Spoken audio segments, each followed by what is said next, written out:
Greetings and salutations, my fellow Entropians. This is the first time I've used my voice today, and holy smokes.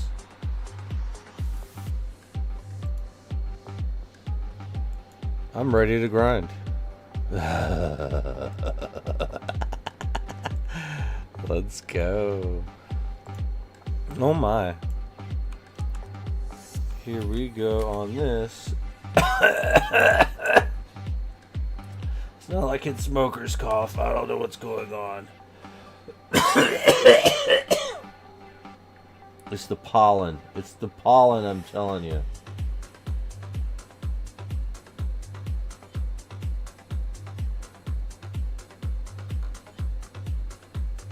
It's definitely all the pollen. Alright, there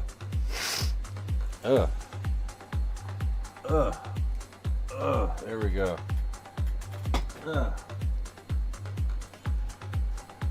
Are we focused? I guess so. Man, it looks like we're all set up. Alright, let's go ahead and start this. Good morning. Good morning. Is it morning? No, it's actually afternoon time now. So we got OC30s, and we got Starfighters, David Moss. That's Shrill Duck right there. We got Mifuju, Scotty. Thank you guys.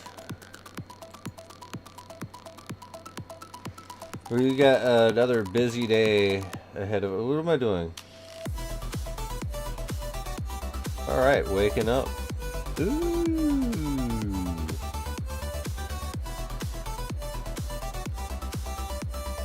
Oh yeah, you might wanna... I don't have any idea what we're doing. Alright, we gotta start up the next giveaway.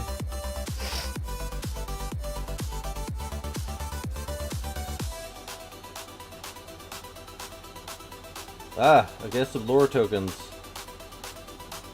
It's usually the way to really start the day, huh? This is the last part of the grind. Today's probably going to be the last part of the grind for actual gold. To be completely honest, it really should be. But that doesn't mean we're not going to, like, stop, right?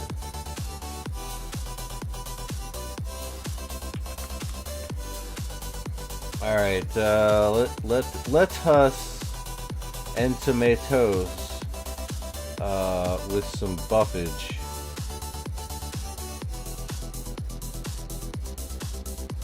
Yeah, it's only the 6th, and we have like one more week.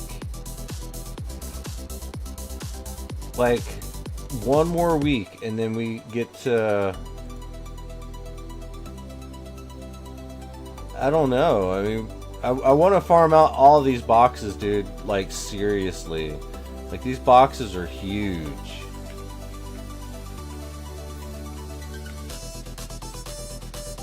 And I wanted to, like, start a little bit late. Because I wanted to watch a little bit of Beyond Zushi and some Amaru. Yeah. He started streaming again, which is really cool, because he's the dude from Nexus. And he's really smart, so like, it's always nice to hang out with smart people. Maybe some of their smart's gonna rub off on you or something. I feel smarter. He's still technically streaming, so...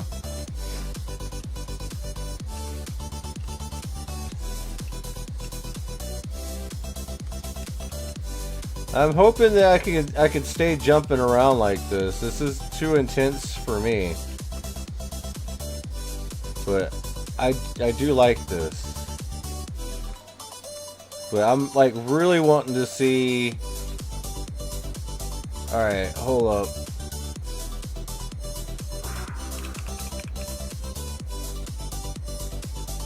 I don't know why damn Will keeps using team names with my name in it.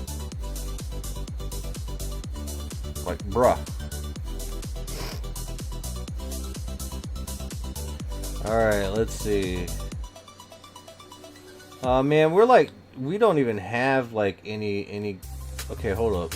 If we go 7 days, all right, we're like pretty decent. For Annihilation Eviscerators, we're like 34th place. Really, we're 34th place in Eviscerators.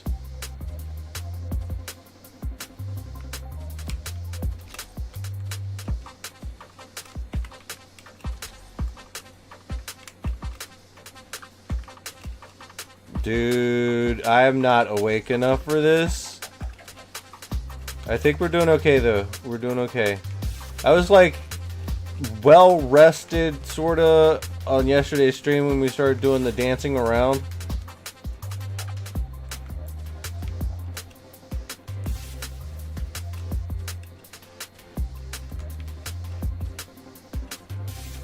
But as it stands right now... So you forgot to shut off the stream? People get the... What? What? No, I turned off my stream. I did. I know I did. You know how I know I did? Because I did.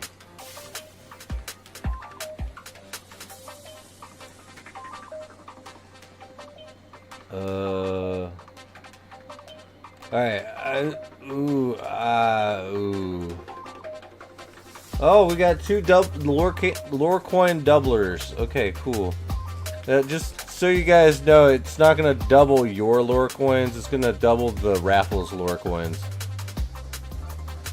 In case anybody, like, gets upsetty spaghetti, was like, yo, I just doubled the lore coins. Gimme.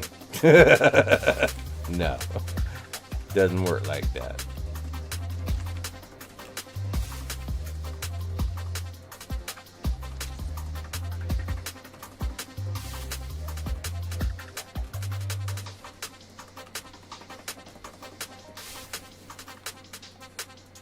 Doing the bunny hop.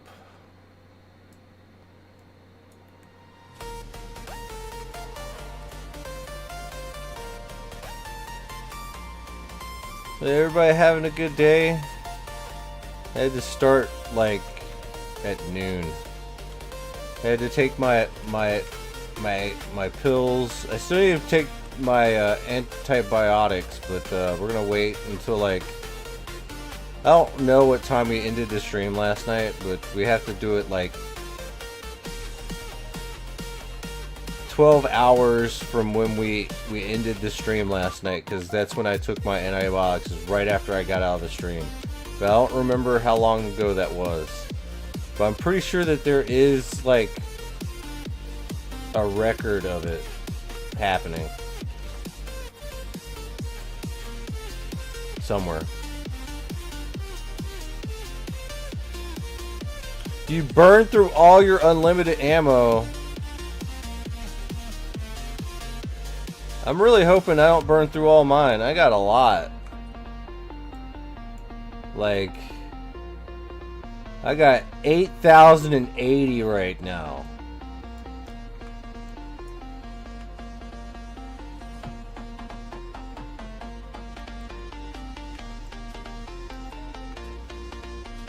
And I'm gonna be real with you. That excites me.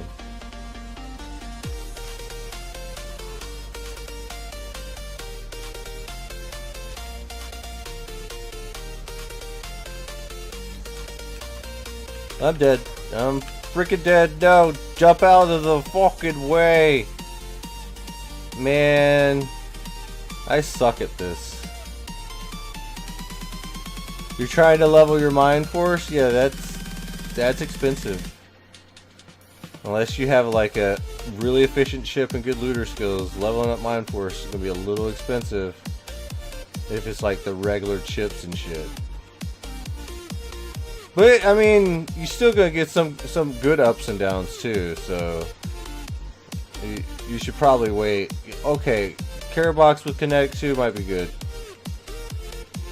But, oh, don't quote me on anything. I don't know shit. I just want you to be aware that you can lose money in this game. And you're not gonna know why. You just have to learn how to live with that. Live with the fact that you're going to lose money and grind through it.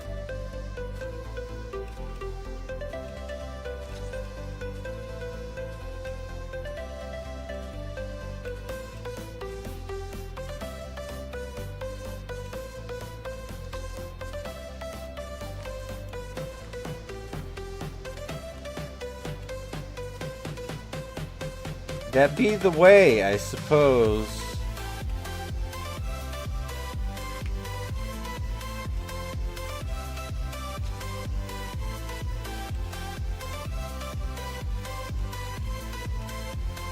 It seems like electric is like really kind of more rare on the rare side, honestly.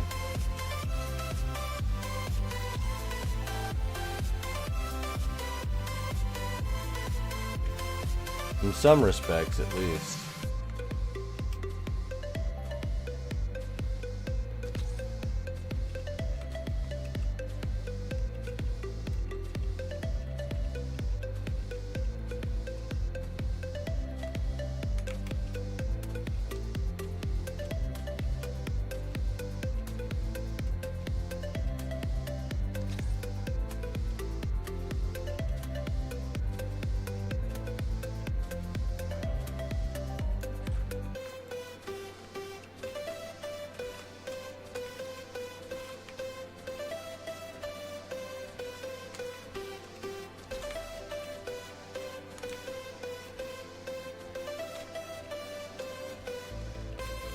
Well, if you want to use a perfected one eventually, I mean, yeah, you gotta get used to losses.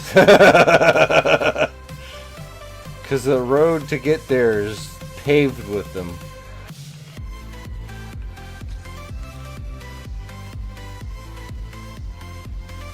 But it's all skill gains, so it's like not a big deal.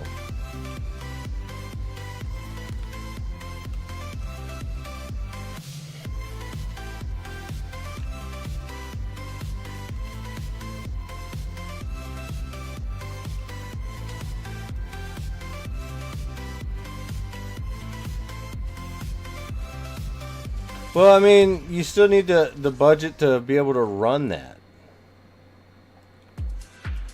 Because it's extra ammo burn, shoots pretty fast, and you're still not guaranteed that you're going to get loot whenever you loot the mobs, you know? There's a lot more volatility in using a higher level weapon, even if it is perfected or not, you know?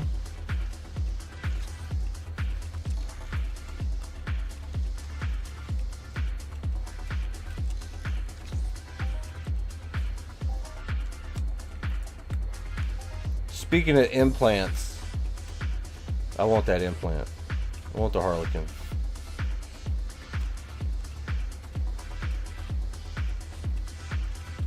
I want it, I want it, I want it, I want it, I want it. And I'm willing to spend thousands of dollars to get it. I don't want to buy it. I want to just have it. It dropped for me out of the fucking box. So if I have to open up 1,000 boxes, I'm going to open up 1,000 boxes.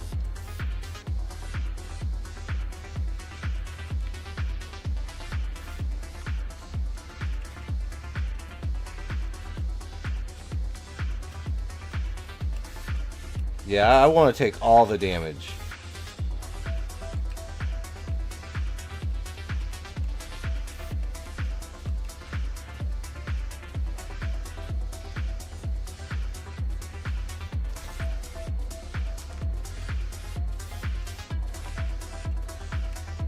Because you gotta understand, it's not like I go after big mobs all the time, right? I go after small shit all the time.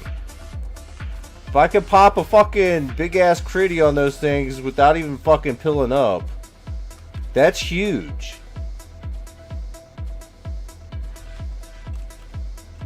And so what? They hit me for double the damage? They're not even fucking doing any damage in the first place. They're a small mob, right?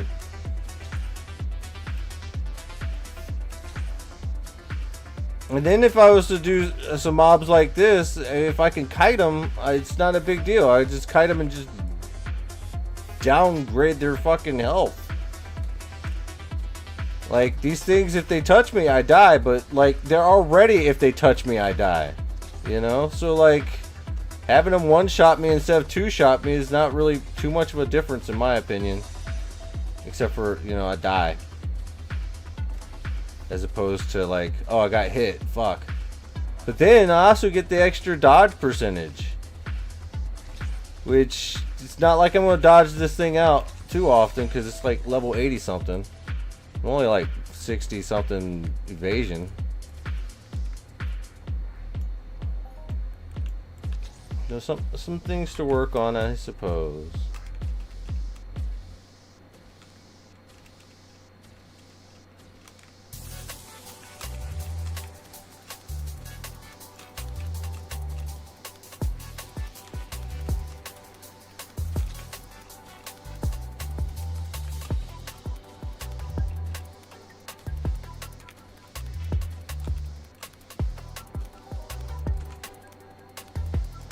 How you think if you're gonna play only with a 56 efficiency gun for a long time, you're gonna lose a lot even with your looter? I mean, dude, you're still gonna have good upswings. Honestly, you're still gonna have good upswings. So there's that. Like, but the only thing is like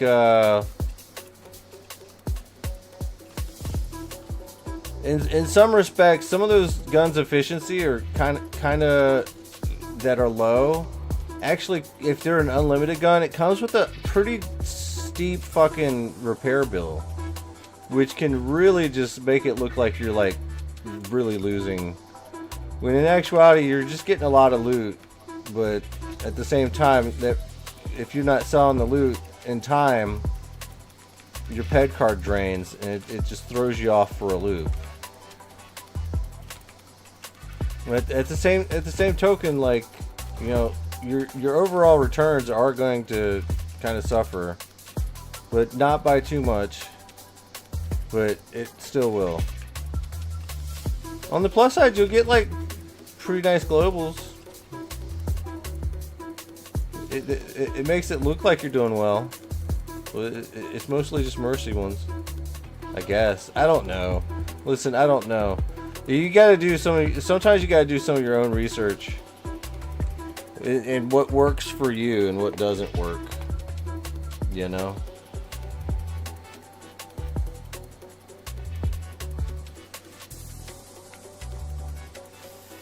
I sinned with the lurk.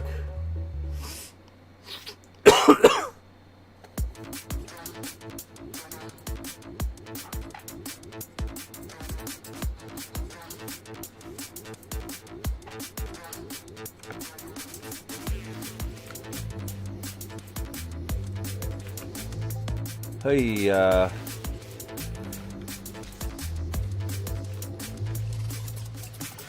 people telling 65 efficiency you can get 95% return long term easy, but 55 say you might get 90.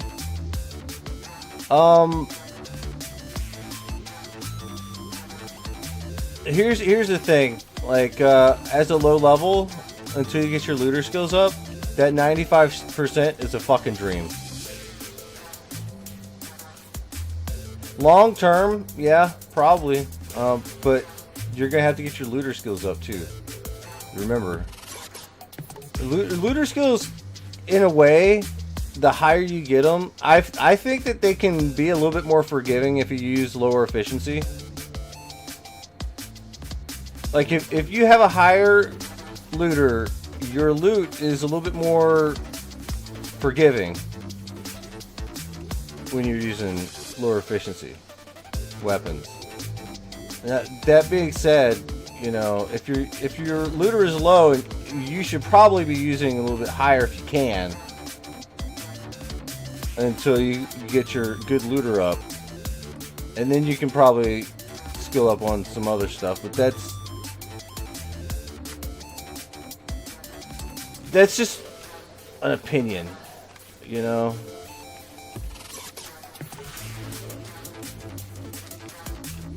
And I'm not a math guy, so you can't come to me with math questions. You have to go to some of those other guys that literally math this game out.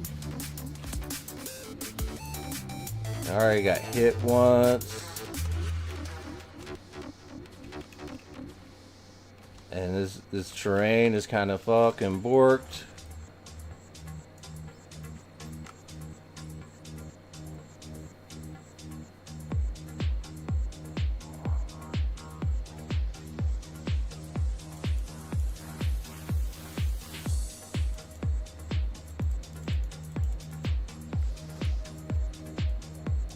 I mean, honestly, I'd go after the... If you can't afford the unlimited Mayhem stuff, you might as well go with the exceptional Mayhem shit.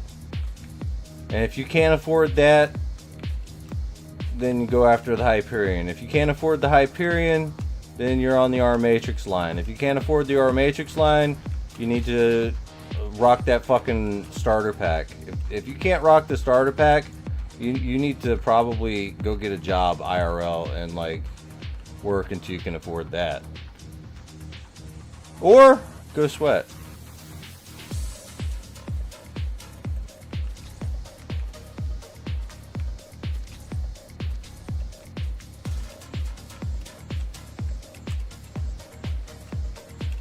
Or win my raffles. I don't know which one's harder. Sweating or winning my raffles. Either way, it's gonna. Either way, it's all gonna suck.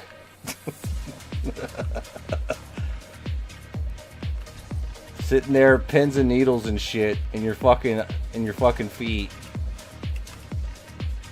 waiting to win. Or you can just go sweat.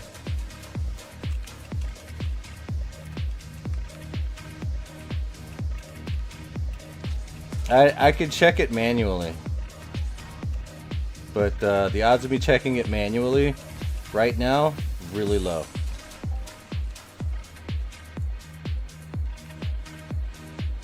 But I can give it a shot. All right. If you're not on the first page, yeah, you're not even on the first page. But we got the 1 Omega at 52 hours. We got Convict at 36 hours. You are not even on the second page. And the second page's lowest is 23 hours. Wait. Oh, you might be on the... No, you're not even on the third page. And the bottom of the third page is 16 hours. Yeah, I'm not gonna look for you. Your watch time is pretty low.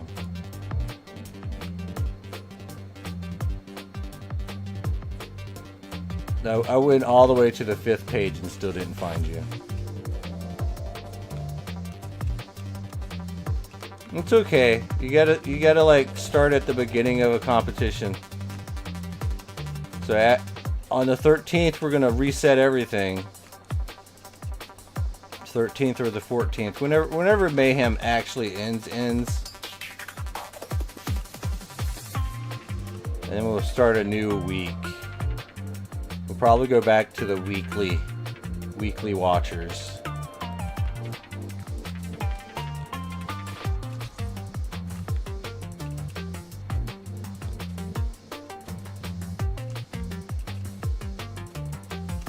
Render.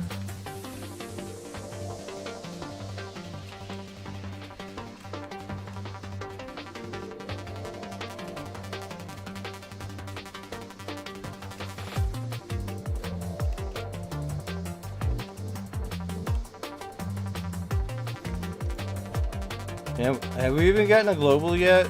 I swear we got at least one already. Am I tripping?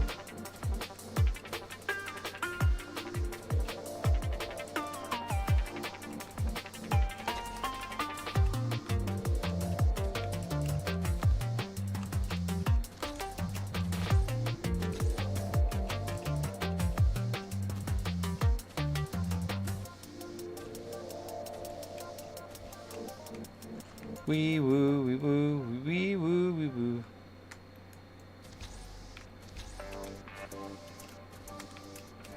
Like, if I'm gonna jump around and dodge these things... Yeah, you did win some coins, Boopy. I told you. Like, I was like, yeah, Boopy, you won a raffle. And then you're like, oh, really? Did I? Yay. And now you're like, yay again. Because, like, now you realize, like, you really won something. You won a lot.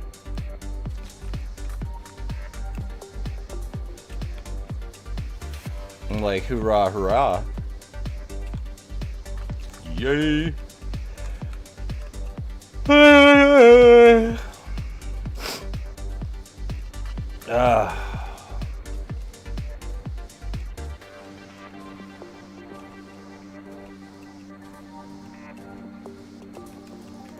I'm really hoping I'm not gonna die from this hydrogenitis shit, dude.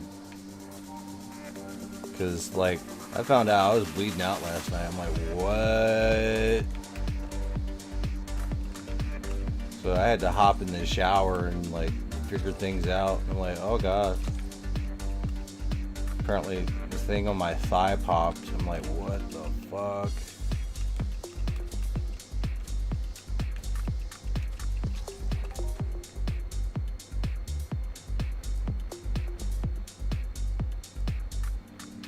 But it's all stabilized.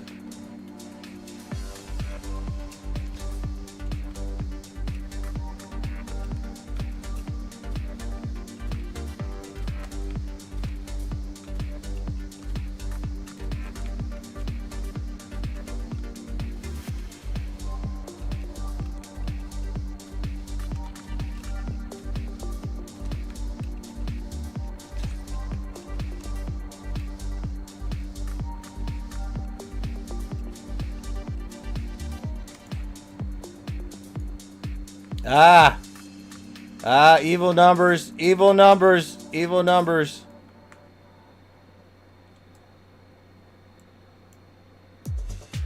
You're a little surprised at how many tokens those tins are dropping?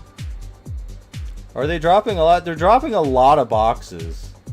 And we're at 5,000 Mayhem tokens.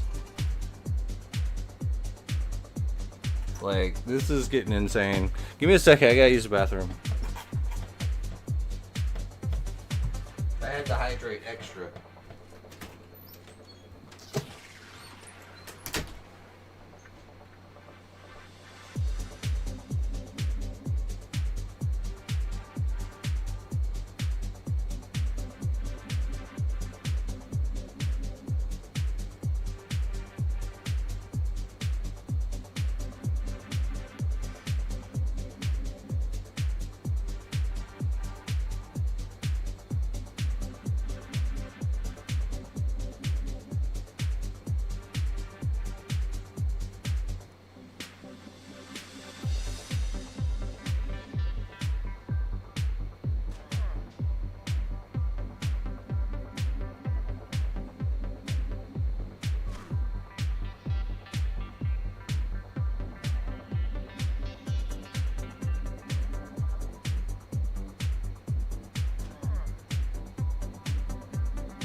Cats. They make funny noises. And I like to mock them by meowing back.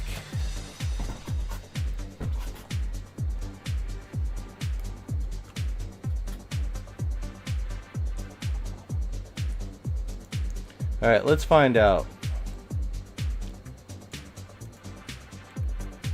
But before we do, die. Okay, cool.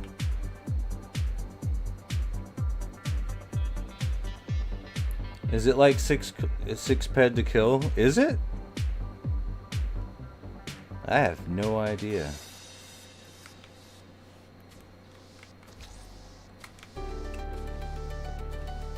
Hey.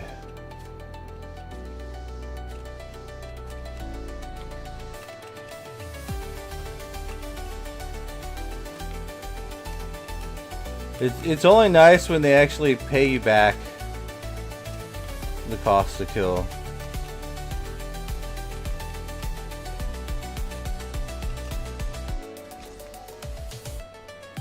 Alright, so that's one Mayhem token.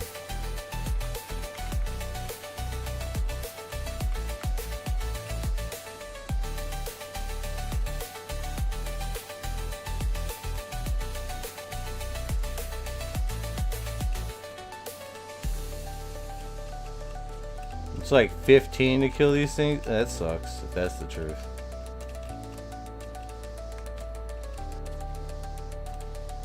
But, I mean, they're really good for the codex, I suppose.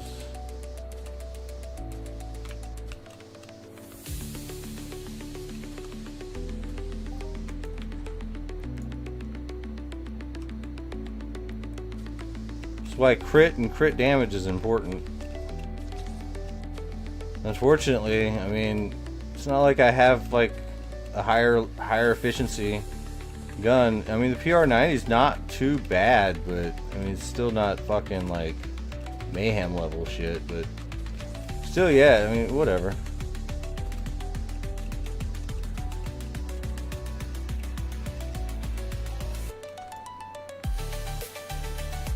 I don't know. Like, if you're still playing and you chip out, I'm pretty sure you'll be fine. If you chip out the wrong shit.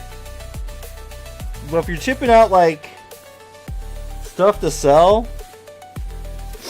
and it's not going to affect your looter skills in any way, I don't see how it's gonna fuck anything. You know, I think it. Oh, geology.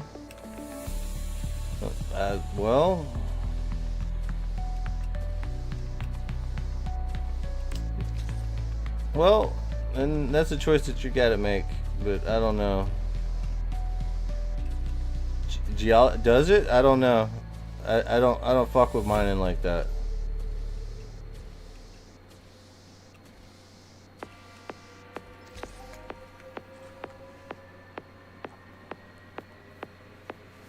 Like I know where to go to check, but I'm not going to. Do you guys know where to go to check? I'll tell you. You go to the Nexus. I've been checking the Nexus on some stuff, and I think I want to say that I'm on page 2. Am I? No. Where am I?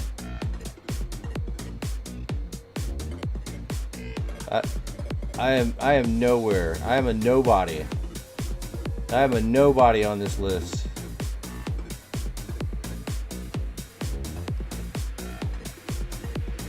I have not gotten shit. I'm at 102.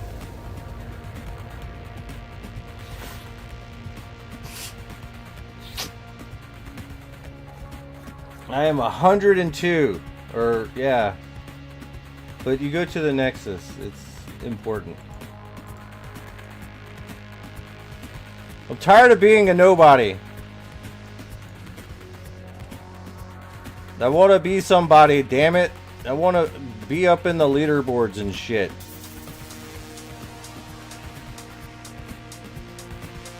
I need better gear, better pizza. Bob Jones. Because everyone knows Bob Jones. Hell, we probably have a Bob Jones in the game. So maybe that's not a good analogy.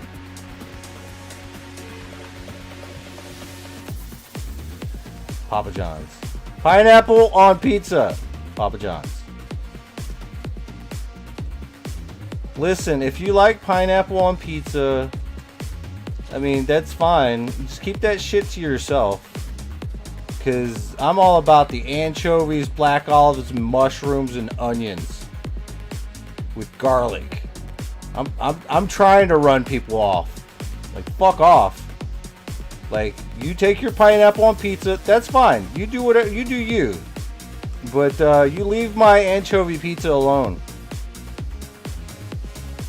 You leave my anchovy pizza the hell alone. There's a reason I get that pizza is like a lot of people look at it and they're like grossed out by it. I'm like, yes, that's right. You know why? Because it's mine. It's my fucking pizza. Yeah, anchovies are delicious.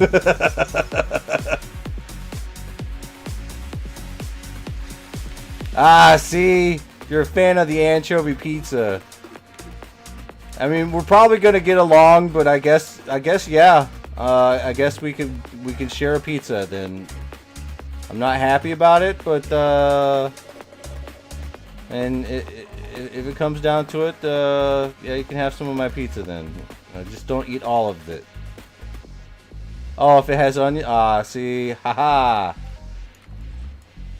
I tried to get the worst pizza combination possible, so it just fucks with at least one person for each ingredient added.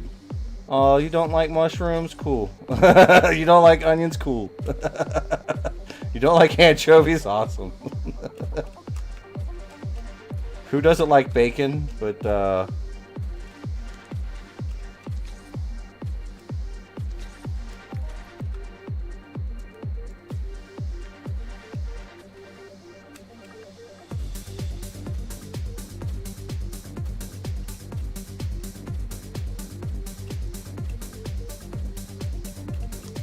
I'm down with it. I like pizza. I don't want to eat pizza all the time though. I need to start really thinking about my health. I really need to go out for a fucking walk. Is what I really need to do. So yeah, we got 5 now.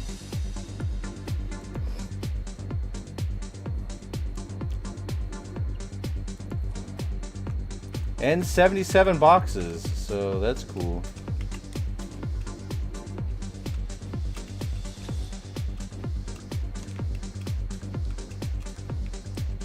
So hopefully we can generate a good portion of ad revenue while we do the lore coin galore, or it's really gonna start costing me like $10 every time we run it. Which is fine. It's fine. Everything's fine.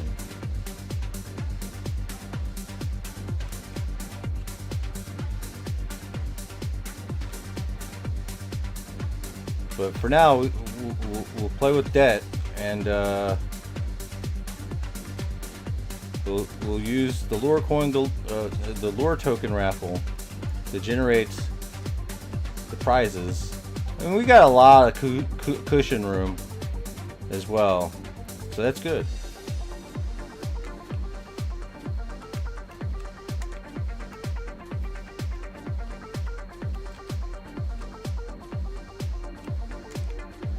But I do want to try to get you guys paid off so you don't stay on my sticky. This is raw ped, right? And I need to pay you guys to get you off the sticky,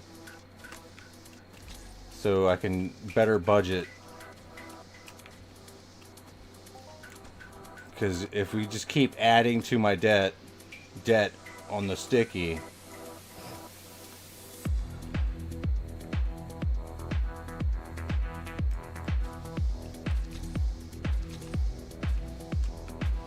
then when everybody comes to rob me, I might not have enough money to pay you guys off. So we got to make sure we're paying off our debts in the meantime, so we have enough for everyone. Yeah, don't do a bank run on good old Lorespade, because I ain't a fucking bank for one. And if I ain't got it, you're just gonna have to wait.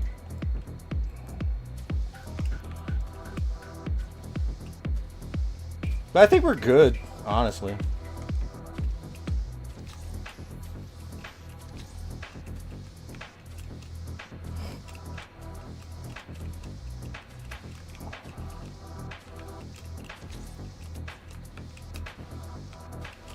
Now we're going to do the same thing we did last night. It's going to be 5 winners and lore token at the last draw. And then we'll move into probably do a couple of the Team Mayhems, the cheap ones. We upped the ads a little bit. So if you're noticing that it's playing a lot more ads, thank you very much. You're helping fund the next giveaway.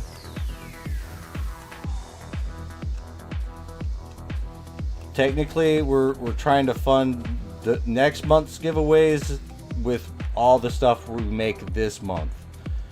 And we have an operational budget of like $800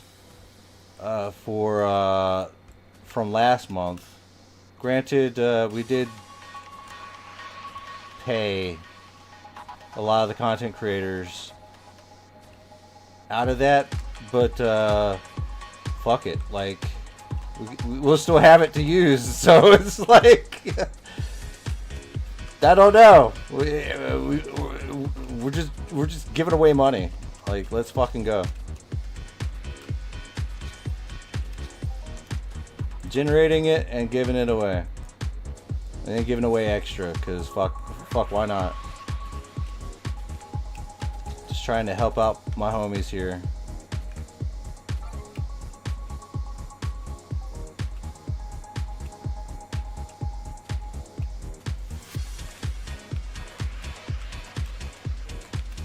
I find it to be very important.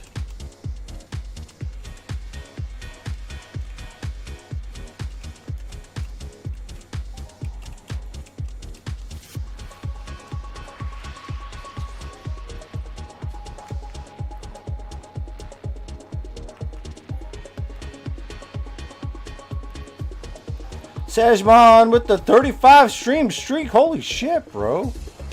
I had no idea you were that committed. Look at you. Not missing a stream.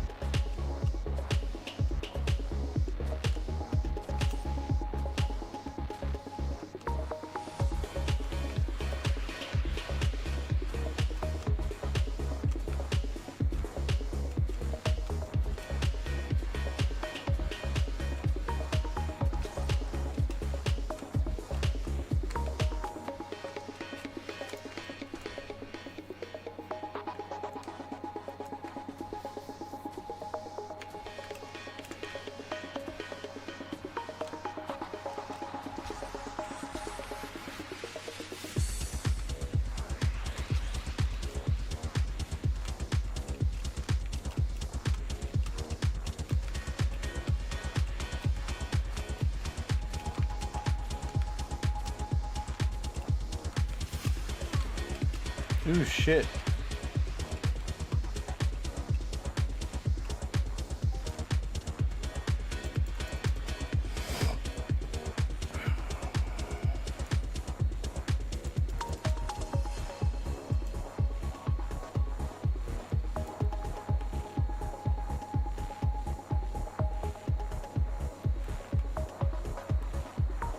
Ooh, Krakoa cheated. He got all those lore coins. What did he do to get all those lore coins? He cheated. I know he did. I'm calling shenanigans. Some shenaniganery. Boopy cheated too.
Ooh, I like that salty.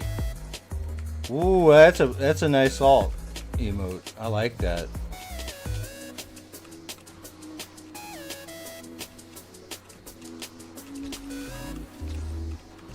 Booby says that they're salty now.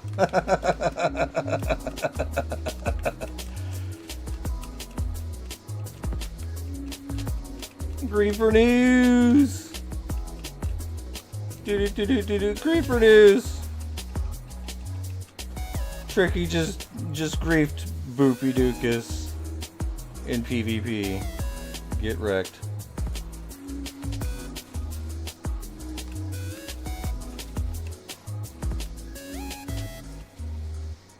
Boopy got robbed in mutual combat.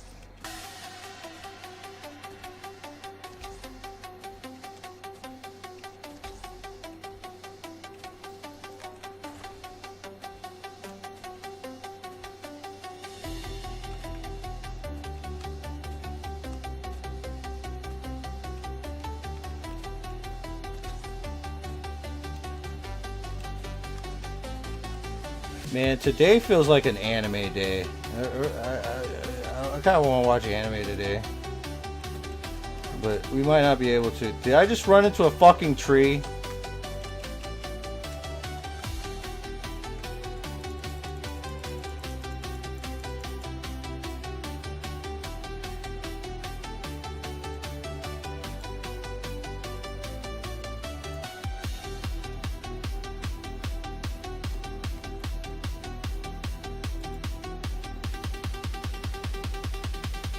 Well, it looks like I need to go back to the 3s, man. I just lost like a couple spots.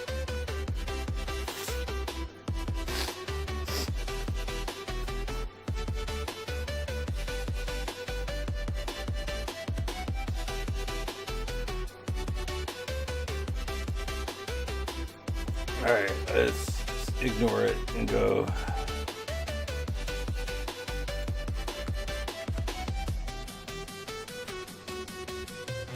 Threes were hitting yesterday? Probably because I weren't on them.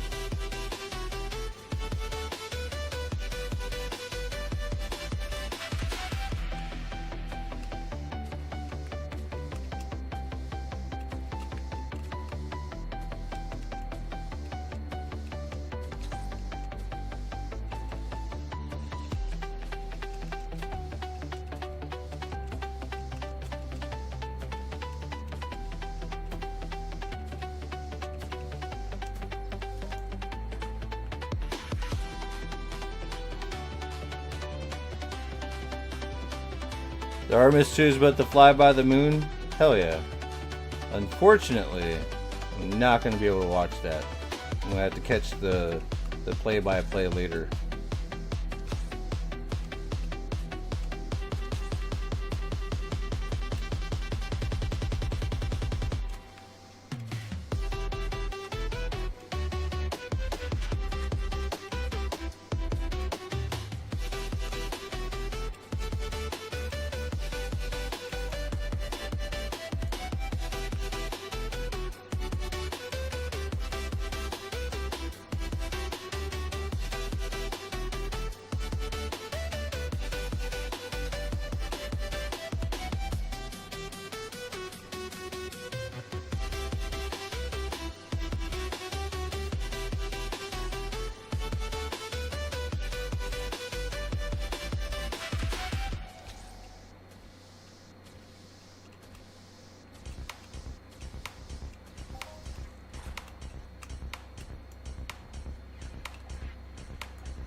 Because we are killing 10s. That means we have got to be so focused on this. We can't even pay attention to the chat right now. One fuck up and we get hit, and we get hit hard.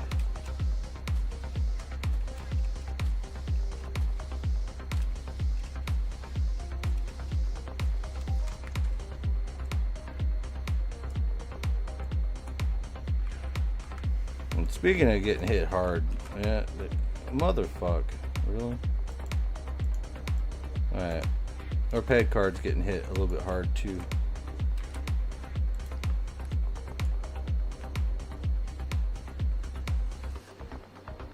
See, if you're not sure about the anchovies, Papa House, then my pizza choice has done its job.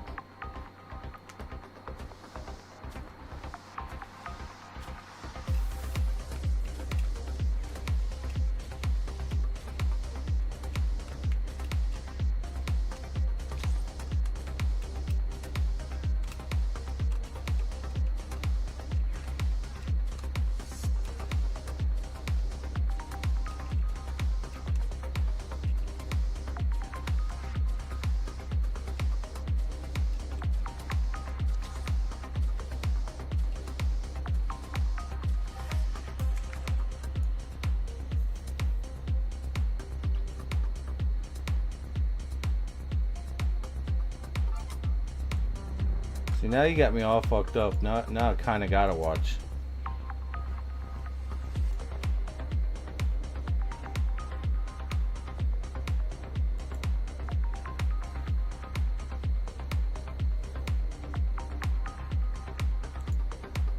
You got me all fucked up, bro.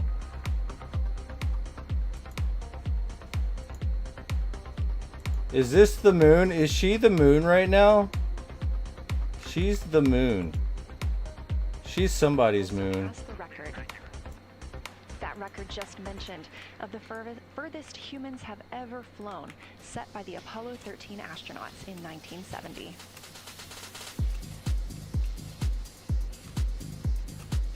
You're looking at a live view inside the Orion spacecraft and at our Artemis II crew members. They have just completed their post-sleep period, during which they conduct any hygiene and cabin setup for the day. They also had a chance to eat breakfast before we got into our daily planning conference.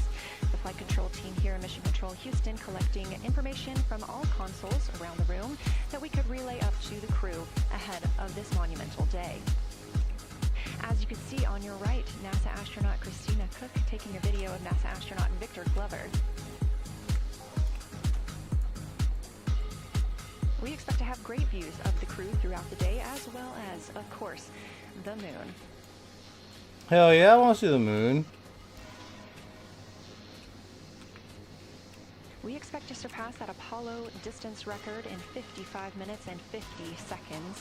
We are now looking live at a camera mounted on one of the spacecraft's solar arrays, pointed to our lunar Yeah, neighbor. it didn't take a month. It's taken like a couple of days, dude. 200 miles away from the moon and 247,672 miles away from planet Earth.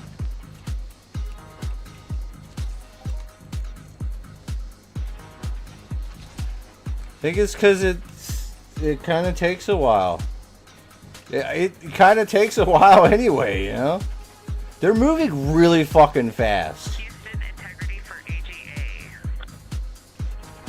Which it's kind of gonna suck if they like just keep going. Like, but well, looks like you guys are fucked. Because I don't think we have the technology to go get them back.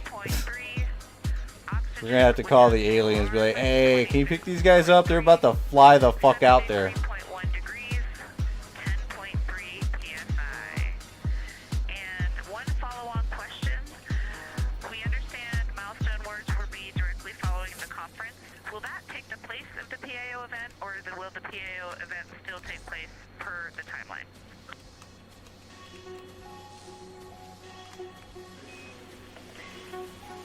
Good question, Christina. The milestone words that we exchange at the record distance at the end of the conference will take the place of the PAO timelined activity.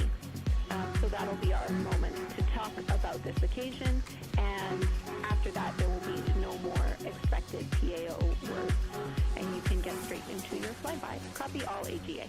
Yeah, that's true. But that was back when people were smarter. Kinda.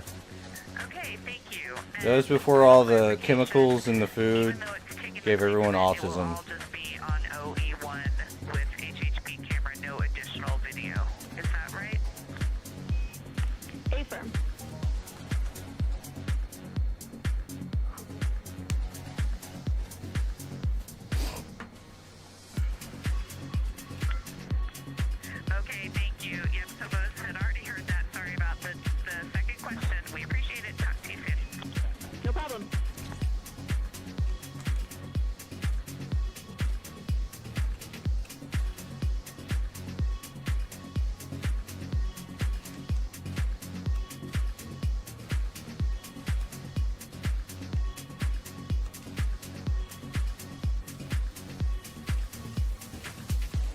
close communications between NASA astronaut Christina Cook and Canadian True, Space Agency true. astronaut in today's Capcom or capsule communicator.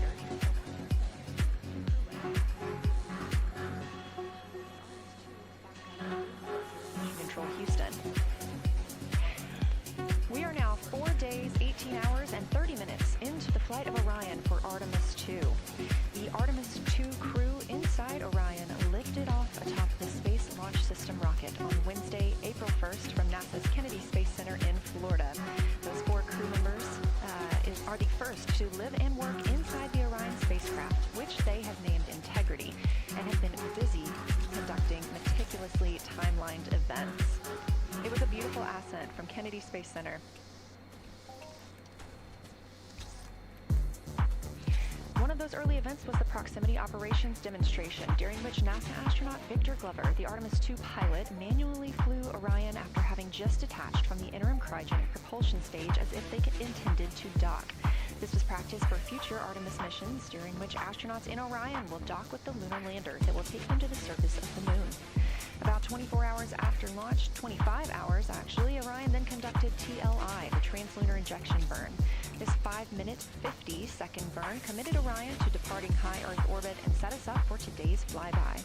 That translunar injection burn also served as the spacecraft's deorbit burn. It slingshots Orion around the moon and sends the crew on a free return trajectory, with splashdown approximately 7:07 p.m. Central on Friday, April 10th. Last night on Flight Day 5, the crew entered the lunar sphere of influence, the point at which the pull of the moon's gravity will become stronger than the pull of Earth's. We've also been getting some great views inside the cabin of the crew members living daily life, from working out to eating, taking photos, and making memories together. We've also been taking some beautiful views of our home planet and of the moon, and we expect many, many more of those following today's activities.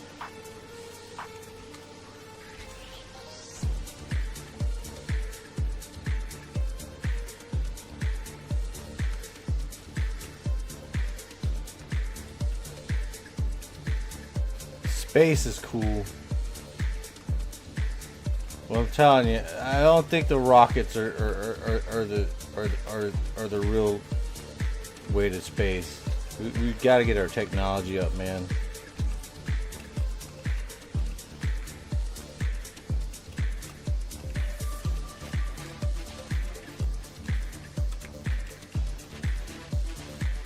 These live views back inside the cabin of Orion, but before we get into flyby, let's take a minute to get reacquainted with our crew. Reed Wiseman is the Artemis 2 commander and a Baltimore native. He's been in space once before. I think there was going to be some families heading into the viewing room today. If they end up showing up, could you just give us a heads up when they're there so we can just wait for them on the camera? Absolutely. And that was the voice of Reed Wiseman. He has been in space once before as a flight engineer for... If they don't come, you can just lie to us and tell us that they're there. They keep cutting her off. Keep that in mind too. And he will be here. He keeps cutting you off. Great sense of humor. He was aboard the International Space Station from May through November 2014 as Well, damn. part of Expedition We're down. 31. This was a 165 We're down, boys. day We mission are down, to down. His crewmates completed more than 300 science experiments in areas like human physiology, medicine, science, earth science, and astrophysics. They set a milestone for station science by completing a record 82 research hours in a single week. He also served as chief of NASA's astronaut office from December Bullshit. 2022 I fucked that up. and here See, that are would've his killed me. 2 daughters. The Artemis 2 pilot is Victor Glover, selected as an astronaut in 2013, when at the time he was serving as That's a Danny legislative Glover's fellow in the dad. United States Senate. His first trip to space was in November 2020, when he launched as a pilot of NASA's SpaceX Crew 1 mission.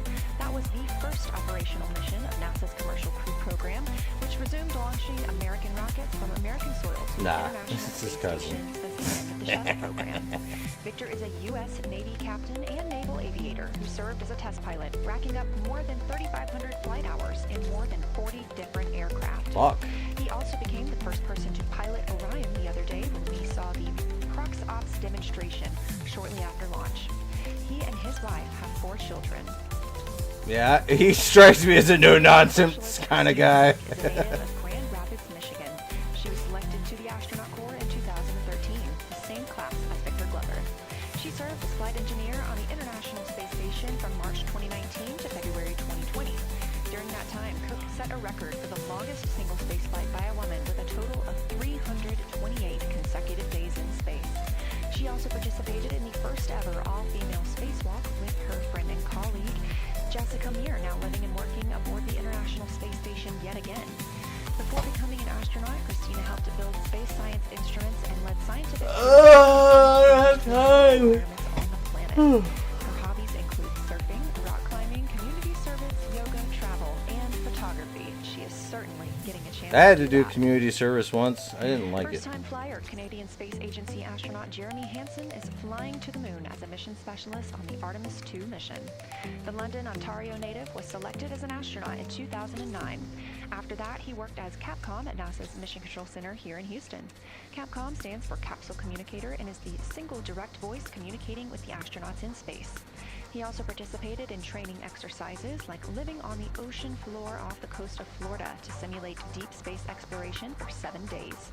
In 2017, he became the first Canadian to lead a NASA astronaut class, and he also enjoys getting out on a sailboat, rock climbing, and mountain biking. And he and his wife have 3 children. Nice.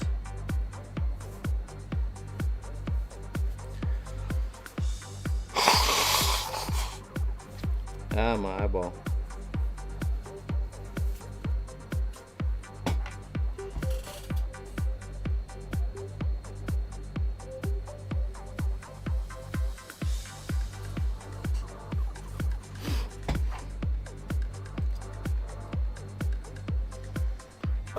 I don't want to bundle Apple TV. I want you to stop sending me ads.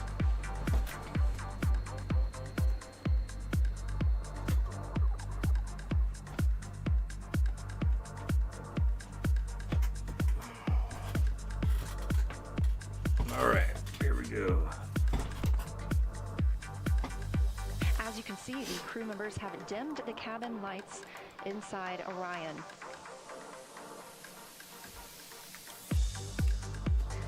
As they prepare for their lunar flyby, they'll be configuring the cabin as they'd like to have it to allow for proper positioning as they move about to and from the windows, taking photos of the moon.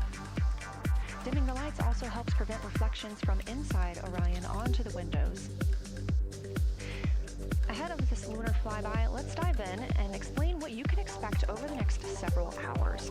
The crew has about 6 hours allotted to make observations about the moon. Throughout the flyby, their activities have been precisely timelined. There are 5 blocks of time during which the crew will be observing the moon from Orion's windows. At any time, 2 members will be at the windows working in a pair. One crew member will be taking photos from Exostars, I swear. a blue shroud over the window. This can help prevent that glare or reflection from inside Orion. They have an 80 to 400 millimeter zoom lens to use. The other astronaut will be in window 3 using their portable computing device, you'll hear that referred to as PCD, to make annotations. Both of these crew members will make audio recordings of what they are seeing, and they'll wear headsets connected to those PCDs. Those audio recordings will be sent to the science team at a later date. We will not hear them live.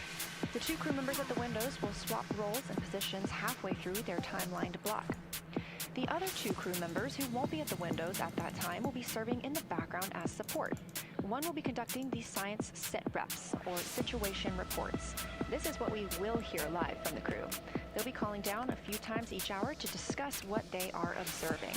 Those situation reports include how the crew is positioned, any missed targets, or anything unexpected they saw. Lunar target descriptions, any hardware issues, and of course... We see aliens flying in their spaceship. We see it. It's happening. Oh wait, that's the Chinese. Never mind. As camera support, providing new SD cards when needed. There's a 15-minute time frame between each observation block during which the 2 support members switch places with the crew making observations.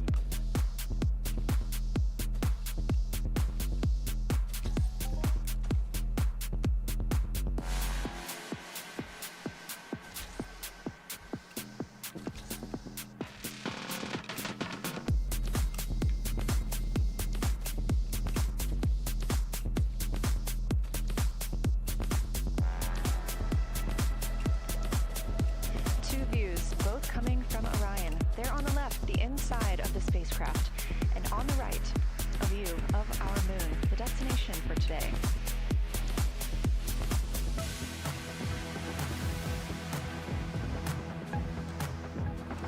Alright, we have 6 minutes left on this plasma weapons. Let me go ahead and candy cane up. I don't have any active pills, so yeah.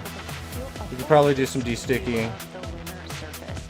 They'll have a higher vantage point, much farther than Apollo's lunar orbit on average. These astronauts can observe both holes and large-scale geologic features in a single view. And due to our April 1st launch date and current illumination conditions, the Artemis II astronauts have become the first humans to directly observe certain far-side regions of the moon with unaided eyes.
Oof.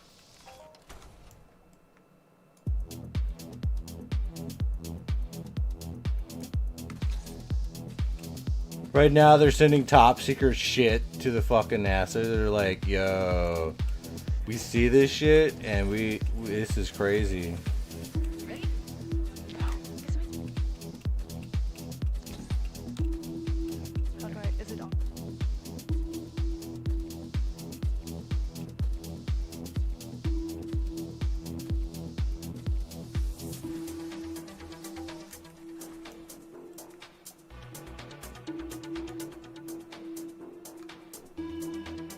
It's not looking like we're getting anything off of these things.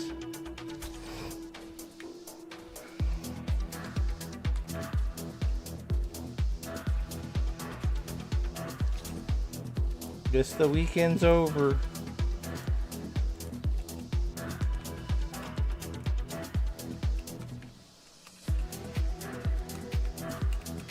Ah, Sunday. Sunday.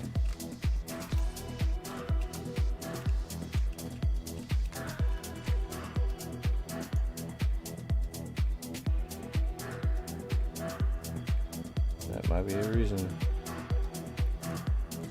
Not a Prudential 550 Hall of Fame. Emmy Odyssey Sir 116. Maybe we might get something. I don't know.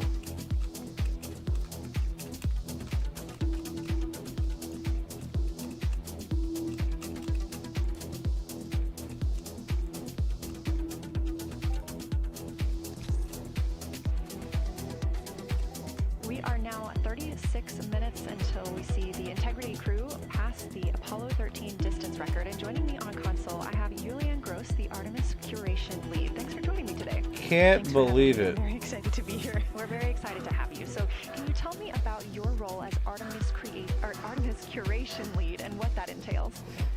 Yeah, so for the overall Artemis campaign, I'm the Artemis Lunar Sample Curation Lead. That means I'm helping NASA to return the next set of lunar samples from the lunar surface. The background music with the And NASA for vids Artemis II actually hitting for specifically, real. I'm one of the science theme leads, and specifically I'm responsible, or the voice, for impacts, poles, and landing sites. I have no idea, James. I'm just killing them. Targets that the crew is going to be photographing today.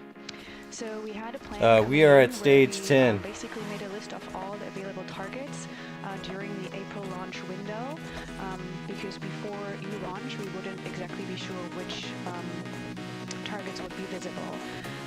And so once we launched, we then were able to cut down on that list and prioritize our targets.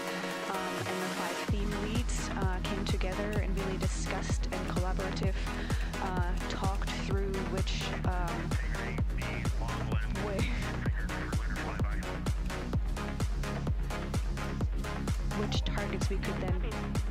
targets we could then see and prioritize, and so that made it into our plan. We worked on the timeline to make sure that all the targets are visible. Some targets are time dependent, like Reset or Earthrise, and some targets will rotate out of view when Integrity starts going around the moon. And so we put these in early so that the crew has a chance to describe those to us. Fascinating. I cannot wait to hear what they have to say. So we just heard them say that their long list is configured. That's very exciting. And for us, when we look at the moon from Earth, what features are we seeing that the crew will also fly by today? Yeah, so I really hope that people on Earth who are in nighttime will look up into the moon tonight.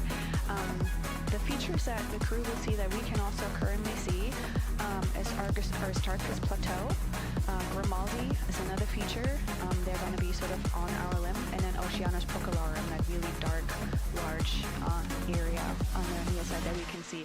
The crew is going to see that in the beginning. The more they fly around, the less of that they will see. So those are targets we will hear them describe early on in the flyby.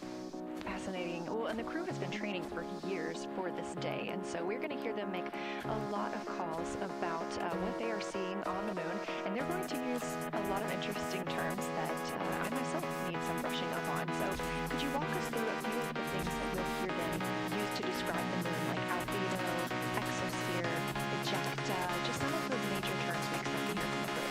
Yeah, of course. Albedo is basically a term of a reflectiveness of the surface, and so high albedo usually for the moon means bright areas, and low albedo means like darker areas. And so when you look into the night sky, you can see the high albedo areas are the white parts, and the low albedo ones are the darker areas.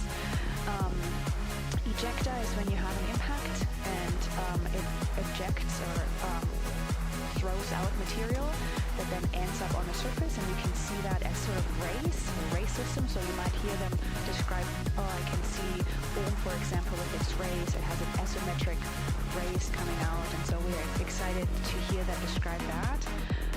You might hopefully hear stuff about Alright, hold up. in those color hues from like white to gray to maybe brownish. We're excited 2 more to hear minutes about and we're that. heading out. Exosphere is the almost no existing atmosphere of the moon. It's barely there, but there is dust on the lunar surface that can get lofted up through electrostatic forces.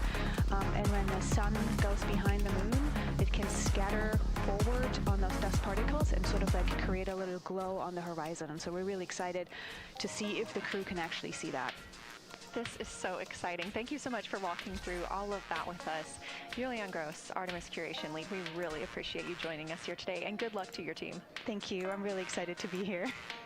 91 boxes. We're getting boxes like crazy. These things drop boxes, And dude. 49 minutes into These 10s of drop Orion, boxes. this It's view of the insane. moon from the Orion spacecraft as we get closer and closer.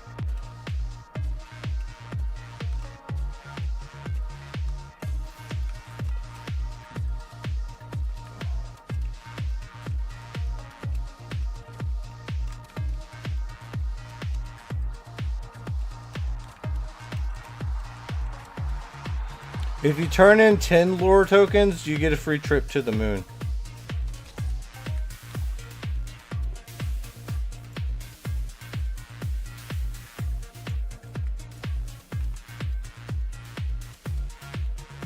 If anybody's interested. 10.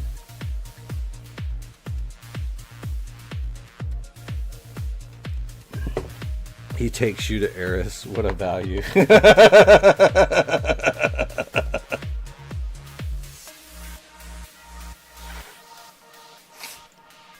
No. Let's talk about the moon in real life.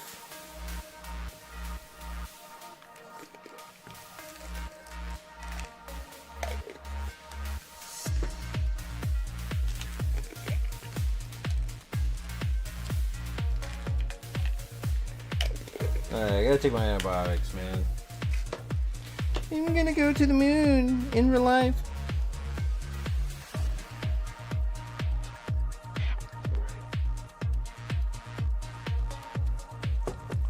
There probably is a moon base, but it's abandoned.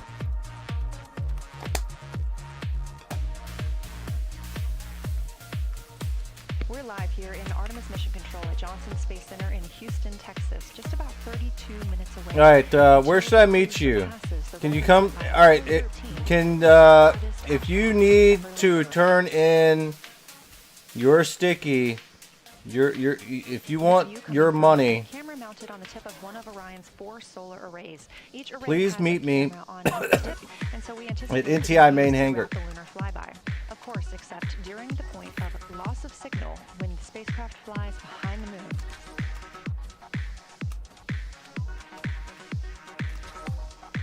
Inside the cabin, the crew are configuring the inside of Orion for today's flyby, making sure they have everything just where they They're want not landing on the moon. to take the pictures They're flying by. aiming for the science team here on the ground.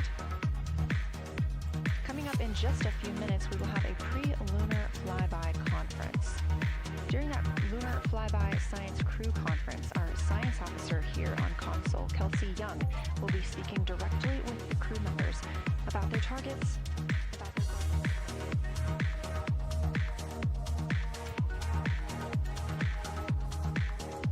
Alright, can I have your attention, please? Can I have your attention, please? Money. If you want money, NTI main hangar. That is all.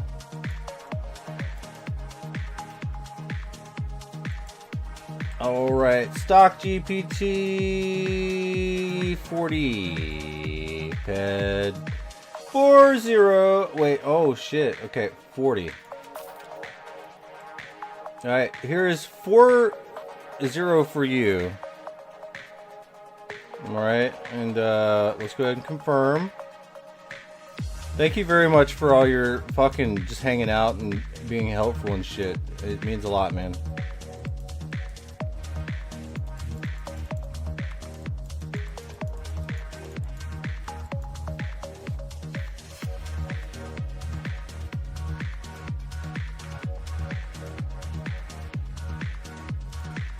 Eversu!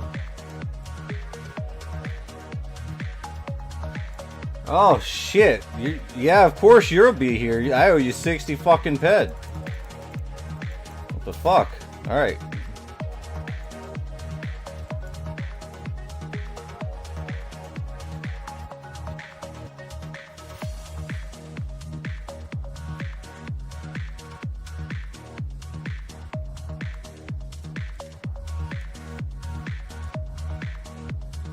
Alright, 6-0 for you.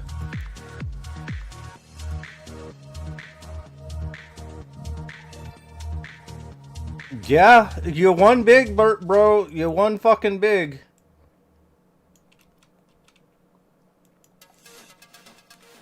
Yeah. Listen, man, if you win something, I pay you. That's how this shit works, bro.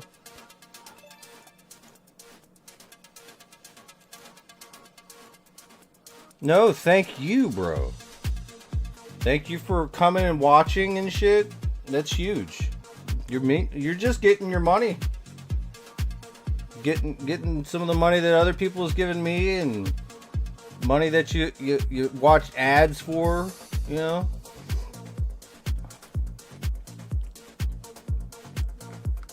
Toss money into the Twitch and then I toss money in the game and then you get it in ped value.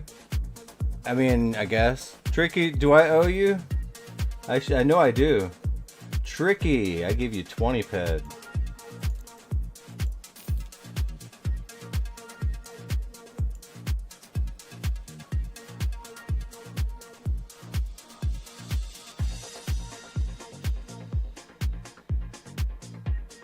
Oh.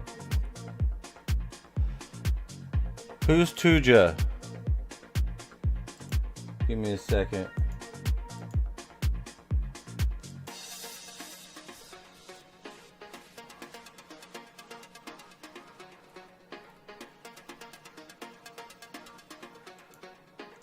Right, who's Tuja on the list?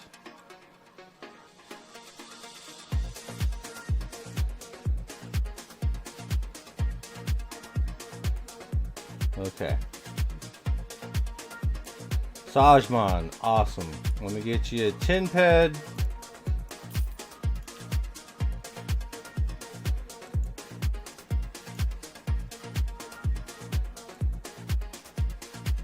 Until I learn your name, you're just gonna have to understand that I'm not perfect. So Sajman is Tuja Stara. I will work on that.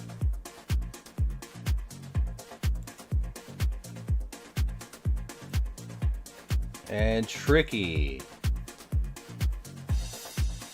Cool, clean 20 pad.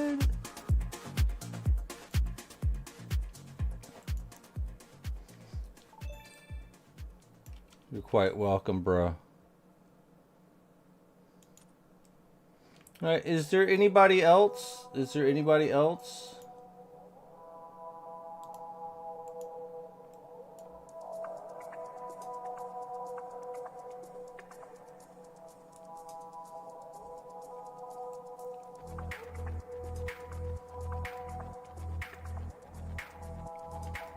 Faith who? Bro, I can't wait until you're on the fucking I owe you money list.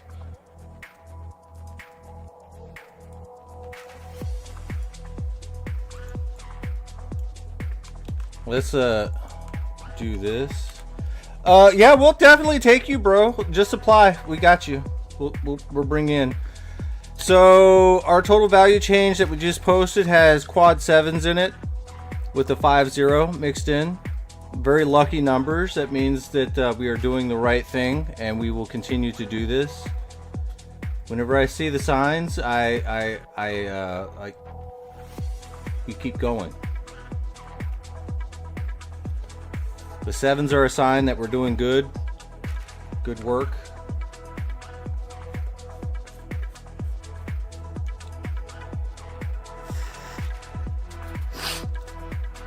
But then, of course, the value changed to this.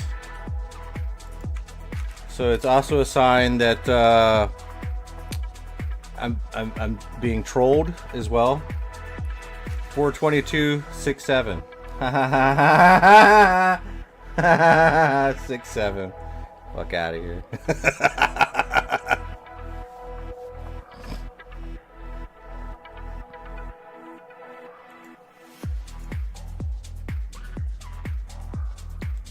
Am I hearing things? Respect. Oh, you bought a PP30 with the money I gave you? Now that's dope. Thank you.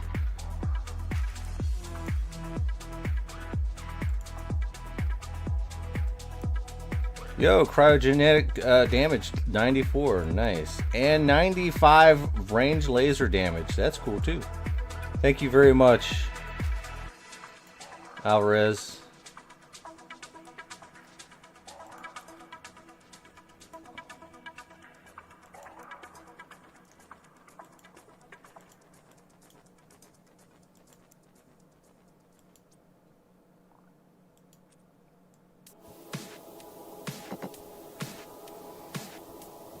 Now remember, if there's anybody that wants to donate to the sweat buys, we can do that too.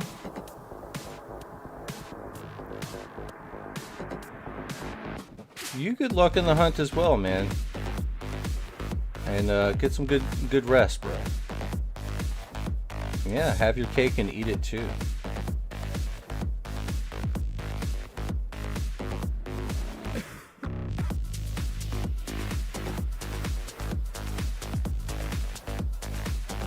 So we still got Infernal Bliss, Amaretti, Millhouse, Meccano, One, Render, Annabelle EU, El Diablo, Juigi, Voidness, Immortal Temp, Krakoa, and Miss Watson. We're probably gonna take Miss Watson till a little bit later. I think she only plays on the weekends. She's probably at work right now.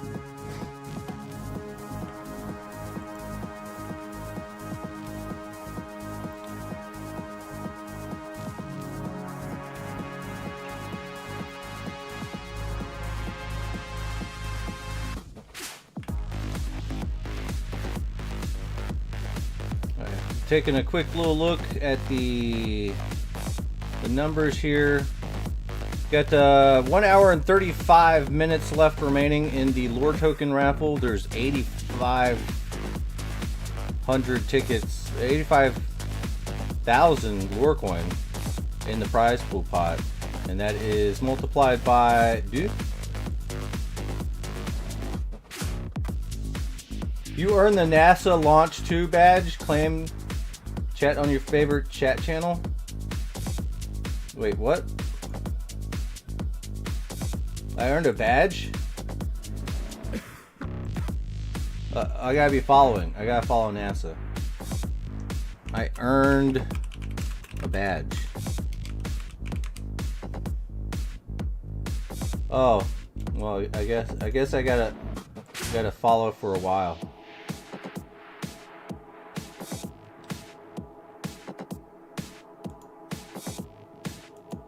Why weren't I following it?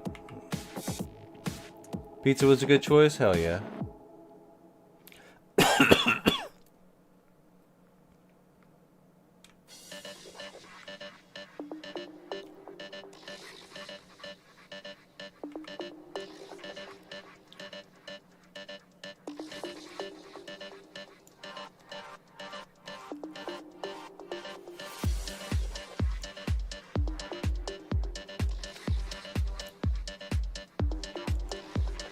But yeah, Carito, if you want to join, type F11, or yeah, press F11, go to the society terminal, type in diabolical, and it should show up as Diabolical Dominion, and we will get you in ASAP.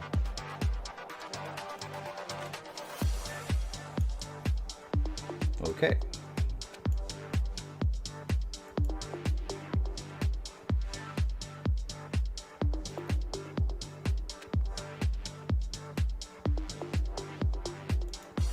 Yeah, please don't promote things in other people's chats.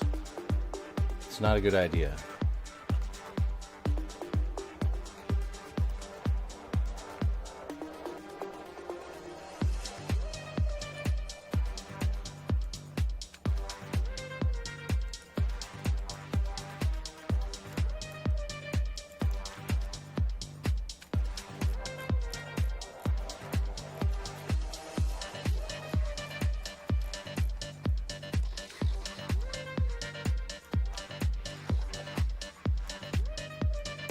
I understand that it is NASA, and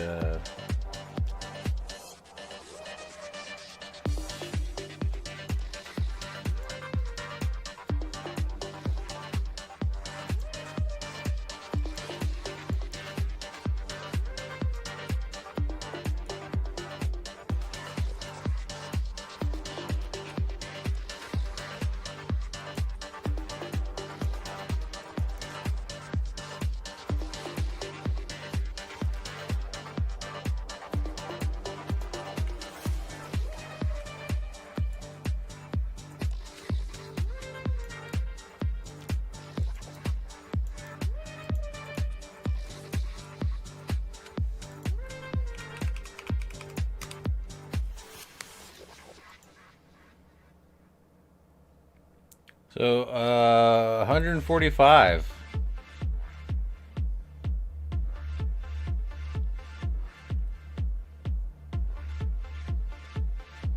Oh, you're already hanging it out with El Diablo. Yeah, man.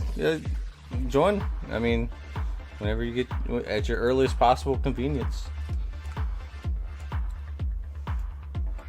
We definitely need some new people.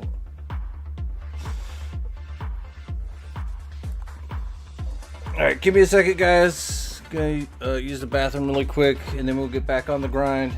I'll turn this up for you.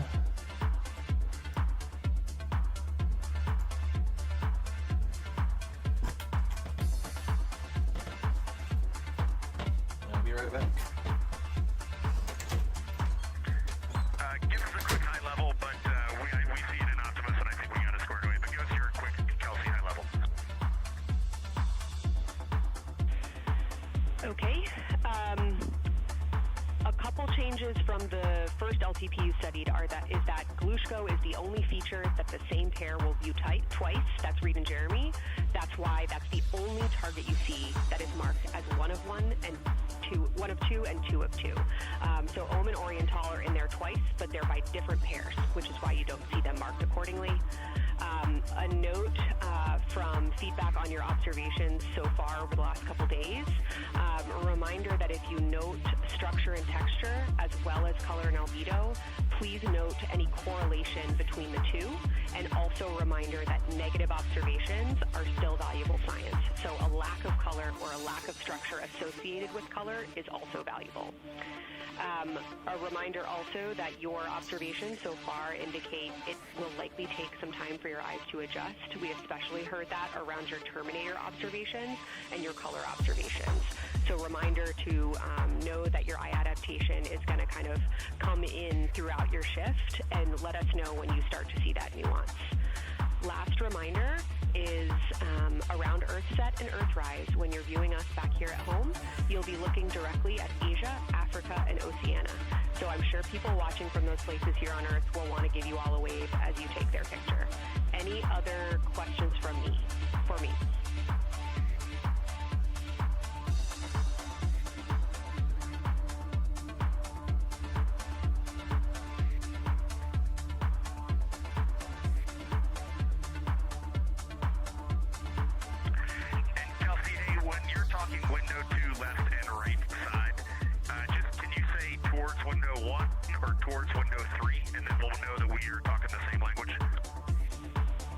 Absolutely. So I mean that the side of window 2 closest to window 3 is preferred for imaging.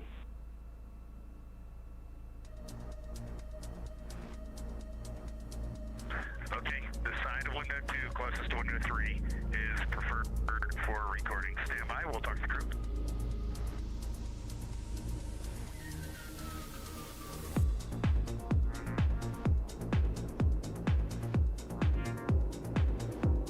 Again, we are in our pre-lunar flyby science conference with Kelsey Young. Kelsey Young is the Artemis Science Flight Operations Lead, speaking with the crew aboard Orion. They've been training for this moment for years, and this is their last opportunity to get some further pointers and information. For the T-shirt shroud, what window does the science team think will have the best view? Is it window 1 or window 4?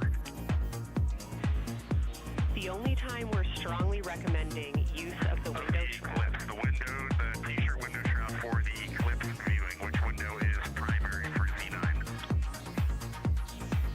window 1.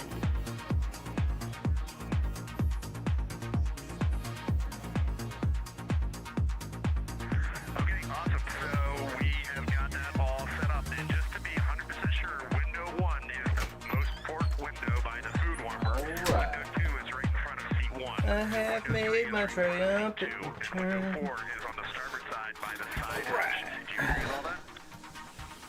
We agree on the ground. Good read.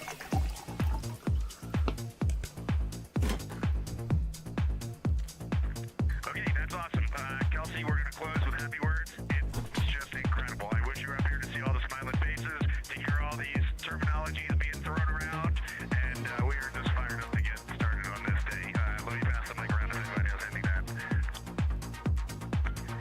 Kelsey, it's so great to hear your voice on the loops. I just want to channel everything that you guys are probably feeling right through my eyes and heart. It is awesome to see the side of the moon. You guys made us excited for this day, and we couldn't appreciate it anymore. And we are ready to hopefully deliver on all the awesome training you guys have provided.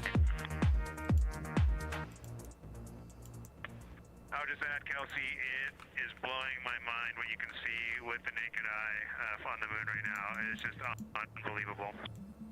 All right, here we go.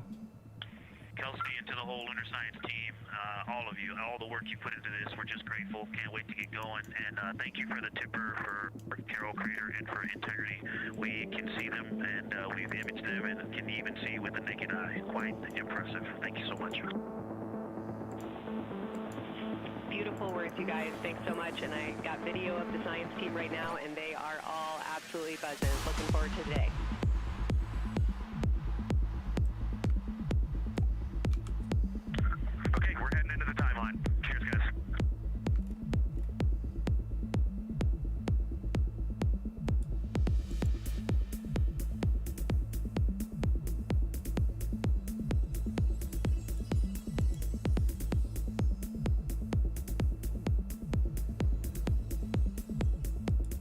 the pre-lunar flyby science conference with Dr. Kelsey Young.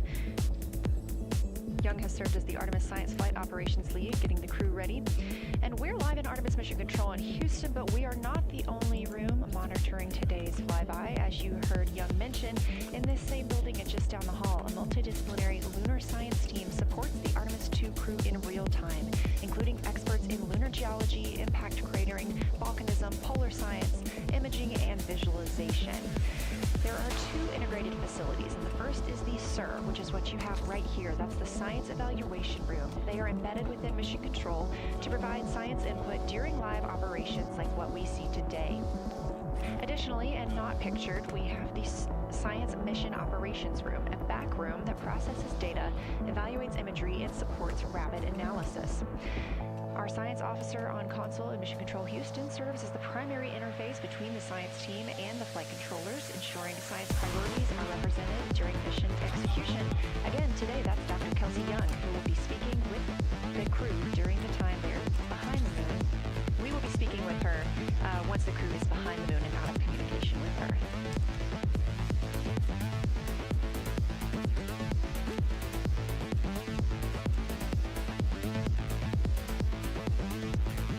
Inside the Orion spacecraft on your left, closest to the camera, NASA astronaut Christina Cook.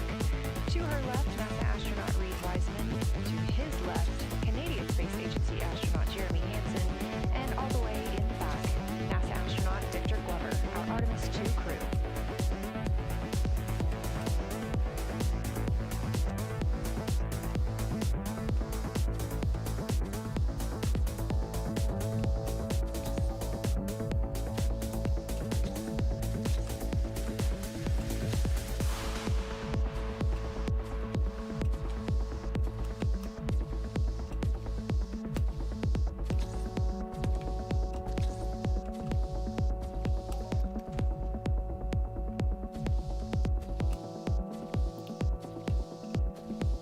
We are now approaching 8 minutes until the crew surpasses the Apollo 13 record.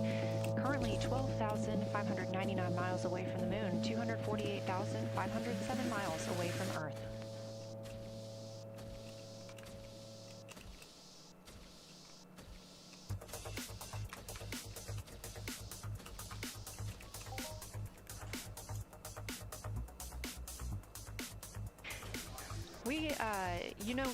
You may also hear the Orion spacecraft referred to today as Integrity.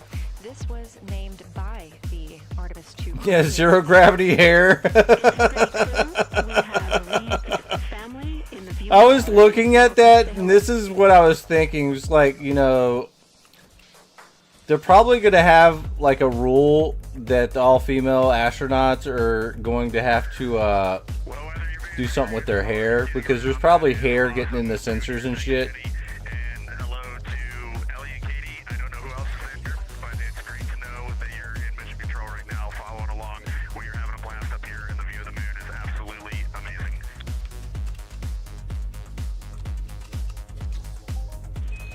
I'm seeing a lot of hearts come out of the viewing gallery and even more smiles. Thanks, Reed.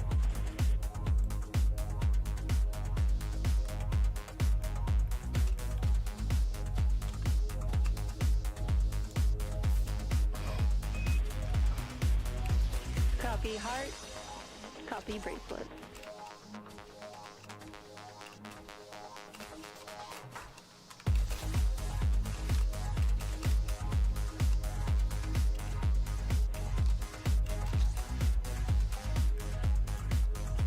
That call from Capcom Jenny Gibbons, Canadian Space Agency astronaut and Artemis 2 backup crew member, letting Reed Wiseman know that he has family here to support him today in the Artemis Mission Control viewing room.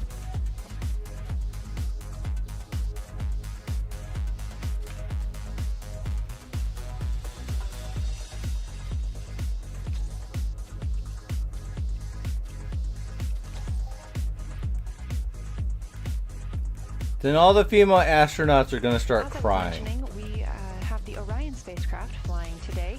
However, the Artemis crew members named their Orion spacecraft Integrity, so you will hear calls to this entire crew with the name Integrity. They say that the name Integrity embodies the foundation of trust, respect, candor, and humility across the crew and the many engineers, technicians, scientists, planners, and dreamers required for mission success.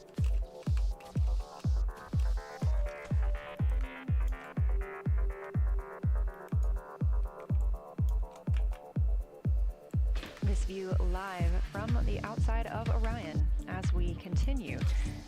Preparing for our lunar flyby, now less than 5 minutes from surpassing the record set by Apollo 13 astronauts. You know what? You know what? Maybe we were just like being really rude right now. But at the same time, I'm just saying. Until they reach approximately a distance of 252,760 miles. That would be about 4,105 miles farther than Apollo 13. However, these numbers are our targets, and we will get confirmation on those numbers as soon as we possibly can and share them with you all.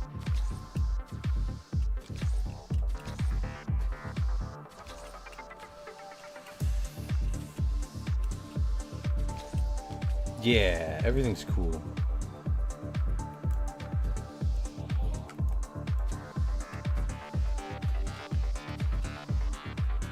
We talked a little bit about what to expect from the crew, whether that's taking photos or making audio recordings.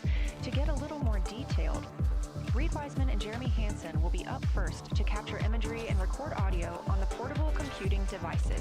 You hear those referred to as PCDs, while Victor and Christina serve as the support members.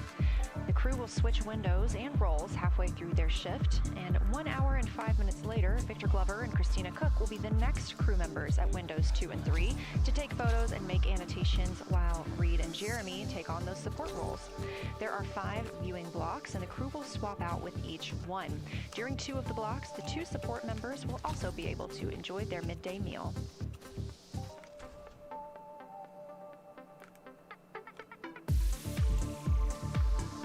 At least 3 times per block is a science sit rep. Again, situational report. This is partially an operational status, reporting back if they missed any targets or gotten any specific ones, if they have issues with their camera or any other operational items.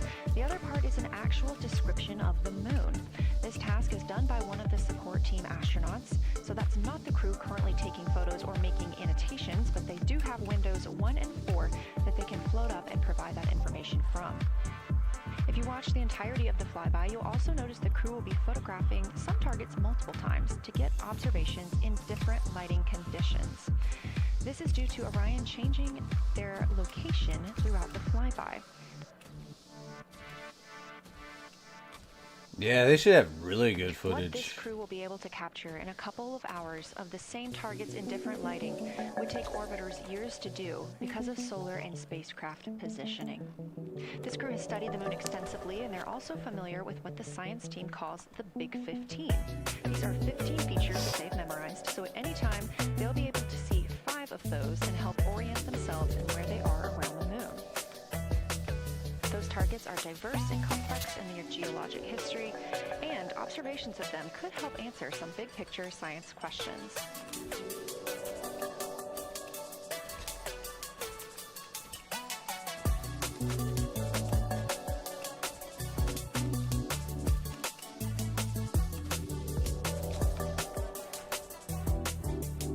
Hopefully we get a global here pretty soon, guys. We haven't gotten really any big ones.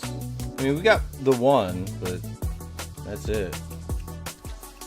If you've been following the mission, you can see that the configuration of the cabin is a little bit different than what it looked like on launch day. After ascent, the crew were allowed to reconfigure their spacecraft, and you can see that they've taken down seats. They have also taken away footrests. This gives them more opportunity to move about the spacecraft.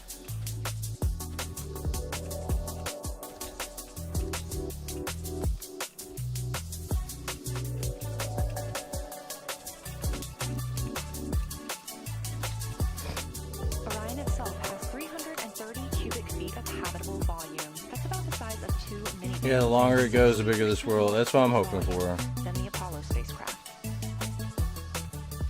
We are standing by for the Integrity am I so itchy? I like literally washed everything last night.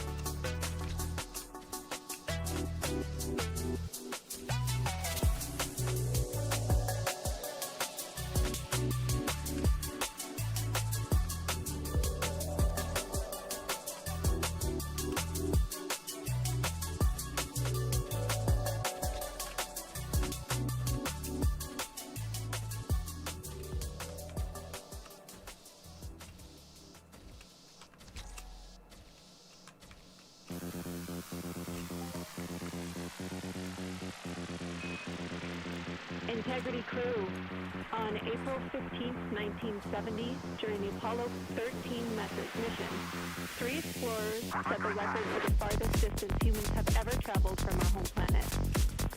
At that time, over 55 years ago, Lovell, Swigert, and Hayes flew 248,655 statute miles away from Earth. Today, for all humanity, you're pushing beyond that frontier. Integrity, over to you.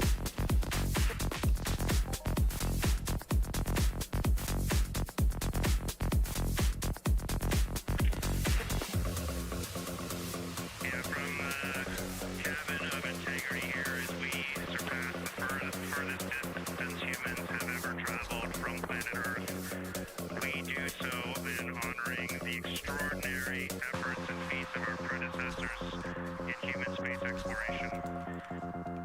We will continue our journey even further into space before Mother Earth succeeds in pulling us back to everything that we hold dear. But we most importantly choose this moment to challenge this generation and the next to make sure this record is not long-lived. They're like, break our record. Thank you, Integrity, and congratulations to you and the rest of the Artemis 2 team. They're just trying to get achievements. That's the only reason they're in space right now. They just want achievements. Thank you, and we have a couple more things we'd like to take this moment for.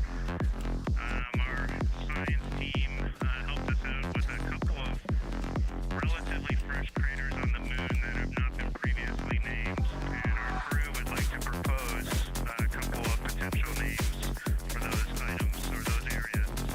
And we spent a bit of time this morning looking out the window, and we're able to see them now both with our naked eye and through the long lens. And so we feel this is a good time to send this down, and a special shout out to Kelsey for helping us with this. The first one we'd like to suggest is a named crater in honor of our great spacecraft Integrity. And so if you were to look at Oriental on the far side and then draw a line straight up to Ohm on the far side, relatively in the middle is an unnamed crater, and we would like to suggest it be called Integrity in the future. And the second one, and especially meaningful for this crew, is a number of years ago we started this journey in our close-knit astronaut family, and we lost a loved one. And there's a feature in a really neat place on the moon, and it is on the near side, far side boundary. In fact, it's just on the near side of that boundary. And so at certain times of the moon's transit around Earth, we will be able to see this from Earth. And so we lost a loved one. Her name was Carol, the spouse of Reed, the mother of Katie and Ellie. And if you want to find this one, you look at Glushko,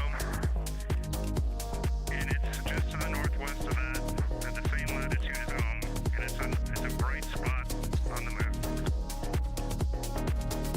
And we would like to call it Carol, and you spell that C-A-R-R-O-L-L.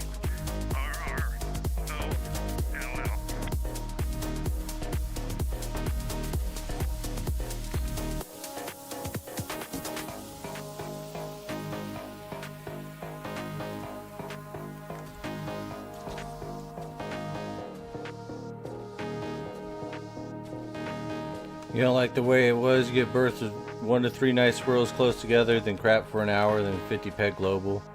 And not hour crap, yeah.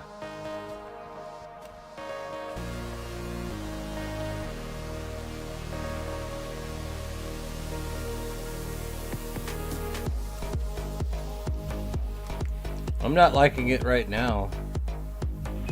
We've had like an hour and a half of crap. Loud and clear. Thank you.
What it is, what it is.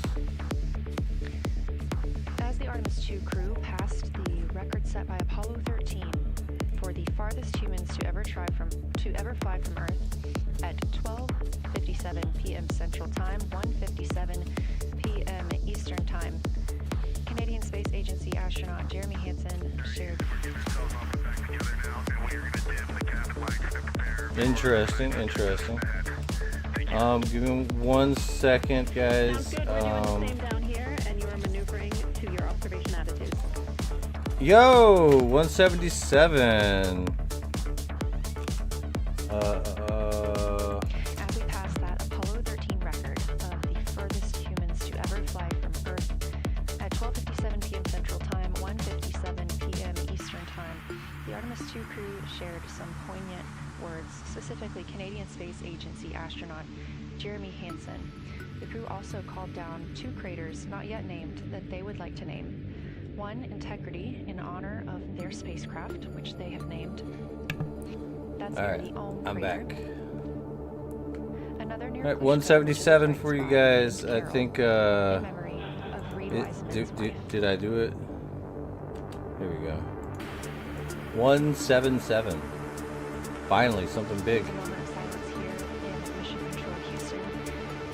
And now the team and the Artemis 2 crew are ready to begin their lunar flyby. We have a doubling. I hope they come back to Earth okay, man.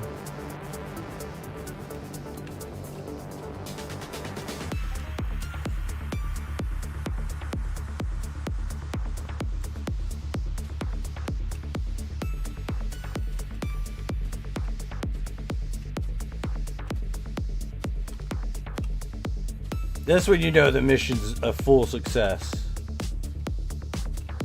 Yeah, space is kind of, it's essentially just falling through nothingness.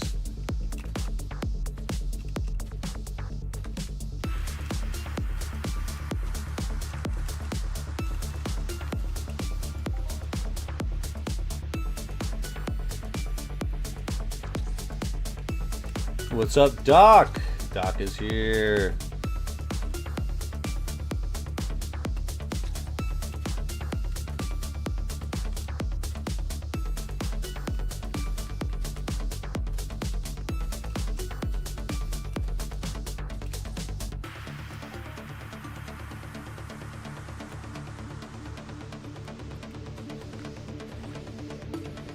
As long as they stay out of PvP, they should be okay. Yeah. Well, they are talking. We are Apparently, 6 days, 19 hours, 31 like everyone minutes, agreed that mission space is elapsed not a time of the PvP flight of zone. Artemis 2, our 4 Just astronauts FYI. to Orion. Today is our lunar But we're starting to break some of those rules now. The spacecraft is currently about 12,000 miles away from the moon, and you can keep up with the distance from Orion to the moon and Earth by visiting nasa.gov/track Artemis. Or you can just stay with us here because we're going to be telling you throughout the day. They are currently 248,834 miles away from planet Earth.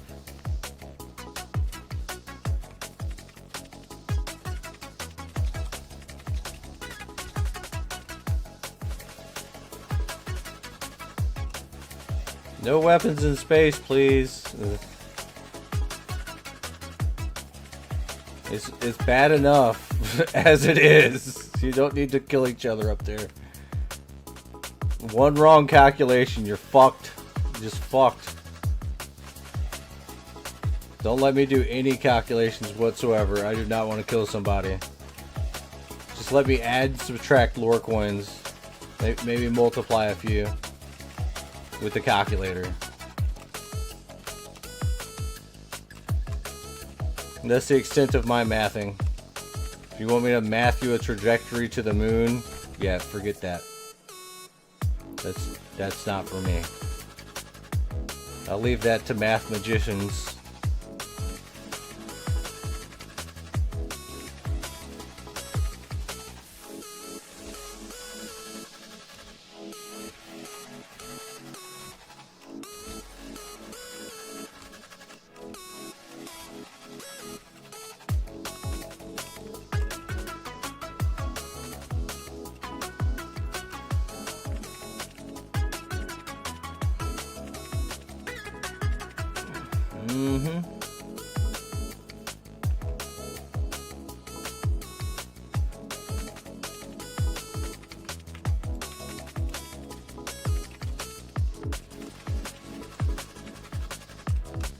Coming up next on the crew's timeline today will be their cabin configuration portion.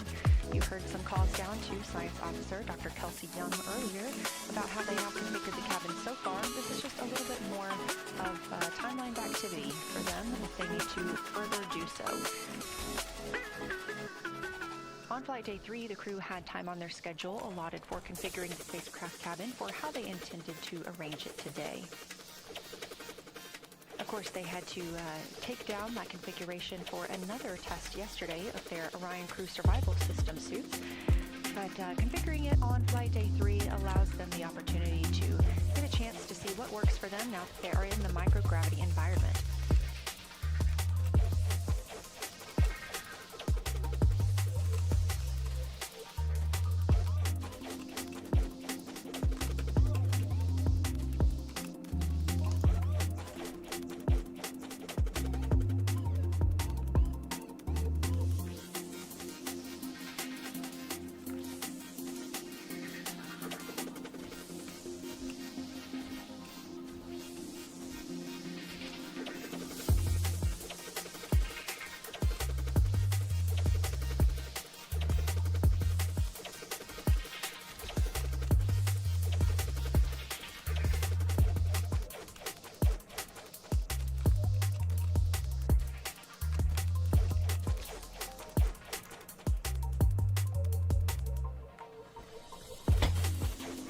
Let's stand. To begin their cabin configuration portion of their timeline, though they have been working that already, as well as potentially during their post-sleep period this morning. The official lunar flyby observations are slated to begin in just about 40 minutes. That's when we'll have the crew at the windows photographing the moon, as well as making calls down about what they are seeing.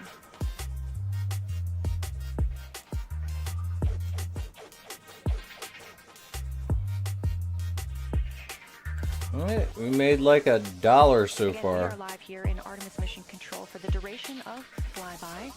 Currently, the Orbit 1 flight control team is on console. This room is staffed 24/7 from the time before the astronauts step foot on the rocket until the time they are splashed down and are safely recovered in the Pacific Ocean on flight day 10.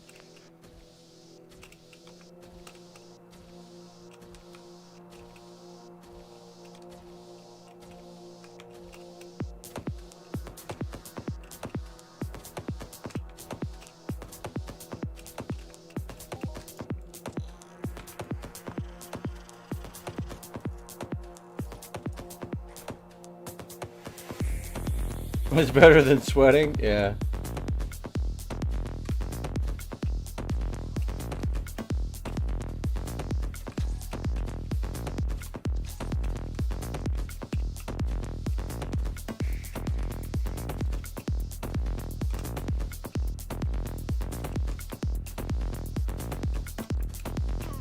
Oh, kind of saw that coming.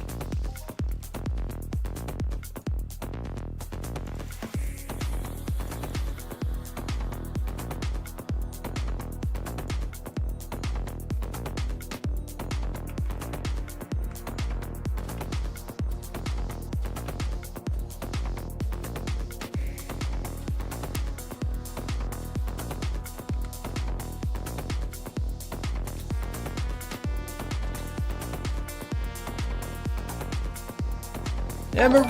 And this is Artemis Mission Control here in Houston. Raiding me with the party at 34! 177 miles away from the Welcome everybody. Apollo 13 We're watching the moon stuff. Central Time, The Artemis. p.m. Eastern Time. That distance, 248,655 Ooh, a lander with a 50 stream streak. Oh shit, oh shit, oh shit, oh shit, oh shit. The Earth around 6:07 p.m. Central Time. At that time, they will be in an LOS, or a loss of signal, us on Earth, as they'll be flying behind the moon.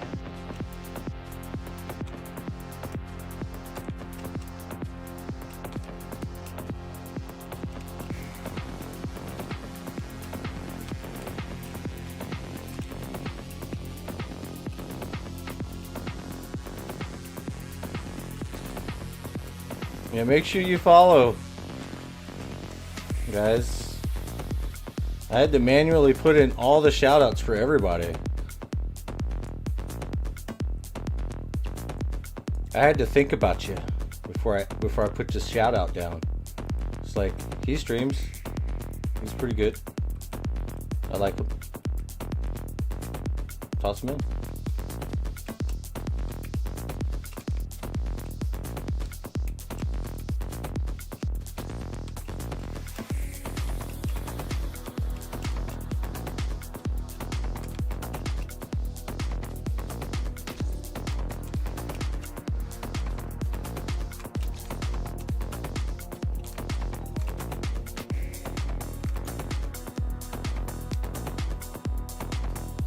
Yeah. Ooh, ooh, ooh.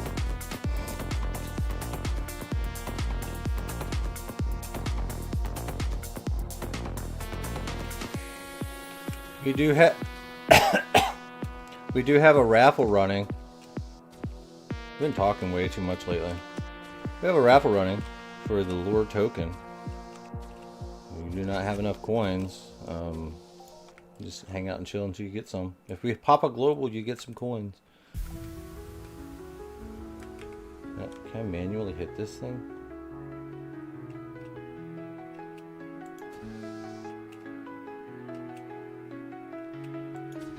There we go.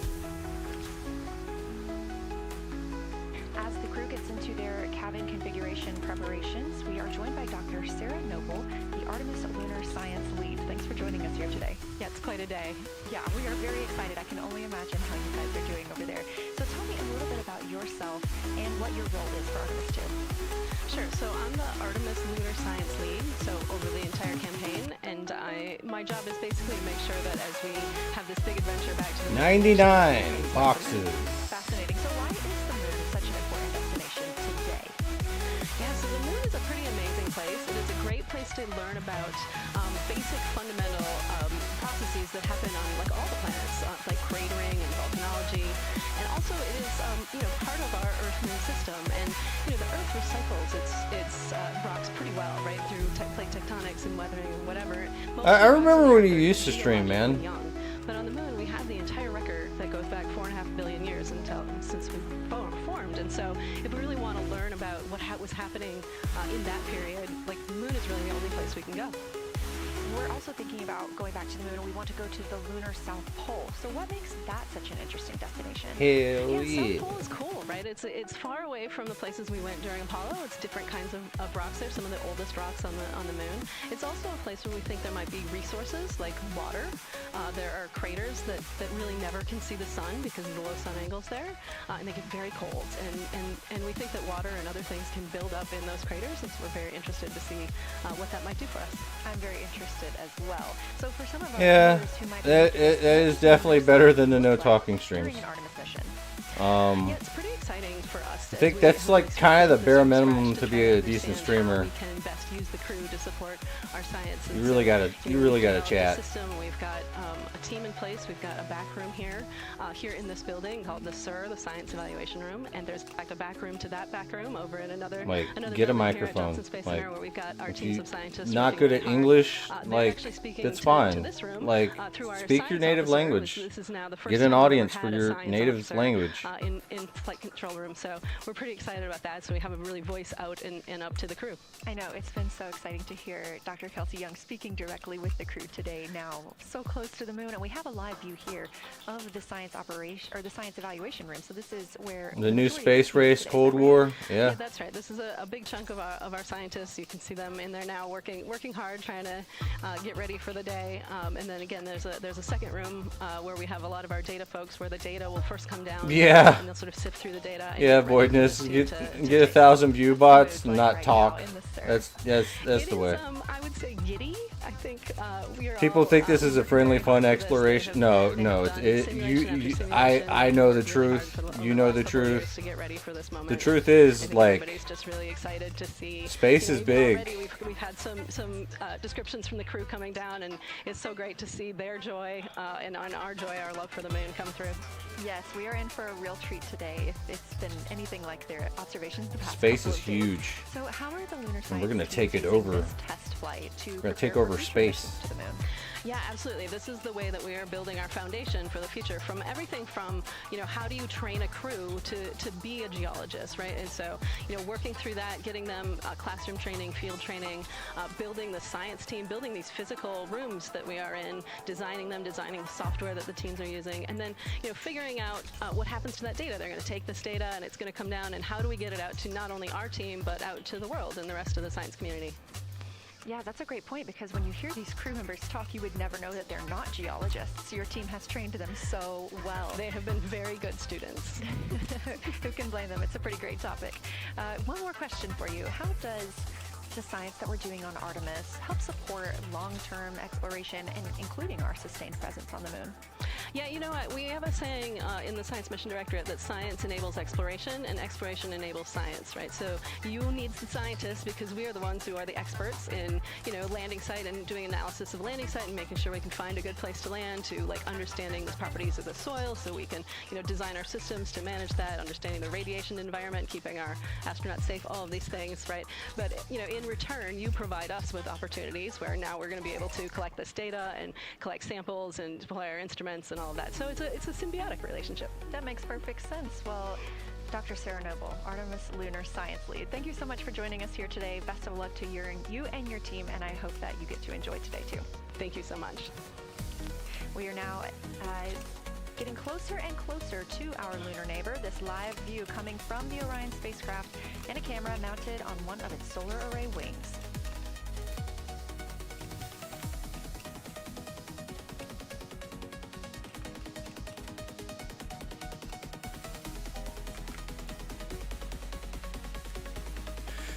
Whew, yeah.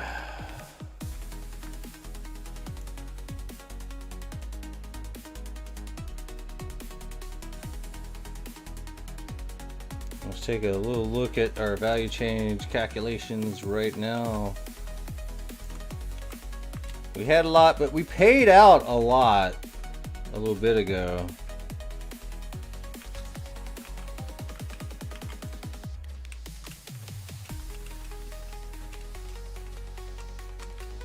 To the winners so far.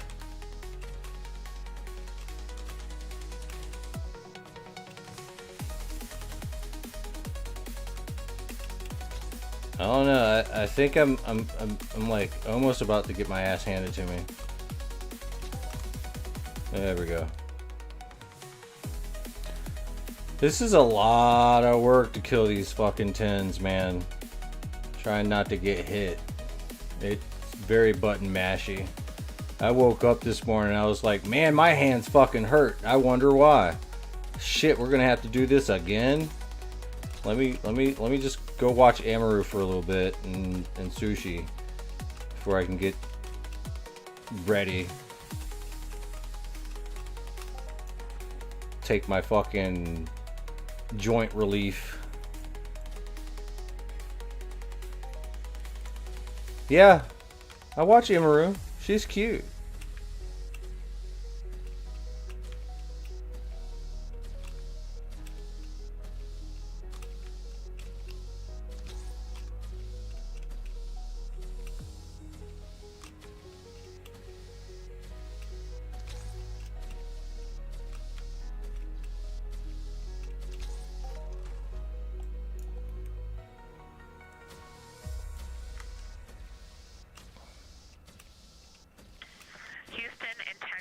For camera serial numbers. Ready to copy.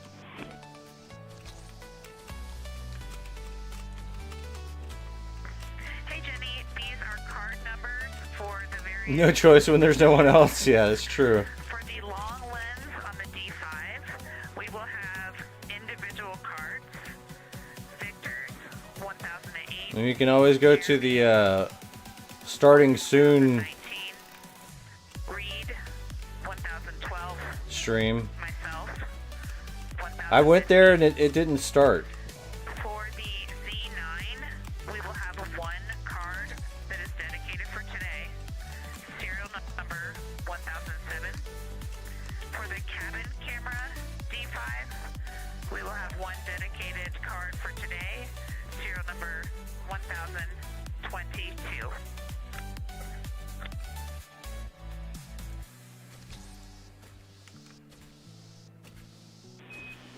All right, Christina, we copy all. Thank you.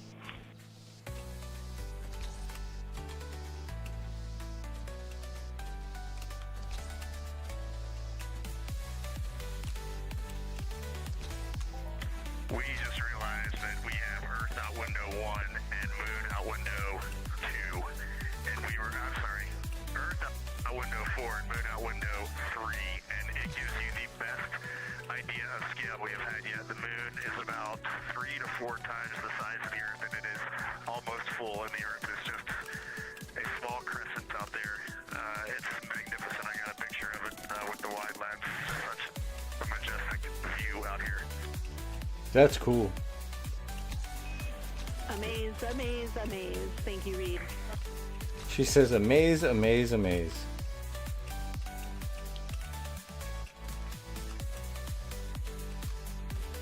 Yeah, hopefully they come back with all the pictures, man.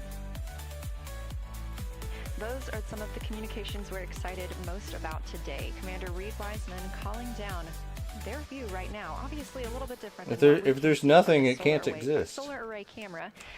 They are Nothing is something. I'm sorry. Spacecraft able to see at the same time Earth and the Moon. It's like saying there's no such thing as fucking zero, okay? Calling down some of the cameras that they Zero is real. Today. It is the lack of anything.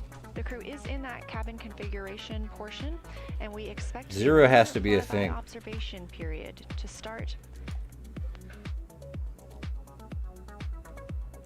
just about 20 minutes.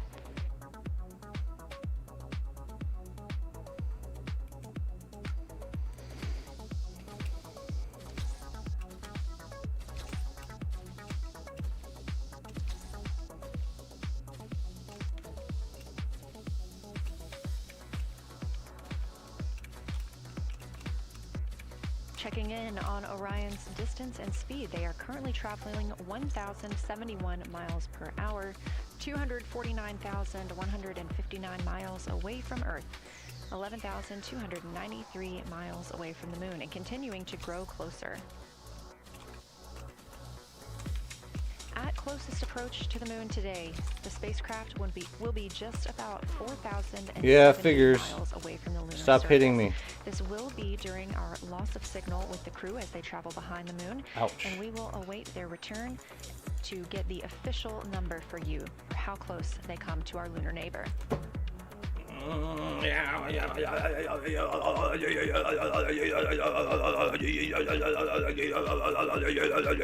Let's fucking go.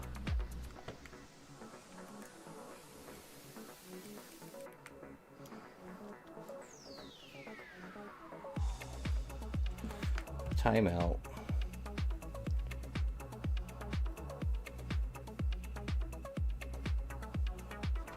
Well, if we're in a simulation, the simulation exists.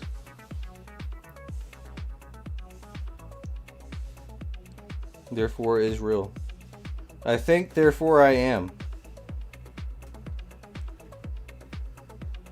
That's how that works.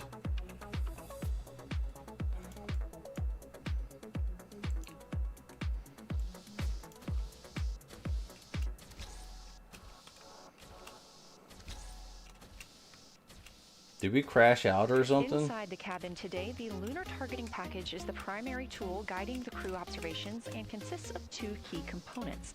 The Lunar Geography Review helped the astronauts study major lunar features in advance and help learn how to orient themselves during the flyby. Because, of course, the moon is not actually labeled like it appears here when we look at this map. The lunar targeting plan provides a detailed What's my opinion on the observation Unreal targets, token? background science context, and specific I think it's gonna be big, instructions man. and pictures the crew should take, as well as the verbal descriptions that will be helpful. But then again, I might be wrong. Reviewing them later. This is a screenshot from their lunar targeting package, and a screenshot specifically of that lunar.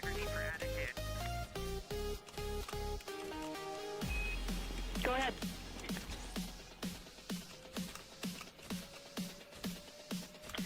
Hey Jenny, understanding we are in final attitude now for the lunar flyby, would it be possible to pitch the vehicle down 5 degrees? That would allow us to get the D5 long lens flush. No, it is not possible. Don't do it. Don't fucking do it. We're checking. That call from Christina Cook, NASA astronaut and mission specialist on Artemis 2. The Orion spacecraft is positioned in a specific attitude to allow the crew to best see the moon outside of their windows today for this imaging opportunity. That call was a request for a potential attitude shift just slightly, another 5 degrees, to give them a better view and to give them a better opportunity to use their long lens camera. They'll also be using that lunar targeting package we were discussing. I am following along with that real time, so I'll be able to share with you exactly what targets Hell the yeah. crew is looking at and when. They also trained with a lunar science passport. It's a little reference guide used on Earth to reinforce recognition of key lunar features. It is not on the flight, but it was a significant study tool for the crew to get them ready for launch. The apparent size of the moon will change throughout the flyby, and it'll appear roughly like a basketball. I think it might be end up being one of the highest paying deeds, but I could be wrong. Careful planning and practiced observation techniques. Yeah, you can't do research on something that hasn't paid out its first fucking payout yet. You can only have speculation. You feel it can be a scam when Unreal is out. Maybe it's a tiny percent that everyone's going to be trying to sell their stack very fast before it's devalued hard. That would probably be a really nice thing.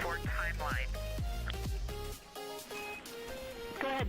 Nah, anything that it depends on the players cycling is going to be a pretty decent investment. Even the moon, even though it barely pays out every week, still yet pays out. It pays out a lot more than it pays out more in a week than Compet did. Let's just be real. And in LTP, that our first target, discussion 1, starts in about 29 minutes. Can you confirm you'd like us to start discussion 1 in 29 minutes at 1900 GMT? And then you got to understand there are people out there that want to feed you FUD in order for you to start wigging the fuck out and sell your shit, One should start at so they get it for cheaper. 18:45. That's The game's about to fail. You need to sell your shit right now. Oh my fucking god. Sell it right now. So they buy it up. Like, dude, don't listen to fucking retards. Well, they're not really retarded. They're actually pretty smart, but they're really manipulating. You gotta, like, not believe everything that people say. Some people really want some shit. Will match the start of the white band for discussion 1. It's just a matter of the labeling and the granularity. Thanks for confirming. Copy, and we'll look into that a little bit more on our side as well.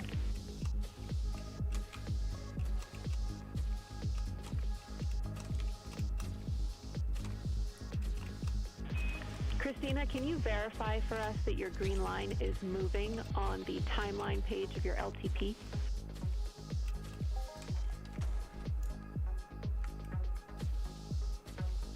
Affirm.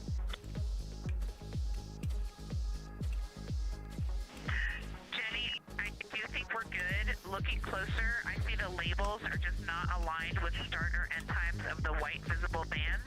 It fully makes sense now, so I think we are all set. We'll look forward to starting some observations in about 13 minutes. Copy. Thanks, Christina.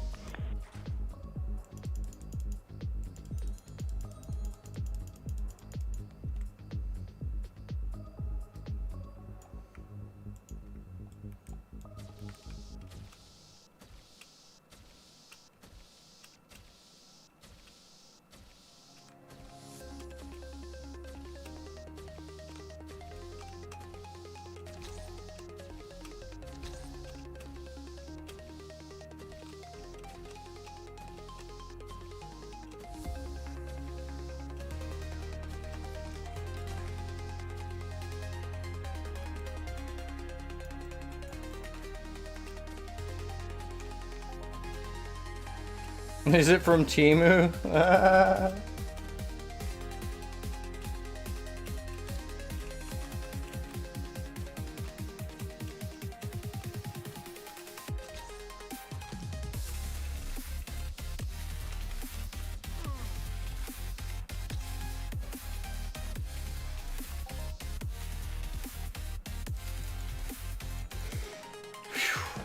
Wow.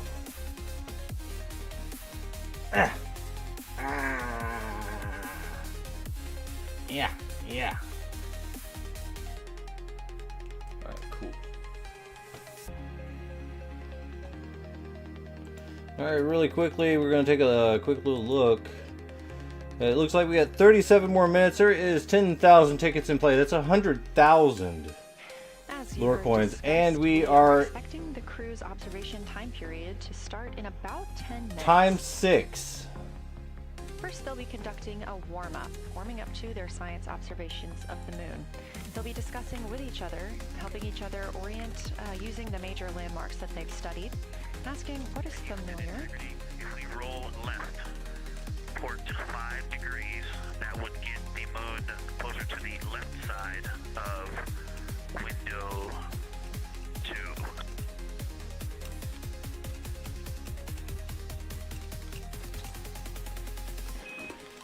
Copy, Victor. We'd like to know if it's pitch and roll or one or the other. They have that many coins because we double them when they win. Double, triple, or quadruple. Jenny, we actually thought you already put the pitch in. Has the pitch been put in already? No, we need a little while longer to talk about it.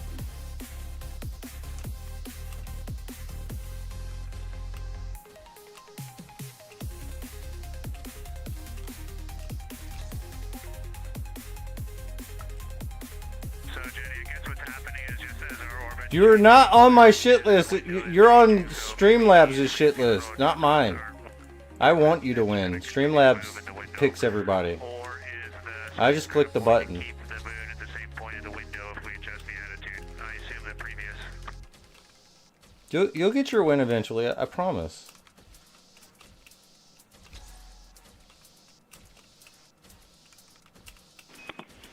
Right now, now we are pointing the center of the window to the center of the moon with 2 degrees of deadband.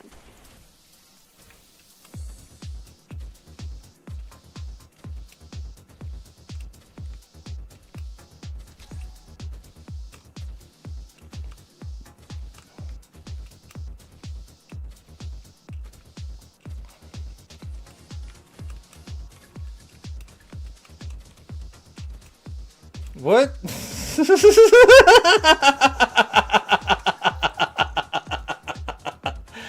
Oh shit, Drac. Oh man, that's insane. I love it. I'm not gonna kill Drakill, bro. No, he has the wrong idea. Sebby, I swear, I don't know. Everything's okay. He's just tripping. Thank you for the Prime sub, though. He'll win eventually. I swear, he will. He has to. That's Jenny Gibbons, Canadian Space Agency astronaut and Artemis 2 backup.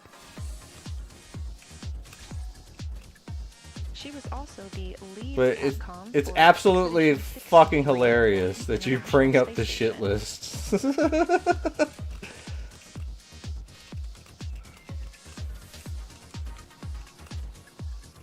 The crew is requesting some attitude changes to the spacecraft to allow them to better image the Yeah, I'm requesting NASA to do an attitude change right now. Of course, those have to be discussed on the ground before they are put into work for the spacecraft, so the team is taking some time to do so. You also heard Gibbons reference that we are in 2 deadbands. Deadbands are essentially keeping us in the lane in which we're traveling. If you're familiar with lane assist in your car, very similar in this case. Their attitude does not coincide with my feelings.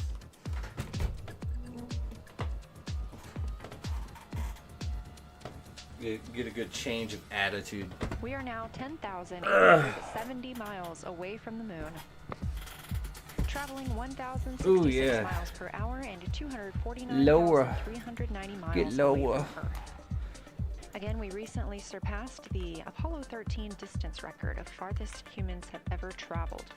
And upon calling down some words during that Word up, Massa. Canadian Space Agency Good to see you, bro. Jeremy Hansen noting that he hopes that this record Don't you stream too?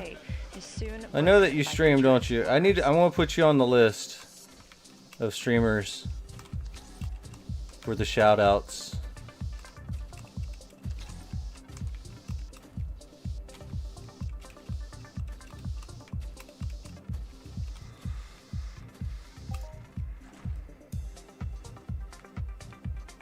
Yeah, let me grab your name really quick.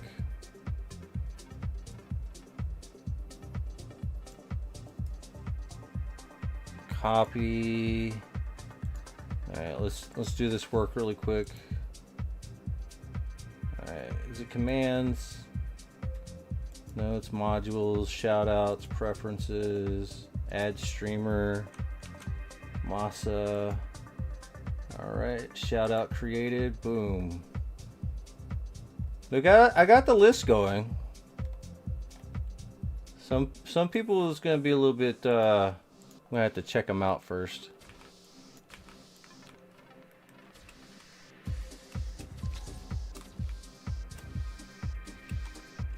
There you go. What's up, Wazari? Yes, I gotta put Wazari on the list too.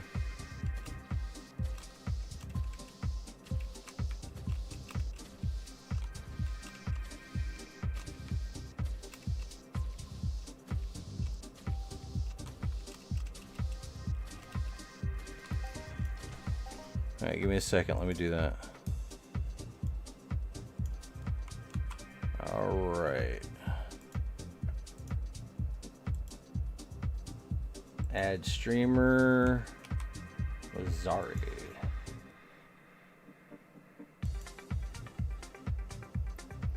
Alright, 30 minutes left remaining, and we're watching moon people do moon things. On the moon.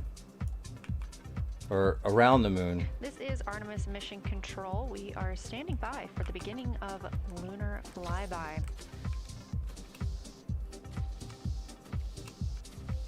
Expecting that to start in just a few minutes when the No, crew begin Earth a Moon. warm-up discussion, preparing for the day. They will be capturing images along while discussing On what the they Luna. find familiar about the moon and what looks unexpected to them.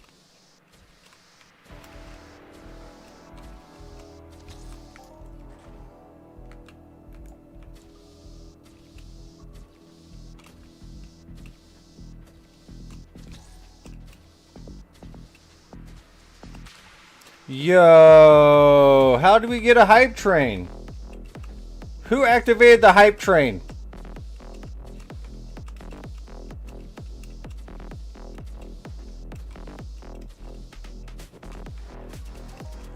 You guys actually activated the hype train. We've done gone to choo-choo mode.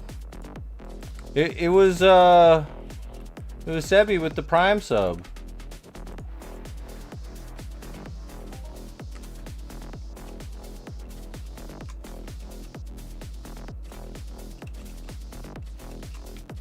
Again, just minutes away from the official start of Lunar Flyby, or when it is timelined for the crew. We are currently 10,726 miles away from the moon. This view on the left side of your screen coming from the camera on one of Orion's solar arrays. Not doing too bad. I think we've kind of stabilized to the bottom end.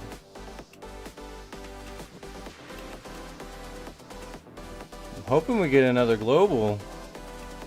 Get you guys a little bit more points to enter into the raffle. Increase your chances of winning. It's a big raffle. Like you might want to have to Points while the crew are reserve some coins for the next raffle. getting ready for their flyby today. They'll be looking to orient themselves using major landmarks and annotating their observations along with their discussion. They'll have 10 minutes for that warm-up discussion.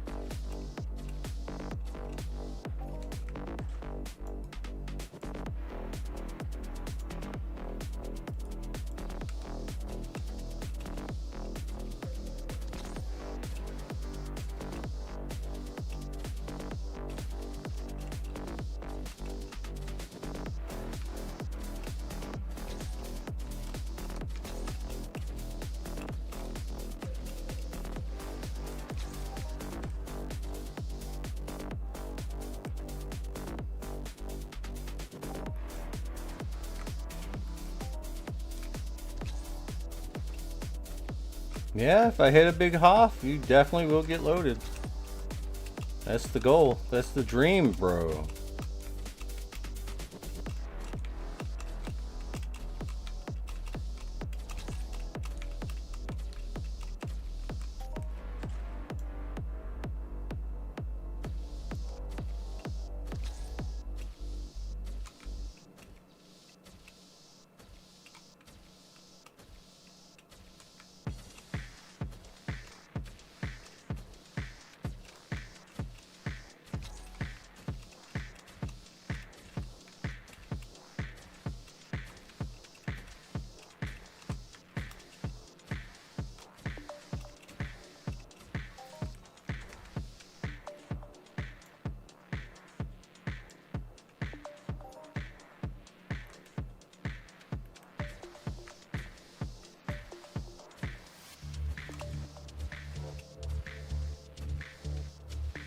But regardless, I mean, our money's gonna go to somebody else, I guess. All of the awesome features that they're seeing. We just had a huge moment realizing that Hertzsprung is about the same size as our incredible Oriental. We're really excited about this target that's kind of new to us. We're orienting on things like how we talk about albedo, finding some of the prevalent things that we're used to from all of our training, and just overall taking in this view. We also are noticing that the moon is still getting noticeably bigger as we go, even when you're watching it continuously. It's great to see these two guys get warmed up. We love the report, Christina. Thanks. And you nailed it on why we added Hertzsprung. As you'll see in the prompts, we're looking for comparisons to the comparatively much older Hertzsprung compared to the younger Oriental. Great words.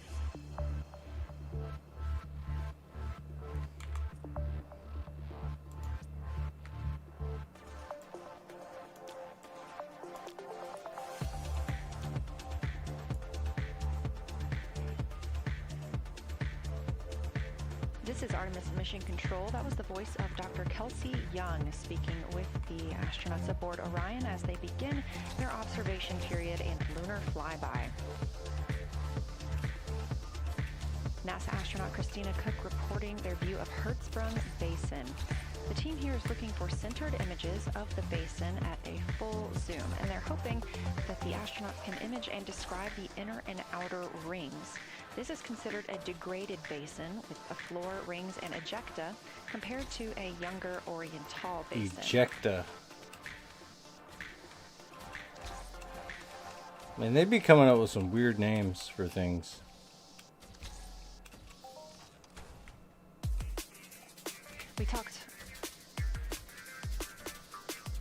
We spoke earlier with Julian Gross, the Artemis curation lead, about some of the terms we will hear the crew use today. One of those just called out, that's albedo, looking at surface brightness, or the amount of light a surface reflects.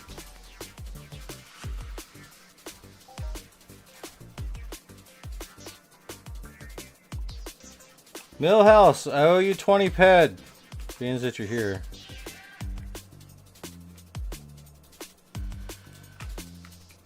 I don't know if you caught that. A few more terms that we hope to hear today during the crew's sit reps or situation reports include embaying. This refers to one feature that surrounds another. That usually is a higher relief feature. Houston Integrity, one report from the crew at the windows. We can actually see the moon and Earth. You know? at the Cool, same cool, cool, time cool. Right now. It's interesting because the Earth I just wanted to make sure you knew. So the Earth itself seems to have a much higher albedo than the moon. We think this is independent of our eyes focusing because, of course, the Earth is much smaller than the moon in our view.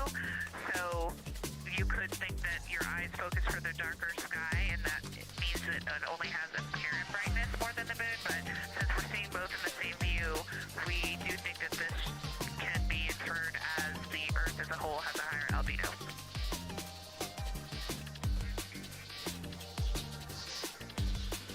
Great observation, Christina, and reminder that as you're starting to look for those subtle color and albedo variations on the moon, the relatively bright albedo Earth might make those a little bit difficult, but as your eyes continue to adjust, we expect you to start to see more nuance on the moon. Thanks.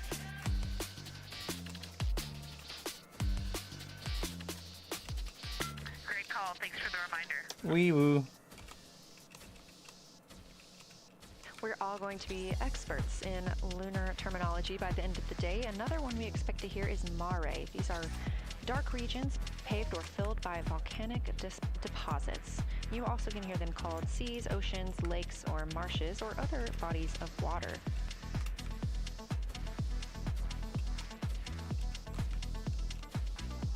That's really weird.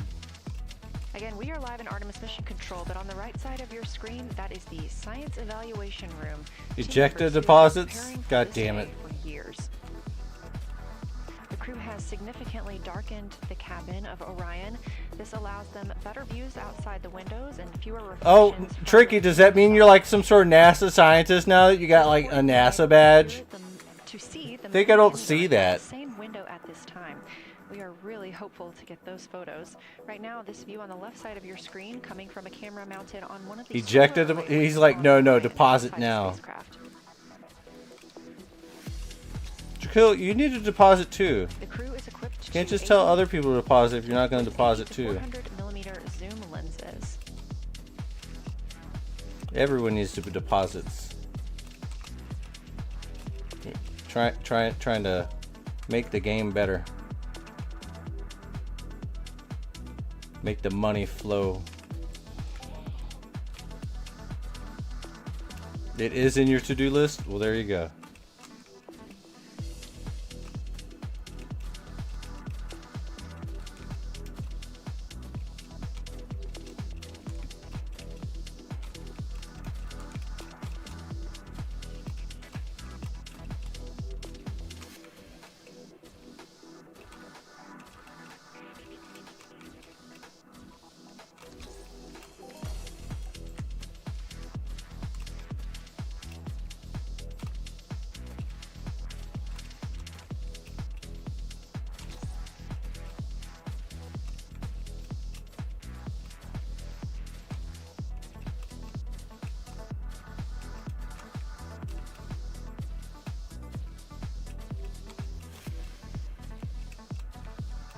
Yeah. Oh, you didn't just lurk, man. You literally entered the raffle, right?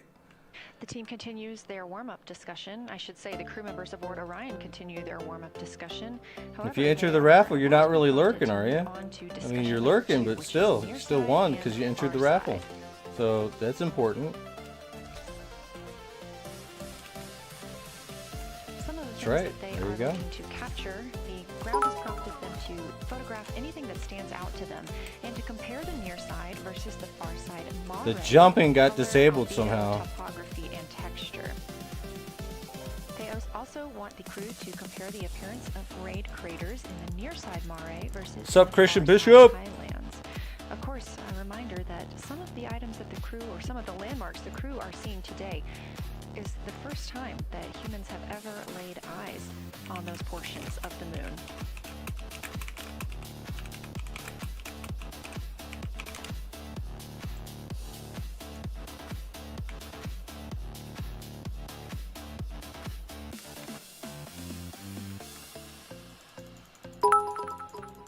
Ooh, In the thank targeting you for the package, there are a few biddies. reminders of the crew. For the crew, there are time-sensitive observation reminders and science sit rep reminders. Me and Tricky is both in NASA right now. The targets that are being discussed right now is the far side, near side comparison, and hearing some great discussion of browns and greens in the Aristarchus Plateau and how those disappear as you go toward the North Pole, and then over to the far side, you lose the color. You've got Jeremy in window 2, Reed in window 1. Having a great Something's discussion. telling me that we're fighting level 9s. Reed is in window 3. Christina's under window 1, documenting the discussion. And we've got the lights completely off in the cabin. There are some LEDs that we cannot put out that do provide some light scatter. But we have all You're the, pretending to be smart by watching it? What? Pretending? are letting Come on, it man. just as best we can. The window 4 view. Ah, shit. It moved way too fast. The moon, Tycho is going to go over the horizon soon, and you can see Aristarchus, and then you start to lose the view as you go to the west in Oceanus and Procellarum. Sorry, I didn't catch that, and So far, I have to the team is open up on the other plan, thing to see it. And the long lens is being put to good use, and recordings are being made, and internal documentation of the configuration and the observations is ongoing. Science, do you have any questions for us at this time? Integrity Science, Victor, very glad that you provided the first formal science sit rep, as these were indeed your idea. One follow-up question, any relationship between those browns and greens you described? Do you see them blending into one another, and do you see any topography associated with either color?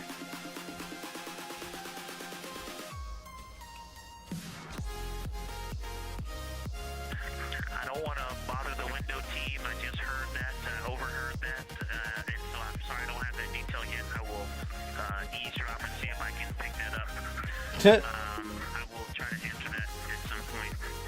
I also heard a comparison of the albedo in Aristarchus, that crater, the very high albedo spot you can see on the near side. There is a feature called, I believe,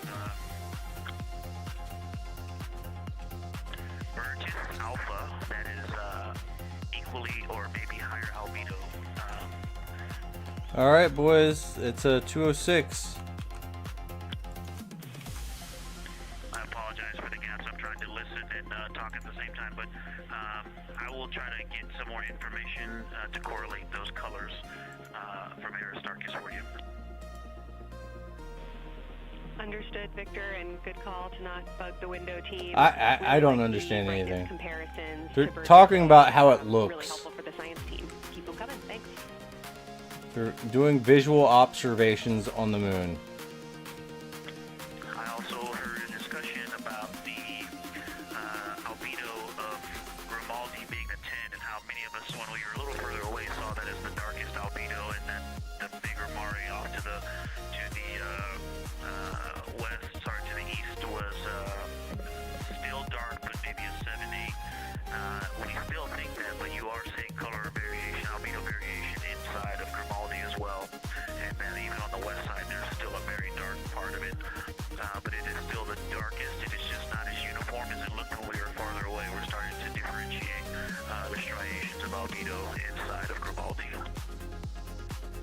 I don't want to disturb people looking out of the window. Red superlatives like darkest, biggest are really, really helpful for us, so keep those coming. Am I using this gun with an extender? Yes. Why would I not be? The materials for this gun are pretty expensive.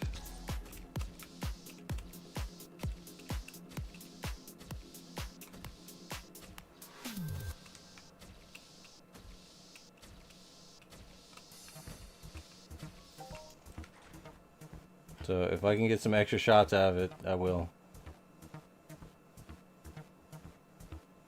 It's at 34%. As we were just mentioning, the crew is slated to perform these science sit reps. They are prompted to do so by an icon in their lunar targeting plan. That one coming down from NASA astronaut and pilot of Artemis II, Victor Glover.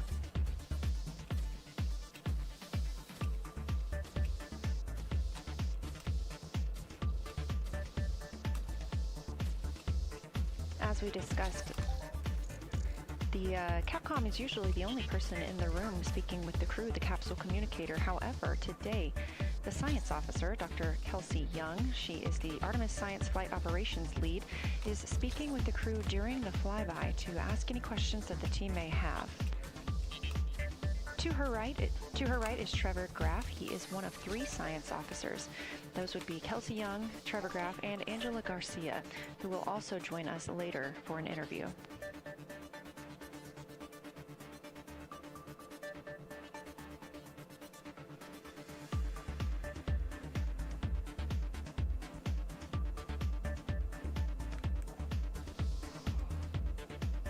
Is the problem with this game people having nice unlimited gears, but they still keep using unlimited sometimes just to kill mobs faster? Wait. What?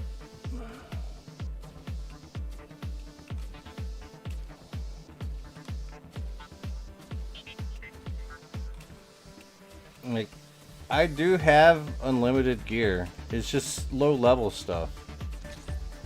If I want to go higher level, I gotta get my hands on higher, like the Hyperion. And Houston Integrity was able to Science Integrity was able to get a view out of window 1, which is a beautiful view. I can see the entire mode that they're looking at. We left the t-shirt up there, so I was kind of peeking through the opening in the makeshift shroud there. And once I was able to get 2 eyes on it, we're struggling, actually. I'm losing all the gains I got last night. But it just really jumps out because it's still got the low light, the low sun angle, and so where Babalov has that impact over the top of another crater, where the 2 craters intersect on the eastern edge. So shit, pulling aggro. Another mob. Pulling all the mobs. Getting fucked up. Gonna probably get deadited. There's some real variation in the terrain. Shit. Nice peak where those peaks intersect. Where those rings intersect, and we'll get a picture of that. Love the description, Victor, especially the comparison and relationships you just described about topography. And if it's easier for your observations, do feel free to remove I'm fucking up. the Shit, t-shirt I shot fucked from up window real 1. bit. Really bad. I need to stop. Absolutely, we will do. Thank you.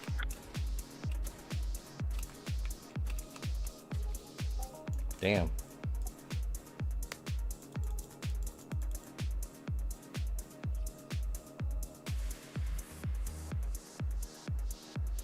Yeah, it's real-time Artemis comms.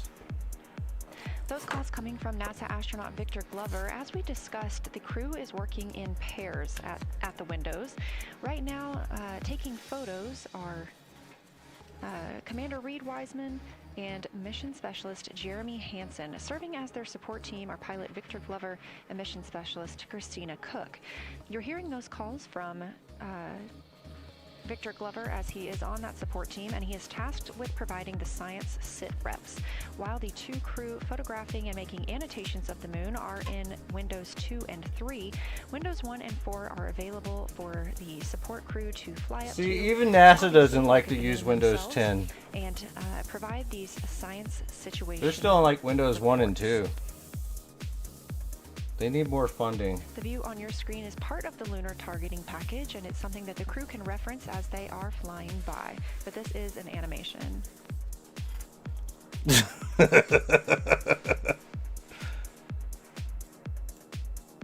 You also heard Glover mention Oriental. Oriental is a major feature that the team is interested in, and it's known as the Grand Canyon of the Moon. Not necessarily, Solmar. If I was playing low and slow, I'd probably have enough to play off of every week. But I need to deposit like a ton of money. Could fit within a straight line distance from NASA's Johnson Space Center, where we are at today, to Kennedy Space Center.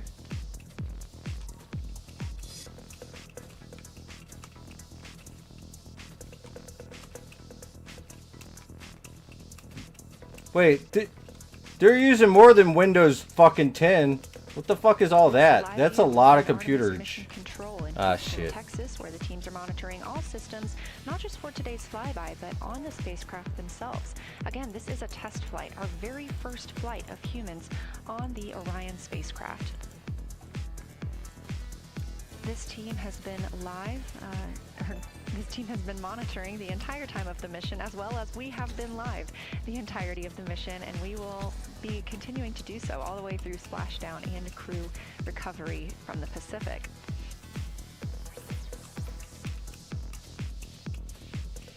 This is a visualization from Arrow, the Artemis real-time orbit website that you can also access at any time by visiting nasa.gov/track-artemis, showing us that we are now under 10,000 miles from the moon, 9,948 to be specific, and continuing to count down.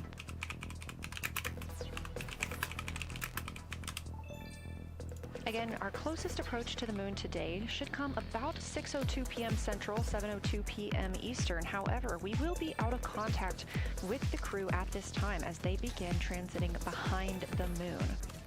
At that time of closest approach, the distance from Orion to the lunar surface will be about 4,070 miles.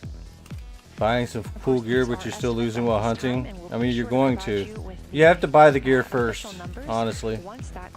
Take the investment first, and then hunt with it, and see where you are, see what you need. It's like going out fishing or hunting IRL. Like, if you don't have a thing to do IRL hunting, you're not going to really make money or anything, or you go out fishing in real life. Those activities really about 20 minutes ago, so we've got several hours of moon view opportunities. This is still a live view inside that capsule. However, you can see just how dark they have turned down the lights. Actually, they've turned them all the way off. There are a few LEDs that they cannot power off, but turning down these lights gives them better views outside. Yeah, listen to Drek Hill. He knows his shit, man. The moon. This also prevents any reflections from inside the spacecraft bouncing up on the windows and interfering with their photography.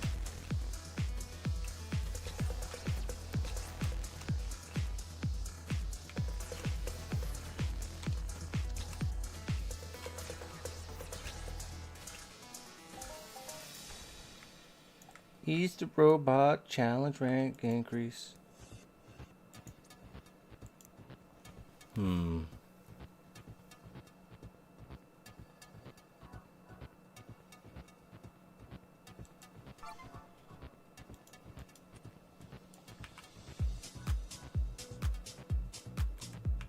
We'll get our dexterity up.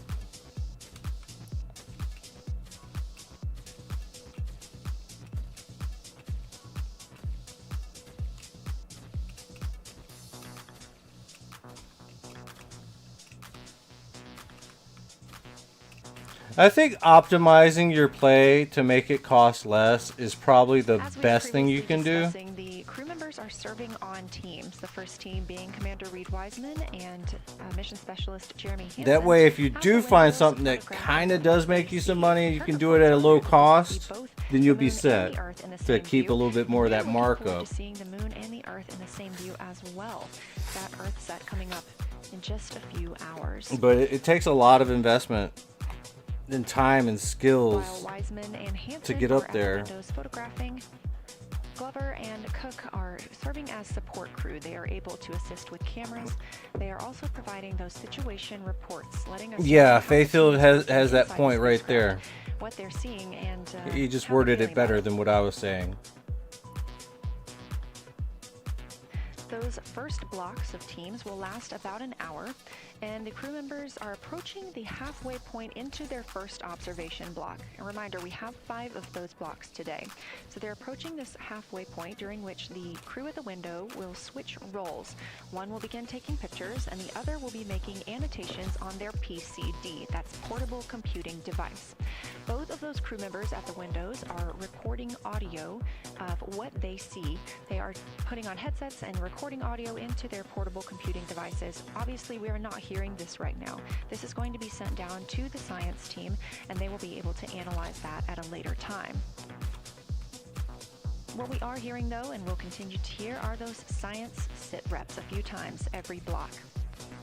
Once this block is complete, about 40 minutes from now, we will have the teams switch. That means Pilot Victor Glover and Science integrity. Looking at a window 1, I think I may have misreported earlier saying that it was Tycho going over the horizon. That was Copernicus I was referring to. Apologies. It was Copernicus is what is farthest bounding to the east, and that is now like on the horizon or just past it.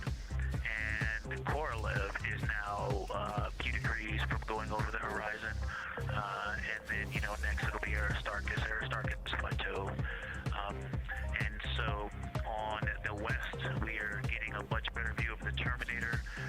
It looks like we have about 80% illumination of the moon, and Vavilov and 1 Vavilov diameter to the west is where the Terminator is right now. And so other features are starting to peek out there. The center of the illuminated part of the moon is to the lower part is Oriental, and just around Oriental, a lot of light structure is starting to show up. A lot of high albedo, similar to the feature, I cannot remember, just alpha, and Aristarchus type high albedo in the ring. So when you look at the interior ring and the external ring, it's almost as if the edges are starting to dry up and turn white. If it was something that was wet, That's true, Dirkhill. the edges would be the part to dry first. You just kind of outline all the Very true. in the interior of that wall is like it was dusted with chalk or starting to dry, or maybe dusted with snow. If this was the Earth, I would say there was snow dumped on some of the ridges on the interior of the rings of Oriental. Also, an interesting part of the discussion that I heard between Reed and Jeremy is that from Glushko to Grimaldi, there are 2 dark features there that look like commas, but in the wrong direction. But there's also a lot of interestingness, just a lot of Yeah, that's also true. squiggles There's a lot of incels in trade chat. and lines that are more small features come into view, and they're also My bad. I'm sorry. I thought it was funny. and some of those, the 2 dark features, for example, have on the southern edge of the larger one, the one that's further to And the barely south, any lure coins. Well, I mean, there's 2 separate currencies: lure bucks and lure coins. part of Grimaldi, and the one to the north, closer to Glushko, is also that same dark albedo. And then around them, there are some very high albedo spots just to the north of the southern one, and just to the west, the smaller. All right, here we go. Very high albedo, almost Shit. approaching the 10, Fucking the 9 hell. or a 10, Fuck. like Aristarchus. And lots of little bright spots are just starting to pop up in this view. To the north, as you look up at the North Pole, there is a very distinct crater with a lot of a very defined central peak that is also 3 Alright guys, raffle time. Fantastic. Going to the horizon gets lighter and lighter, and is very, very high albedo. And I will go look and find the name of that feature if I can look that up. And then to the south. Alright, alright, here we go. Let's do the math. Let's calculate this. At 11310 times 10, and we got 113. And let's see, let's go ahead and send this over through, pop that right there, and we got oh shit, really, right at the last minute. 1 2 3 4. That's 4. 2 4 6 8. So it's going to be times 8.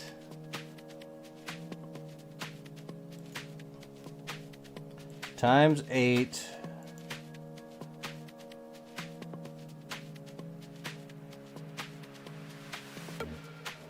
Still not as many as last night at 1 million, but divided by 5. So it's going to be 180,000 lore coins. Alright, 5th winner is going to get the lore token, but the first winner right here is Valendil for some lore coin. And they have a shit ton already. So plus 625988.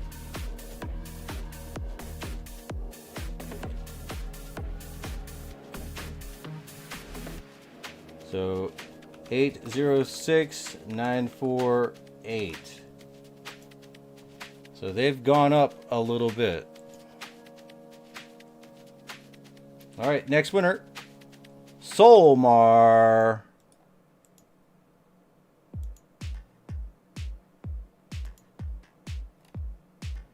Let's go into this.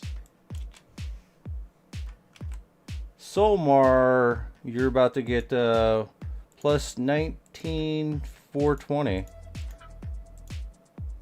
That's going to give you a cool, clean 380. Not bad.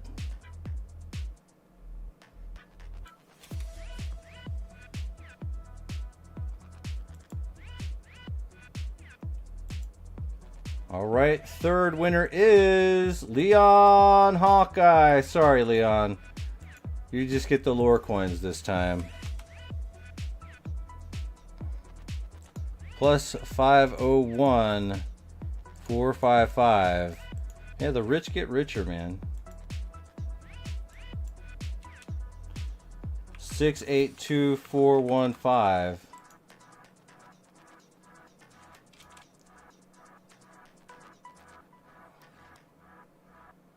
It's like 2 of the tops. We got Solmar in there. All right, 2 more.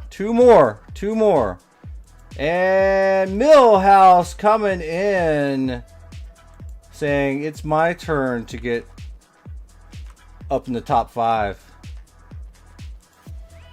So plus 97015. 277975. There we go. I mean, you climbed up, but you didn't get too far up there. That's okay. That's okay. All right, and for the lore token, and then we're gonna run some money raffles. I know you guys like money. I like money too. Ozzy the Crocus. Holy shit! Are you fucking serious? He's already top 5. So like, yeah, it's just picking everybody with in the top right now. Okay, plus 337197. So 518157. And Ozzy gets the thing.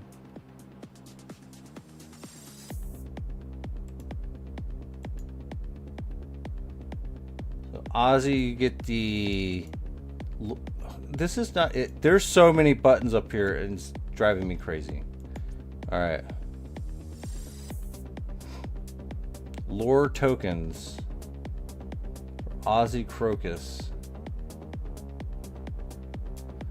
And that's X2 for Ozzy.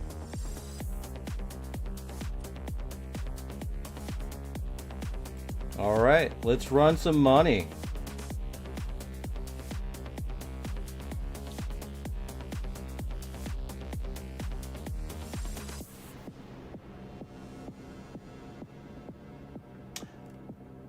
Let's do it. Let's do 60 pad team Mayhem. Get some money in your pockets today. Go with yo. All right, 60 PED.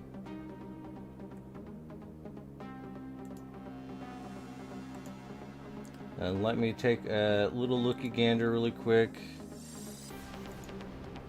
at where we're sitting at right now.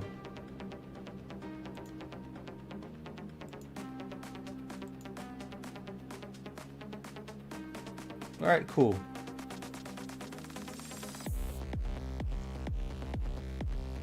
We'll burn a good $6. Let's do this.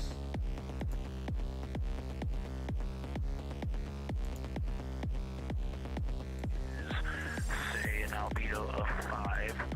This center, and gosh, only a tenth of the diameter of Pythagoras is an albedo of 2, maybe 3, but it is very bright and it stands out. And then between that crater and the actual, what is the horizon from here, there seems to be another crater right on the horizon. And right on the edge of that is another patch of that albedo. It seems to be between the two craters. It's hard to tell from this grazing angle, but there is another spot just further north beyond Pythagoras. Between the two, I can draw a picture of this one and show you where that very high albedo, again another 2 albedo surrounded by 5, and most of the area bounding it.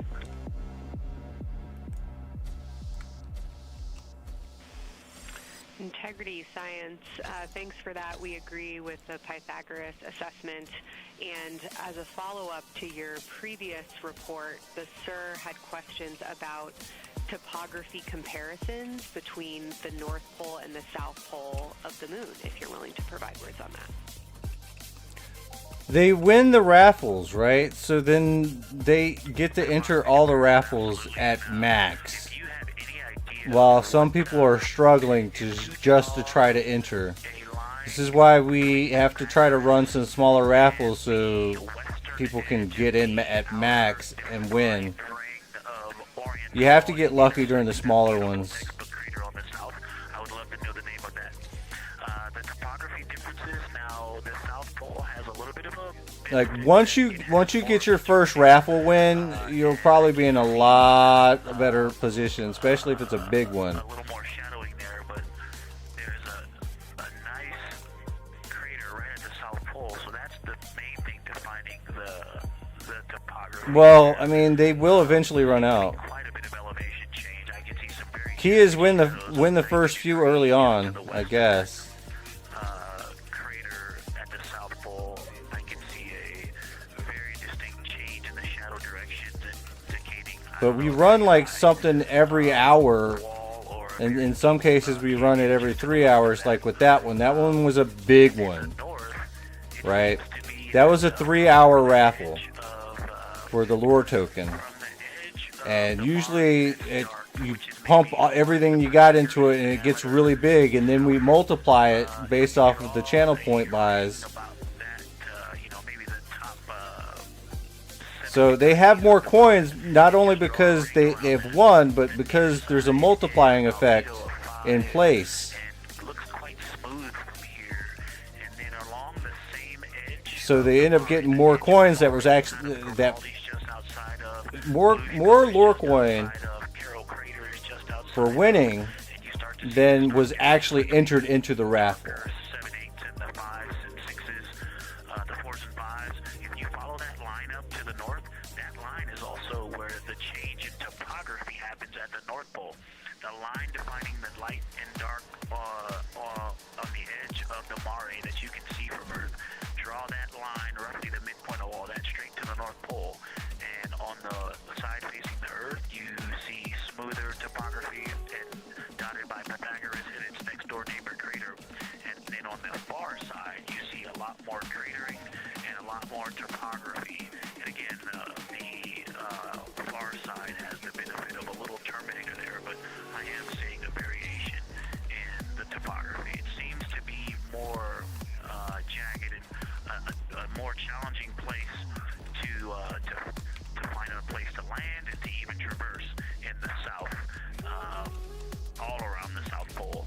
And at the North Pole, it would be more challenging to translate on the far side of the North Pole compared to the near side of the North Pole around Pythagoras.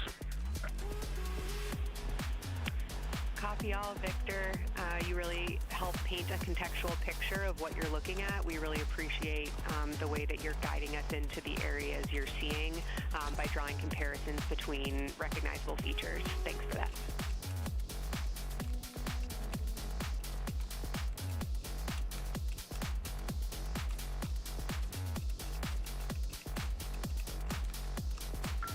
And Kelsey, another little science moment, something I just heard from the window team is the more I look at the moon, the browner and browner it looks. I thought that was an interesting observation. The two observers have been on timeline, no hardware issues. They did start to talk a little bit about another feature that you'll hear more about on the recordings that they call the handprint. That was at the end of their Glushko and before they moved into their current target. They thought that was worth chatting a little bit more about. 10 tokens per gamble. After this. Houston copies and concurs.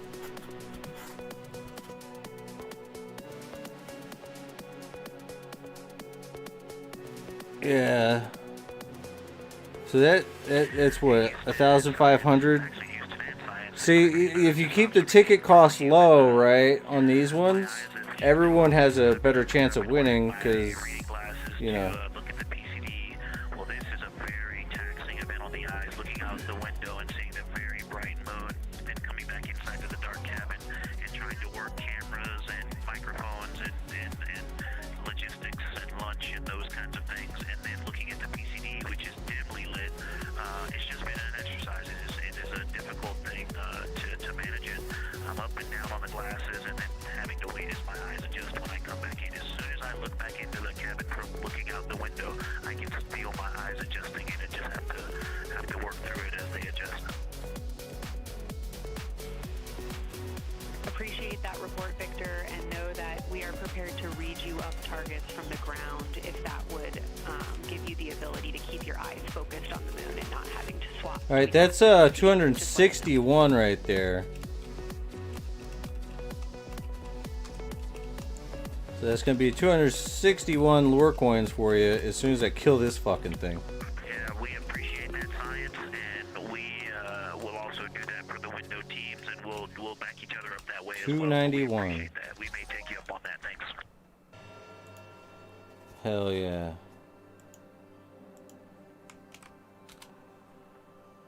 Continued detailed descriptions from the Artemis II crew aboard Orion. Again, this is a test flight, the first time we've flown humans aboard this spacecraft, so every detail, even that it's difficult to look outside the window and then back at the PCD, that portable computing device, every single detail is appreciated as we prepare for future missions. Glover also Didn't I say 291? his glasses now that he's in space and that his eyes have shifted a bit. This is something that happens when our astronauts go to space. There is a fluid shift from the lower half of your body up into your head, and that can cause changes in your eyes. It's something that we have seen over time for some crew members, especially now that we have been living and working on the International Space Station for over 25 years. See, I got that numerical dyslexia. It only happens with numbers, man. Again, it's clear that these Artemis 2 astronauts have undergone extensive lunar science training, including classroom instruction, fieldwork, and high-fidelity simulations. Training expeditions even took place in analog environments like the Icelandic Highlands and the Kemassassin impact crater in Labrador, where crews practiced identifying and describing geologic features under varying conditions.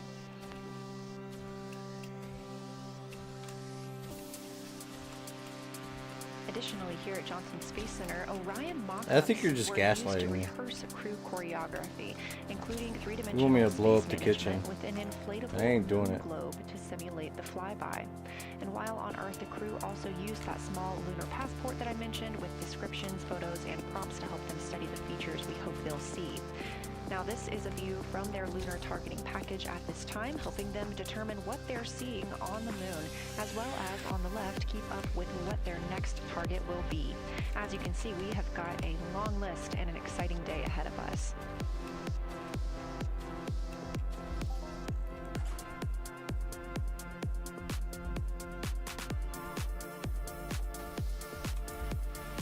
It's now been 4 days, 20 hours, and 53 minutes since Orion launched atop the Space Launch System rocket from Kennedy Space Center in Florida. All right, what do you want me to up it to, NASA Dracul? astronauts Reed Wiseman, Victor Glover, and Christina Cook. 1,000? Canadian Space Agency astronaut Jeremy 10,000? Hansen.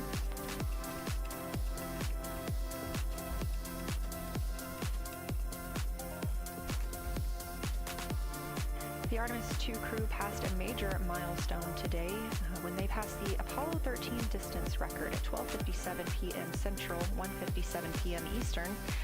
That Apollo 13 distance record was 248,655 statute miles from Earth. Here's another observation, whole moon.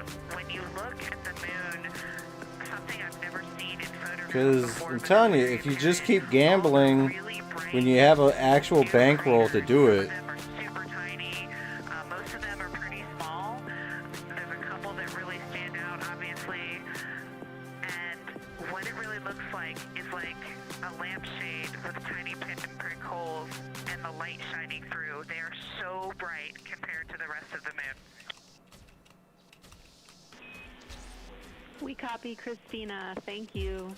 Looks like you guys might be doing it, but remind you to swap positions at the window and take your SD cards with you. We're loving everything that you're calling down, so keep it up.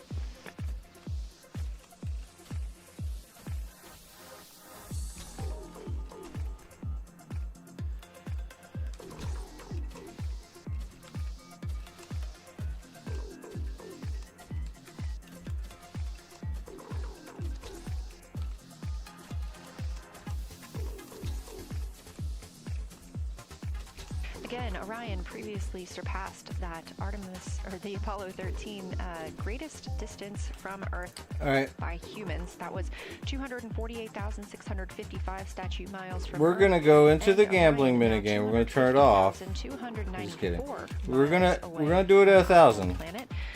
The spacecraft is 9,033 miles away from the moon and growing ever closer. At its closest approach, it'll be about 4,070 miles away, and we will make sure we confirm what that distance ends up being. This is an approximation and an estimate ahead of that moment. We're anticipating them to make that closest approach at 6:02 p.m. Central, 7:02 Eastern, when they are in a loss of signal, transiting behind the moon. They will be the first humans in over 50 years to fly behind the moon and lose contact with Earth. We will regain that contact. it's about pretty much 40 a good minutes positive. later as they reconnect to the deep space At network. 1 through 25, you lose your coins. At 26 to 75, you get your coins back. Only at 76 to 100 that you actually win. 76 to 98, you win double your coins. On 99 and 100, you get 7 times your amount back. So it's gonna be 7,000 fucking at max. So we're gonna roll that. This allows crew members the opportunity and the experience of all roles necessary during today's flyby. Right now, those two crew members at the window have swap positions.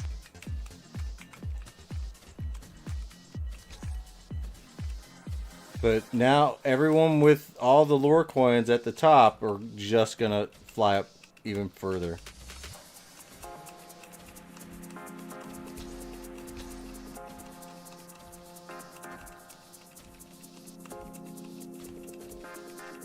Because they gamble all the time too.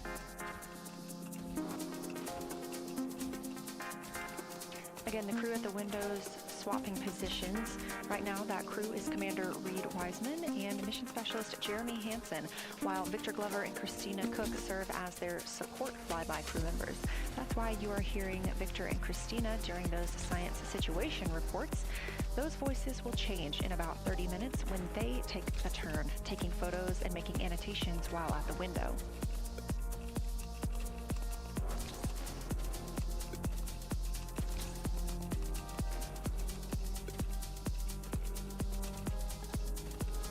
No. We'll just raise it to 1,000. Keep it the same as it's always been. Just let you do a little bit more.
Houston Integrity.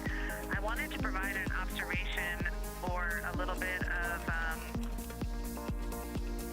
descriptive nature on something that we saw on the first day we had good moon views. This is when we saw more of the near side, and the ground helped me out with identifying Mare Imbrium.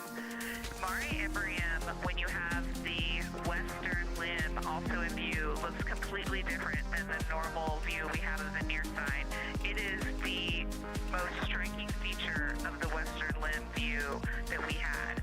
And the mountain chains that form its eastern side are very prominent, but they actually stand out more than I'm used to seeing even on the western side. And the whole thing just feels like a big bump. It actually looks like a large healing wound with a high albedo forming the mountain chain around the impact basin. And I just don't think I had enough chance to describe how striking it was on that western limb view as we were coming in a couple days ago. Christina, science, absolutely love that, especially since that's a feature that all of us here on Earth can observe from home. So I'm sure tonight everyone's going to be going out and looking for evidence of that beautiful topography you just said. Thanks for those words.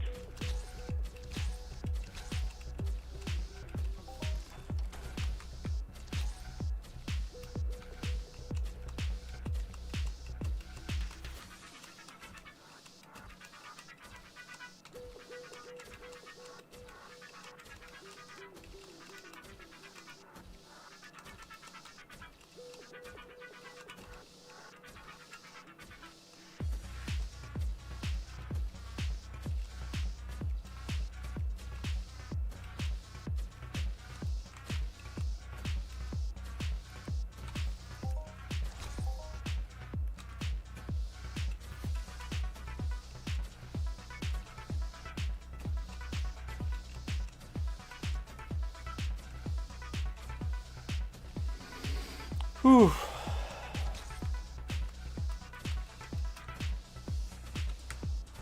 Shit. Oh, it's a good thing it missed.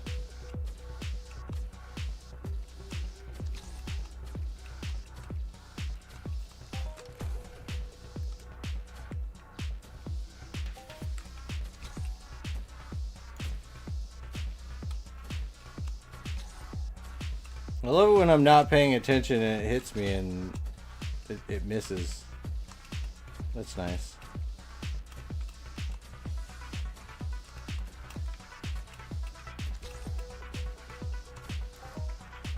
The view on your screen coming from Orion, a camera mounted on the spacecraft's solar array wing. Toward the right of your screen, the near side is the hemisphere we see from Earth. That is identifiable by those dark splotches, which are ancient lava flows. Shit. Sorry, science, integrity. A question and a comment. Question is it possible that we're seeing a Schrodinger basin from this vantage point in the Terminator at the South Pole? And the There's comment, Terminators at the is South Pole? Ohm. The rays coming out of Ohm are less distinct. We are not seeing the bright rays coming out of it, but the sort of 9 o'clock wedge that is formed by the change in albedo from the interior portion that is to the northeast to the surrounding lighter mare that's 270 degrees to the west. That 90 is very distinct and interior. You got some great descriptions from the two at the window about the colors in there, but in that darker part in that wedge, you've got some really interesting color, even though the rays. That's what you just said. There's Terminators on the South Pole. The albedo almost look like rays, but it's not the rays coming out. It's the just change in that albedo. Integrity science, that is very intriguing. Those color rays coming out of Ohm rather than sort of albedo. And as answer to your question, we do not think you can see Schrodinger. It's in darkness as of now. But thanks for that Ohm description, and it sounds like the pair at the window's got great descriptions that we're definitely going to dive into tonight.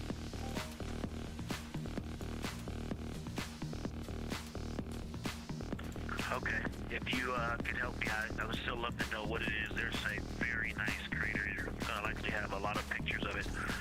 There's some very nice craters up in there. Oh Terminator yeah. at the South Pole or close to the South Pole, where it's intersecting the Terminator right now. It's intercepting the Terminator. Yeah, Victor, we're assuming you're talking about, kind of if you're looking at the Terminator, it's basically like 70% down from the North Pole. Is that where you're looking?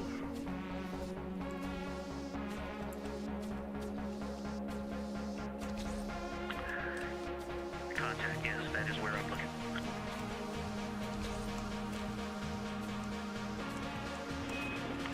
Integrity Houston, that is an enabled caution for wastewater dump required. We have hit our limit. As expected, no crew action.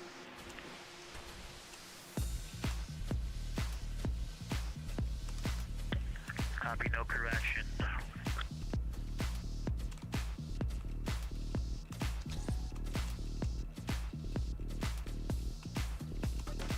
You are And integrity science, we're trying to figure out what you're looking at there. Is it like right on the Terminator, or is it in the eliminated portion next to the Terminator?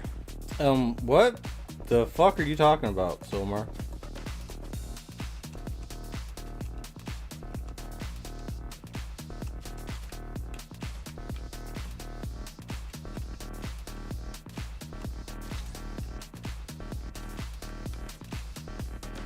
We're talking about Terminators.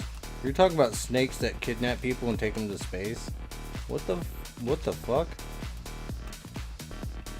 While we wait for a response from the crew, the Terminator is that difference between day and night, or brightness and darkness, that you see on the moon. We see this from the International Space Station as well, looking down at Earth. And science from integrity, excuse my space orientation adaptation. If you draw a line between Glushko through the center of Oriental, and then another line from Glushko through the southern tangent of Oriental, that line would almost perfectly intersect tangentially the crater that I'm talking about. It is on the Terminator. So yeah, I think I'm not looking at the South Pole. I was a little twisted. That line description was really helpful. I have eyes on the SIR right now, and they are actively discussing lunar geography. We will be back with you shortly.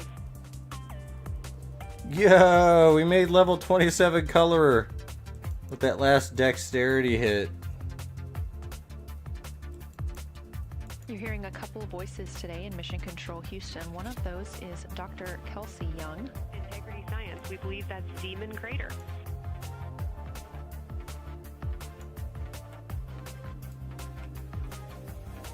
They named the crater Demon Crater because of the Terminators. We believe that that is Demon Crater.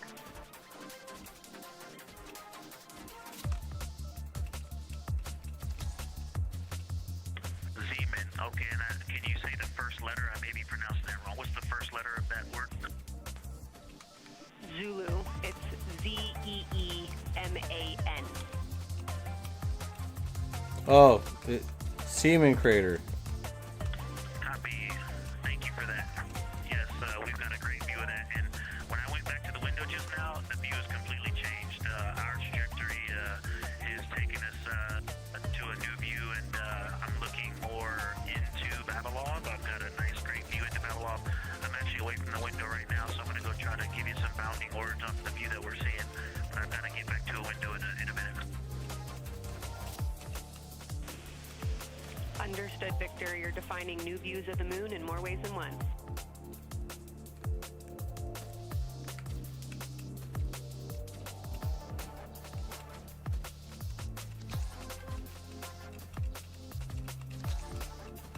Again, when you hear calls down to science or from science, that's Dr. Kelsey Young, the Artemis Science Flight Operations Lead here at a console in Mission Control.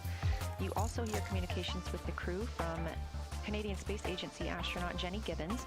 She is the Capcom for today. She is a backup Artemis 2 crew member. Those calls from pilot Victor Glover asking about a feature he was seeing, specifically a crater on the moon. Meanwhile, the team here in the science evaluation room was actively working together to determine which feature he was describing.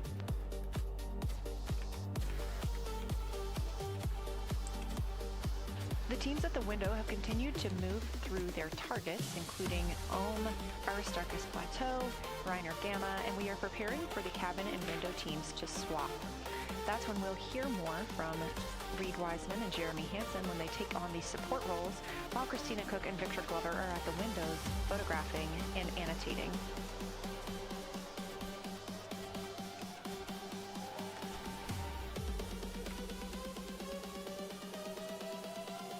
As we briefly mentioned, if you look towards the right side of the moon, essentially,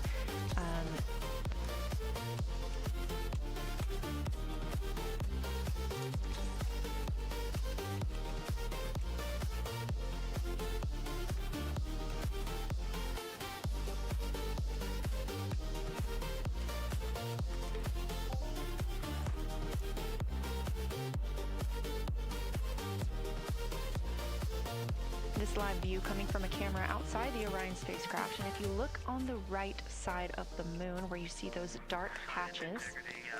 Wow, yeah, I wish I had some more time to just sit here and describe what I'm seeing, but the Terminator right now is just fantastic. It is the most rugged that I've seen it.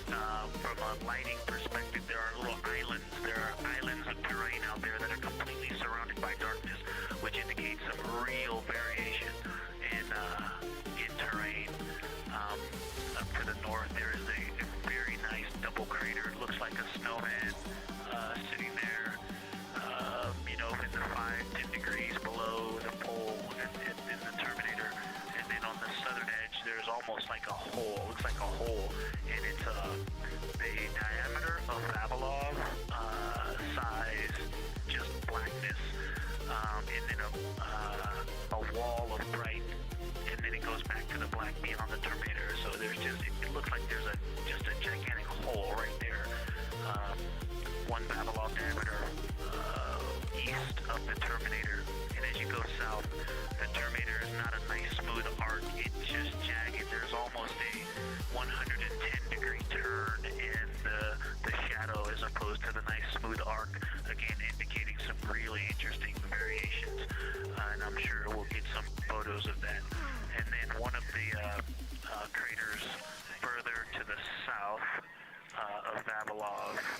Oh boy. Halfway down to the South Pole is not only a very, looks like just a deep hole, and then there's like two island rays pointing off to the west and north that indicate very high ridges and very deep canyons coming up out of that crater. So again, just some really interesting visual illusions going on with the shadows there. Like I said, there look to be islands out beyond the Terminator because some of the things, gosh, maybe even. Alright, give me a quick second, guys. Into the Terminator are I'm gonna go grab a bite on the peaks. and maybe To pee. the north and to the south. It's very, very interesting to see. Get the pills up right now. I gotta use this opportunity. Integrity Do science. stuff. Oh You're my right. gosh, that was an amazing picture you just painted. I glanced over at the SIR video and I literally saw fist pumps in the air. Those types of observations are things that humans are uniquely able to contribute, and you just really brought us along with you, so thanks for that.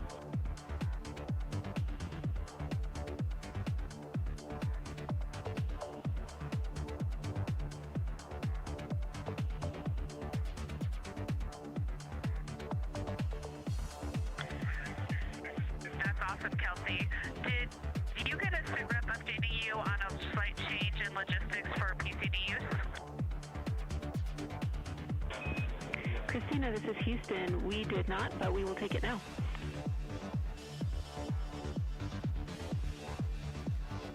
We slightly changed the PCD plan for the window observers. The two window observers kept their PCD.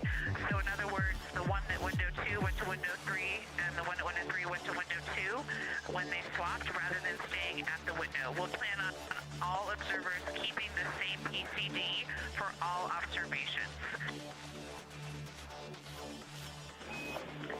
Copy, Christina. That makes sense to us, and good plan. We are coming up here on a cabin and window team swap. Let me know when you're ready for a quick vehicle status.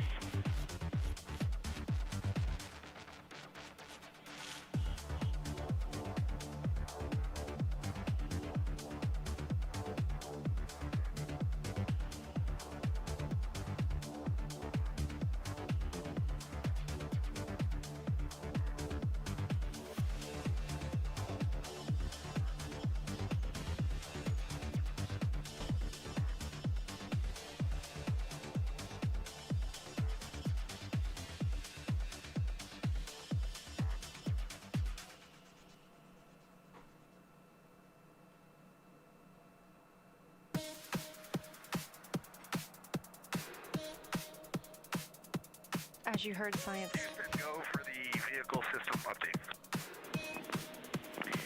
Howdy, Reed. We don't have much for you. We just wanted to let you know that toilet right now is no-go for use as we stick with the predetermined limit for now.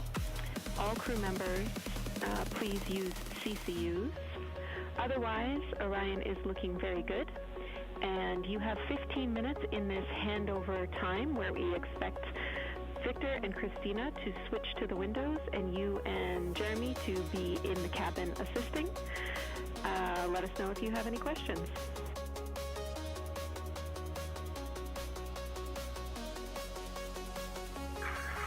No questions at all. They're in the swap right now. The first thing I floated up to the docking hatch window and just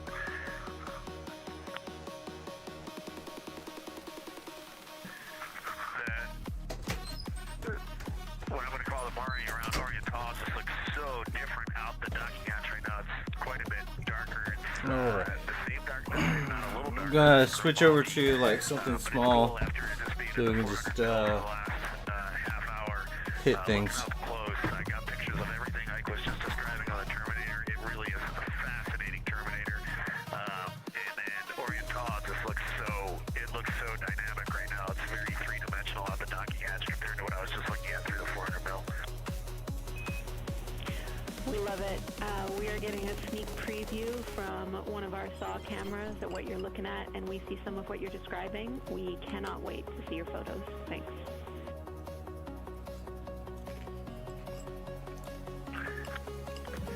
Yeah, Jenny, I wish you had some longer lenses on those solar arrays so you could see the whole moon, but man,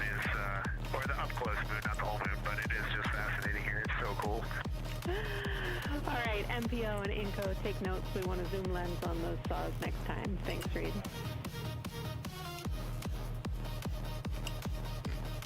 Affirmative.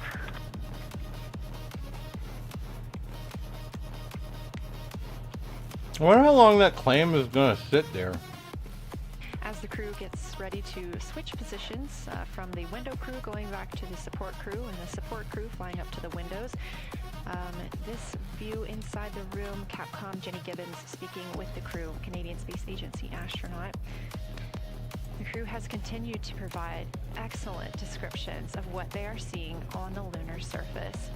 In this picture, or in this live view actually, from Orion and a camera mounted on its solar array wing, if you look at the dark portion on the right side of the screen, those are visible from Earth. That's considered the near side. Those are ancient lava flows from a time early in the moon's history when it was volcanically active. And if you look towards the left, there's that dark, large crater that appears above, to the left of those lava flows. All right, cool. That's I can Orion's eat. Tall Basin. It's about 600 miles wide, and it straddles the moon's near and far side. Yeah, And that this is tower. the first time that humans have ever been able to see this with their eyes in the daylight. Again, you hear conversation about that Terminator. You have a great view of that as well. That's the difference between light and darkness on the moon. Victor Glover explaining that as a very jagged looking Terminator due to the peaks that they're seeing and the craters that they're seeing as they prepare to cross over the far side.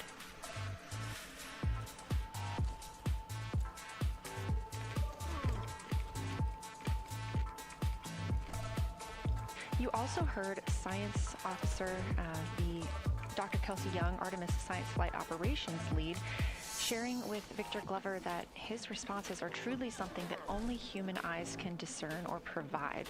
So we've previously discussed how having humans observing the moon on this mission is being combined with lunar robotic data to help us maximize what we know about the moon.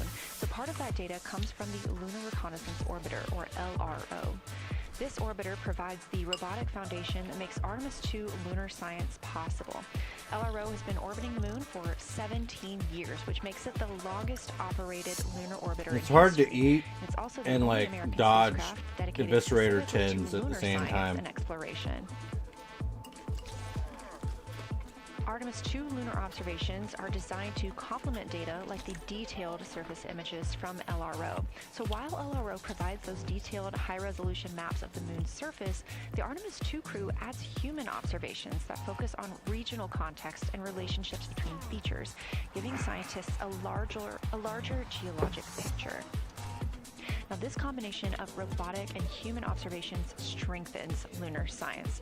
LRO delivers precise and that's how that works. measurements over long periods of time, while the Artemis 2 crew contributes real-time visual descriptions and context that robotic instruments alone cannot provide. The best description I've heard while preparing for this mission is to compare the difference in looking at the moon with your own eyes on Earth and trying to take a picture with a camera. The camera truly never does it justice, and it's much easier to describe and perceive what you're seeing with your own eyes than to take a photo.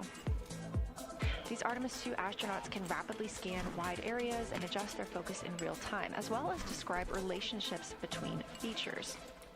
The crew will also observe the same regions multiple times under changing lighting conditions during the flyby and provide perspectives that would take robotic missions years to accumulate. During the Artemis 2 mission, LRO is also attempting to observe some of the same lunar features that the astronauts are studying. Collecting this data simultaneously highlights how different instruments and human eyes provide complementary information about the moon. This LRO data plays a direct role in preparing for future Artemis missions. Its measurements of topography, surface temperature, composition, radiation, and lighting conditions are used to assess hazards, identify safe landing sites, and locate potential resources such as water ice near the lunar South Pole. This mission, Artemis 2, represents the point where years of robotic preparation are paired with human exploration for the first time in the Artemis era. So together, LRO, the Lunar Reconnaissance Orbiter, and Artemis 2 are demonstrating how NASA moved from mapping the moon robotically to exploring it with humans. We are laying the groundwork for future Artemis missions and sustained lunar operations. A check-in with Orion. We are now 4 days, 21 minutes, 4 days, 21 hours, and 22 minutes into the flight of Artemis 2, our crew aboard the Orion spacecraft. We are now 8,153 miles away from the moon, 250,742 miles I away. have a confession to make. The spacecraft is traveling at 1,030 miles per hour.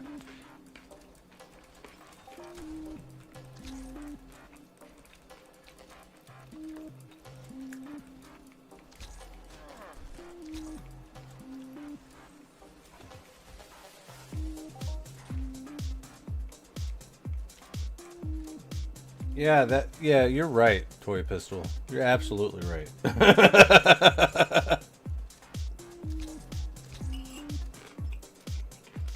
Oh no,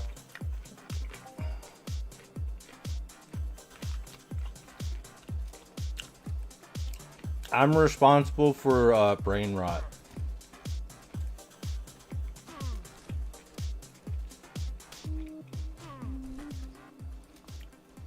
I'm sorry.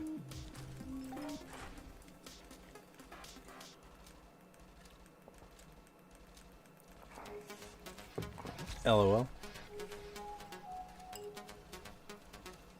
Alright, Houston, the professional science update giver is now in seat 2. That is where Victor is, and Christina is nestling into seat 1 with the long lens, and we're just getting ourselves oriented here. It's a cool view in the cabin. It's actually a cool view to be off the camera now and looking at my crewmates getting up to their observation post and looking in. It's super fun.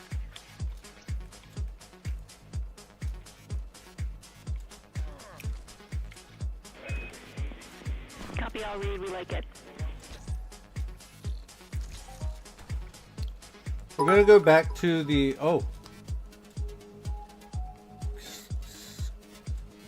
Skellyjack 12.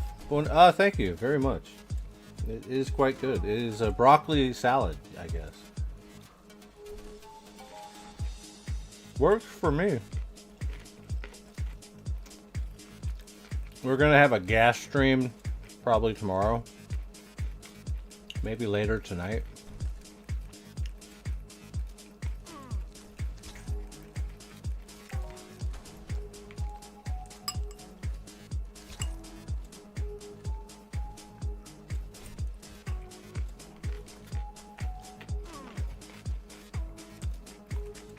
Yeah, Brockholland stream.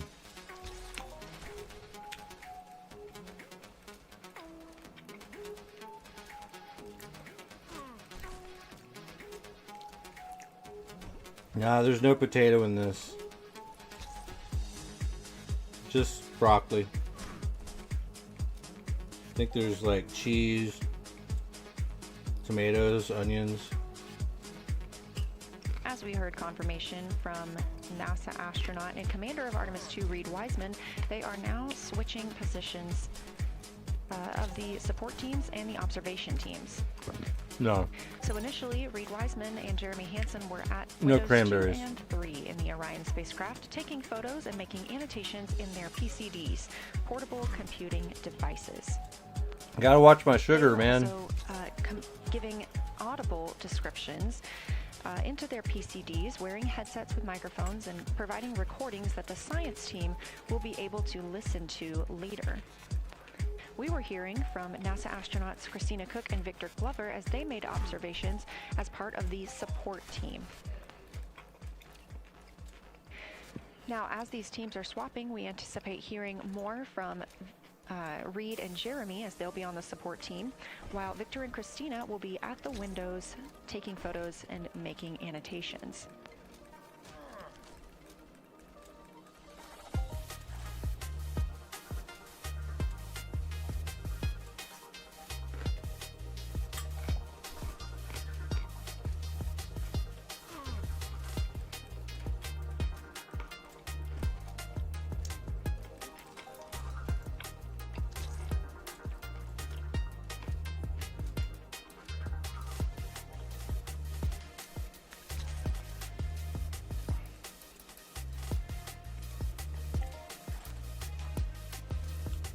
This mob on a normal map? Yeah. I mean, of course. We're on the land area 58. It's to the west of New Treasure Island main hangar. Up in here. And to the east of Z's little farm. We are currently right here.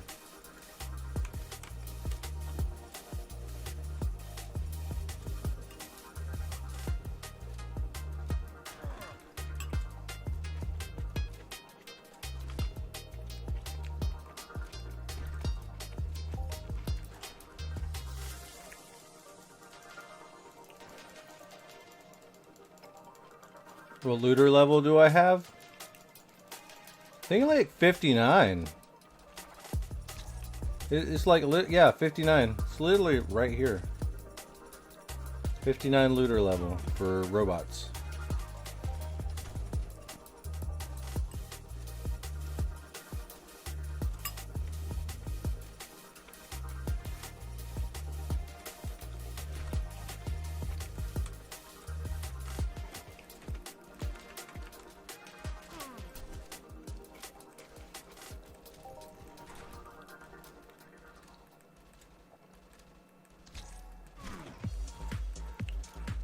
Oh yeah.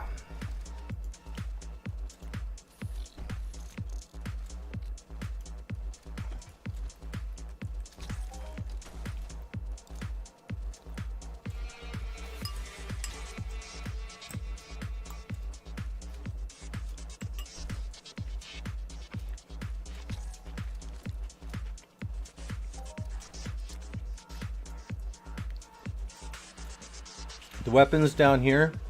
AMP series Mayhem BC30 modified for these. We're just shooting small right now.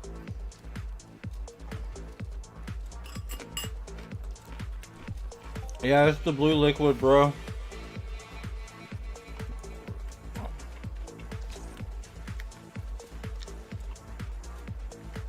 It's the Baja. Mountain Dew Baja. Baja Blast.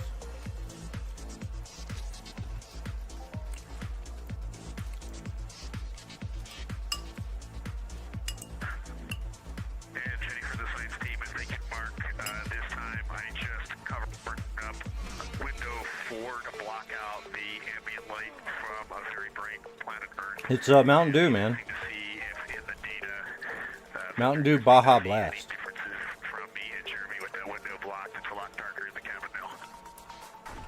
We have our pet out. Copy, Reed. We're taking notes. It's not Fairy Tale, but it's this guy.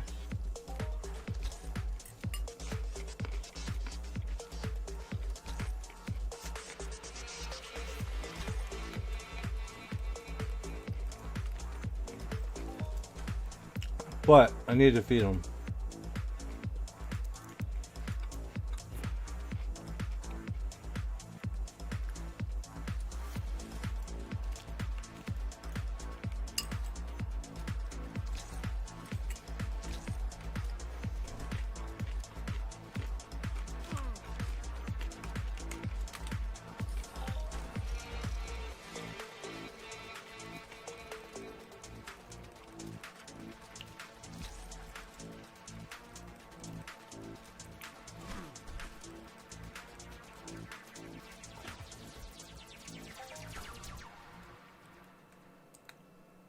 We are live in the Artemis mission control room during the lunar flyby of the Artemis 2 crew, the first humans to fly by the moon in over 50 years.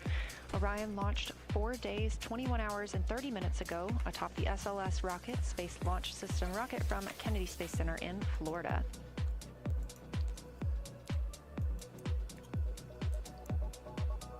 Our 4 crew members inside the spacecraft are transitioning their positions. The cabin and window teams have swapped.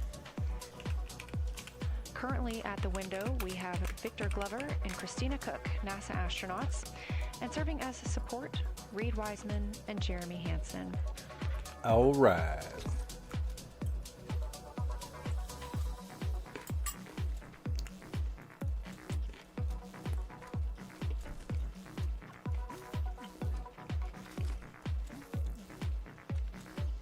crews at the window, they are using handheld Nikons with an 80 to 400 millimeter zoom lens. There are also GoPros on each of the solar arrays on Orion, and that's where this view is coming from right now. We have an interior camera of the crew as well, but they have dimmed the cabin you have lights. entered the They raffle. actually turned off the cabin lights to Good allow luck. them to better see You're gonna need outside of the spacecraft. rigged. Also, we haven't had any reflections from lights inside the spacecraft reflecting onto the windows while they are photographing the moon.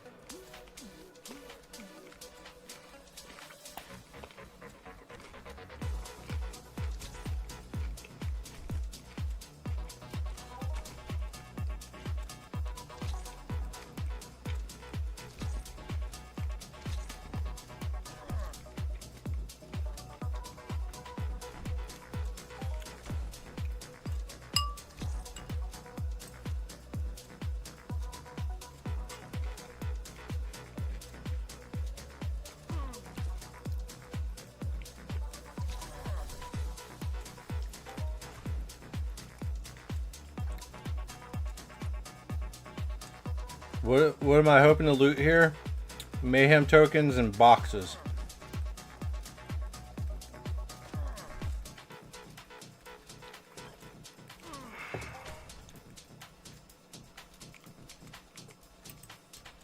These boxes are key. Well, they need keys, but they're nice.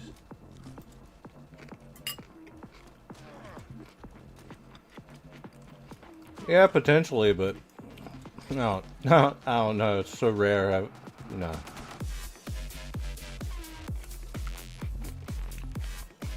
Rare Mayhem tokens are a myth. They don't drop.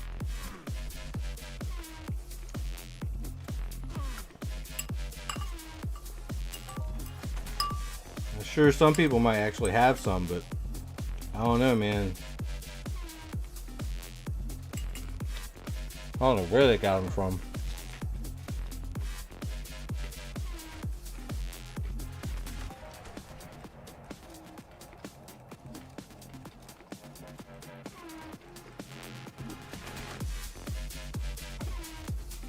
We talked a little bit about the views and the cameras being used on the Orion spacecraft. And again, we do have GoPros on the tip of each solar array wing. Now, the bandwidth is a little bit limited because having a crew on board, we do have to downlink a lot more data. That includes their environmental control and life support system. We are not the only data, this view that you see, coming down from the spacecraft, and so we do rely on sharing some of that with the other flight controllers in mission control. This helps the team monitor all systems aboard the spacecraft and ensure the safety of our astronauts.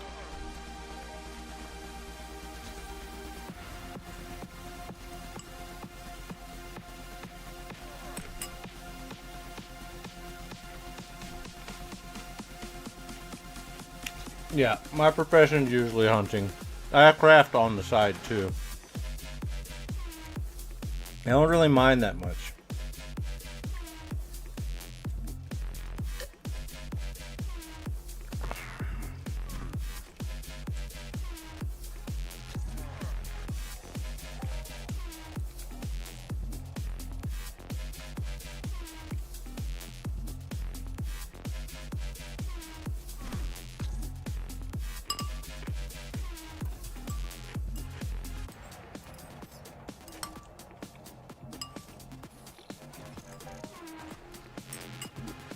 Sorry, I'm stuffing my face right now. I'm pretty hungry.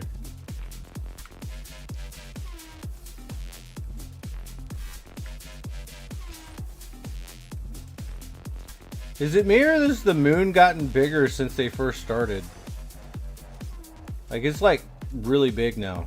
We are standing by for a situation report from the crew aboard the spacecraft. They've been imaging the whole moon. There is now a new crew at the window. That would be Victor Glover and Christina Cook. And so being it's their first time since they have moved up to the window positions, they have a chance to orient themselves and describe and take pictures of any color or albedo variations across the surface. Reminder, albedo is the brightness or reflectiveness. Integrity Science for a science sit rep when you're ready. All right.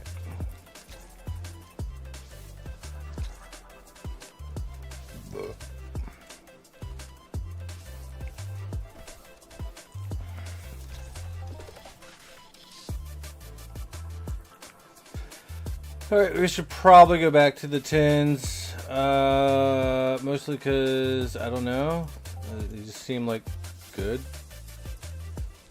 Oh man, we've really dropped down. A lot.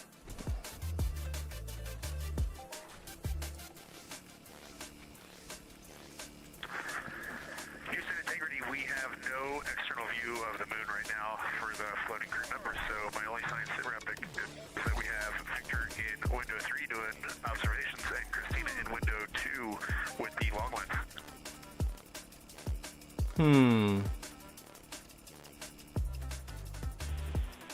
Integrity, we copy. Are the shrouds still on windows 1 and 4? And if so, would you consider trying to get a view through one of those windows? Twisted's from Texas. Alright. We cannot take the shroud off of 4 because the Earth is too bright that's impacting Ike's peripheral vision, and then I can get a grazing glimpse out the... Oh, you're just a reseller? Well, you come to the right place, man. Sometimes I buy sweat, and you have to be here in the stream, and I can probably get some of the sweat off of you. 10K, or well, whatever I'm wanting at the time. I don't care if you're reselling it, or you know, as long as you're like giving money to other people, you know.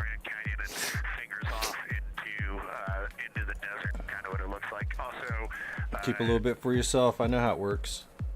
Burgess Alpha is extremely bright. It's the brightest thing that I can see. Even brighter now than Aristarchus, which is heading off to the Terminator. It's almost impossible now to see Aristarchus. The thing that Jeremy and I looked so much at. I can just barely see the crater rays from Ohm. And I would say for Albedo right now, I would go back to Grimaldi is still extremely dark, especially in that southwest corner, and there are parts of Oriental and the outer ring of Oriental that reach that same level of darkness, especially the rings of Oriental reach the same level of darkness as Grimaldi. And then south of Grimaldi, Jeremy and I were noting a few other just really dark areas of cratering, or I'm sorry, Mare there, and those have that same darker albedo, but Burgess Alpha is the brightest, and Grimaldi is the darkest. Damn, it's still bad. I must be in a red cycle. I did get a lot of globals last night. I think I went up a good 1,000 ped last night. Like, seriously. So it is only natural I'm getting my ass handed to me today. The annular ring, which I think everybody kind of describes as like a pair of lips or a kiss on the far side of the moon from here, is very circular in nature. The northern part of it is wider, darker. The southern part is much lighter. It is very neat looking, and but it is very far more circular than I remember it looking in our training. The darkness of the northern side. It's about an hour and a half. Is it over?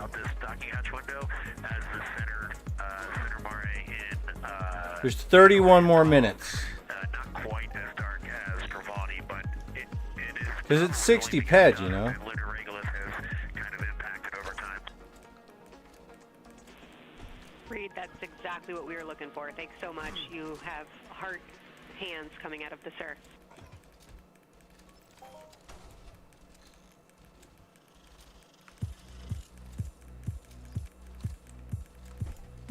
Say that again, Kelsey. Just saying that the sir was really excited about that. That annular ring was something we were really eager to hear about, so thanks.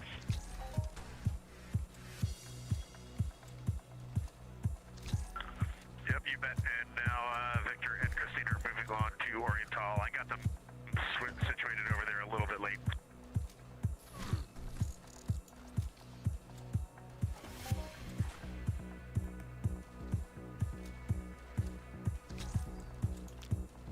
Kind of do think I should go back.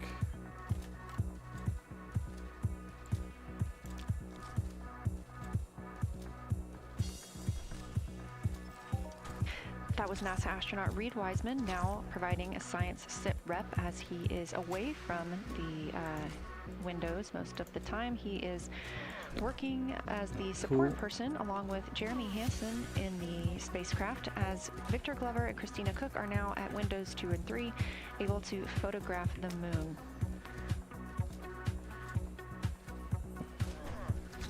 Christina and Victor are also providing recorded information to their portable computing devices, that's their PCDs, and the science team will have access to that at a later time. They will then review it and compile all of this data. But usually most of the stuff that I do, I'm buying off of the auction house. But if there's anything that I need, I'll call it out. I'll type it up and be like, all right, I need this. And then I'm open for player-to-player trading. It's not very often. I'm not a trader. I consume the products, so you kind of have to be watching me. From the pictures, right now, we put a pause on all trading and most buying, unless it's used for Mayhem. After Mayhem, we're gonna go back to a little bit of trading and stuff.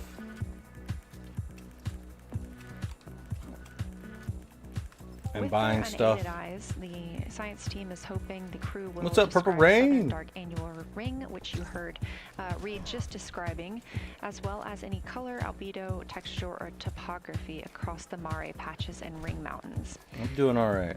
Science team reports that the observations will be used. We're actually losing today, but I'm okay with it. The youngest lunar basin, and to inform formation hypotheses for the annular ring.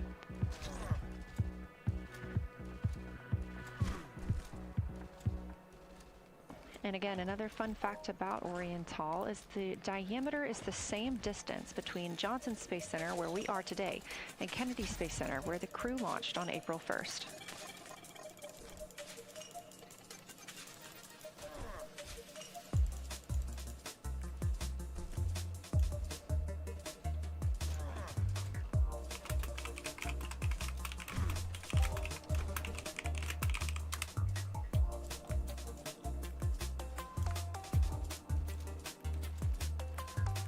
Just right. You want to watch a bit? We can go back to the level 10s, and we was like kiting them, making them to where they can't touch us. So it's kind of fun doing it that way, but also, I mean, you kind of gotta let them like hit you if you want the defensive skills. But it's a little bit cheaper to not let them touch you.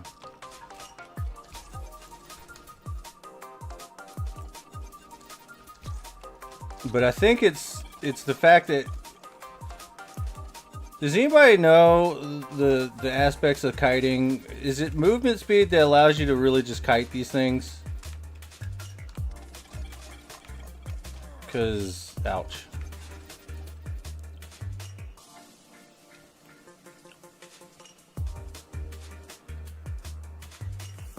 This live view from the Orion spacecraft on the Artemis II mission, now 7,373 miles away from the moon, 251,130 miles from Earth.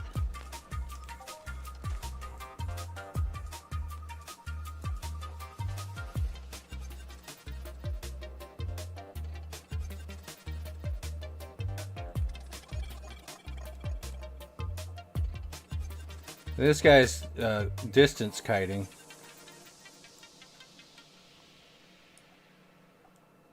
With the GR. Bet you he has one of the good ones. He got the, the Kriggum perfected. Ooh, that's a fucking sexy ass gun, dude.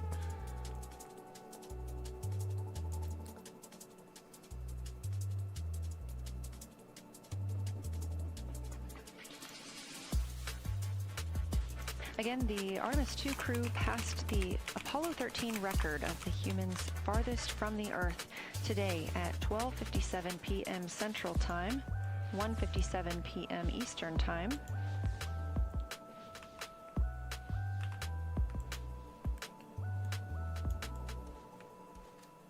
That distance set by Apollo 13 was 248,650 Yeah, the movement speed stacks with run speed. We've clearly passed that, and we expect to pass that by about 4,105 miles.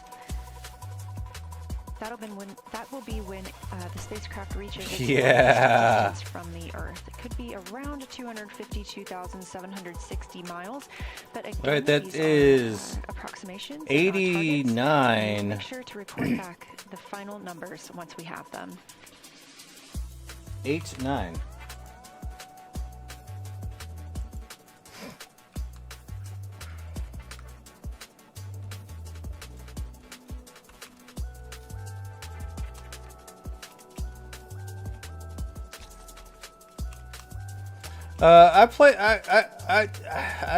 I need to go do Next Island a little bit more, We have some refined but times. I have not gotten the We expect Islander to, unlocked yet. Have Earth set. I Behind really the want to wall, just Orion flies stay behind there the for a moon. while, That would but be about 5:41 I have to run the shop Central, too, so 6:21 Eastern. I have to The routinely spacecraft come would back make every its so closest often. approach to the moon at 6 o'clock Central, 7 Eastern, and that would be about 4,066 miles. And then at 6:02 p.m. Central. For the spacecraft Moloch reaches cave, farthest I got it distance unlocked. From the Earth.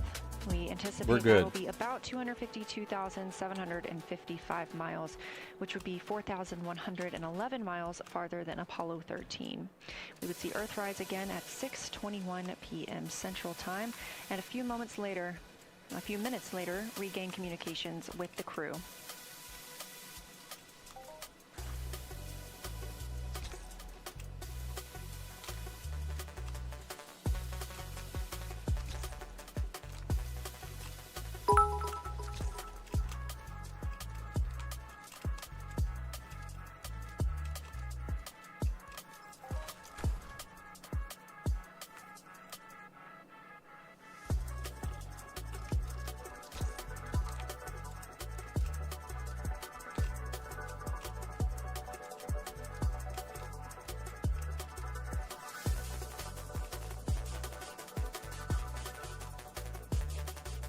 Currently aboard Orion, Victor Glover and Christina Cook are the two team members conducting lunar flyby observations, meaning they are using the Nikon cameras to photograph the moon, and their PCD, or the portable computing device, to conduct annotations.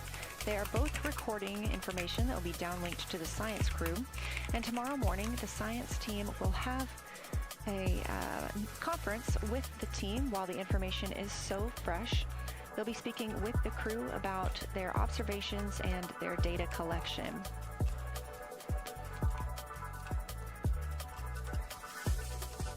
Otherwise, most of the I love Toulon Toulon. is considered It an has some of the off-base. best texturing skins. I love that place, and it's kind of cheap. Like the skins are like cheap TT wise, but that's why the markup's so high. Is because like I'm like, well, it's really cheap to get that big stack, and I don't mind paying like double or triple. Sometimes even quadruple for some of that tab.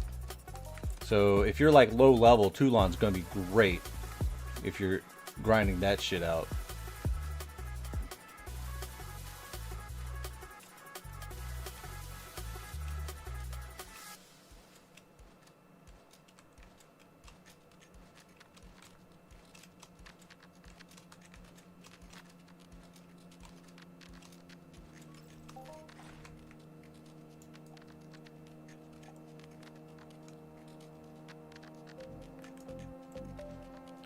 Oh, I would definitely buy them for that much. Just save them up, bring them back to Cali, and We are on post flight them up 6 of the Artemis II mission. The first time in more after than 50 Mayhem, years and that humans tell will me observe that the they're moon up, and I'll buy directly, them. providing a critical opportunity to practice how lunar science will be conducted during future Artemis missions. If you're just joining us, the crew is well into their lunar flyby observations, and we anticipate that we will hear from them soon. A few times every hour, they are slated to call down with science sit reps or situation reports. We most recently had one from Commander Reed Wiseman. He and Jeremy Hansen, mission specialist, were first at the windows today to photograph and make annotations of what they were seeing. Therefore, we heard more from Victor Glover and Christina Cook earlier in the day during those first blocks. But now that Reed Wiseman and Jeremy Hansen are on the support side, they are the ones calling down what they are seeing from Windows 1 and 4. Earlier, we heard that the Earth is so bright in Window 4, they have had to temporarily cover it with a t-shirt.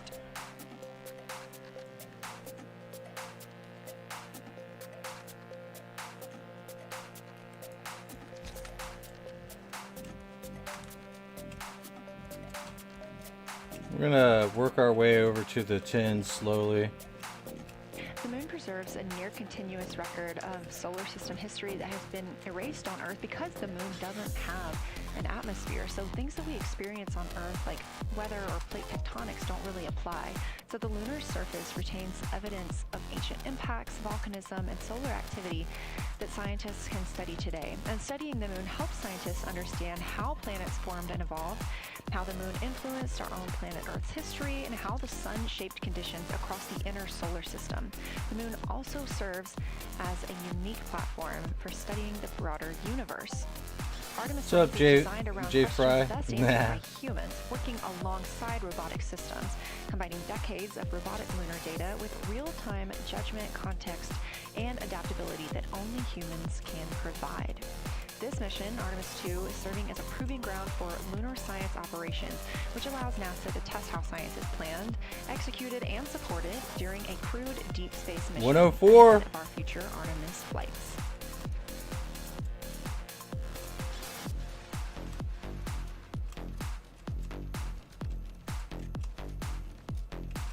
I'll get you that 104 in just a second, guys.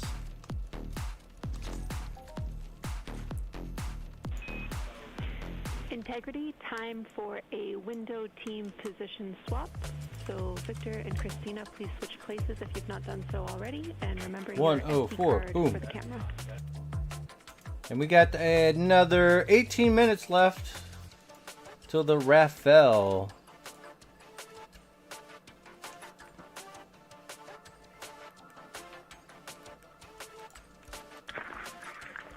We're in swap right now. They're wrapping up their last comments, and they'll switch over and change the cards from the long ones. Copy. Damn, moon getting bigger.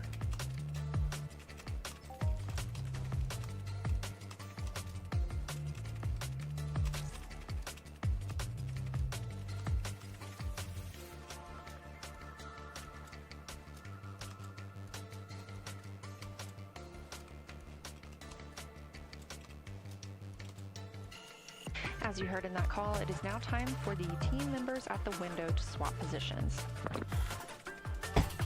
Alright, let's stand. That means Victor Glover and Christina Cook will be switching roles. One of them has been photographing the moon with a Nikon with an 80 to 400 millimeter zoom lens, while the other was making annotations on their portable computing device. It's just a sightseeing. And both are recording Sightseeing mission audio around the that moon. science teams will be able to listen to.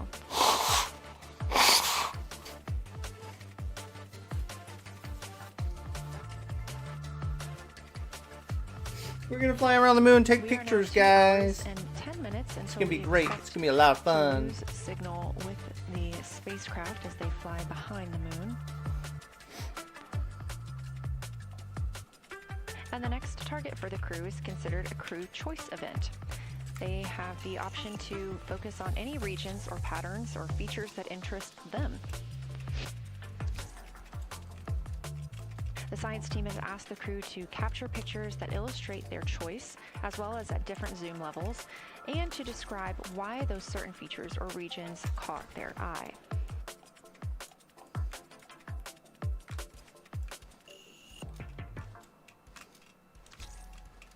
Those recordings are part of what are being saved on their PCDs, portable computing device, that will be sent to the science team for analysis. Damn.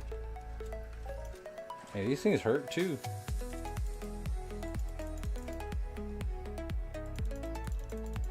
The crew has been allotted 8 minutes for this crew choice event, and it's also a time for a scheduled sit rep or situation report. So we expect to hear them calling down what they are seeing soon. Alright, looks like we're back at the 10s.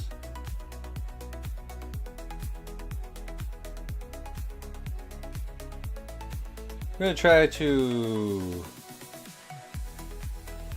Maybe we should candy cane up. We'll do the candy cane. We'll stick with the pistol though.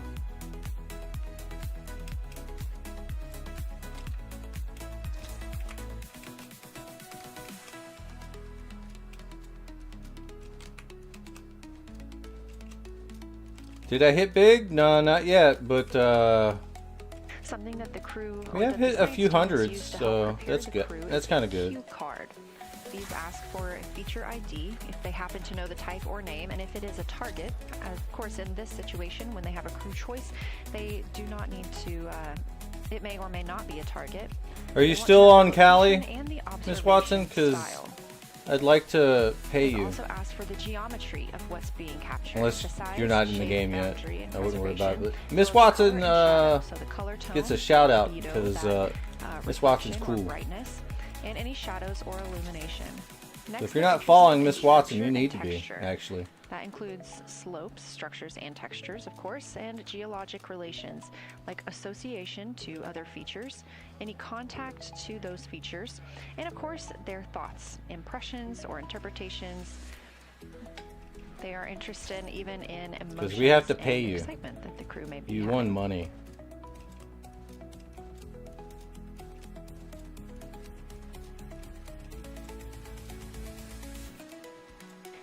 This flyby day has been practiced in many ways, even in Sims here in Mission Control, Houston.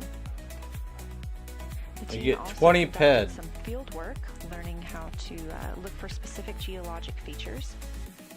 They also photographed a large globe, and the science team helped them determine Doc which is taking a features they nap. would be targeting I and like how to naps look at those. too.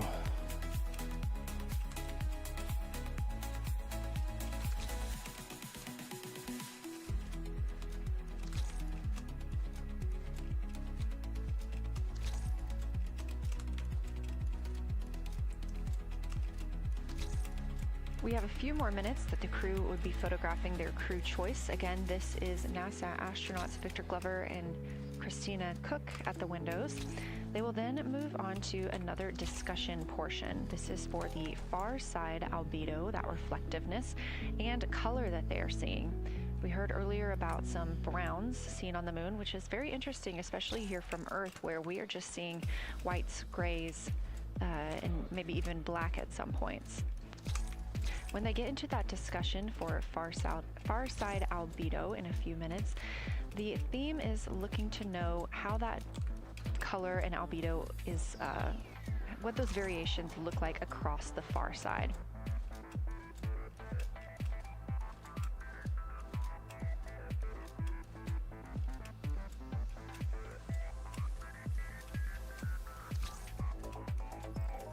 Yeah.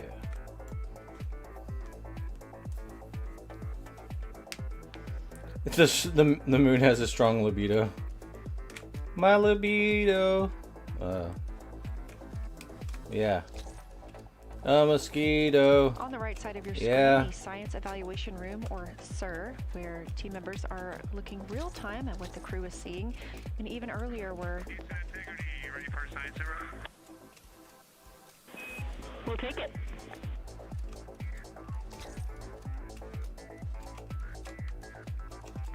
Okay, the crew has swapped positions. They're in their crew choice element. I've been listening to both of them for a little bit, and they're really enjoying. They both decided to pick the Terminator, and they're spending a lot of time looking at the Terminator, just talking about the resolution that they can see, the depth of the craters, and the various interesting and unique excavations that they can see. So Victor is on the long lens, and Christina is just looking out the window. And I'm sneaking a peek in t-shirt window It looks Nah, we're not doing skill increase bonuses today. angle here, but it looks like Aristarchus We're trying to go for the big hit. on the moon now. It's amazing how quickly it changes as we speed around the far side of the moon. Stuff that's leaving our field of view, and now we have 665. that, it's missing for us right now, but it would be in view if it was lit at all. See, he just said it's Jeremy, lit. Science, thanks for that sit rep. Do have a question. A few times we've heard you and the other crew describe change during the course of your flyby. Would be interested in future descriptions of more verbosity about how it's changing. Thanks for the great sit rep.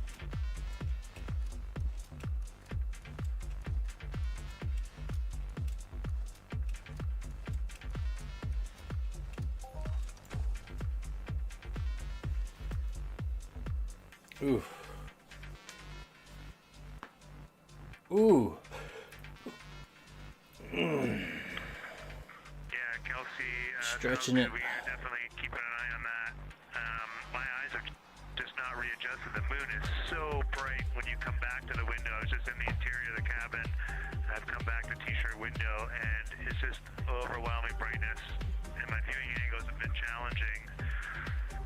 So I won't be able to give you great observations from this window, but I will talk about something that I was talking a lot about in my recordings earlier, which was we've been talking about some shades, and so we have obviously the dark and the light gray, and then we've talked about naming some colors, a brownish hue and a greenish hue, and I'll tell you, like right now, Aristarchus, the plateau is hard for me to see from this window, but that had greenish hues to me. It was very unique. I didn't see anything like that anywhere else on this side of the moon.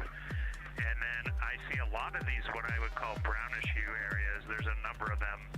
And they, for example, in the northwest corner of the highlands, to me it looks like the brownish hue is caused by ray or ejected material landing on the highlands, and then we obviously see the ray areas as a lighter albedo, but in between the rays where the deposit would be thinnest, that is what it looks like is causing the brown to me. So I saw that in the northwest side of Aristarchus, or sorry, that dark area of the highlands, northwest side of the highlands. I saw it in the highlands to the east of Glushko, and then I see those same brownish hues west of Oriental, and I drew a contact there on one note, but that's a huge region, kind of like a piece of pie with the point of the pie pointing at Oriental and then going up towards the northern side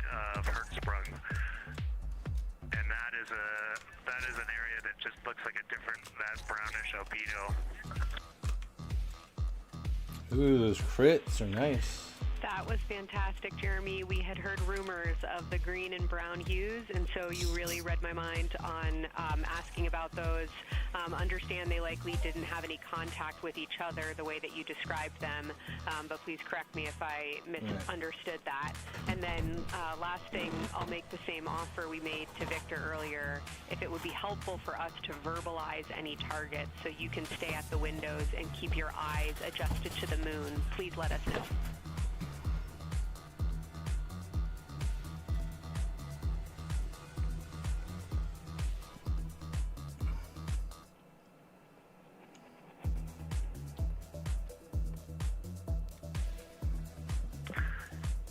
If you got something you want us to look at, Kelsey, you can send it on up.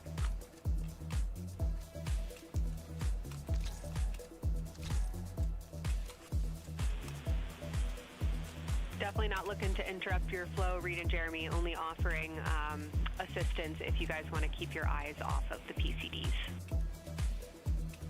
Keep your mind off the PCP. That's what I heard. Oh, I see what you're saying, okay.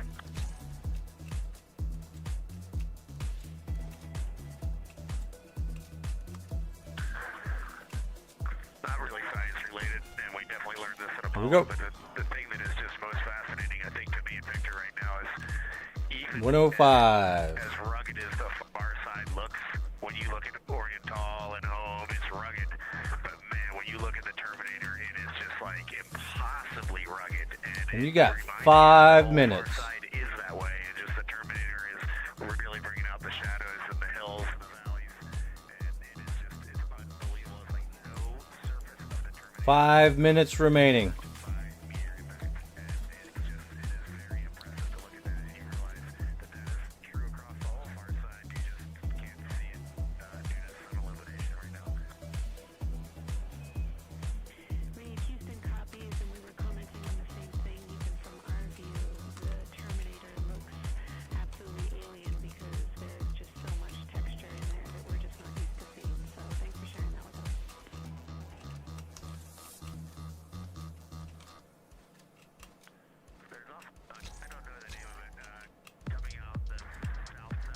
Damn.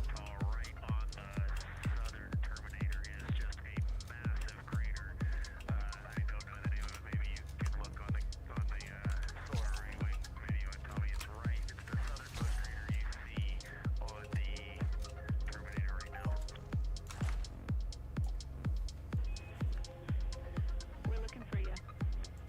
Welcome back.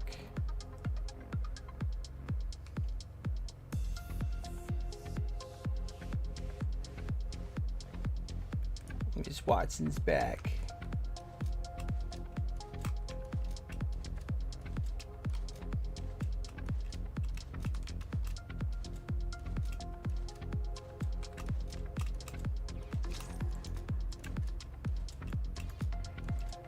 Oh yeah, I gotta kind of stop shooting, huh?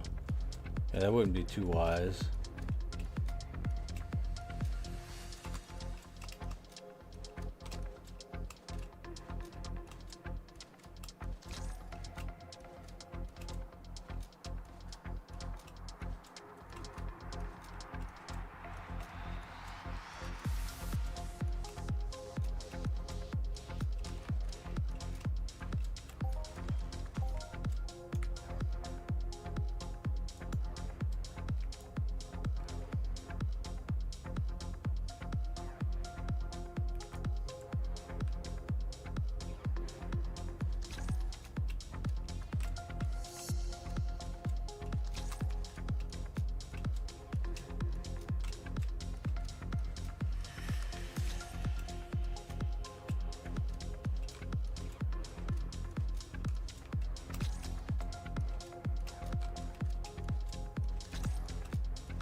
Hell yeah.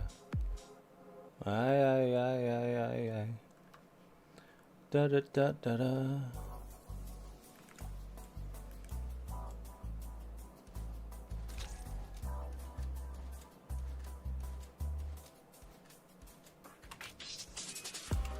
We're loving that picture. Thanks for showing us. And Reed, as an answer to your last question, we believe that is Chebyshev's crater. And the sir agrees with that.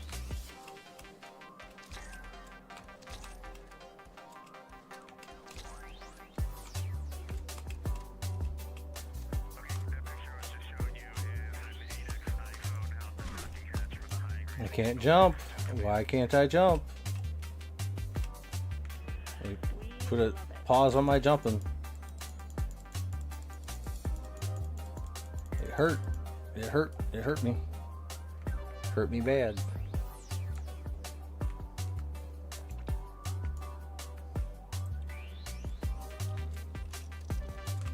Sometimes the terrain to keep you from jumping.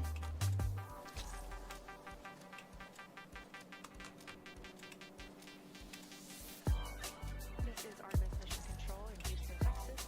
Mission elapsed time 4 days, 22 hours, 12 minutes into the flight of Orion.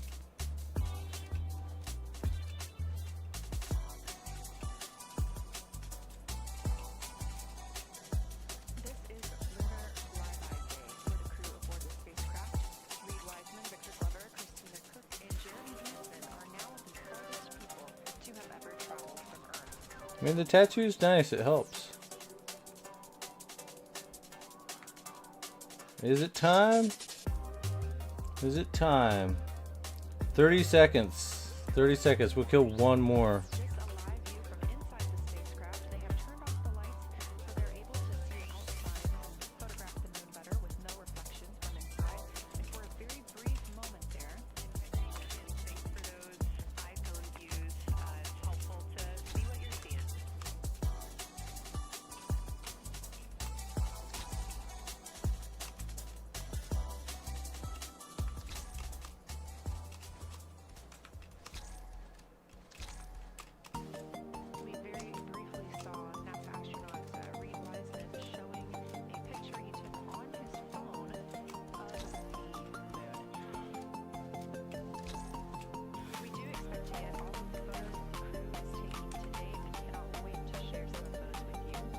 Alright, here we go, guys.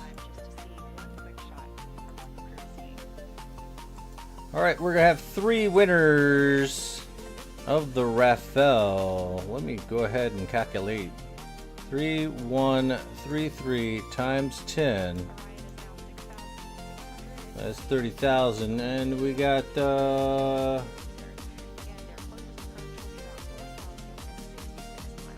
times 2.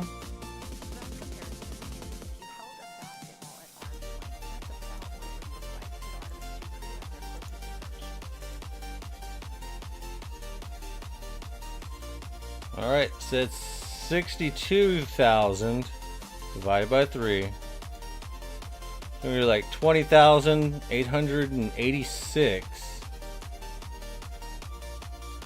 And each one of these winners will be receiving 20 ped.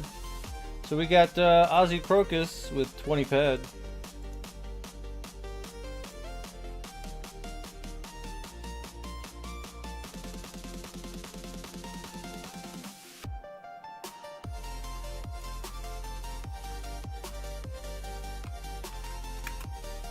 X2. Now let's go ahead and get him his points. She's in 3rd place, which is crazy. Plus 518862. The rich get richer. 539748.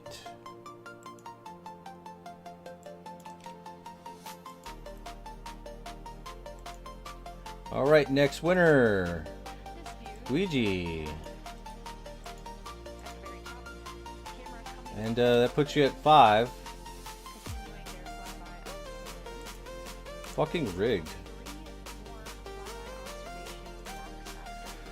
Plus 196294.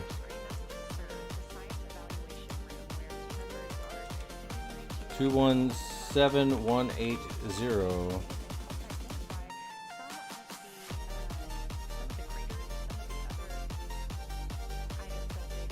Okay, so he's rising in the ranks just a little bit. And to the last person.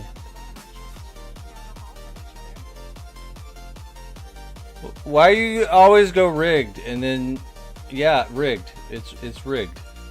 How in the hell?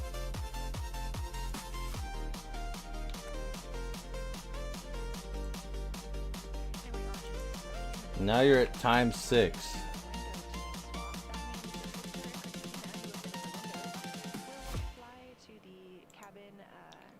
Plus 512743.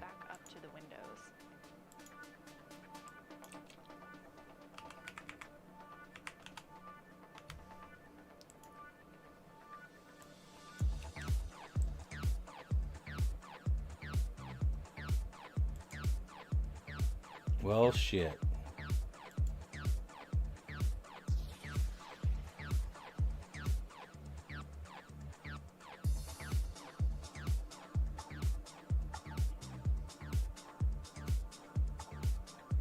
Alright, we're going to progressively go 10, 20, 30, 40 for the next 4 raffles, for the next 4 hours. Winner take all on this.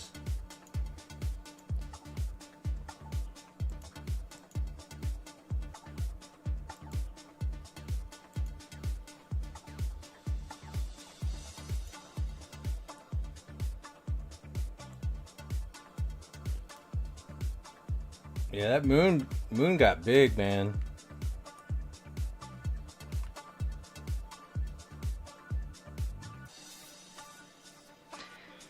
The crew is continuing their discussion portion of the flyby in the lunar targeting package, where it says far side albedo / color. They are looking, the science team is looking to get a good understanding of what the crew can see on the far side at this point, and its brightness as well as any colors. We did hear earlier Canadian Space Agency astronaut Jeremy Hansen reporting that they could even see browns and even greens on the moon. I'm really looking forward to seeing those photos. And in just a couple of minutes, the teams will swap from the cabin to the window.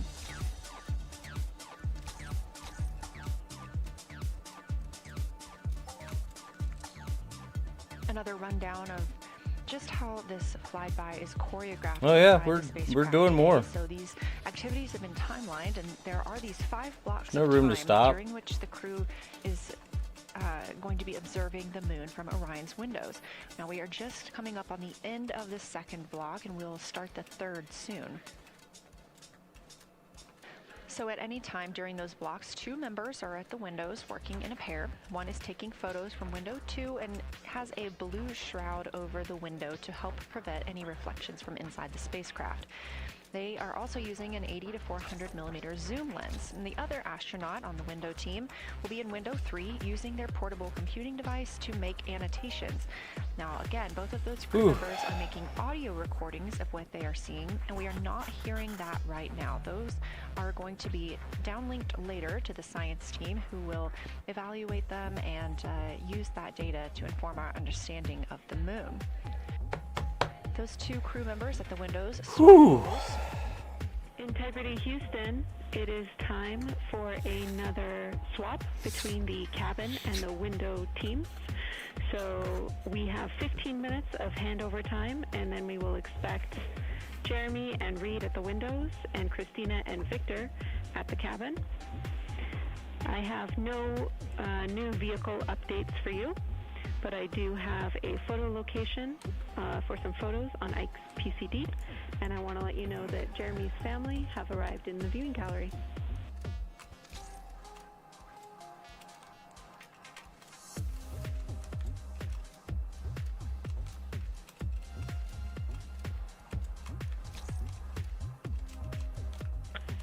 Okay, Jenny, we copied most of that. The only thing we're missing is what you meant about the photo location on Victor's PCD. And hello to my family. I think that must be Catherine and Devin that are there. And I'm glad they made it into the viewing room. And we copy a cyber crew swap. The A team's coming out of the windows and the B team's going in. Okay, copy. All I meant to pass for Victor's PCD is that there are some late load photos that were requested that are now in his favorite photos folder. And you're exactly right. We have Catherine and Devin here. They give you a big wave, and they're super excited and happy to see part of what you're seeing.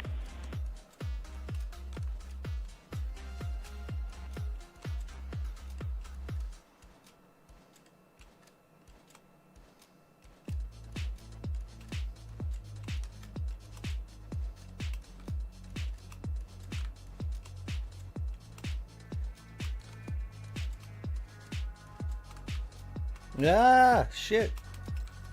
Okay, copy, Jenny. We're not sure what we're looking for in the PCD, but we're going to poke around and we may be calling you back about that one. All right, that's no problem, and it's unrelated to flyby.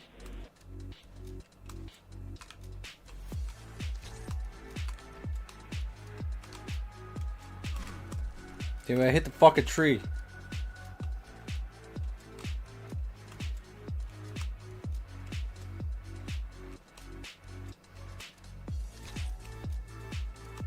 We don't have any buffs.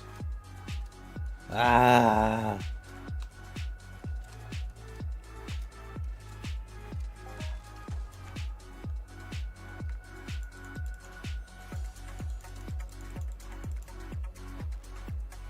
This is Artemis Mission Control here at Johnson Space Center in Houston, Texas. And as you just heard, Capcom, or Capsule Communicator Jenny Gibbons, Canadian Space Agency astronaut and Artemis 2 crew backup, relaying to the teams in Orion that it is time for a swap from the cabin to the window teams.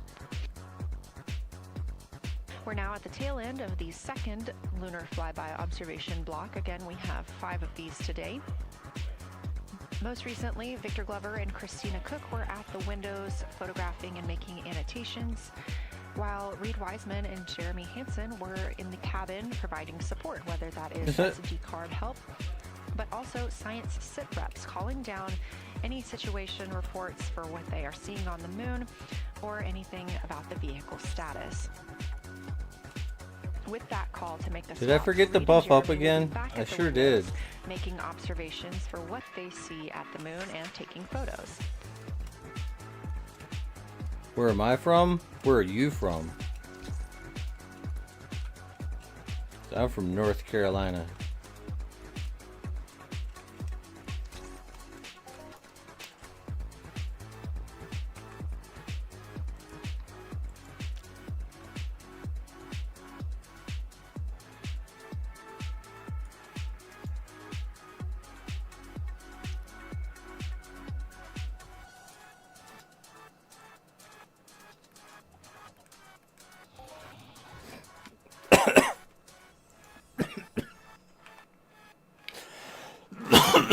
Fucking hell.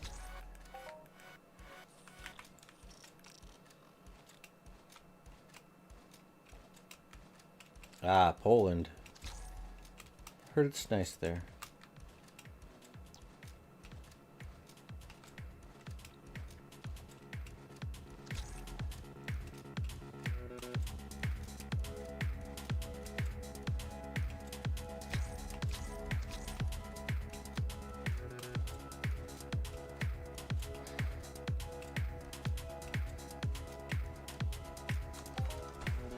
'81.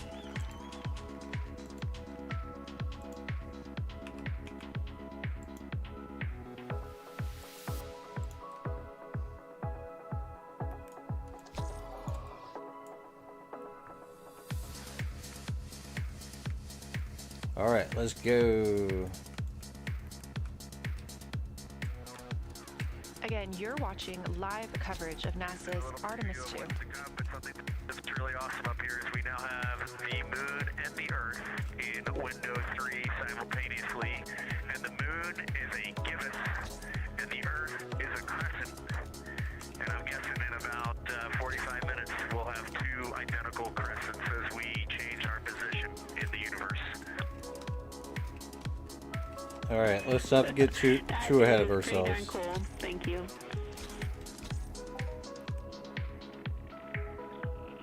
You're still in the solar system.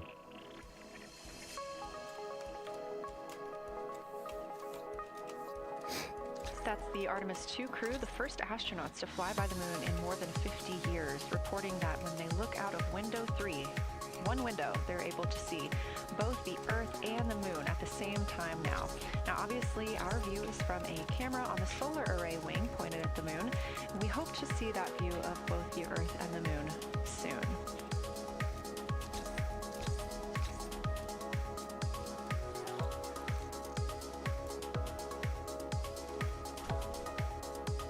Some upcoming times for what you can expect. In about an hour and 40 minutes, we will have Earth set. And during that time, we will have a view of Earth going behind the moon.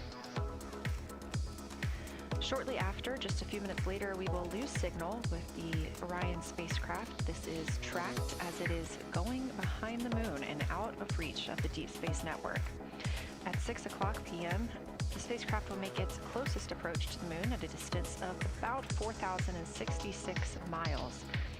At 6:02 Central, the spacecraft will reach its farthest distance from Earth at about 252,755 miles. Of course, these are approximate, and we will make sure to provide you with the final distances once those are confirmed. At 6:21 p.m., we will have Earthrise from the Orion spacecraft. But we will not have communications with the spacecraft until 6:25 p.m. Central, when we expect to acquire signal with them after they've emerged from behind the moon.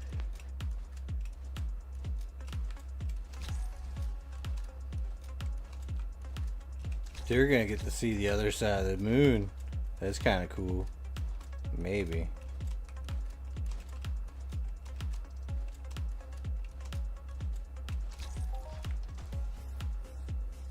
That's a good 40 ped right there. Nice.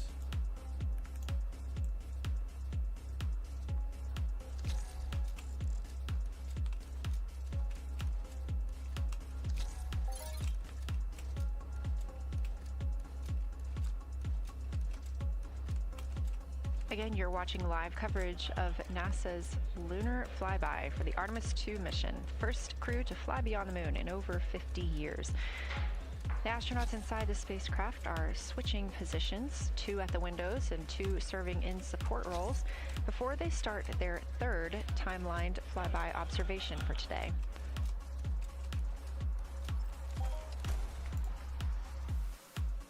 We've heard great calls from the crew so far describing what they're seeing, all well trained by the science team here on the ground.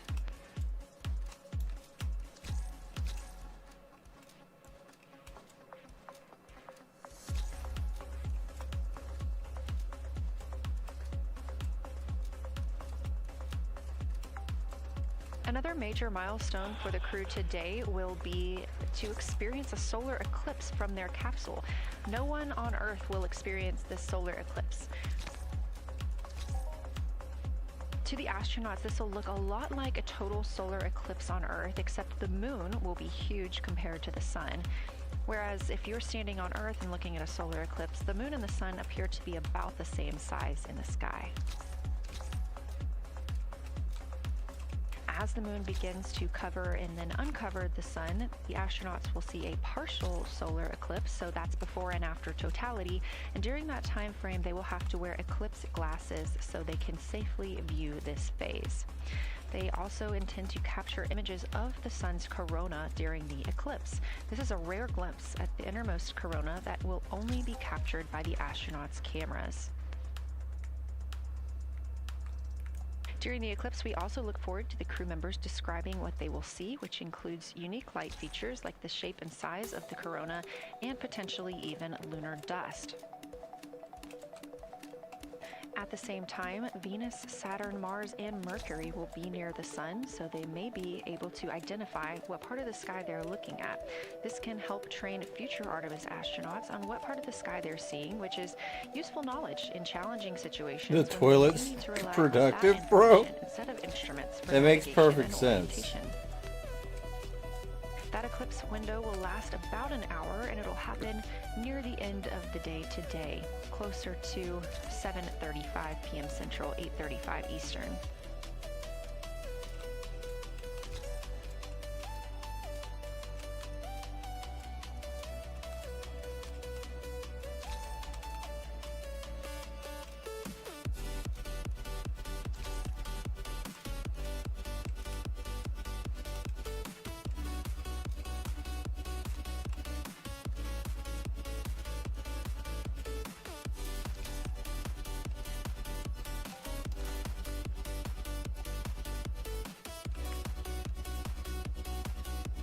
Alright, we're gonna give it a total value change real quick,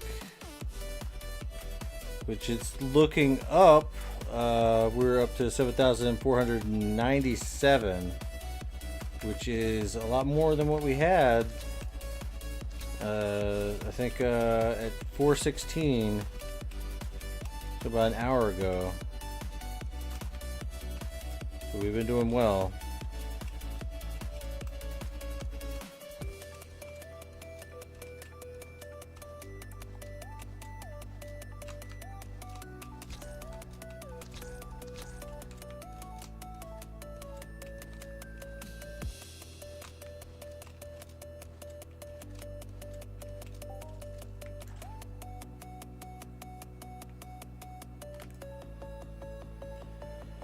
Whew, yeah. As you can see in this live view from Orion, The spacecraft is maneuvering around the moon, and the views of the moon have changed since we started our broadcast. The near side is now very far to the right side of your screen. This is the side that we can see from Earth. That darkened portion are ancient lava flows.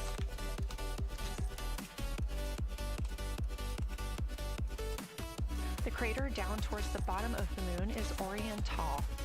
And this is a crater that was previously never seen before by human eyes until this mission.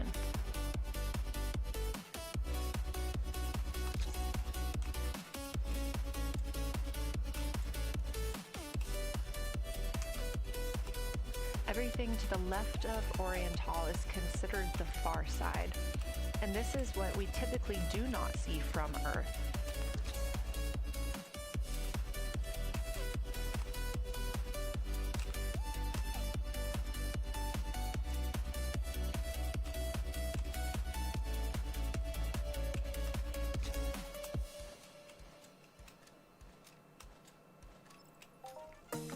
I have 139.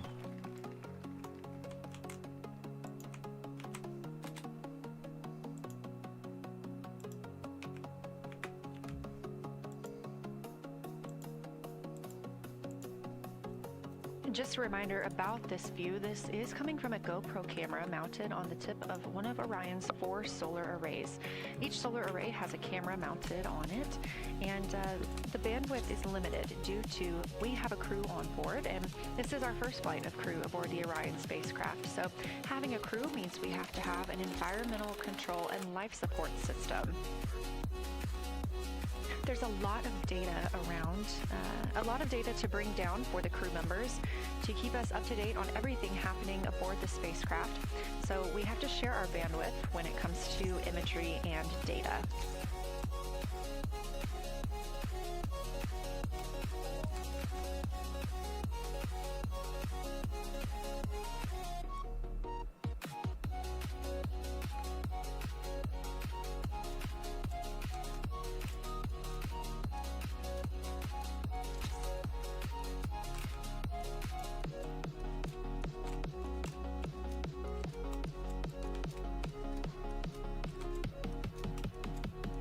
Inside the Orion spacecraft, the astronauts have completed their cabin and window team swap, meaning we have moved into the next block of lunar flyby observations.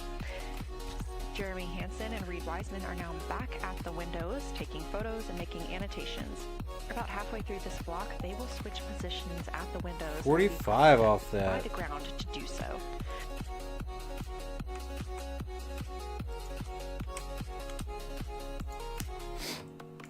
$7,600. It's looking up now.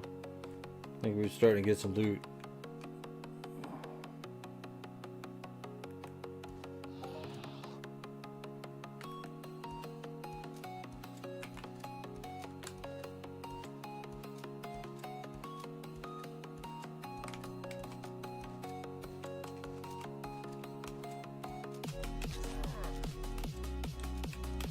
I can't jump. I can't jump. I can't jump.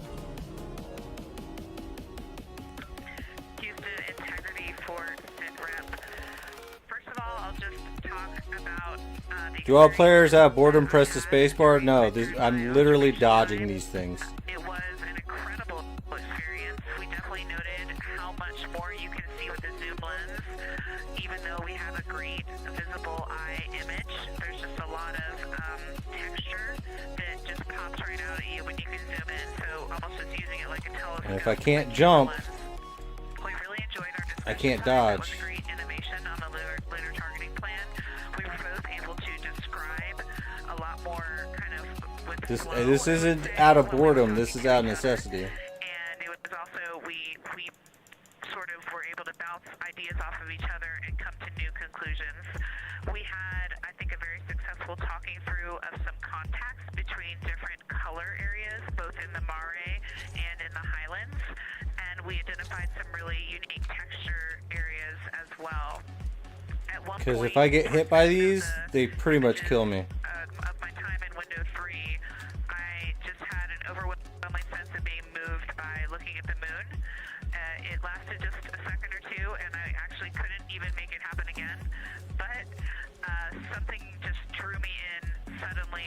the lunar landscape, it became real. And the truth is, the moon really is its own body in the universe. It's not just a poster in the sky that goes by. It is a real place. And when No shit. we have that perspective and we compare it to our home of the Earth, it just reminds us how much we have in common.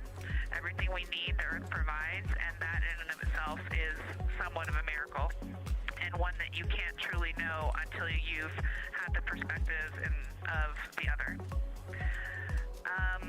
I'll switch into some logistics stuff. The Peltors, both their batteries stopped providing the active listing, but we have verified they're still recording, and so we were able to have discussions. You thought the moon was a plastic nightlight? Outside our recordings by Yeah, moving me the too. ear cup off of the ear.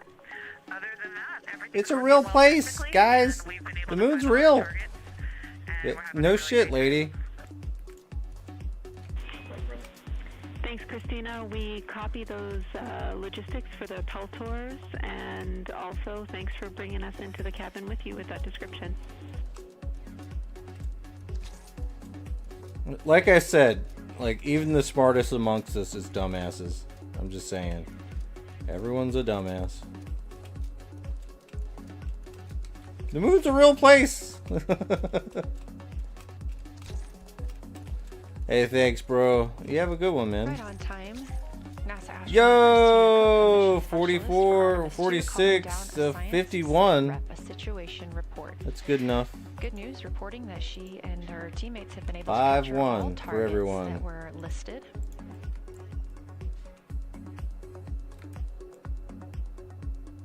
Might not be a Hoff, but we're getting there. Christina also gave a vibrant description of just how it feels to be there and to see the moon up close and not just something passing in our night sky. Currently, the team members at the window are Reed Wiseman and Jeremy Hansen. Meanwhile, Integrity cabin team for Window Shroud.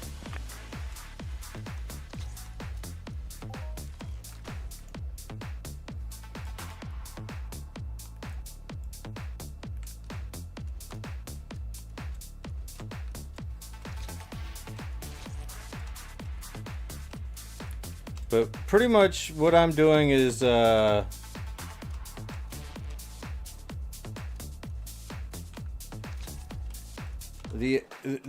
I'm doing right now is called kiting, where you're trying to keep the mob from touching you. Say IQ may be low, but the time spent on the game may be greater than yours. We're talking about the astronauts, by the way. Might be getting us close, so we just want to check on the state of Window 4's shroud, whether you believe it's still necessary because maybe things have changed with our viewing, and if so, we would like to request to have the shroud. Not anybody in the chat. We're talking about the astronaut lady. She was all talking about the moon's real, and like, okay, no shit. The moon is definitely real. It is very bright. It definitely would affect our night vision and maybe comfort. But is there a time? Can you tell us when we would have Time to definitely is money.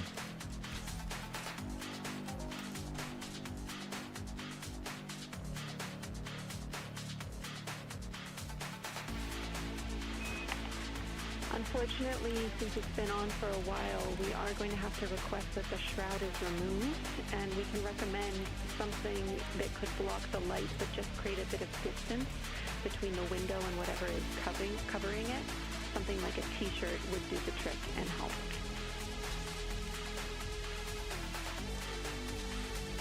Wee woo. Okay, we're removing the shroud, and we'll make it work. Thanks.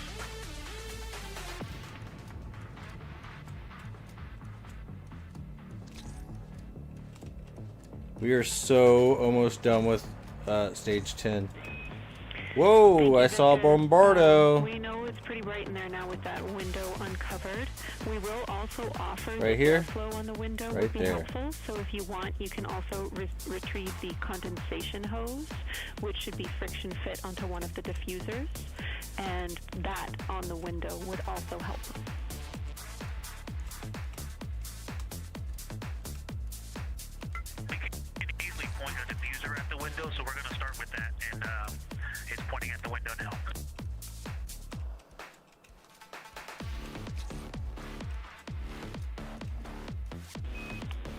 Okay, we'll take Yeah, that. possibly, Voidness. Please We keep us just picked updated. up some fruit.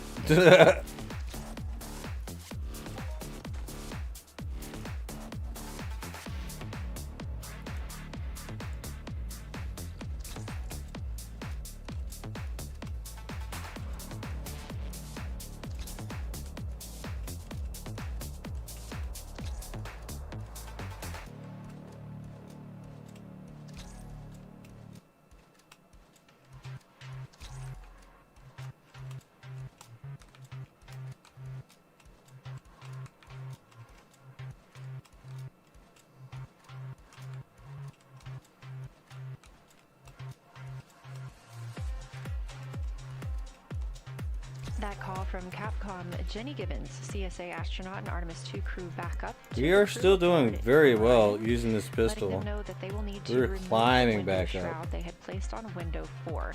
They initially placed that shroud there to block out some of the light from the Earth. It was extremely bright coming in the cabin and interfering with some of their viewing opportunities out at the moon.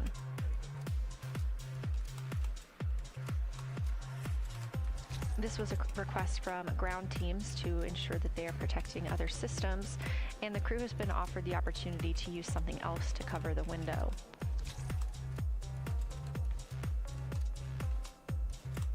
Meanwhile, Reed Wiseman and Jeremy Hansen continue with their lunar flyby observations. They have just looked at Glushko Crater. That's about when we heard that call down from Christina Cook with that description of everything she had been seeing during her You just won one of the observation things, period and man. what she was seeing at that time. The science team asked this crew to take centered images of the entire crater and their ray system in one frame. You won the lore tokens. Right They're here. also interested in knowing the brightness, texture, and extent of Glushko's rays and how they differ in the Here's the list of winners. area versus the highlands. We got all the winners. Glushko is considered a young lunar crater, and these observations can help understand material properties of those craters.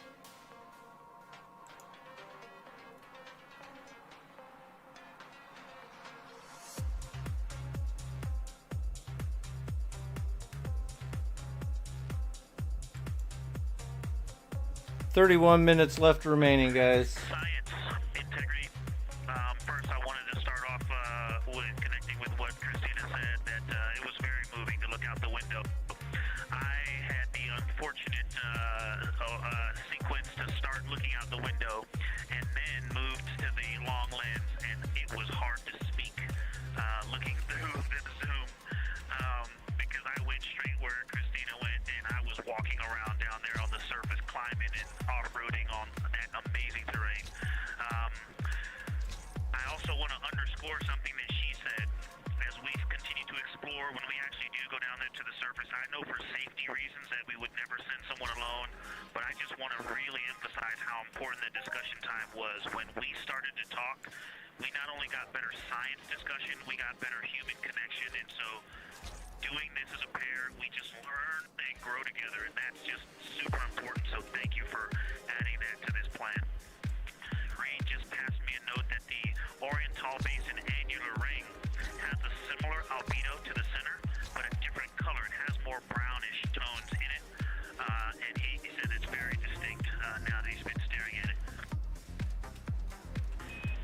Victor, thank you. You got a cheer from science there, and we all just went on that moonwalk with you, so highlighting how important it is to talk about these things. I also want to let you know that we have Deanna Glover with us in the viewing gallery. She's all smiles.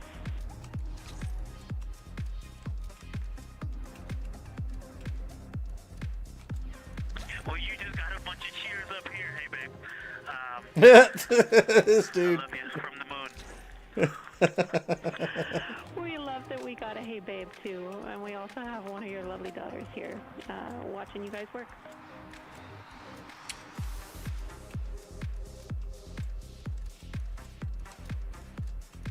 Thank you guys for doing that and for supporting them through this.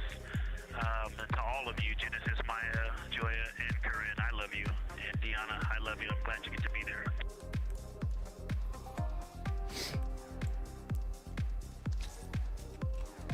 I don't know, man.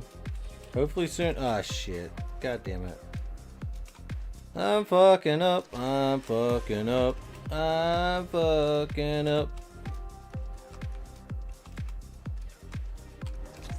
We've had some really sweet words from the crew members aboard Orion today, as their families have been able to filter in and out of the viewing room here at Artemis Mission Control at Johnson Space Center in Houston. Victor Glover also giving a great science sit rep and just a description of how it must feel if you were down on the lunar surface while he was looking through that 80 to 400 millimeter zoom lens. He also expressed how important it was to be able to talk through that real time with Christina Cook and stress the importance of that on future missions, that it not only made their discussions better, but also more human. Glover and Cook are in the support roles right now, not taking photos or making annotations at the windows, but they are also encouraged to have their midday meal at this time.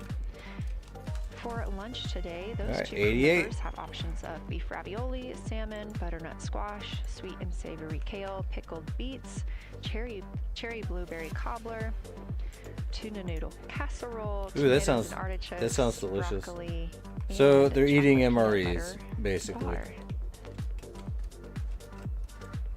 Spaceman MREs, cool. Once Glover and Cook return to the window portion of their flyby today, Reed Wiseman and Jeremy Hansen will get into their midday meal.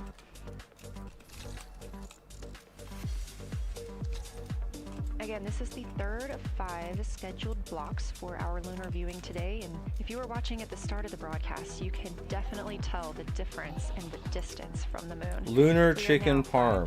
That sounds delicious. 18 miles away from is the it lunar surface. Made with and again, like cheese from the moon? About 4,066 because that would be away. dope.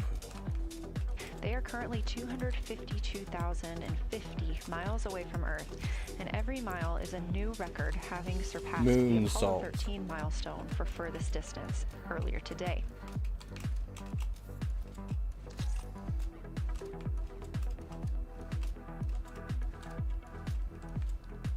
Shit, I fucked up. I just fucked up. Just a second, I fucked up. And then I fucking paid the fucking ultimate price. These things two-shot you, man. These things fucking hurt.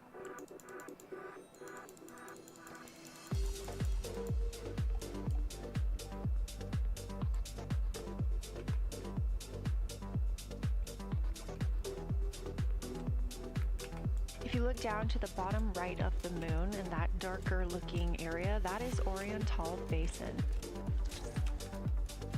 We have continued to lose views of the near side. It is just barely visible over towards the bottom right side of your screen. And then you'll also hear later about that terminator. That's the line between light and darkness while on the moon. Oh, really that's the terminator. Okay. At this time. I was thinking that they were about to get hit by the fucking Terminator. A couple of the other features in view right now are Hertzsprung Basin. Yeah, that makes sense. You know what makes more sense? We just big. Hertzsprung Basin is nearer to the 251. Center of the moon, closer to that Terminator line right now. 251. And Vavilov Crater is just on the outskirts of it, closer again to the. Yeah, I was thinking Arnold too. That was very chunky. Towards the bottom of the moon and to the left of the Terminator line, or currently shadowed in darkness, is Apollo Basin.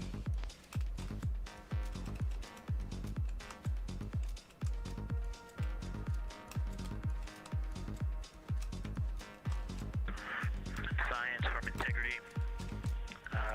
Let me find out how far we are from the moon right now. But our view is about a third of the moon is in eclipse. That beautiful Terminator is out there calling to me. We're 4,691 miles from the moon. And what looked like in the Terminator about a third of the way up from the southernmost part of the Terminator looked like a dinosaur print if one was running to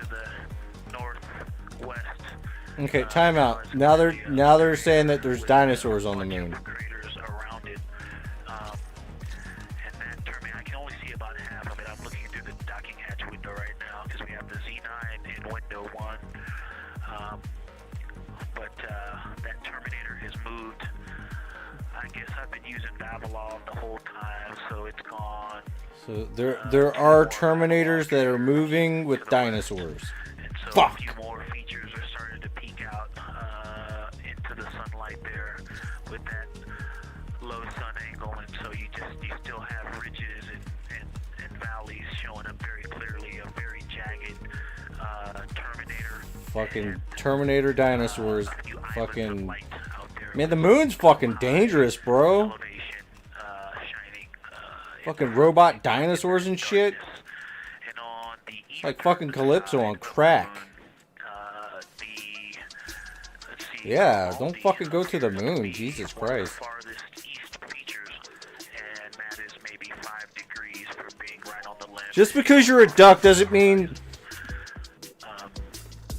you get to talk up your ancestors, duck. Oriental, that my first impression of it is all of the dark areas of The hell, inner bro? crater, which I think makes sense because it is now facing, well, it's still relatively the same to the sun, but my angle takes Is the moon actually Eris? I'm looking at Yeah, apparently so. or even further to the side as we pass it.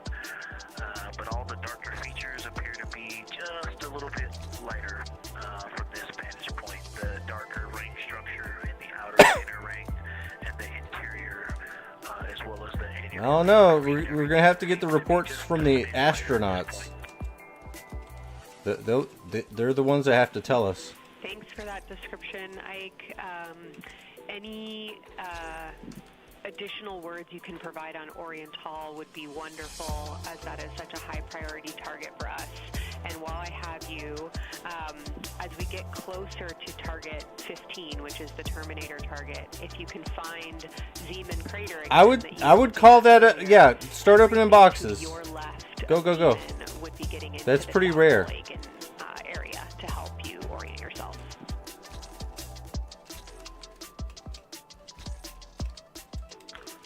Zeman is a great waypoint out there. I definitely see it.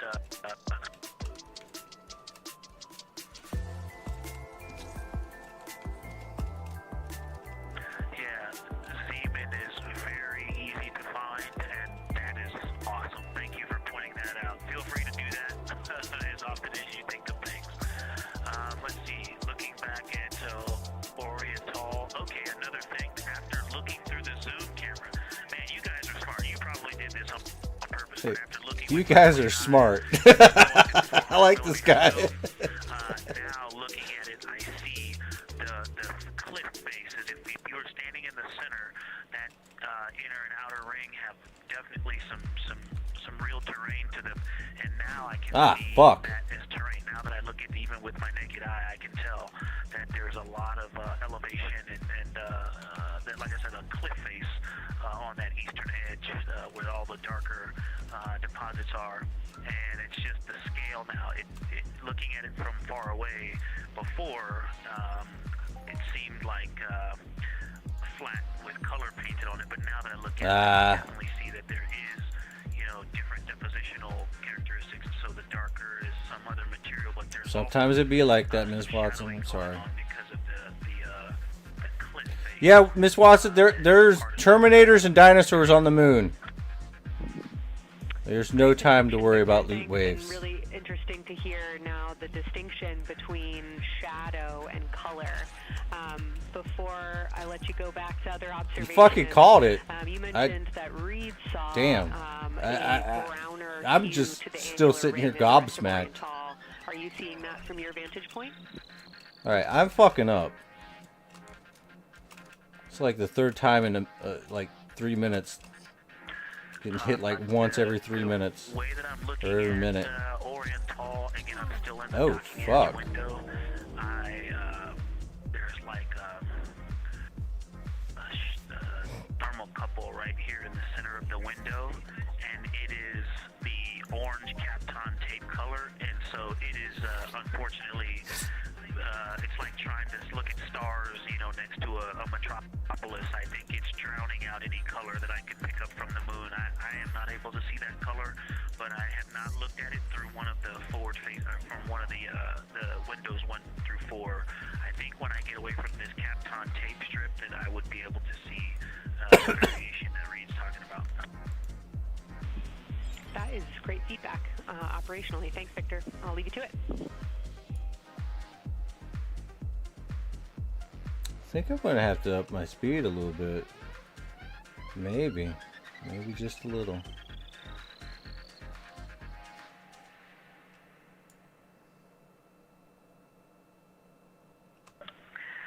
Science integrity with a question from the window team. The home stretch. Hell yeah. Integrity, this is Science here with you.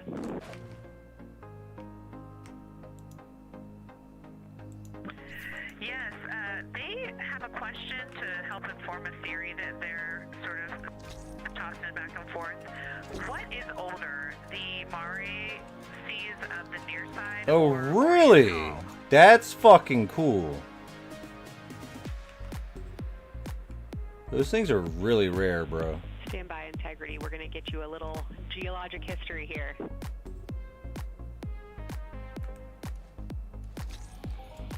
I don't know if they do much, but they are pretty rare.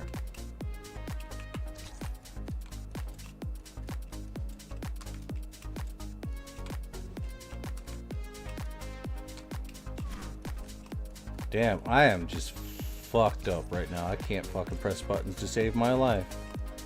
That's another hit right there almost. I think it missed.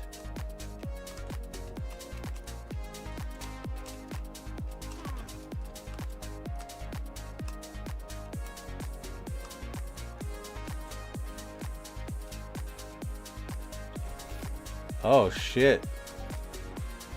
Yeah, something's wrong.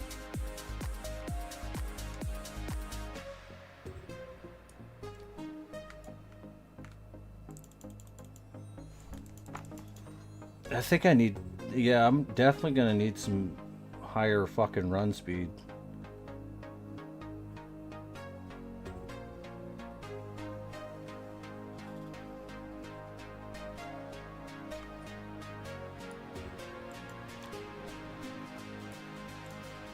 Not by much, just a little.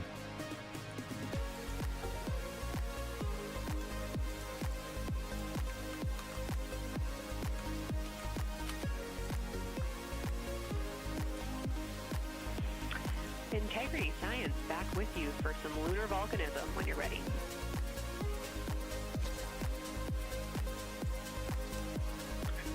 Go ahead.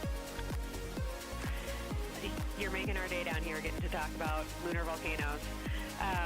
Oriental, as far as Mare go, is younger than almost all of the Mare on the near side. The exception are features like Aristarchus, which really pop out to you guys and really pop out to us here on Earth. That is younger, but other than that, Oriental is pretty young as far as Mare go.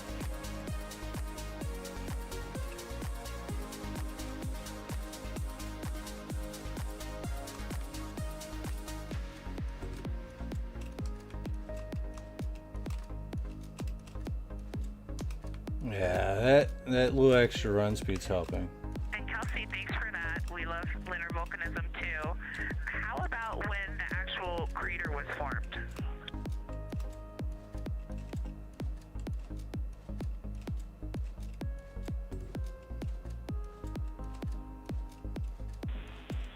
Yeah, we're going to get you an age for Oriental, and while we're getting that, Christina, can you, maybe you've heard the window team talk about the sort of contacts around Oriental, but because that material is so much younger, if anything pops out to you about physical relationship between that and surrounding terrain, we'd love to hear it.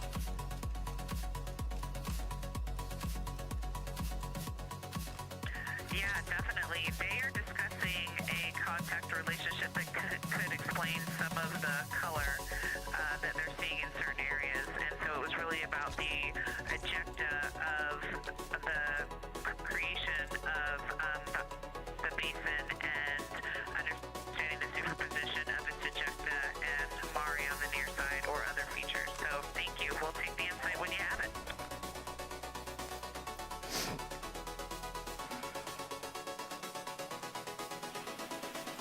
thank you, Integrity. And I know Jenny wants to. El Diablo, go to Chugs. So I'll leave you with. If you go to Chugs, you can look at all the vehicles you want.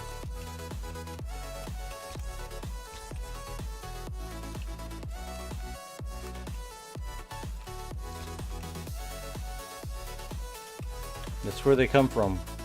Copy that. So that's on the older side. The actual basin is very old. Correct, as is the case with a lot of Mare. Typically, the big basin formed, and then the volcanic eruption was able to punch through the crust where it was weakened by that basin formation.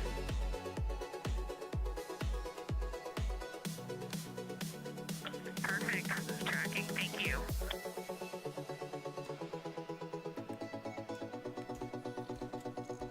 NASA astronaut Christina Cook calling down some questions to the science team on console.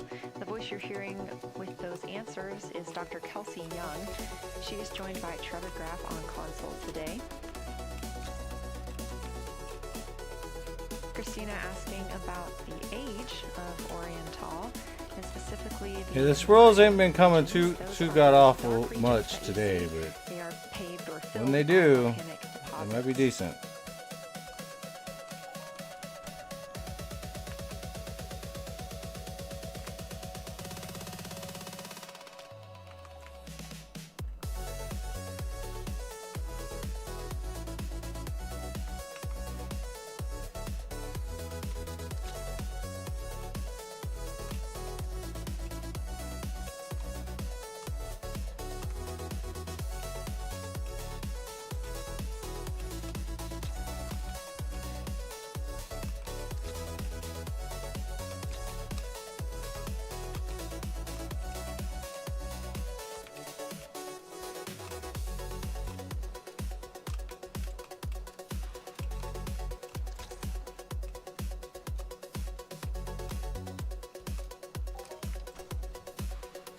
Low to triple, man. Integrity, it's about time for a position swap at the window. So we will ask Reed and Jeremy to swap positions. And I'll remind you again about your SD cards. And Victor or Christina, I have one window task for the captain team when you're ready.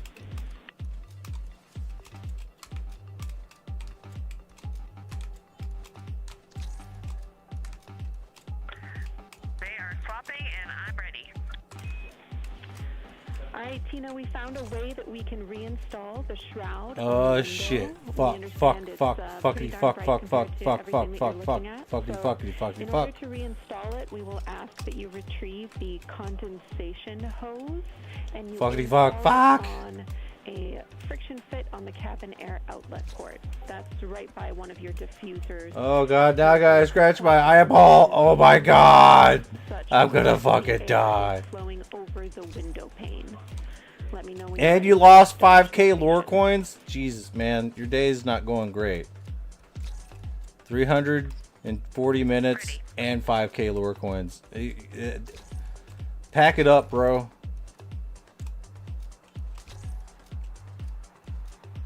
You're done. You're done for the day. Nah, recover. Recover. You can do it. Christina, the hose is in locker A1. Are you fucking kidding me? The crew has gotten a go to reinstall that window shroud they were using to block some of the earthshine. Copy. This view coming from inside the Orion spacecraft as the crew members are swapping windows, specifically Reed Wiseman and Jeremy Hansen. They've been our crew members at the windows taking photos, making Whoa, that was annotations, fucking making too recordings. intense. That'll be downlinked later to the science team for review. The science team will have a conference tomorrow morning Holy with the crew shit. to get any fresh perspectives or things that they learned during the flyby. That was intense. Cause he went unreachable for a minute there.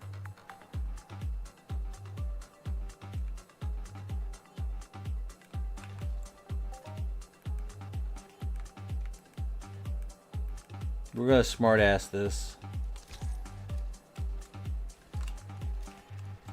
We'll attack it with the BC-30 for shits and giggles.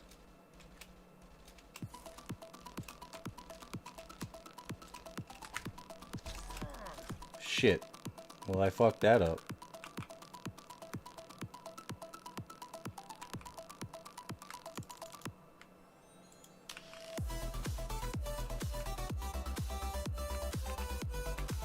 Come on, man. Again, we are now in the third of 5 observation blocks for the crew scheduled for today. During this flyby, Orion is... Have I had any crazy drops? I've had one crazy drop. 6,000 miles. Female shoes. With a full view of the Mayhem lunar shoes. surface.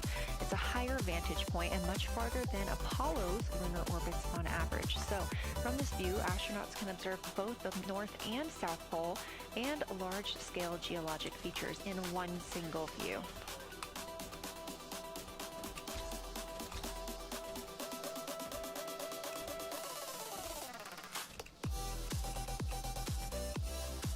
We are now just under an hour until Orion passes behind the moon, and we lose communication with the crew. They will be out of reach with any of our deep space network antennas. That loss of signal will last about 40 minutes, and we expect to regain communications with them once they fly behind the other side of the moon. While they are behind the moon, they will also reach their max Earth altitude as well as their closest approach to the lunar surface.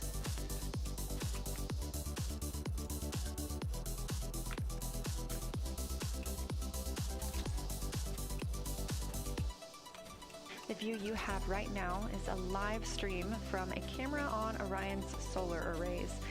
You are looking at a live view of the moon, and 4 people are inside that spacecraft taking pictures of it, telling us everything that they are seeing. The first humans to do so in over 50 years. They'll be sending those pictures down for all of us to enjoy, and of course, especially the science team, who are very excited for what they are learning today.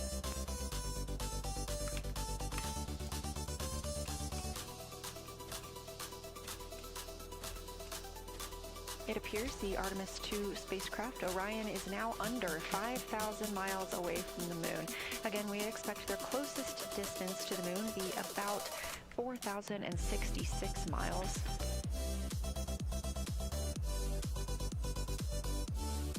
That is an estimate at this point, and we will make sure to share that closest approach distance once we receive it.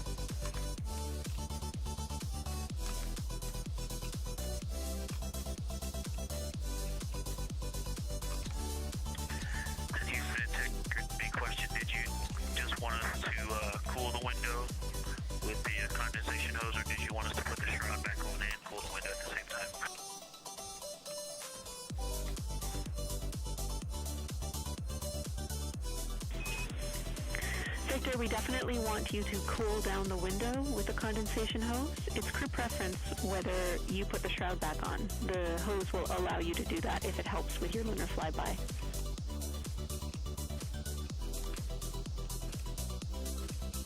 Okay, copy. We're going to do both at the same time. Thank you.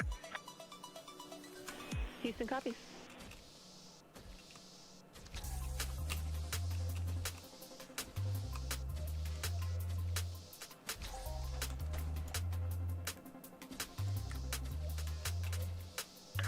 Houston, thank you for that suggestion. The cabin is darkened again, and that makes a big difference for the imagery. And for science, we are now seeing a half moon. For the science! Thank you, Victor. We're happy to hear it. And we see half moon. Full moon joy still.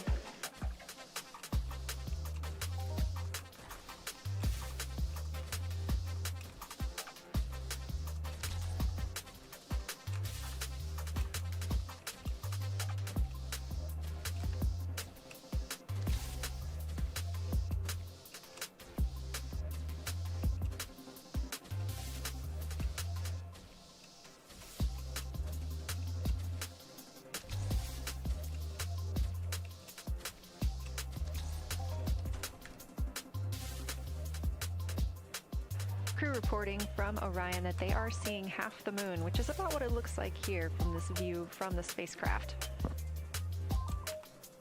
However, what has become a little bit of a catchphrase for this mission, everyone is reporting full moon joy.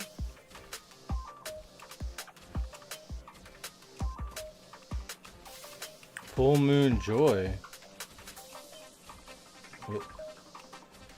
That happens to me sometimes too. And then I can't sleep.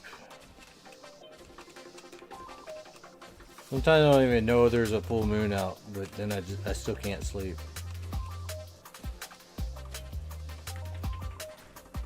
There's something in the moon, guys, makes you not want to sleep.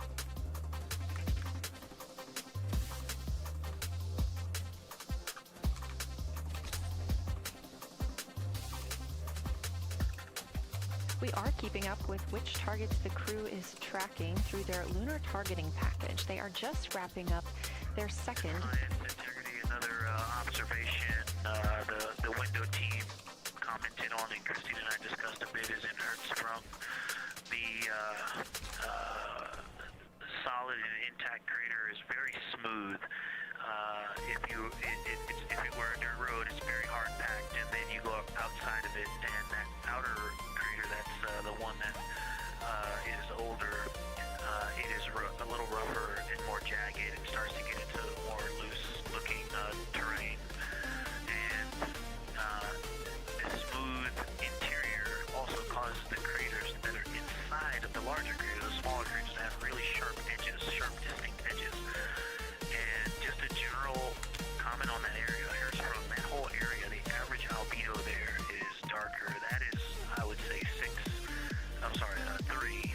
And the average albedo around Oriental and between Oriental and Home, excluding the wedge, the darker wedge, is more on the 6-7. And He said it. He said it. He said 6-7. Christina described it earlier around Hertzsprung, and then from Hertzsprung toward toward Oriental, there appears to be a frozen, a rippling pond, but frozen, or like choppy waves when it's windy out, choppy water, and then it freezes instantly. That's the texture. If you walk down there barefoot, it looks like it would be hard on your feet, like lava. After it's cooled, it would be pokey. Except for right there in the center of Hertzsprung, it looks paved, like a paved road, nice and smooth.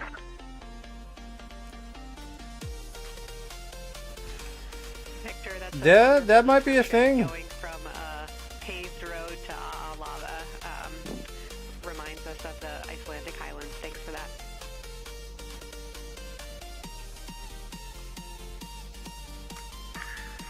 In science, another in the interior of the very intact, the interior of the intact crater at Hertzsprung is albedo variation. I think I heard one of the window crew maybe say color variation, but definitely albedo variation. There's lighter patches and slightly darker patches. It's not swirling, it's just patchy. It just it has spots that are lighter, and I would say a predominantly Yeah, a little bit of the metaphysical, I suppose. Great descriptions, Victor. Thanks. That's really just patchy. It's really helpful for us.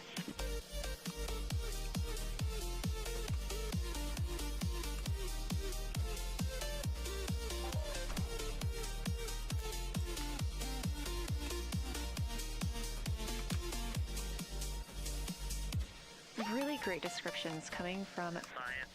The window team is hitting all the targets. They are on plan and starting the discussion of the Terminator. And boy, I'm loving the Terminator. I think I know it's not purely a moon feature, but what it does to the features of the moon, to the terrain, I've probably spent the most time describing into my recordings and thinking about and looking at the Terminator. There's just so much magic in the Terminator. The islands of light, the valleys, that would look like black holes. Alright, guys, it's time. The moon, if you stepped in some of those, it's just so visually captivating. The Terminator is the most striking thing that I've seen so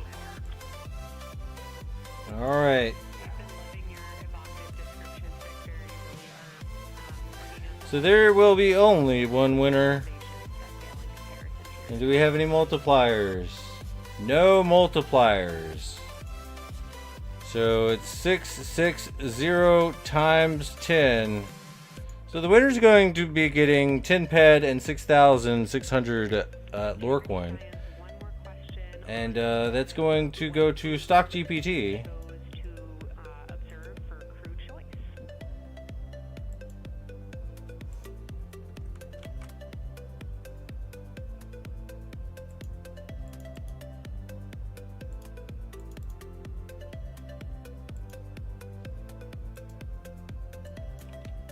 So it's 61677, which isn't a lot. So it's not really rigged. He's still way below first page, but he is second page, right behind Miss Watson actually. And put him back on the list.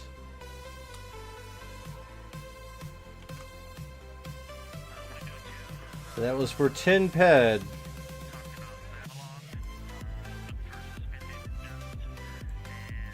Now we're going with the 20 ped.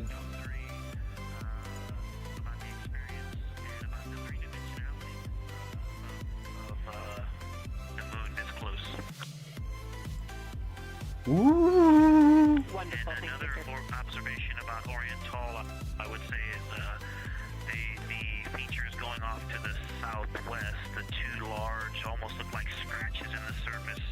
I don't know if they're rays or canyons. So we have gone down just a little bit. I think it's because we switched over to the PR. Going off southwest from Oriental Basin. They are the first thing that I'm just blaming whatever. of our trajectory looking out at Oriental. That and in the inner walls of the east side of the crater rings, you really get a sense that we're flying over something with elevation and terrain, and they look different from this orientation. Love to hear it, Victor. And you had it that those chains are actually crater rays, secondary craters formed from the formation of Oriental.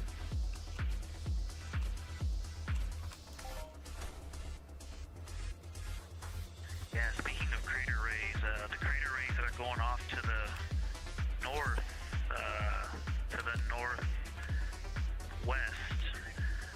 that run off toward Hertzsprung and I believe toward Vavilov. I'm not looking at it right now, but those crater rays are very interesting. They're all very small. I know you've imaged this, but they're all small and they look like, you know, a big impact launch rocks and things that make smaller impacts down the way.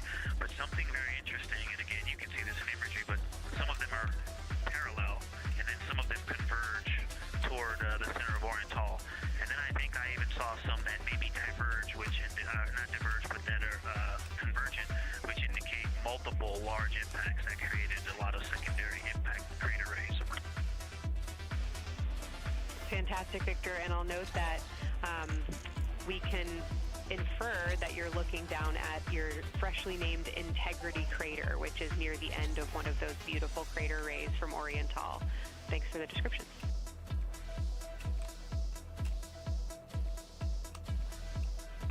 Yeah, you're welcome. And Integrity is easily identifiable with the naked eye from this point.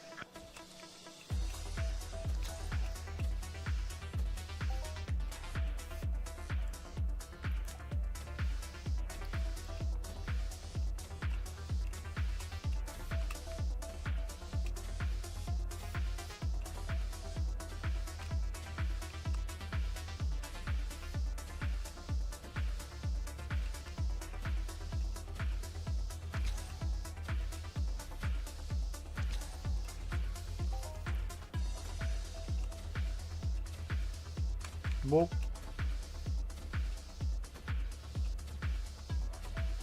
Whoop. Oh shit.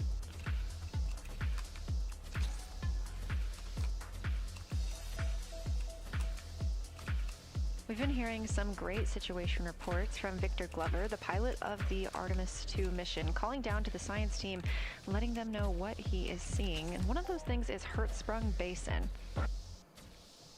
If you look just to the right of the Terminator, that is the difference between light and darkness on the moon. You can see what he's describing when he says Hertzsprung Basin and how it looks a little bit paved in the middle there. It's almost in the very center of the moon in this view, coming from the Orion spacecraft and a camera mounted on its solar array.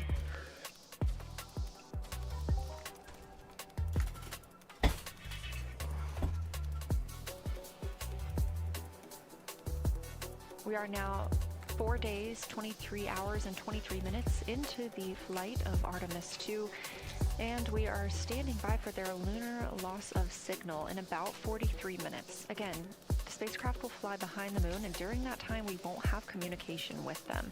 They will be out of reach of our deep space network. However, we will regain communication with them approximately 40 minutes later when they come around the other side of the moon.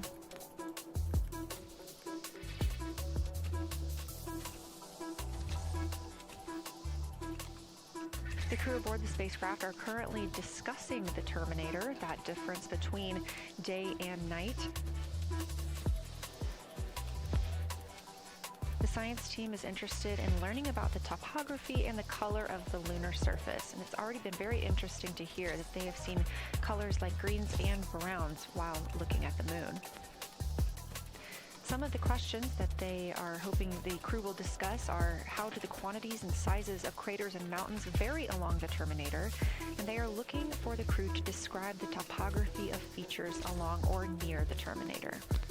They're also looking for more information on any color or tone variations, and they're hoping that the crew will take images to illustrate their findings. Glover reported earlier that the crew has missed none of their targets when they are photographing at the window. We aren't hearing the conversations that the crew is having right now, but these are being recorded to their personal computer devices, PCDs, and those will be sent down to the science team. The science team will have a conference with the crew tomorrow morning to discuss their findings and experience when looking at the moon today.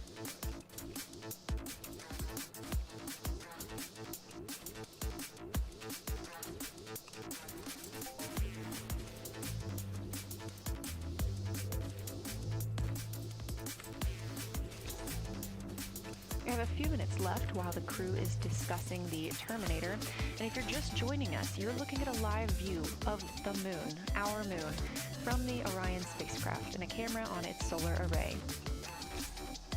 Inside that spacecraft, 4 astronauts, Reed Wiseman, Victor Glover, Christina Cook, and Jeremy Hansen, the first 4 people to fly around the moon in over 50 years.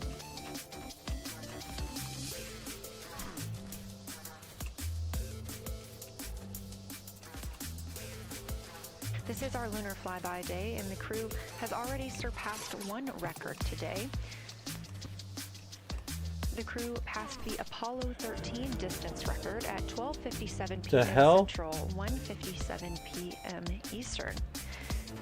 What? Canadian Space Agency astronaut. We need more keys. Calling down that We've opened up more boxes and didn't get shit. Noob down. Somebody's bullshit ass fucking mob came and attacked me. It's not my fault. Somebody fucked up.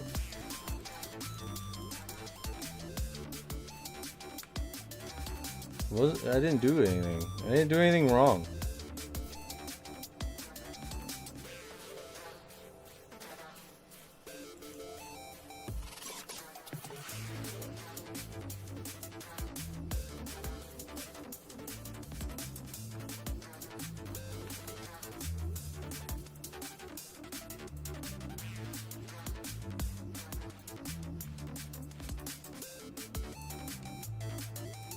We are live in Artemis Mission Control in Houston, Texas, monitoring the flight of Artemis 2. All of the flight controllers here, each monitoring a different system aboard the Orion spacecraft. Now I have to go around. Integrity Houston, we are ready for our cabin and window teams to swap again. We have a 15-minute handover time here, and I have a couple of items I want to read up to you. They'll require you to write something down on your knee boards, so let me know when you're ready.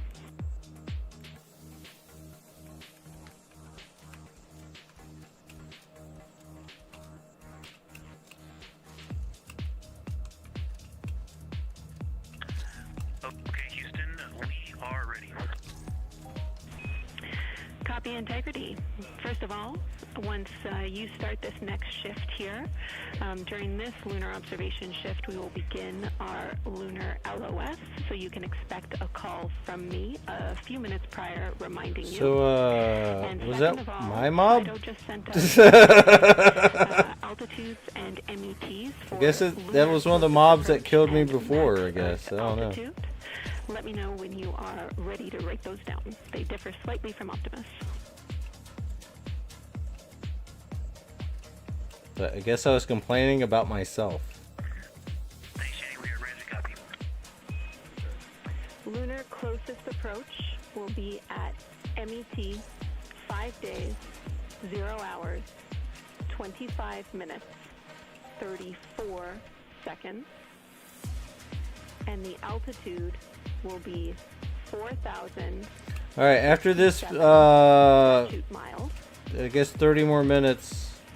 Maximum Earth altitude will be at MET 5 days, 0 hours, 27 minutes, 39 seconds.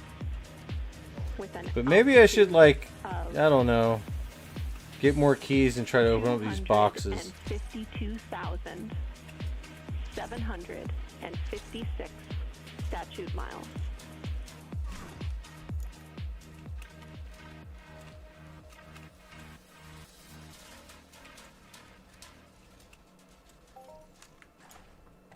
Bucket. All right, we're gonna head over to. The crew really wants to ask for that in kilometers and in parsecs, but thank you for those. That is great. Thanks for that update.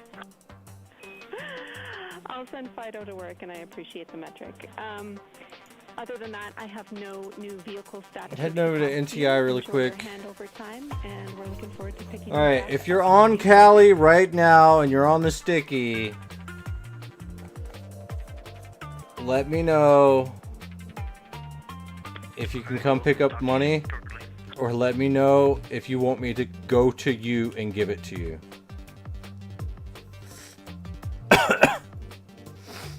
Well, you don't have a choice, Dracula. You're not on any sticky. Those words called from Capcom Jenny Gibbons, CSA astronaut, and Artemis II backup crew member to the Well, crew I mean, yeah, working you aboard are. the Orion spacecraft. Had a little bit of a view inside the cabin. As you can see, it is very dark. The crew has turned off the lights, and the light Yep, that you Mick, were able to you see are. is coming through the window, a reflection of Earthshine and from the moon.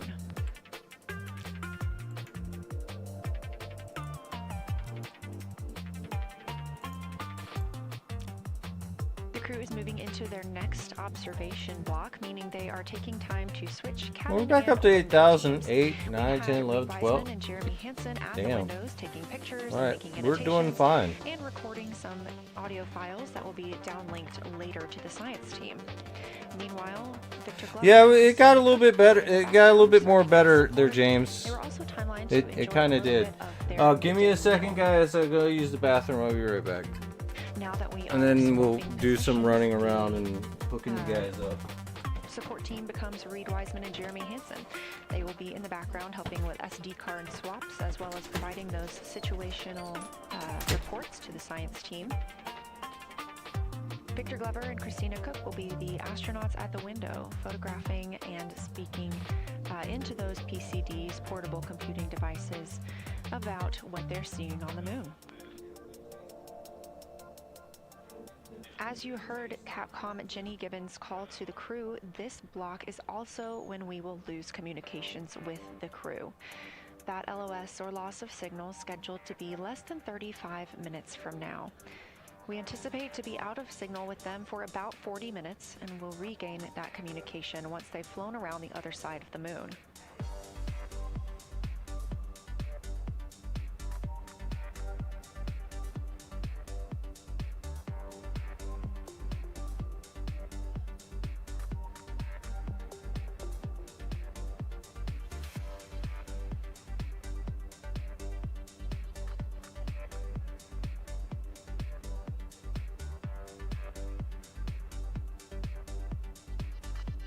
Now, even though the crew will be flying behind the moon, their observation period does not stop. They will still be taking pictures and making annotations of what they are seeing.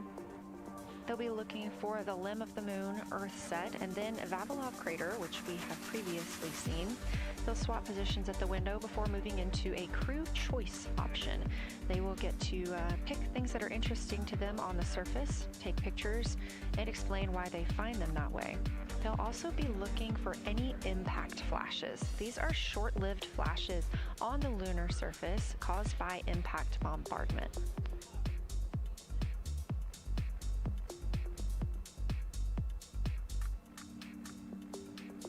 Just before Earthrise, the crew will be looking for lofted lunar dust. This may be lofted just above the lunar surface, and we could only see it just before Earthrise along the dark western limb. Any Earthshine would illuminate potential lofted dust. But once the crew is all the way around the Earth, the brightness of the Earth will wash out any of that dust they might be able to see. These were based on observations from Apollo missions and orbital spacecraft, and so we're very interested to see if the crew might be able to capture some of that lunar dust today.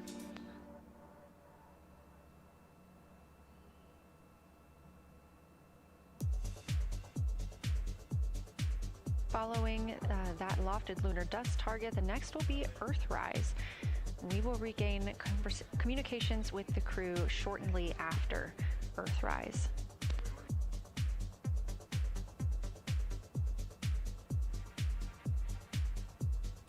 There will be a short observation break period where the moon is not in view. That's because we are also anticipating the crew seeing an eclipse today. The moon won't be in view because the team here in Mission Control Houston will need to change the attitude of the spacecraft and ensure that its solar arrays are gathering light from the sun heading into that eclipse period. So we will have communication with the crew, we just won't be able to see the moon. However, we will have views during that eclipse time frame. During that time, the science team is looking to know it will only be illuminated by Earthshine at that point, so they want to know what the whole moon looks like overall, but they also want the crew to look into deep space and potentially see if they can spot any planets. Doobly dude. Alright guys,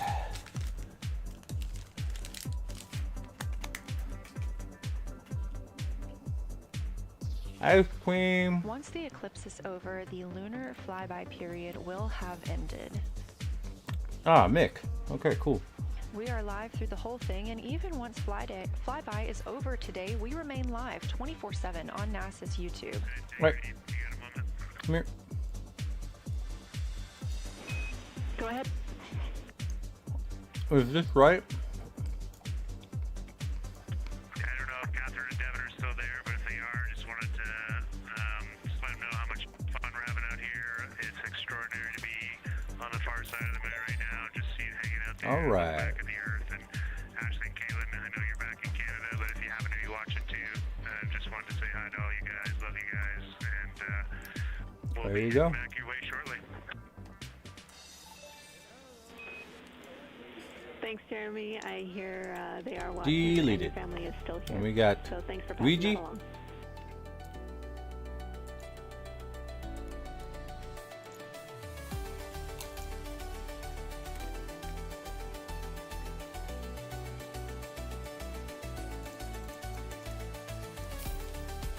Got 50 ped for you. Ooh, I like it. Thank you.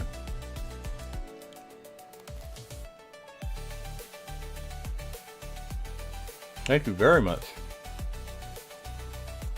I will put it to good use.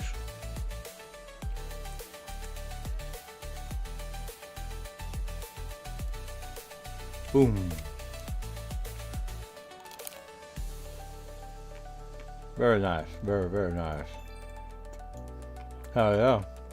This view inside the Orion spacecraft. And it's a little hard to make out, but on the left there, that is Jeremy Hansen just calling down some well wishes to his family, joining us in the viewing room and watching online. Currently in the window are Victor Glover and Christina Cook. They are taking pictures outside of the window as they are now in their flyby observation block. At this time, Reed Wiseman and Jeremy Hansen are serving as support crew members, and they are also going to have an opportunity to enjoy their midday meal at this time.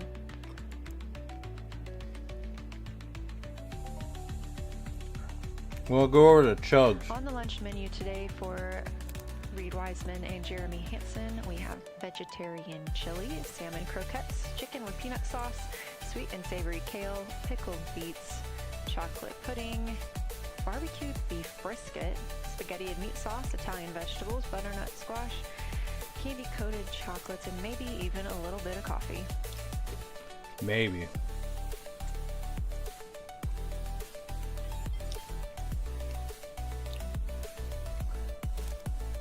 And if you look closely, you can see it looks like they are getting into some of their food for the midday meal. All of the food on the spacecraft is rehydratable. We don't have an option for fresh food as there's not a refrigerated section of the Orion spacecraft. So all of this food can either be rehydrated or eaten straight from the package, just depends on what the food actually is. And for food that needs to be rehydrated, there is information on each package of how much water needs to fill that bag and what temperature it needs to be.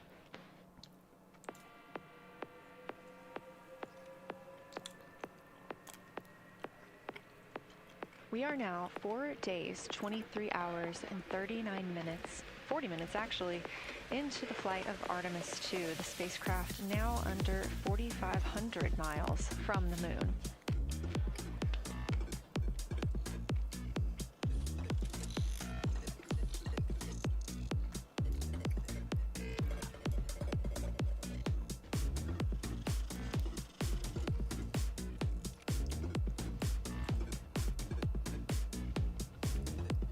We are now also under 30 minutes away from loss of signal with the astronauts. We will regain that communication about 40 minutes later. They will still be photographing the moon and documenting what they're seeing while they're behind the moon. And we especially look forward to potential Earthset and Earthrise views.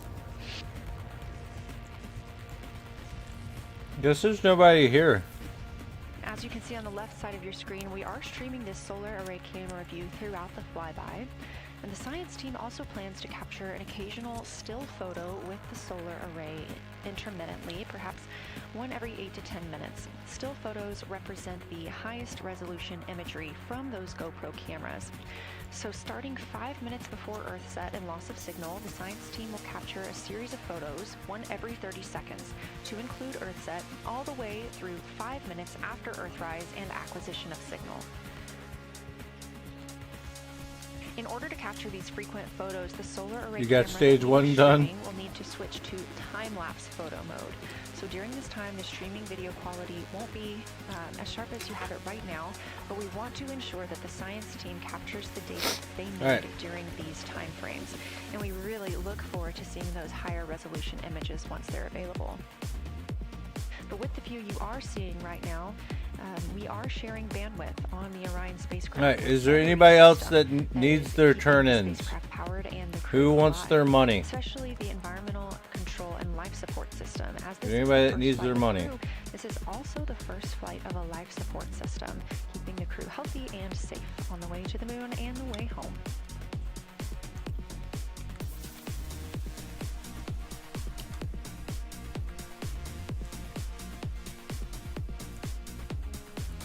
Didn't you say you was donating your money to depositors? We're getting towards the end of the cabin and window team swap period, but it looks like our astronauts, Victor Glover and Christina Cook, are already photographing the moon outside of those windows. The next target is Ohm Crater, and this is something that they have photographed previously during the flyby. This is Fucking a small moon. complex crater with a prominent ray system. And as referenced earlier, it's the size of the Eye of the Sahara. That Eye of the Sahara is a feature in Mauritania. Seeing this crater more than once throughout the flyby allows the crew to photograph it at different lighting conditions.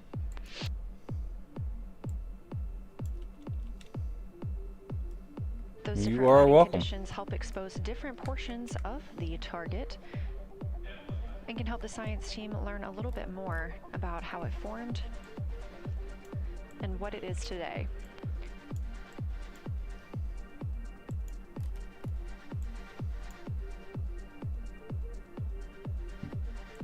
Well, do you have the 1K sweat, Dracul? Because you have a sweat buy with me. So you need to give me 1K sweat for 10 ped.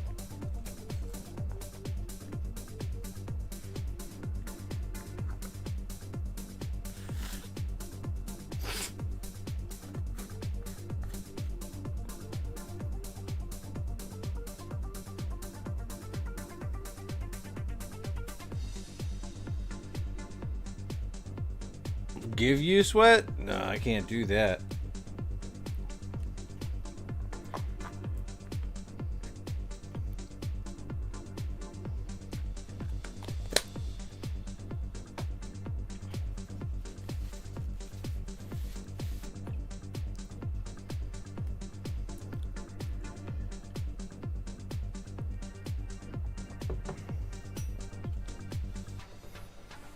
Again, this view inside the spacecraft as the crew continues photographing the moon outside their windows.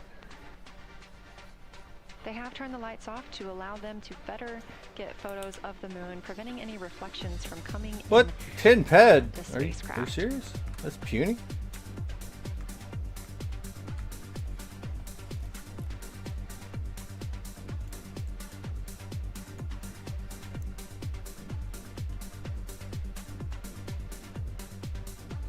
Your sweat's premium? Yeah, mine is too. You are an excellent companion. You're curious. You're curious.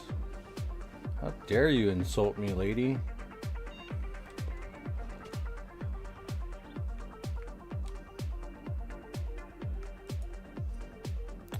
Oh shit, okay.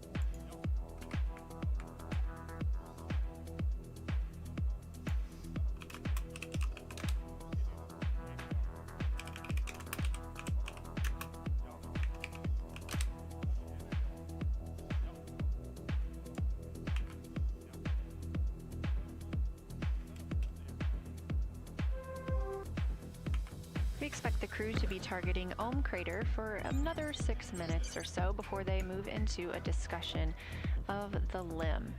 Now, the science team has asked for a science sit rep or a situation report during that time, so we hope to hear calls from the crew on what they are observing. All right, 8 range, 3 melee, 2 GR20 or GR10s.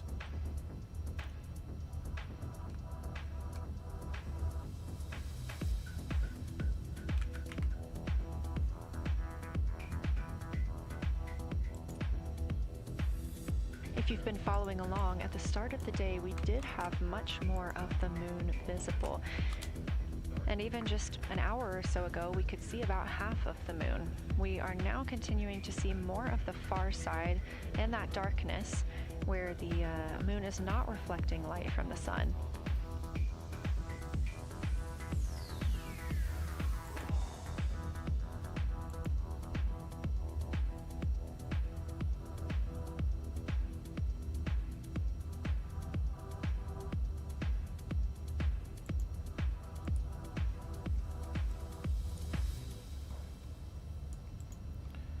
I guess we're doing Earlier, a we were shock also able a to shock see some of those repoc. darker Fucking portions, shit. that old lava flow that we often see Shop on the near side restock. of the moon, and that we can all see from Earth.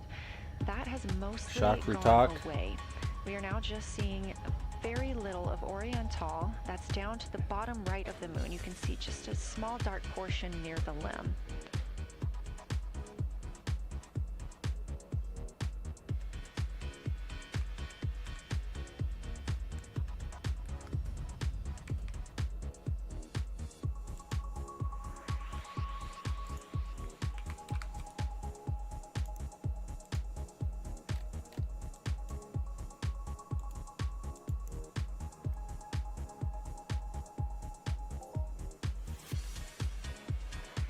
We are now about 18 minutes away from loss of signal with the Orion crew. Again, we use the Deep Space Network to communicate with the crew members when they are this far from Earth. This is the first mission since Apollo when we have had humans on the Deep Space Network.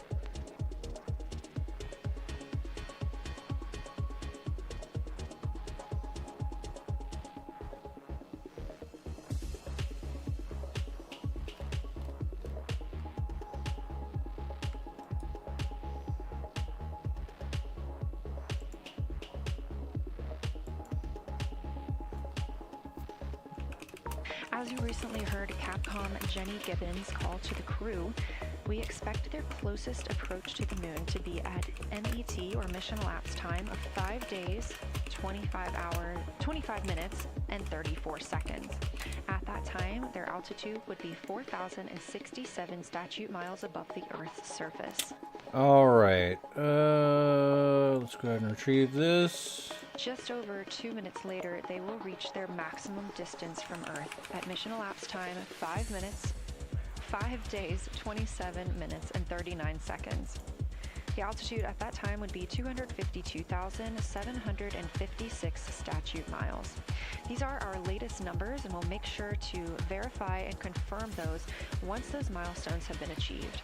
Obviously, we will be without communication to the spacecraft at that time, so once we regain communication, we will make sure to find out those numbers and report those to you.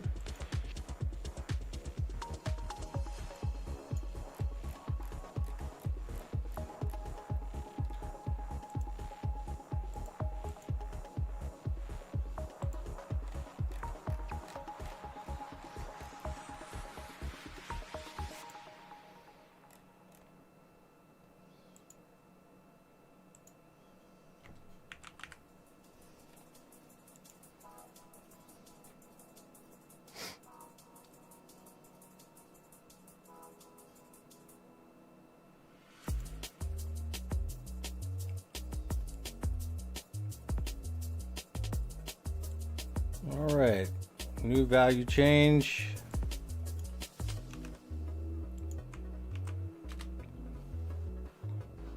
This is a combined total of getting 200 more fucking keys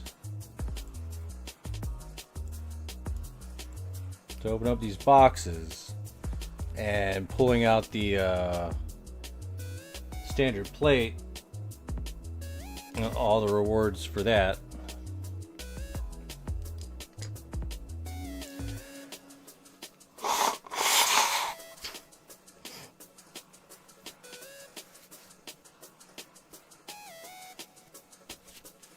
Oh, I see.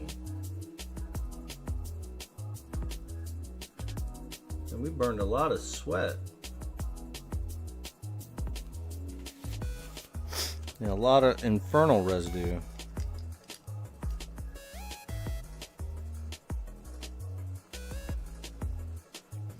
Is there any way to see all the weapon tables on the Nexus? I don't know. I usually just have to find the individual weapon. You'd have to ask Amaru for that. God damn it. I know you. Did you bait me into that?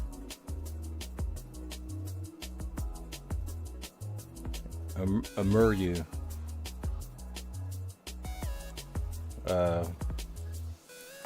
Mr. Tonsillitis. A Mr. U. How about that? I like that better. a Mr. U.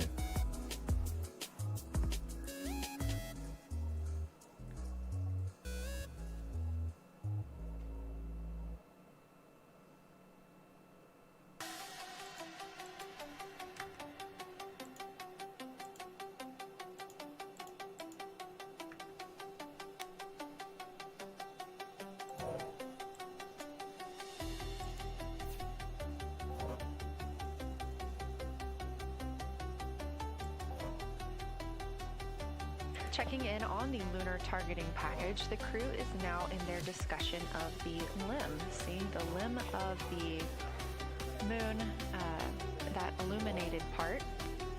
606 tickets in play right now. And making annotations are Victor Glover and Christina Cook. We are expecting loss of signal in about 13 minutes. We will regain that signal with the crew about 40 minutes later. Alright, we're gonna open up boxes while we're doing the mountings and stuff.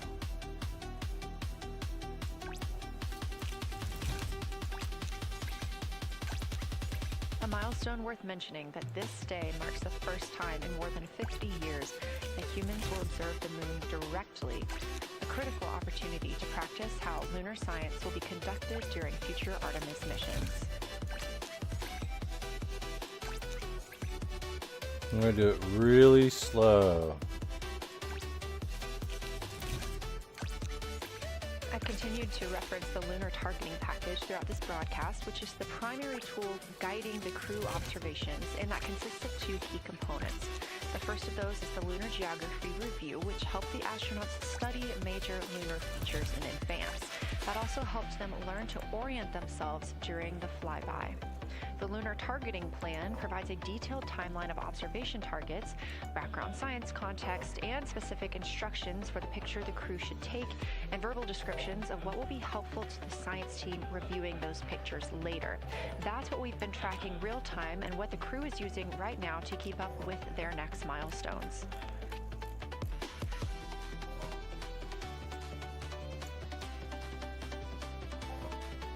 Yeah, I found some money. Oh man.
Integrity Houston, 10 minutes till the LOS will take. No, I'm just going slow. From the cabin if you have one. Miss Watson, I'm just going really slow. We're crafting right now and there's nothing else to do. Except for watch the moon and fucking open up boxes slowly. No one's told me anything about any waves. We missed most of that, but just a 10-minute warning, is that what you're saying? So we're just gonna open these things 10-minute warning for up the LOS, slowly. and I'll take a quick sit rep from the cabin, please.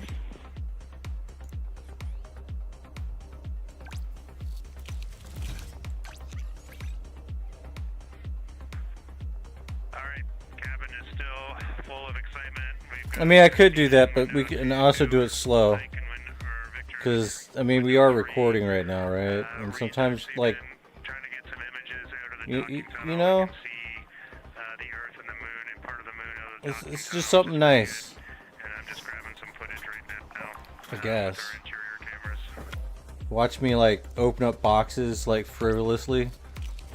to try to get the implant that we're not going to get. And also the status of window 1. Looks like there might be a shroud removed. Get these things.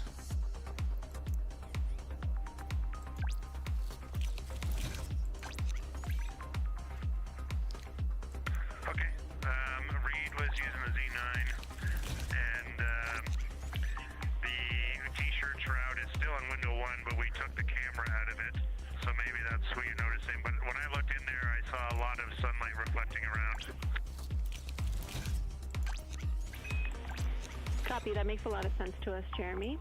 I want to remind you, coming up on this LOS, it will take sit reps in the blind, and as more and more of the moon is in darkness, we will take any report you have on impact flashes.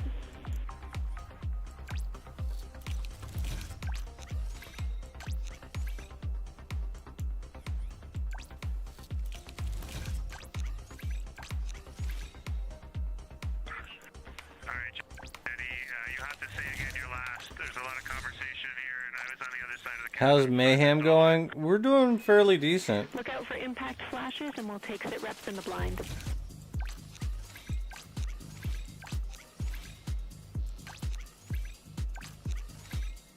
We've been killing the Eviscerator 10s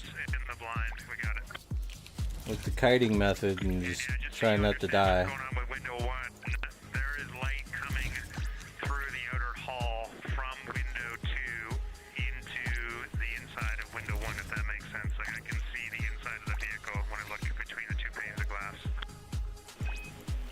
Copy.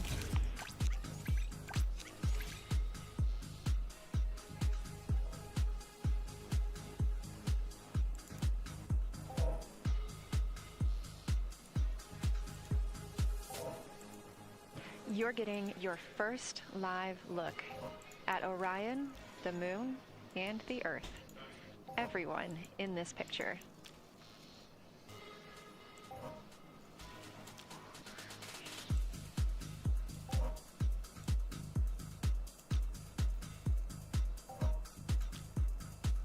This is a live view from the Orion spacecraft.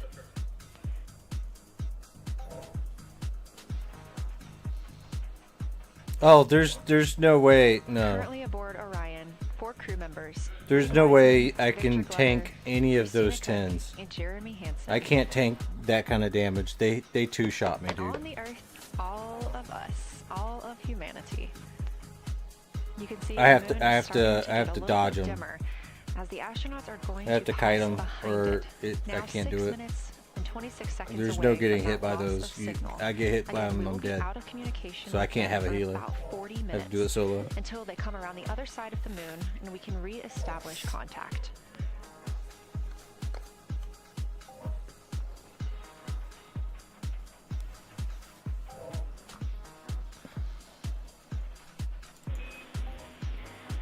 Integrity Houston, you are 6 minutes from your 40-minute lunar flyby LOS. From all of us, it's a privilege to witness you carrying the fire past our farthest reach. Thank you. Godspeed. So they're gonna be 40 minutes. It's gonna take them 40 minutes. You better hope there's nothing back behind the fucking moon. Thank you for that, Jenny.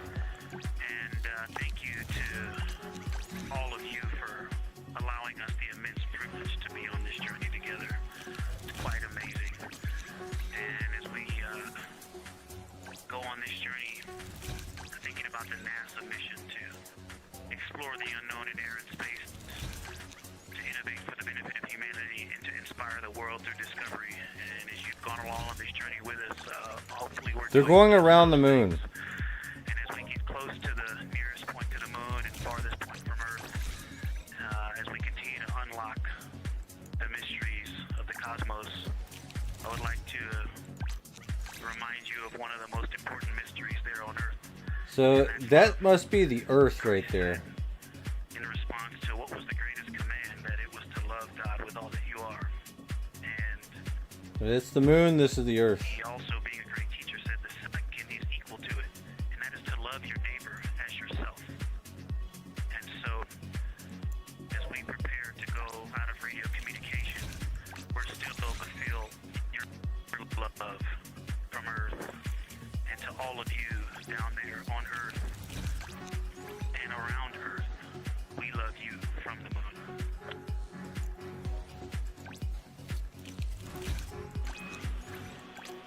Houston copies.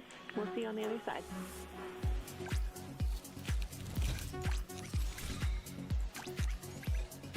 We will see you on the other side.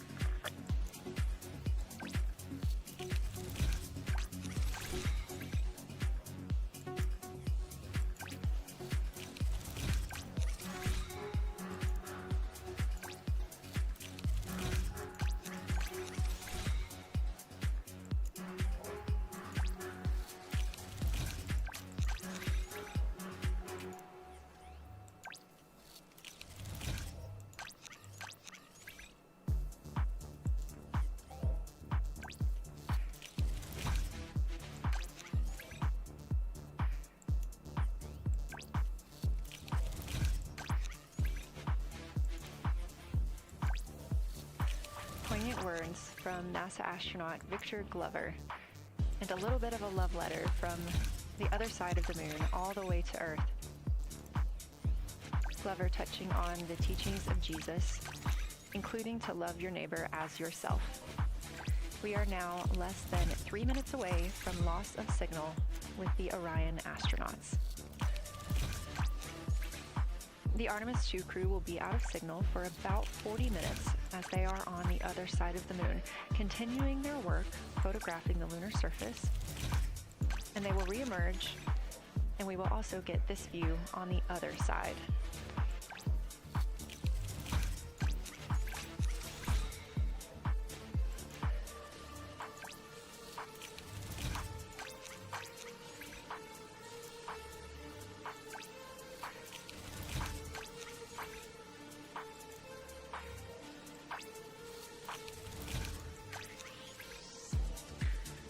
Okay, God knows I'm gonna need them.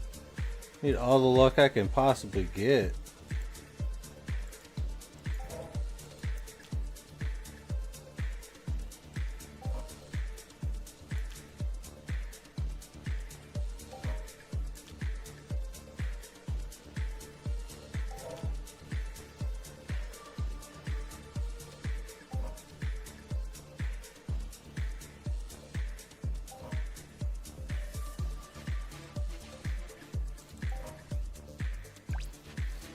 Just about a minute and a half now until we lose communication with the astronauts aboard Orion on the Artemis 2 mission.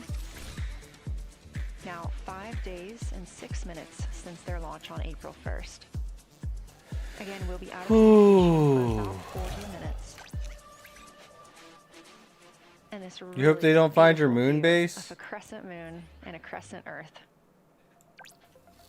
How great thou art.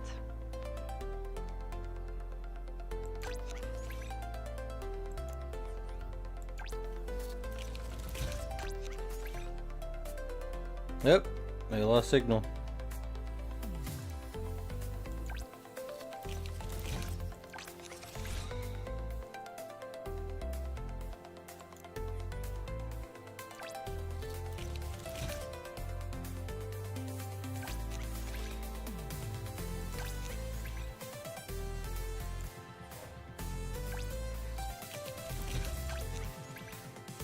"30 seconds now until we expect loss of signal.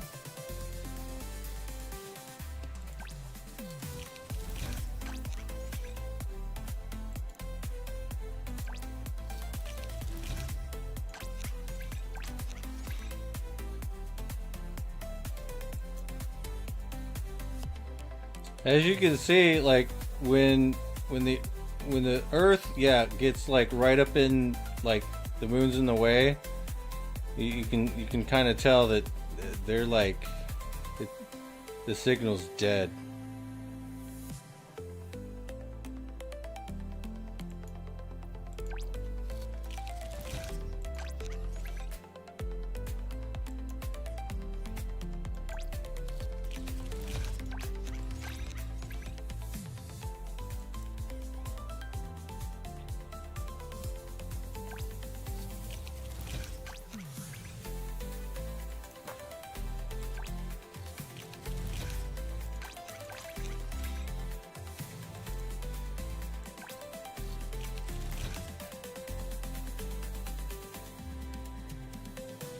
and we have confirmation of loss of signal of the Orion spacecraft as it flies behind the moon. We expect to regain communications with them in another approximately 40 minutes.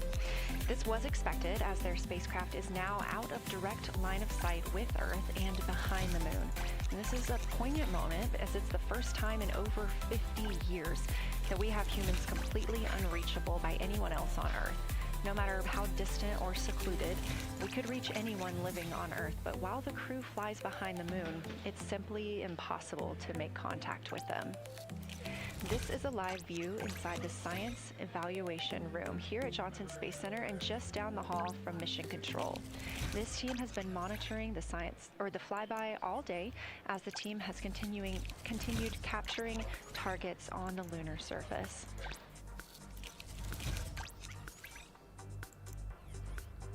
We even got to see this team in action as they were helping the astronauts identify some of the features they were seeing on the moon but not expecting. There will be a couple of milestones during this loss of signal. The first will be when the astronauts make their closest approach of the moon at MET 5 days, 25 minutes, and 34 seconds, when we expect they'll be 4,000 Damn, we're about statute miles above the almost lunar surface. 9,000 Their universal maximum ammo. Earth altitude will be reached just 2 minutes later at 5 days, 27 minutes, and 39 seconds, when their altitude should be approximately 252,756 statute miles. Once those milestones are reached and we have confirmation, we will report the official numbers. So we're gonna have a bankroll for the rest of the month, hopefully.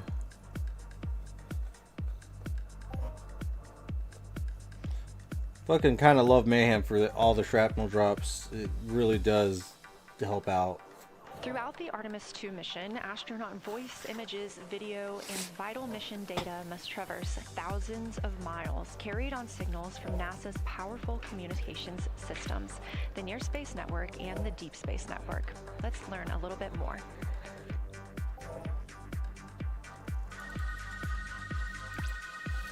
NASA's Artemis II will send 4 astronauts around the moon, preparing humanity for a long-term lunar presence and future journeys to Mars. Enabling communication and navigation for this test flight are NASA's Near Space Network and Deep Space Network. With antennas around the world and a fleet of relay satellites, the networks will deliver vital data to and from Earth through all phases of the mission. The networks are seamlessly integrated at NASA's Johnson Space Center in Houston, Texas, where Mission Control coordinates the network handovers. These transfers represent a delicate dance between the two networks, exchanging support as the mission shoots toward the moon. On the launch pad and during their early orbit phases, NASA's Orion spacecraft and Space Launch System rocket will rely on communications and tracking services from the Near Space Network. After its translunar injection burn, the Deep Space Network's global array of antennas will serve as Orion's primary communication support during lunar orbit. As the mission journeys farther into space and away from Earth, signal strength weakens and bandwidth is conserved for crew communications. The astronauts will have a near constant connection to Earth, ensuring their safety on a journey farther into space than ever before. We say near constant because as Orion goes behind the moon, a planned loss in communications will occur. The Deep Space Network will be standing by to reacquire the signal as Orion reappears. The Artemis II mission also provides an opportunity to test new capabilities. Yep, Easter boxes. Using laser links, NASA Easter will egg. transmit Orion data to showcase the benefits laser communications could have for future human spaceflight missions. The data from Orion, sent by radio signals or laser links, is massive. The mission is gathering images, data, and video, while also generating details about mission health and crew voice files. All of that data gets processed here on Earth. Yeah, with hopefully. systems compressing for efficiency. In the future, we'll upgrade these systems on Earth so that image and video clarity improve with each moon mission. With the Artemis II test flight, we're evaluating the communications infrastructure that will help carry us into the future as we explore the moon and journey forward to Mars.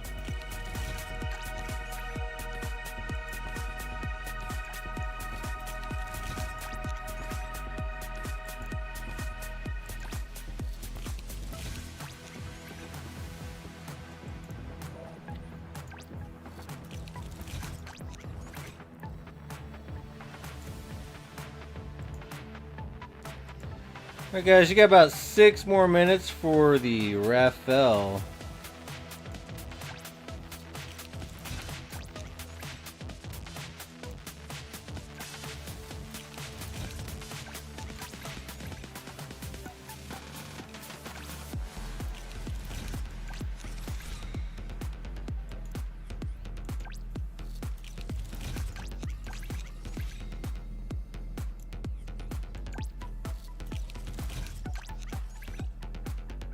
We are now about 33 minutes until we expect to regain communications with the astronauts aboard Orion, and in the meantime, I've got Dr. Kelsey Young, Artemis Science Flight Operations. Oh, you really lost here all with the us. lure coin, Thanks for didn't joining you? me, Kelsey. Thanks for having me. sorry. This is such an exciting day. Oh, no kidding. It has been so cool to hear you communicating directly with the crew. And I know that you have been preparing for this for years, so I am so excited for you and for your team. So just to get into that background a little bit, tell me about your background and what you've been doing on console. My background is as a field geologist. Actually, I studied impact cratering in the field for my PhD, so all these descriptions of impact craters have me just absolutely swooning. How I got into this, though, is, during my PhD, I got an internship at NASA and ultimately never left to integrate science into flight operations. So we developed the Science Officer Console, for which this is the first mission we're supporting. We developed the Science Evaluation Room that's right upstairs, and so it's so gratifying to see this operation structure come to fruition, especially on a day like today. I would have to imagine so. And we've got a great view of the Science Evaluation Room right now. Is there More anything Easter that has stood out eggs. to your team so far? Absolutely. So as you might have heard in some of the press briefings and content that we've been putting out, color and albedo were really exciting targets for us. We've heard several amazing color descriptions so far. Just to highlight maybe one of them, we heard about greenish and brownish hues near Aristarchus, which is actually a feature that we can see here from the near side. And those greenish hues could actually tell us something about the volcanic Running evolution out of in that boxes. area.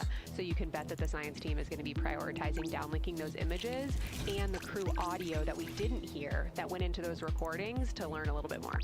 Wow, that is fascinating. I was hearing those colors and very interested just from a personal standpoint, because looking at the moon from 250,000 miles away, we don't see green or brown. So just hearing that, them being so close and getting to see that, fascinating, and I know it's very exciting for you. So what are you expecting to see in the upcoming portion of the flyby? The upcoming portion is actually going to be really exciting. So right now, as we speak, while folks in the room are kind of taking their their stretch breaks and everything, the crew are still hard at work. They still have targets to image and describe during this LOS. But when we come out, the first thing, of course, we're going to hear about is Earthrise. We're really looking forward to hearing about the crew's experience with something that we can connect with, and that Apollo 8 brought us such amazing images from. But then we start to get into describing the Terminator, as well as looking for things like lofted dust, which tell us about the modern lunar environment. Then the vehicle's gonna orient away from the moon for an hour and then pivot back for the eclipse observations, which is a whole different set of science observations that we're really looking forward to. It's kind of nice that the crew will get a little break in there, because they have been hitting it hard today with photos and videos and annotations. What are you hoping that the crew sees coming up? Is it that lunar dust? Oh my goodness, that's a hard question. Well, we got one We've box already left. gotten such great descriptions. I mean, the Terminator seems to just be like one of their favorite things to look at and describe. So I feel like looking forward to. I feel like we really got some great descriptions. So absolutely, I'm looking to the human moment of Earthrise. Lofted dust is an exciting one, and lofted dust will be a target for them in the right around the time of Earthrise, but again in the eclipse period. So I'm really looking forward to seeing. I mean, they've already highlighted just in the course of their flyby so far how the moon has changed, and this is going to be an even more dramatic change to go from their end of this kind of lunar illuminated piece of the flyby into the eclipse time frame. And I can tell you they're going to be experiencing a very different moon during that time. And I Oh, can't might wait as to well hear what open their it. observations are. Yeah, that's absolutely fascinating, and what an privilege that we get to do that on this mission, because that's not always the case if we had launched on a different day other than April 1st or 2nd. 9,472 universal That's correct. ammo. April 1st and 2nd. I will say, I was asked a lot in the weeks leading up to the launch, well, what's your favorite day? And my answer truly was, there is no bad day to launch to the moon. We were going to get great science out of it no matter what, but it's a really neat opportunity to, bring the sun into the picture, bring different planetary bodies into the picture while still literally keeping the moon in center stage. Fascinating. So what differences are we looking for at each site? We're hearing a lot of different terms. We're looking at craters, we're looking at mare. What are the differences that you're hoping to see? We do have, as you highlight, kind of different prompts for each target. That's what they're looking at in their lunar targeting plan, which I know you've been showing. And we have even different prompts for the person with the, the really long lens on the camera versus the people with the unaided eye. And you've heard the crew talk about, oh my goodness, when I go from one to the other, I can really detect different nuances. And that's something that we experienced in simulations, but hearing them actually, see it for real has been really gratifying. Cool. But we're looking for different things based on the target. Sometimes when in a box, you can stack it on top of each other. Kind of what texture and morphology. Boxes are different from your storage. Along the Terminator, you've heard, Victor especially make some comments about future impacts for exploration. Because they're all in a box. Already, I think that their descriptions in this first part of the flyby have told us. As opposed to your storage, about future surface missions. these are in a box, so I just put them right there. He was imagining in his mind's eye being down on the surface and walking around. That was very cool. Yeah, same thing with a vehicle. And when we're thinking about targets, I know some of them are determined based on the launch day because that determines the lunar illumination. So the ones that we're looking at Nora, today, no. how and why are these selected? Such a wonderful question. This really gets at at the heart of some You'll of really our love guys' Nora. science questions. Illumination conditions is a big one, right? So, of course, we need the targets that we're interested on the lunar feature to be illuminated by the sun in order to view them. But the timing in which they see them during the flyby enables us to ask different questions. So you heard in the pre-flyby crew conference talking about, well, the same pair, Reed and Jeremy, will get to actually look at Glushko crater twice, and that, looking at it from different illumination angles, allows us to understand that feature better and connect color and albedo with topography and morphology. Then you have other craters where you want to look at it with the sun shining on it obliquely versus straight on, and that tells you something different about the scientific objective that drove the target being on the targeting plan in the first place. We've talked a little bit with the viewers today about what the crew is able to capture in this short time frame of those craters in different lighting conditions.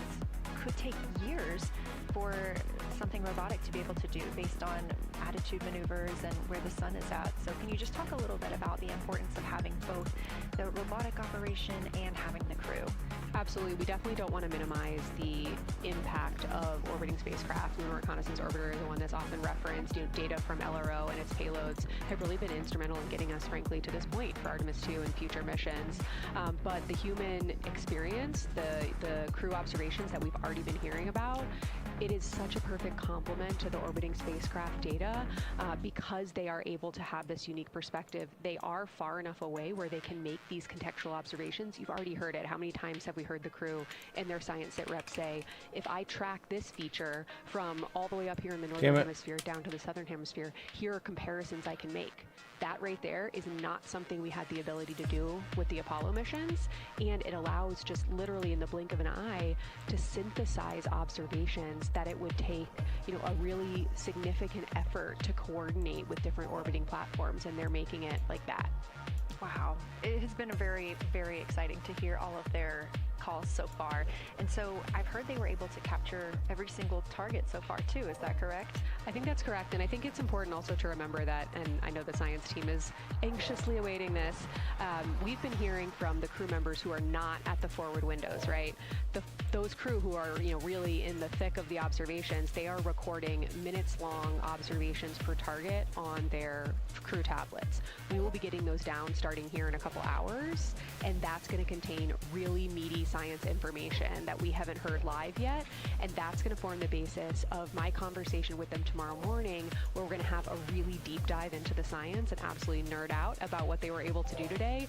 One of the most gratifying things for me today is hearing multiple crew members say, thank you for putting the discussion times in the targeting plan, because when we have had the ability to put multiple brains on a problem, we have elevated each other. And I'm looking forward to them, you know, sleeping on it overnight and then us actually being able to really truly have an elevated science discourse tomorrow. Well, we're looking forward to it too, and I cannot wait to hear everything that you guys get to learn overnight from some of those audio recordings and just everything that they'll be able to share tomorrow. So Kelsey, I know you are very busy. You've done a great job today, and thank you so much for joining us for this interview. Thanks for having me. It's such an exciting day. We are now expecting acquisition of signal in about 24 minutes. As a reminder, the Orion spacecraft has flown around the other side of the moon, where they are out of contact with our deep space network.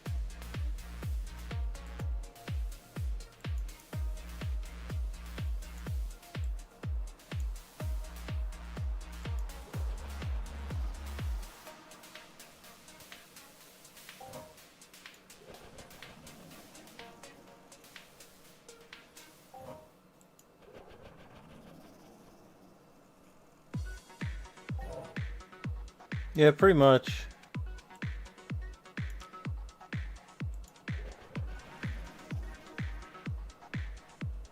As far as gather, I buy most of the mining materials. But when it comes down to the Hyperion, sometimes I just buy the materials.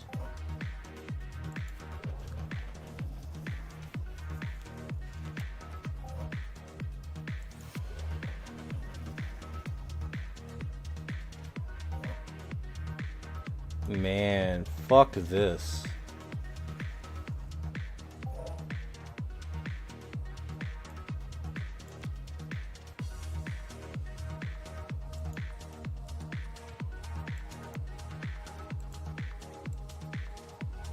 Fuck that too.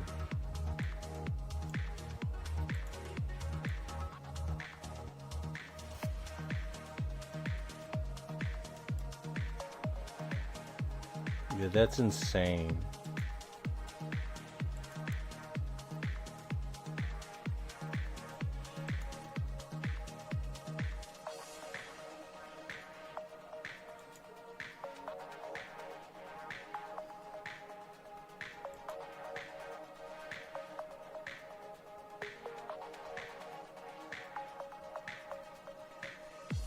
And we just heard confirmation here in Mission Control Houston that we have reached the closest point of our destination to the moon at MET 5 days, 25 minutes, and 34 seconds.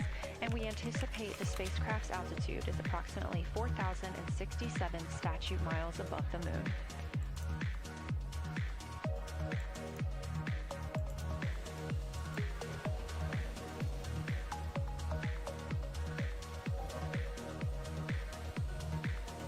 We're continuing to track what the crew is doing while around the other side of the moon.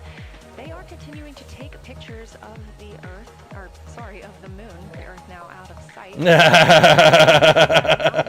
Choice event. That's right, Drakill. Encourage them to find interesting features on the surface, to take photos of those, and describe why they were interesting. Something else that they'll be looking toward next, just momentarily, will be impact flashes. They've got a few minutes allotted to look at the darkest portions. I mean, most of the stuff I know where to find it on Eris. It's whether or not impact bombardment.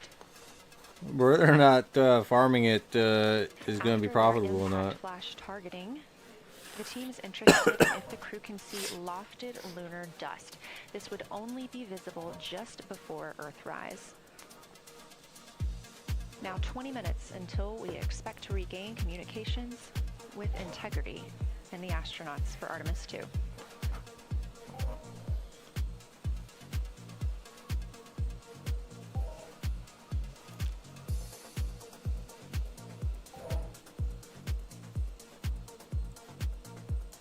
I tracked nothing.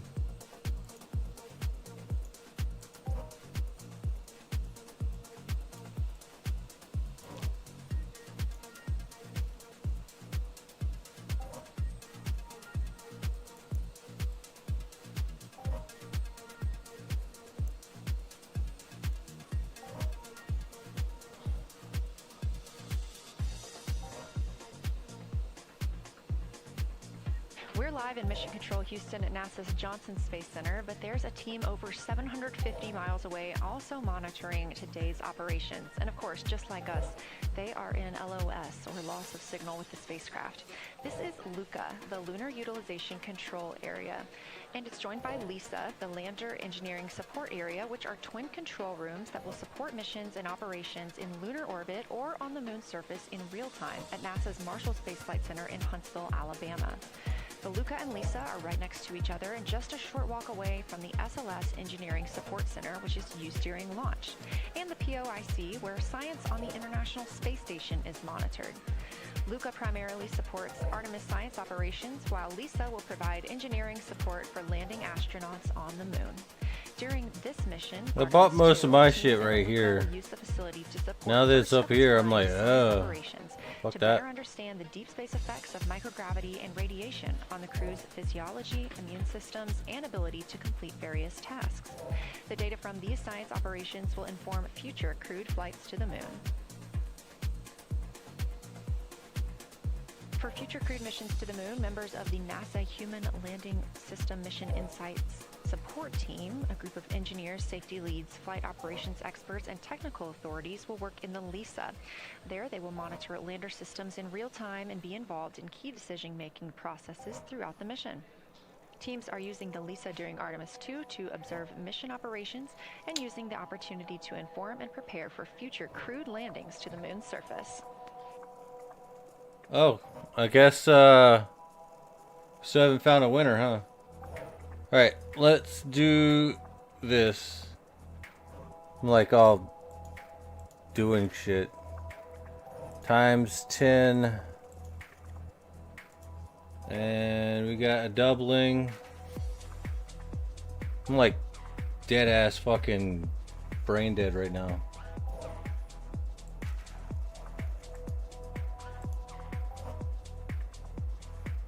Alright, so there is a double. Alright. The winner of this 20 ped is going to be Ozzy.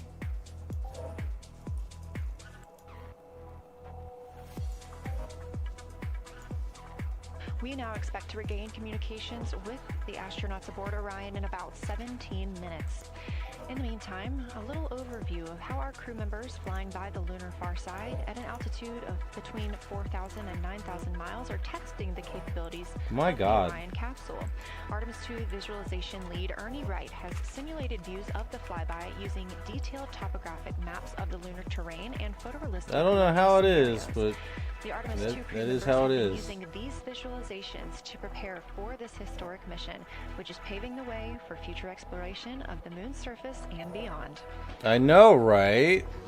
So the most exciting thing to me about Artemis II is just the return to the moon. We haven't been there in 50 years. Human eyes are going to see parts of the moon that haven't been seen by anyone before. It also recommits us to exploring the solar system in a way that we haven't in a long time.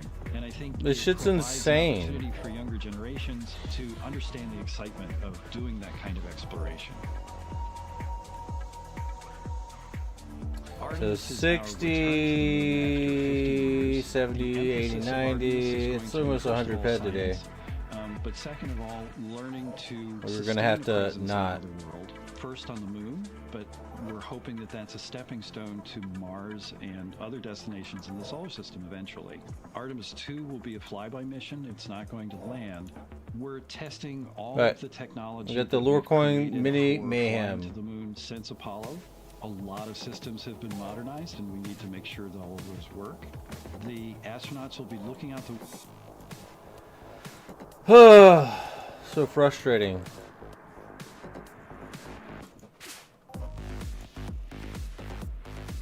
Alright, that's enough. That's enough crafting this for now.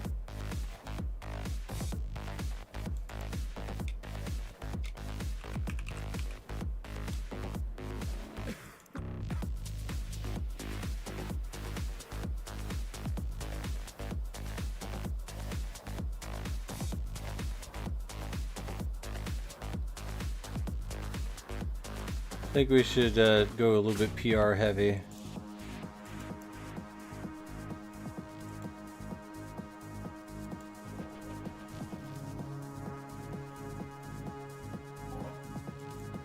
We just need one. One more.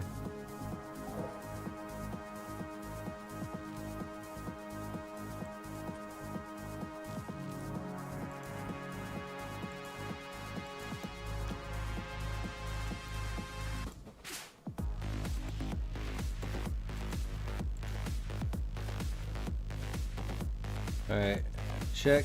Nope. Got one thing in there. Alright, and yep. We should have standard plate. Cool, cool.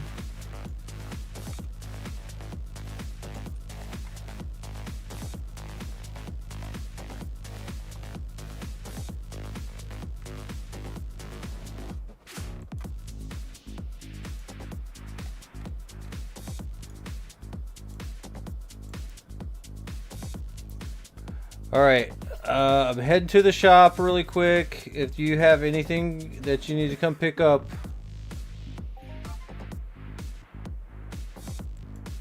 I think, let me put him at 4.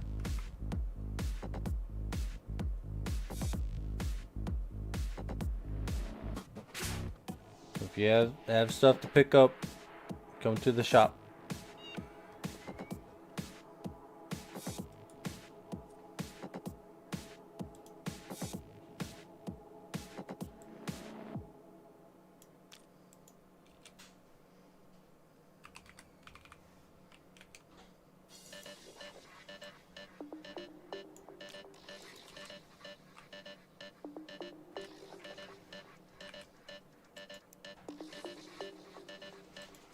Am I doing any sweat buys today?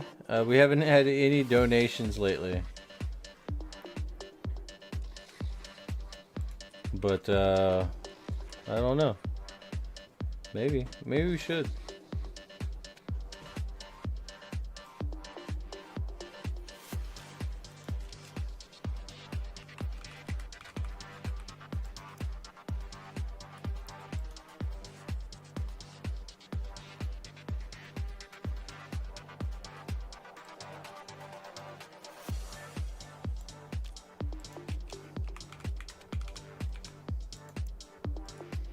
Let's see.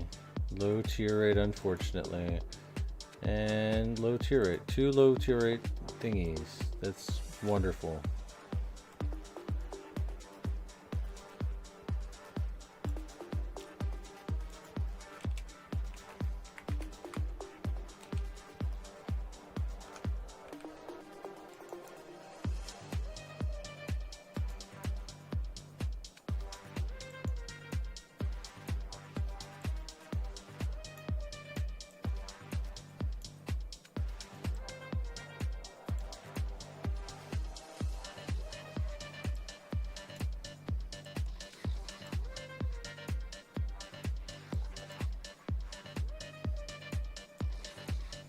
All right.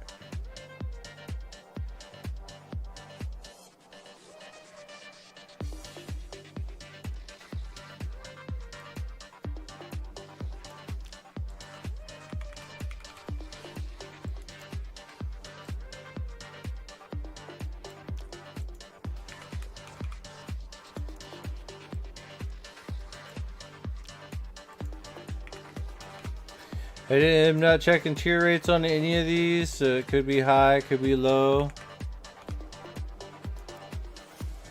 Get them while they're hot.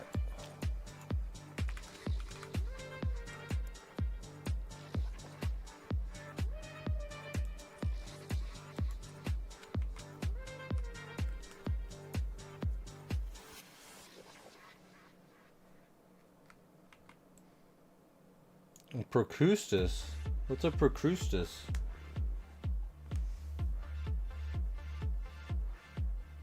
Yes, Boopy, you can come to the shop right now, and I'll do that.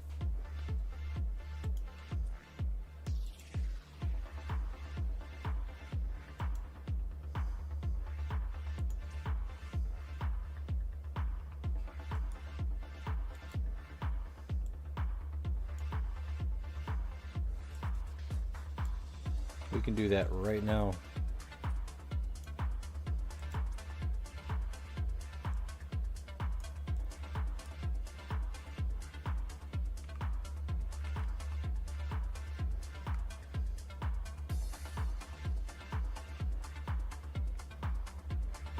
Let me run to the storage real quick.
Alright, hop in the body modification thingy.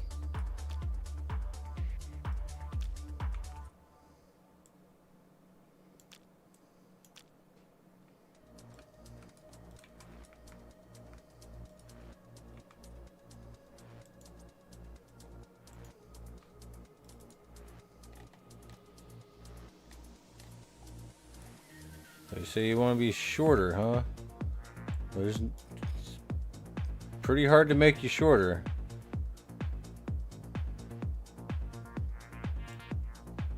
You can lower your center of mass a little bit more.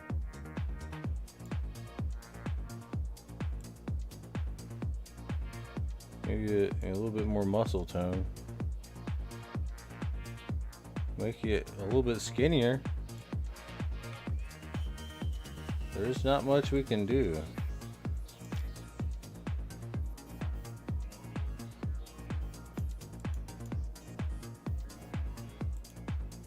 Here, you can. Here, I'll let you fiddle faddle around with it. But yeah, you're already as short as you can be.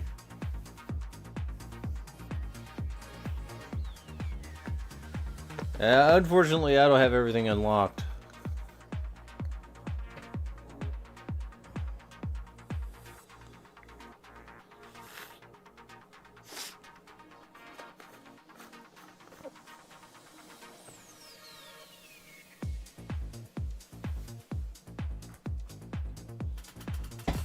Ooh.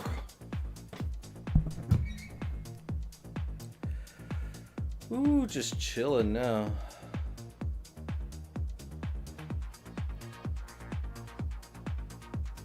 But you're as short as you can be.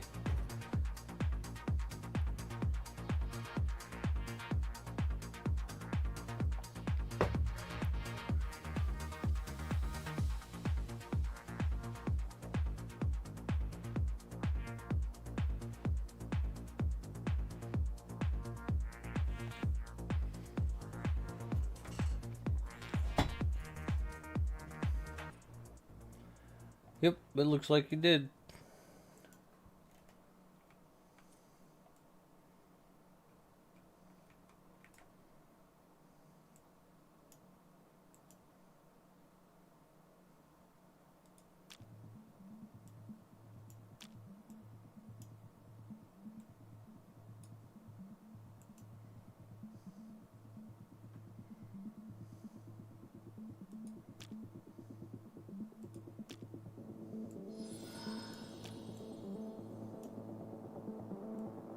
What did you do to me?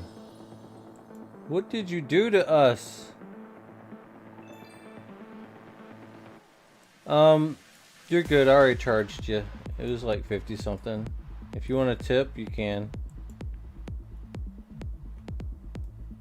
But I already charged you the base cost. What did he do to us?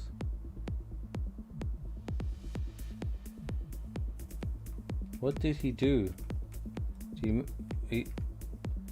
What in the world is going on? Why am I smoking? He gives auto loot. What? That's insane. Ah, thank you, Boopy. Don't I owe you money? No, I don't. I have auto loot. Yeah, we are pretty much the same size. I'm as short as you can be. We're like midgets.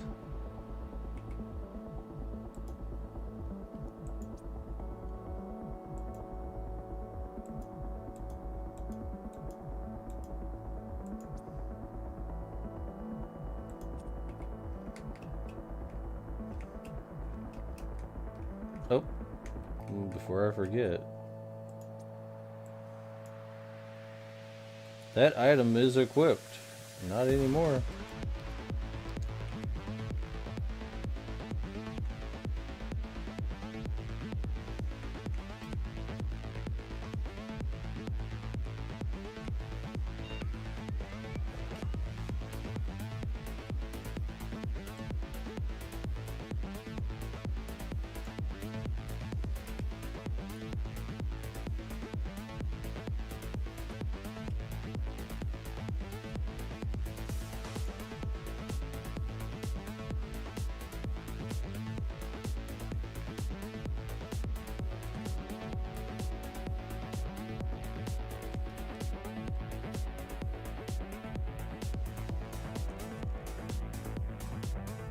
It is a space helmet.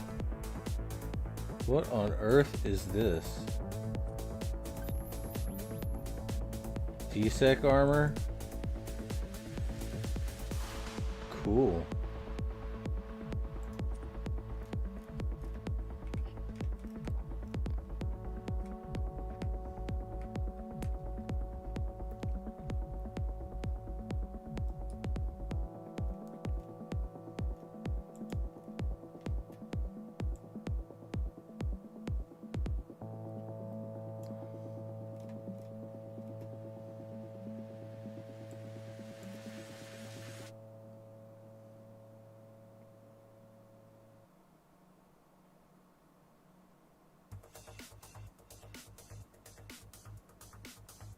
I don't know if I want that kind of armor though.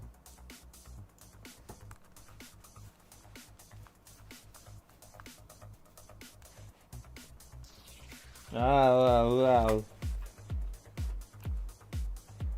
Did they come back? To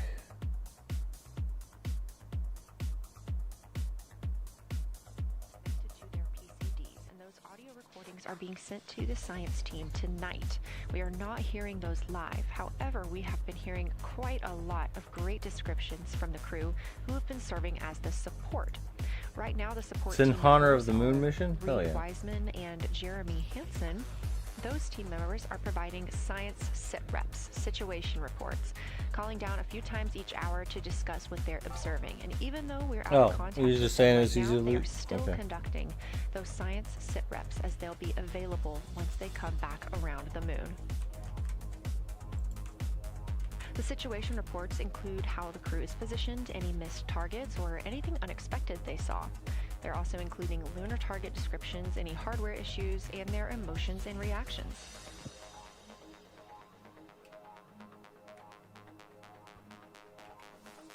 Hell yeah.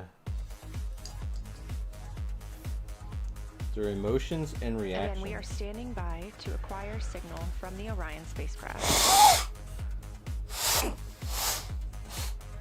Damn it. Suffering and not silence.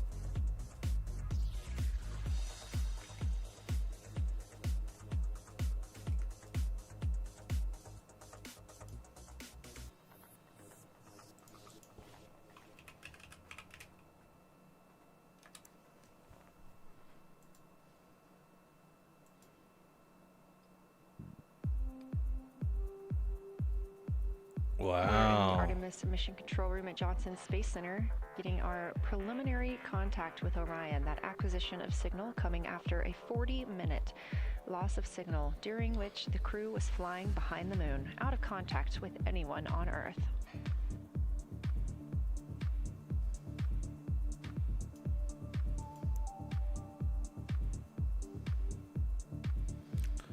So Easter boxes are going for a ped based off of this bid right here.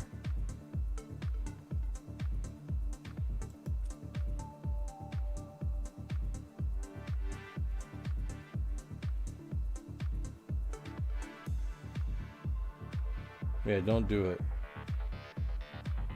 It's 145 here. Even higher. Eee.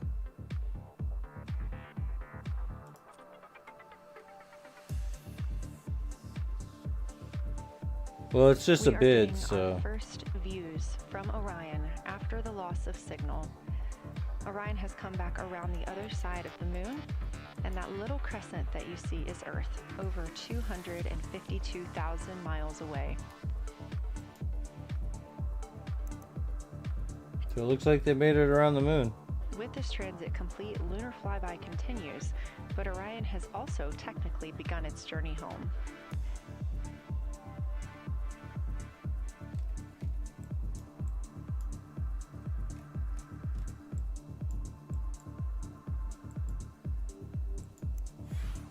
Right now, the crew are getting a few moments to enjoy and take photos of Earthrise for themselves, and we expect to contact them shortly.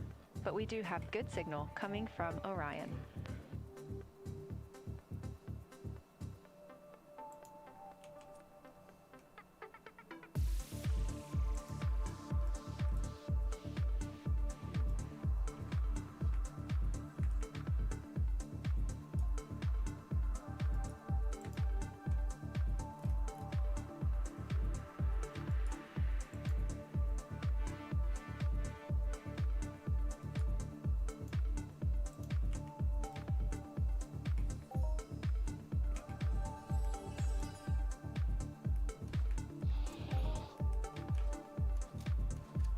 This view from inside the Orion spacecraft, all 4 astronauts now back on the other side of the moon and in contact with us on Earth. Their tasks for lunar flyby did not stop as they went behind the moon and out of contact with us. We anticipate during that time they were attempting to image some impact flashes, short-lived flashes on the lunar surface, which would be caused by impact bombardment and potentially even lofted lunar dust. Right now, of course, they are getting pictures of Earthrise. After this target, they will get a short observation break. It's about an hour long, actually. Houston, integrity, comm check. Integrity, we have you loud and clear. Tell me. Well, that's nice. They made it around the moon. How about that? Houston, we have you the same, and it is so great to hear from Earth again. To Asia, Africa, and Oceania, we are looking back at you. We hear you can look up and see the moon right now. We see you too. When we burned this bird towards the moon, I said that we do not leave Earth, but we choose it. And that is true. We will explore, we will build ships, we will visit again. We will construct science outposts, we will drive rovers. But it was hiding aliens. We will Yeah, it found was. companies, we will bolster industry, we will inspire. But ultimately, we will always choose Earth. We will always choose each other. Integrity from Earth, our single system, fragile and interconnected. We copy. Those of us that can are looking back.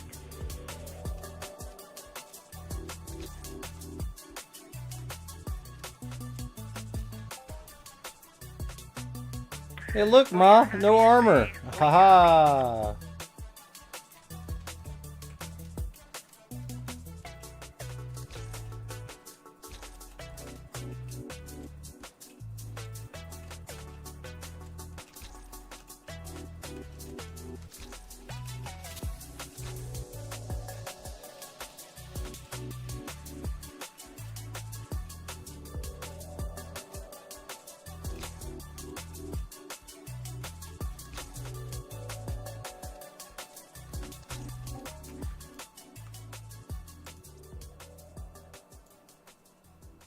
Those first communications Hell back with yeah. the astronauts aboard Orion. Christina Cook calling back to what she said just before translunar injection burn. That with this burn, we do not leave Earth, we choose it. The translunar injection burn served as not only what put them on this trajectory to fly around the moon, but what also committed them to splashing down in the Pacific Ocean on flight day 10.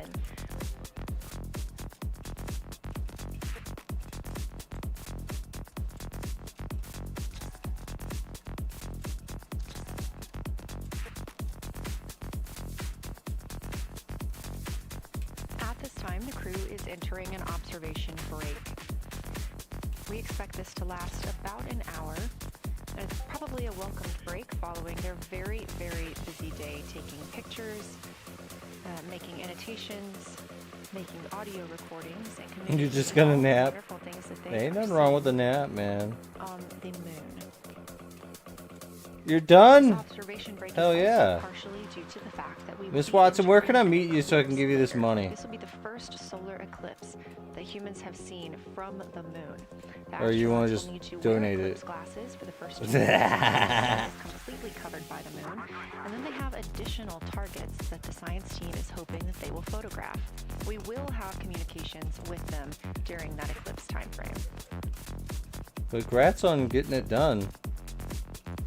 Because of that eclipse, Orion's attitude must be changed. You're gonna now donate so it? that its Ah, solar arrays shit. are in the Hell sun. yeah. This will help it charge Alright, the batteries that needed to is power it through that eclipse time frame.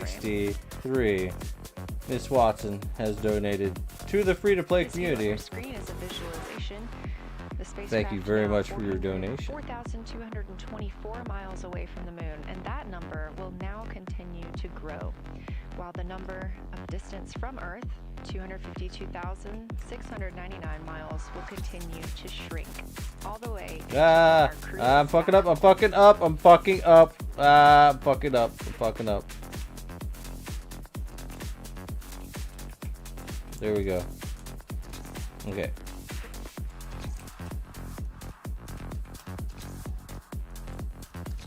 I don't have any armor on. Ah, shit. The fucking XSR sees me. No.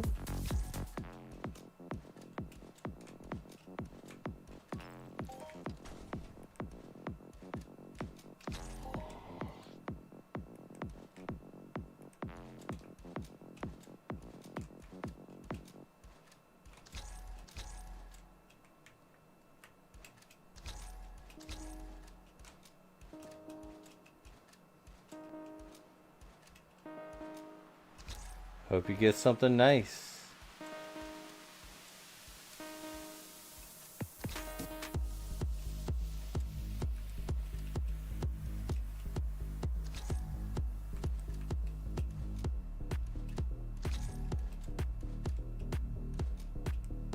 Again, we are MET, mission elapsed time, 5 days and 58 minutes since the launch of Artemis 2. We have reestablished communications with the crew and the Orion spacecraft, now entering a little bit of a break while they are out. Tell of us what you visibility, got. For the moon is out I of know there's their a few things visibility. you can get. I think you can get a Spacecraft will code be or something. reoriented to view the moon ahead of an upcoming eclipse. This current attitude maneuver helps charge the solar arrays and batteries aboard Orion that will power them through the eclipse.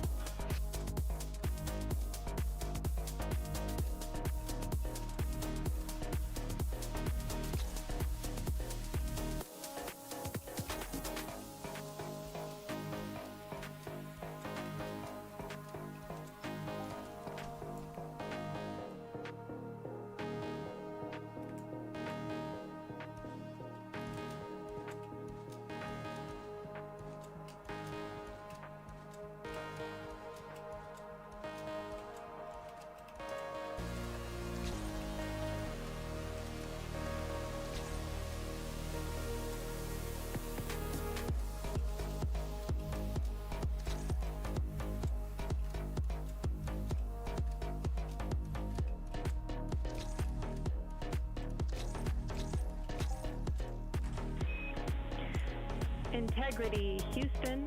In mission control, all of your flight controllers and your flight director have flipped their Artemis 2 patches around.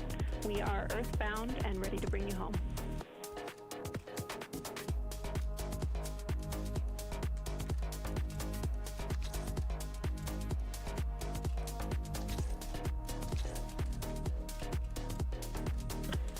That's great.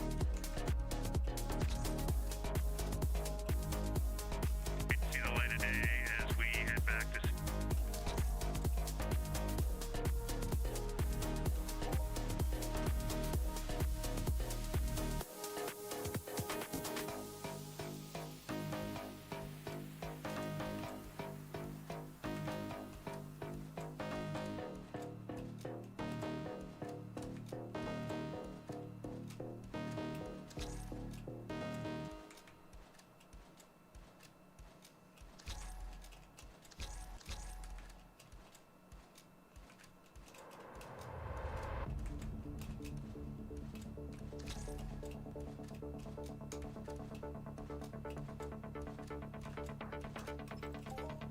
Hell yeah.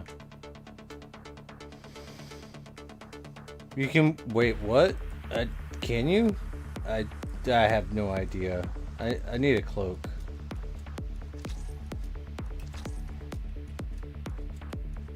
But why would you be able to? Can you? You're gonna have to find out.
A very special moment just now in mission control, ahead of the crew's flight to Kennedy Space Center, and during one of their last sims or simulations here, they visited the mission control team in Artemis Mission Control in Houston and brought us each a patch.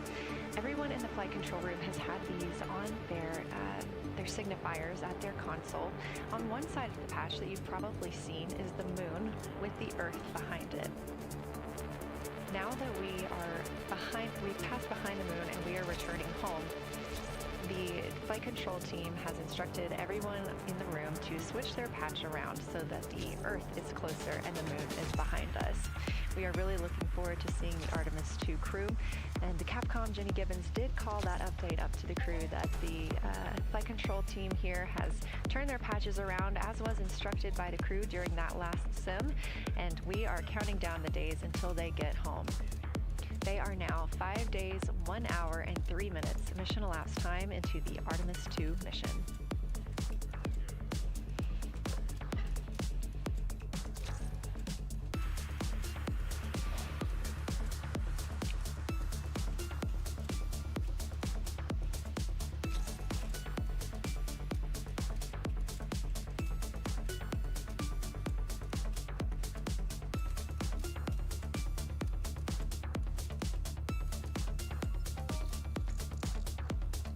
Hell yeah.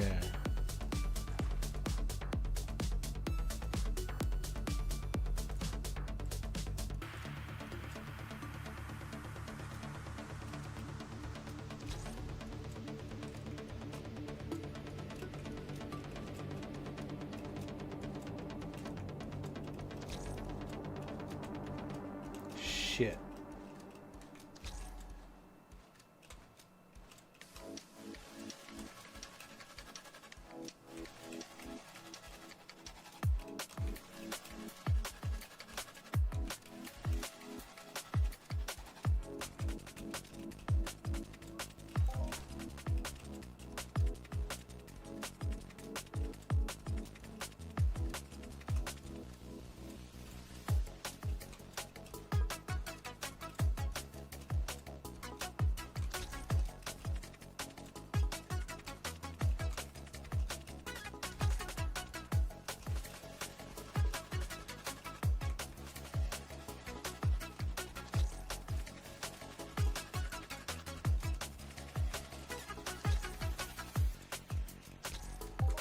Phew. Joining me here in the room, Artemis Mission Control, I have Angela Garcia, Artemis 2 Science Officer. Thanks for being here, Angela.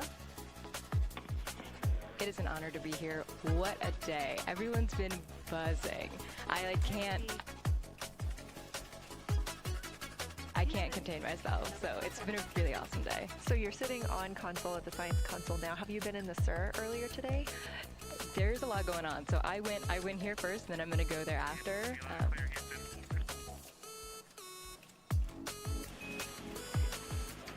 All right, Integrity, we hear you. That was a little clipped, but I think we have a better link now. We experienced some blockage from a solar array. We moved it, and you're gonna threaten people to go to my shop. Cool. Okay, Houston, you're coming in loud and clear. It reduces damage taken. No, that'd be the ice shield. That'd be the ice shield chip. and Integrity, just so you know, we did not hear your response once we Reduces incoming physical damage and burn damage by 75. Glad we're back. Looking for the ice shield chip. Cryo blights the damage over time chip. Okay, copy that. We were just excited that we got to share that you the MER, and Mission Control have flipped your patches around, and that side of the patch is getting to see the light of day. Thanks for sharing that with us. Our pleasure.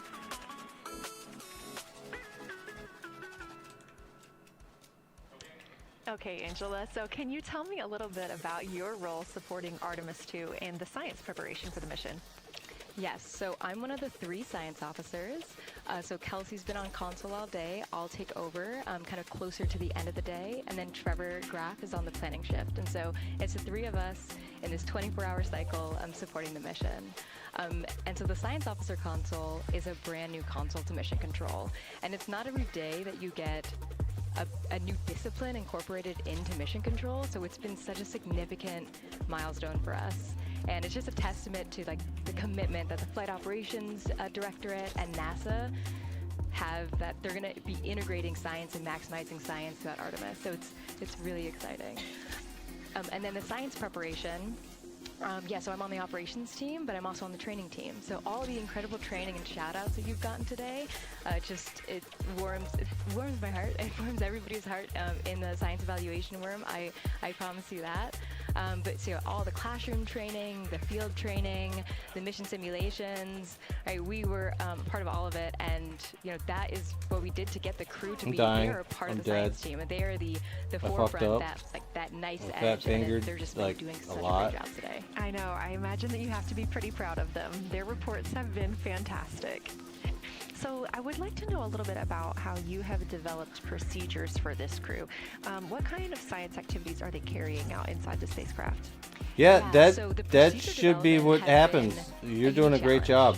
I'd say the exploration science that we're doing. Just FYI, I'm not going to pay you, but I mean, I think what you're doing is great.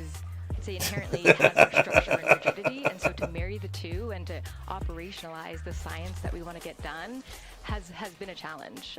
But I think we've been able to go through these processes and create good products at the end and have a good plan. Yeah, Thank you very much. It's been really great. What was the second part of your question? Like I saw the other day, whenever I actually went outside to touch grass during my appointment. But they had some dude in a duck costume. What the crew is doing in the cabin. And I know we've talked a lot about holding a sign, and they've been doing a lot saying "Buy the donuts." So I can re-explain what some of those things that they're doing. I hope that guy is like legit getting paid. An hour long. And the crew is organized, the 4 crew members are organized into 2 pairs of 2. You're not in a duck costume. The window team and the cabin team. And the lunar targeting package that you've been showing up and that the crew have on their handheld tablets is really the instructions for the window team. So the window team, the 2 crew members are looking out the window. One has the camera with the long lens. One has, they're just looking out the window with their unaided eye, and they're taking these detailed observations. And then halfway in that observation block, they do the window team position swap. So that's what you've been, what Capcom's been calling out, and they'll switch positions. So each crew member has a chance to have that long lens, and then that's just what the window team is doing. There's also the cabin team, where they also have duties that they're doing. We're asking a lot of the crew in this time. And then the cabin team, they have the interior camera, and they're taking images inside the cabin. They're also supporting the window team, where, you know, you've heard some call-outs where looking out at the bright moon and then looking inside the dark cabin and looking at their LED screen is a lot. So the cabin team is also helping support, target, and guide the window team into specific targets on their plan. They're also helping call out these science situational reps. So they're looking out a different window and listening in to what the crew who are really down and in the science on the window team are doing, and they're giving us insight. And those recordings that the window team is doing are going to be uplinked or downlinked overnight, and we're going to be able to chew on that data. But yeah, they're helping. They're doing a lot, and so making sure we have a plan that's flexible, but also make sure that we check off all those boxes was really important. So tell me a little bit more. You talked earlier about the analogs that the crew has done. What kind of analogs or environments were really useful for this? Yeah, so for procedure development, right, you have so many different environments that you can do. You have classroom, like we said, we have you have the Orion mock-up, you have simulations, and at least for developing the plan, we kind of did it in a tiered approach, because each of those different analog environments helps us answer a slightly different question and has a little bit of a higher fidelity. So we would start with the classroom. So we would we would just get into a classroom, we would put all the hardware on the table, and then we'd almost role play of like, you be Victor, you be Reed, you be Jeremy, and I'll be Christina, and like, let's just do the plan how we think we should do it. Write that down, and then just keep iterating on that, and then Integrity Houston for a tag up pre-forward link LOS in place of the Flight Director Conference.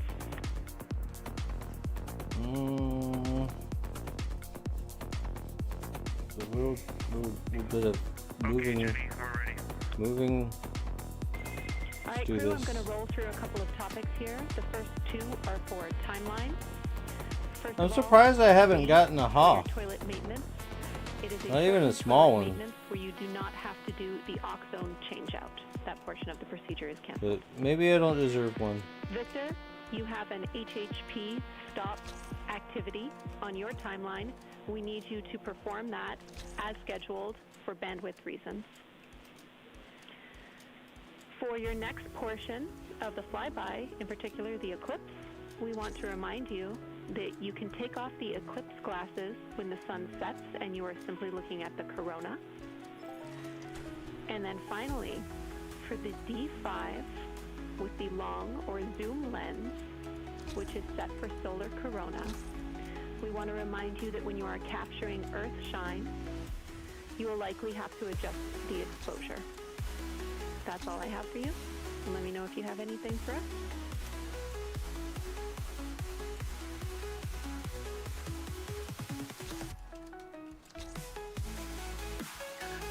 Okay, Houston, we copy all. Thanks for those words, Jimmy.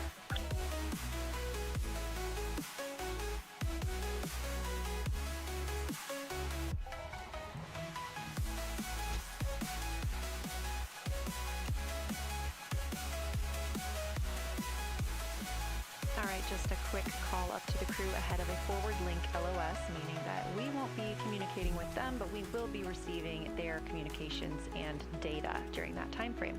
So, Angela, we were talking about analog environments. You were telling me about the classroom and getting in there and pretending who's Victor, who's Reed. Tell me more about this. Yeah, it works pretty well. So you're gonna do the plan how you expect it to be, and then once we finalize that plan, we'll give it to a completely new group of people and have them practice it, and then they'll be like, these steps don't make sense, and we'll reiterate on it over and over. Then we'll take it to a higher fidelity environment like the Orion mockup, and we'll do the same thing, because that volume is smaller, the window placement, their seating, what things have we forgotten with this addition of this environment.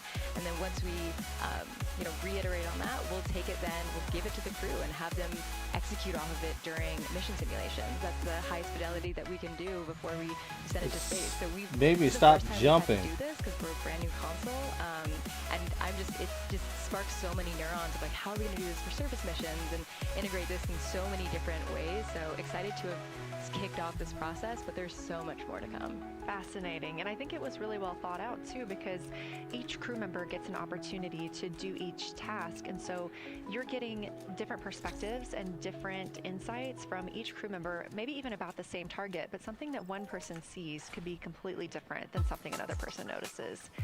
So we also know that Artemis 2 has traveled. They're now on their way home, but they traveled farther from the moon than the Apollo missions did. So what makes that vantage point scientifically interesting?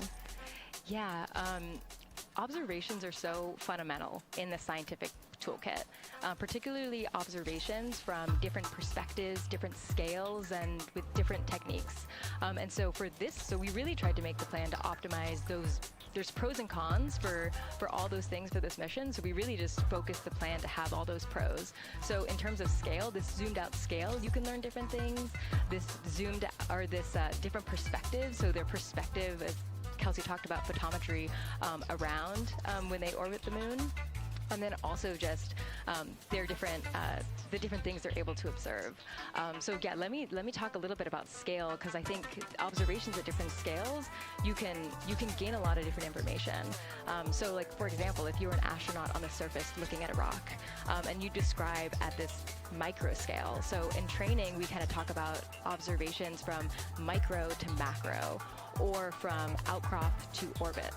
So looking at, a rock at this scale, you can describe its components, you can describe what it's made of and its colors and its minerals. And you're like, okay, and this rock came from this boulder, and it's this part of this boulder, and these are the different things that I'm observing around. It gives me context to this sample. And then you zoom out a little bit more, and you're like, okay, well, I can see that this boulder came from, it rolled from this mountain ridge, or this high ridge feature. And then because I can see the trail that it came from, okay, now let me describe this ridge and different parts of it, and maybe other boulders that I'm seeing. And then you zoom out further of the orbit scale, and you're like, this ridge is a part of this larger crater. So all of those different steps give you different information, and so that's why observations at these different scales and these different perspectives are so important. So this zoomed out kind of far view is this full lunar disk view. It's the full lunar, on Earth we see the full lunar disk as well, but now we're able to see it on the far side, and we're able to see it all at the same time, which enables the astronauts to compare very quickly to different parts of the surface. And the color particularly is very compelling, because you can just be able to very quickly compare from 3 different regions. Is it in the same family? Is this actually a little bit different? Compare that to what they see in their orbital data that they have access to on their portable computers, and really just be able to tease out that nuance and information. Yeah, we heard them make a lot of those connections today, and especially the color. We talked with Kelsey about this a little bit, just how exciting it was to hear the browns and greens and things like that. I cannot wait to see those pictures. So one last question.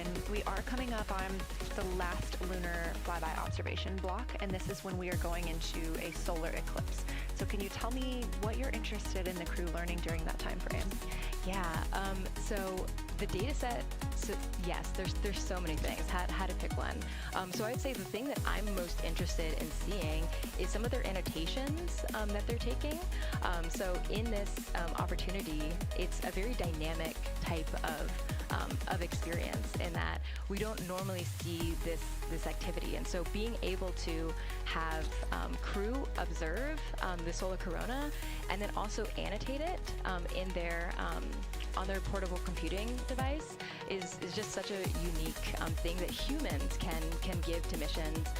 And also particularly being able to annotate what they're observing while they're talking about it is also unique to being able to have astronauts in orbit as well, because we won't be able to have annotations on the lunar surface. We got about 12 more minutes, guys. Collecting samples, they're going to be deploying instruments. Alright, looks like they're doing just fine. Here's 12 minutes. 12 minutes.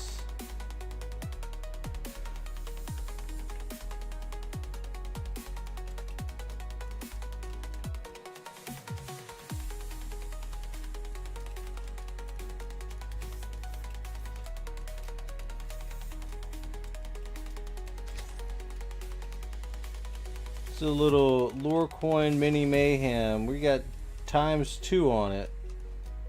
So it's gonna be just for lore coins, but it's also ×3 on it. So it's ×5.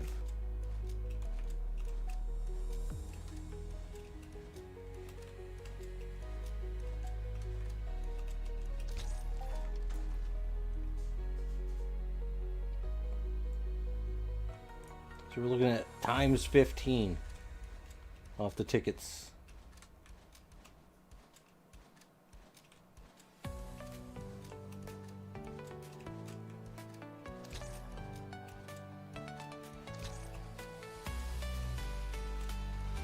We will have 3 winners.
Like, god damn, if we ain't just like balling out all of our fucking cash, dude.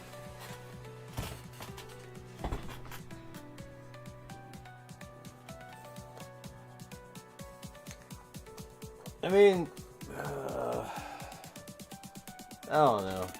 At least we're doing it, you know? I'm like really surprised. I'm killing 10s right now without armor.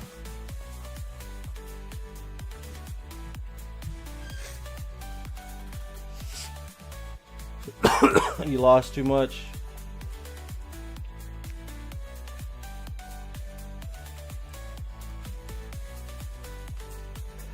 I'm okay with losing.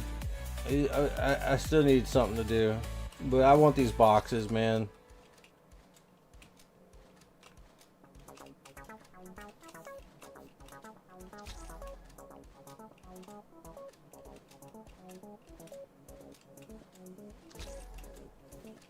And the 10s seem to drop the boxes the best.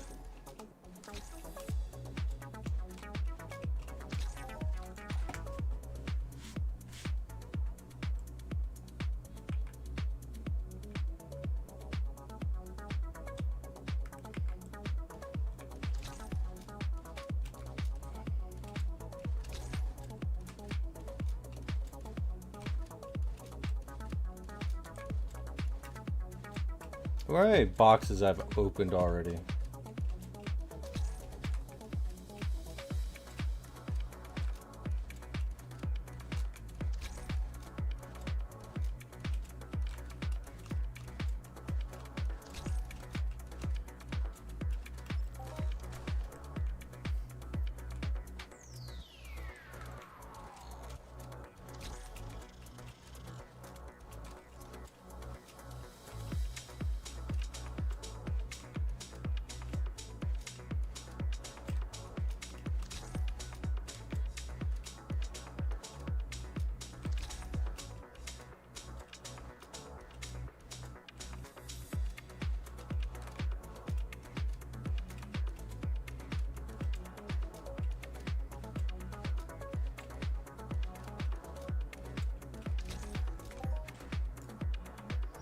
Yeah, that's true.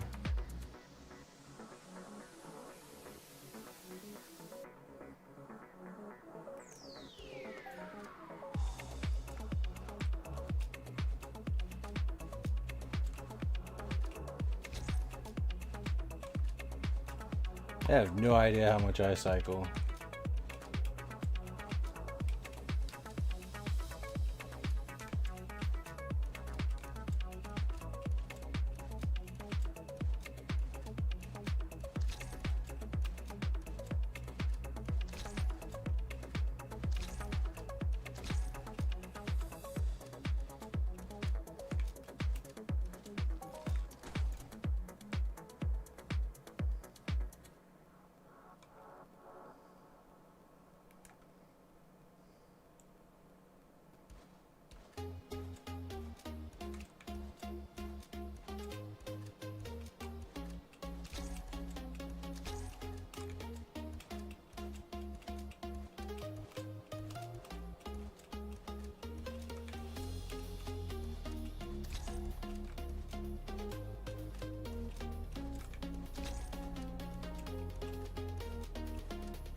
Ha! Get wrecked.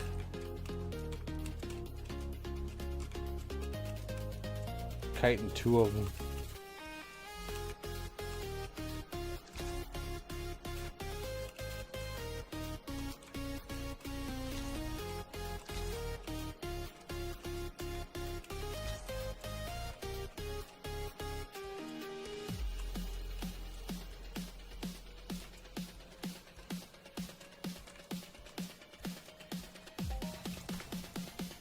Whoa.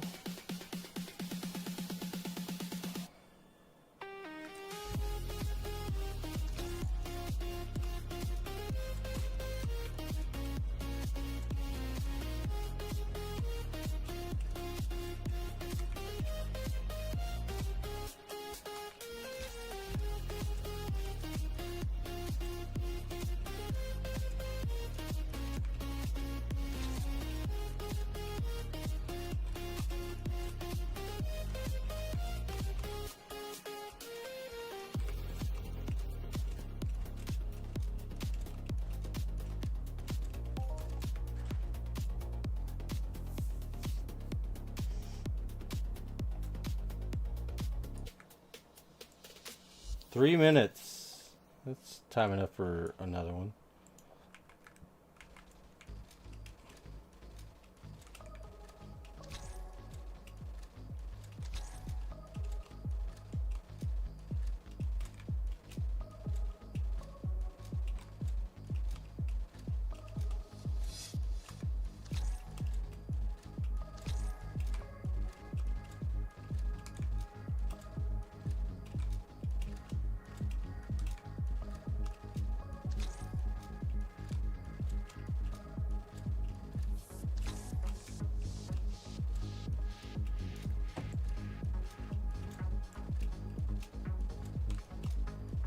Whoopsie.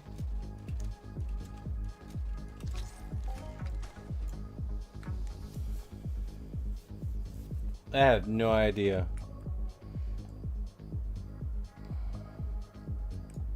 Because I don't have a mod nano.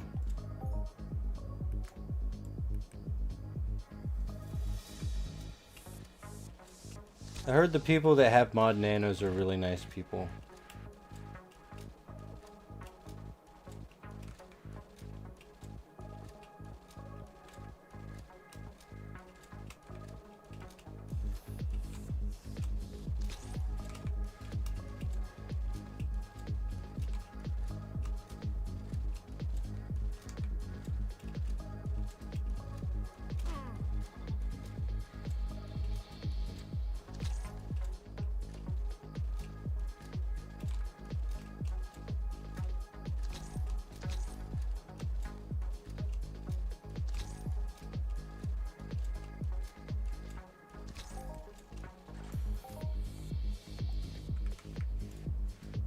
We just gotta use the BC-30. Fuck it. I don't think it fucking matters.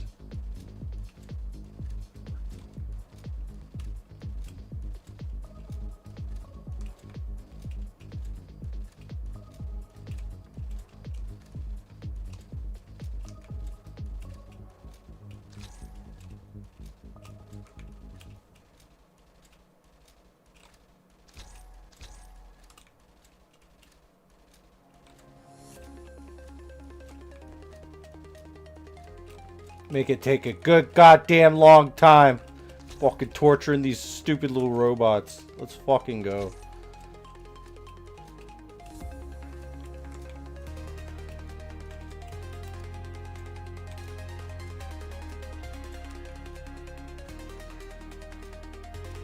They don't have much of a regen. It kind of works. Alright, boys and girls. It's time.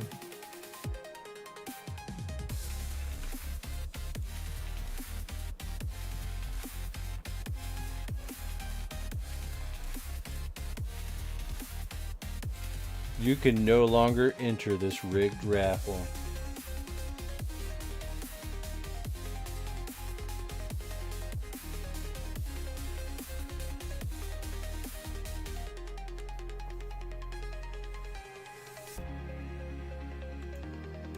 Breaking out the calculator. And we got 1, 2, 8, 4. And looking at the thing, it says times 3.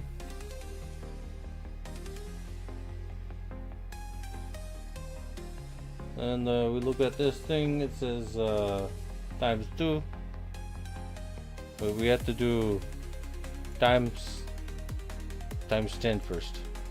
And then times 5. Alright, that's 64,200 divided by 3. Okay.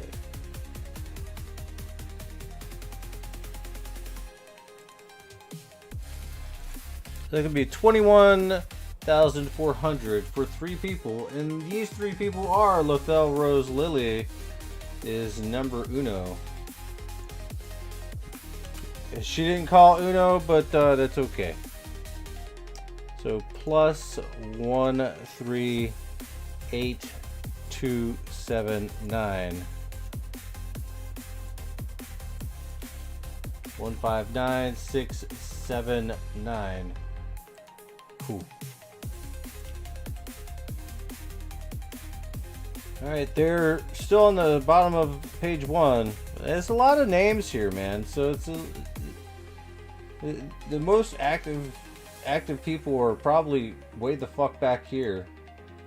I'm just kidding. Everybody's fucking active. It's like it's just a roll of the dice, man. And fucking voidness. What the fuck? It's always fucking voidness. Did voidness go rigged? Grats. Top.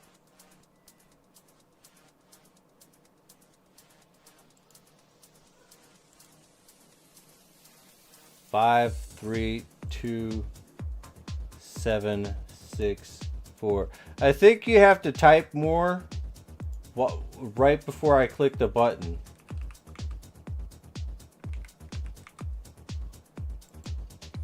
Like y'all might have to like light up the chat or something. I think that's the key. And then finally. Holy shit, finally somebody gets their comeuppance. Bro got, geez, this is a really easy number. 48, cool. 2, 1, 4, 48.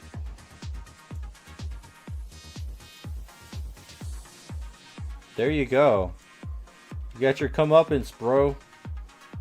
You kind of fucking won that. Yeah, you got it. So it's 2 people in the first page and then somebody that needed it.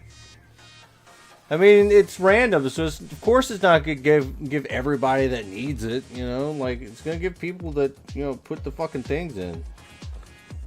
Right? If you don't put the things in, then you can't continue to fucking propagate fucking humanity. Right?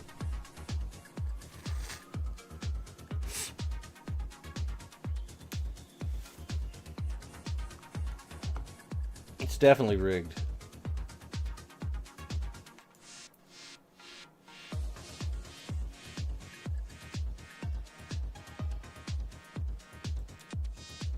You got your points. I'm telling you, you got them. It wasn't barely any. It was like 21,000. You got 21,000 points. So it's going to feel like you didn't get anything. I'm so sorry. Like, I know. I understand. I'm going to give everybody 1,000. Because I feel sorry for everyone.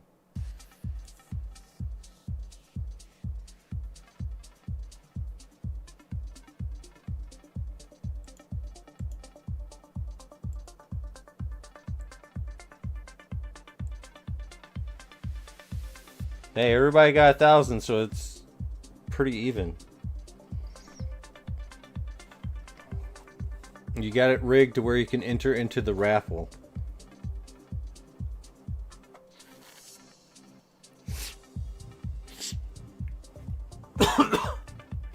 Besides, you guys are here, and there's other people that aren't here.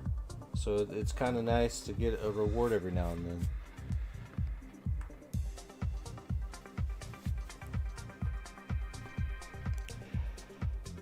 Alright, we are probably going to run this 30 ped single shot. Yeah, fuck those guys. Exactly, fuck those guys that aren't here. They didn't get 1,000 ped. You guys did. How about that? See how this works?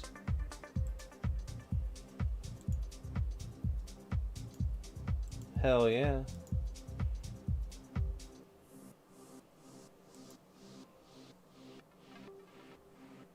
Alright,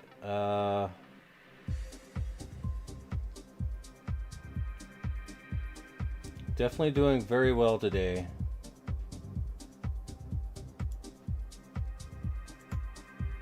But 30 ped, that's pretty good. We're gonna do 30 ped.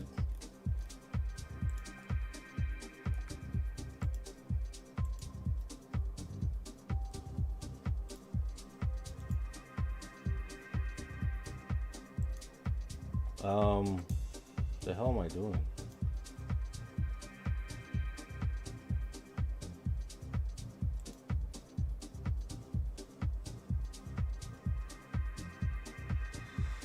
Ay.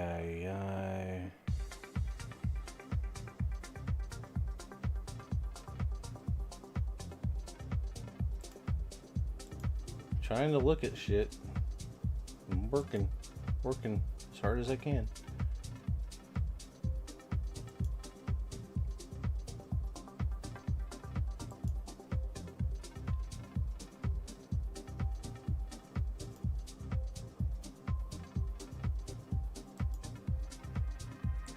Alright, cool. Let's go.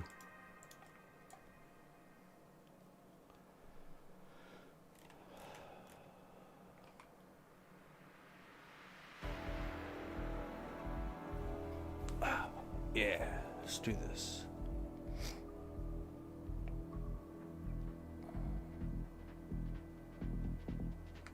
Shit. I fucked up. I just ran straight for it like I'm a fucking dumbass. I was too eager to die or some shit. God damn it. That's how fast that shit takes to fucking fuck me up.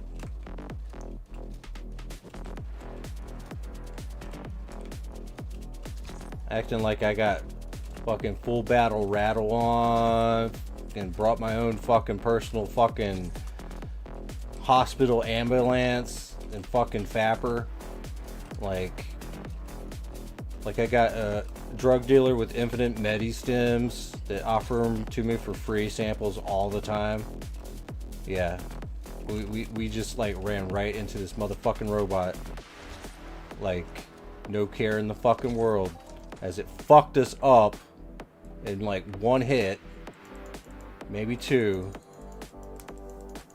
The fuck.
Yeah.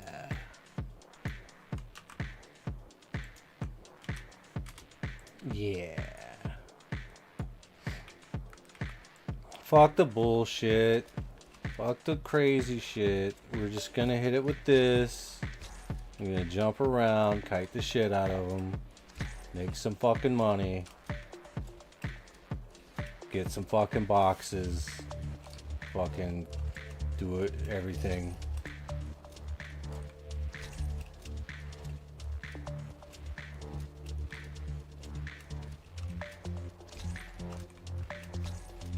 I don't know what the fuck that is. But if they be stealing my fucking trademarked fucking information, you need to let me know so I can sue the shit out of them.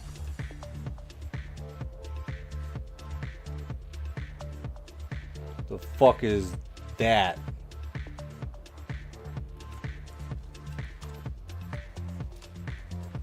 Okay. Well, I don't think that that's trademarked then. I think that's his. He can call himself that. I have no idea. Like, I don't get it. Yeah, there's no link, by the way. It's just 3 asterisks.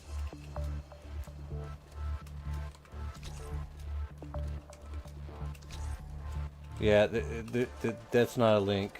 That is 3 asterisks or whatever those things are called. There's no links in my chat by anyone but me. We made it that way. To keep fucking Scotty from rickrolling me and Bacon.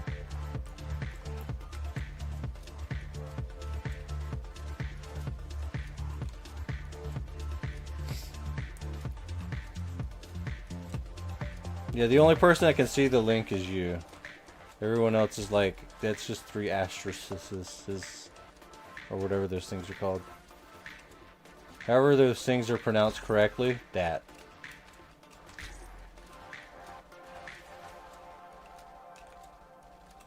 I have to troll people a little bit. Ooh, man. Look at that.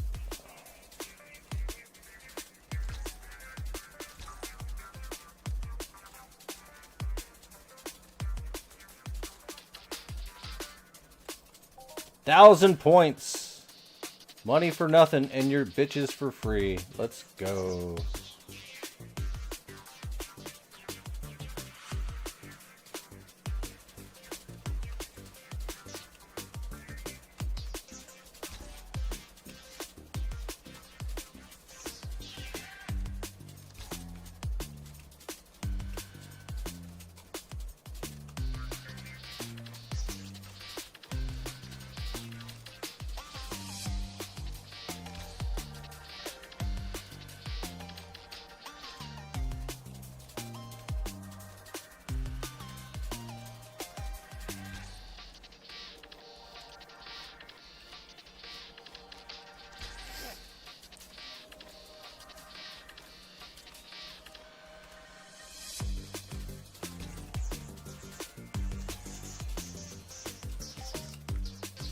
Oh shit.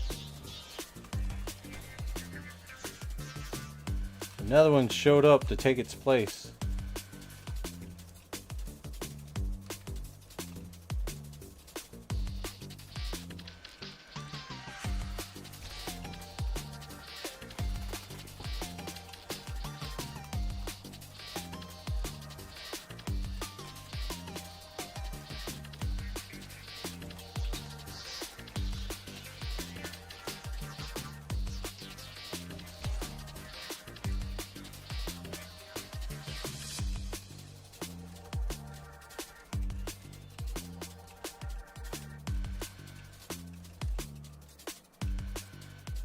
Ah, shit.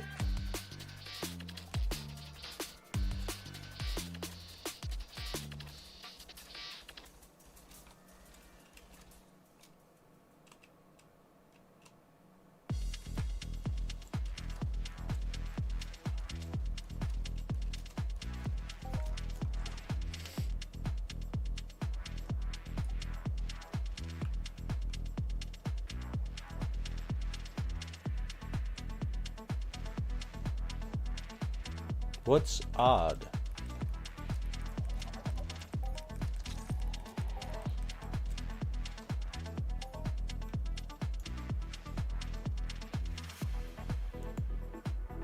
There's only you can only enter 100 tickets into the raffle.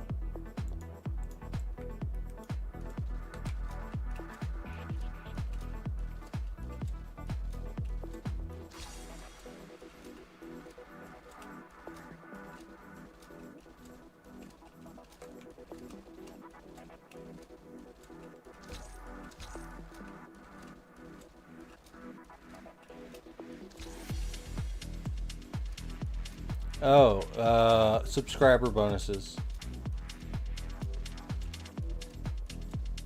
Subscribers get bonus 1 point into the raffle.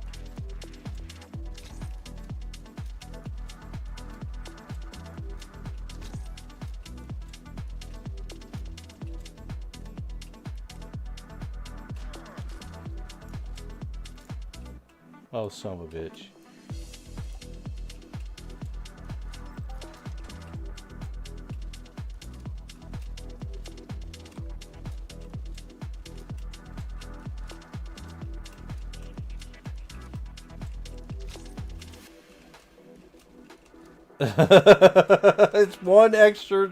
It's one extra point, but you do get 1,000 if you do subscribe, so there is a plus to it. You'll get 1,000 lore coins for subscribing, which is really a godsend if you do it at the beginning of the week or beginning of the competition.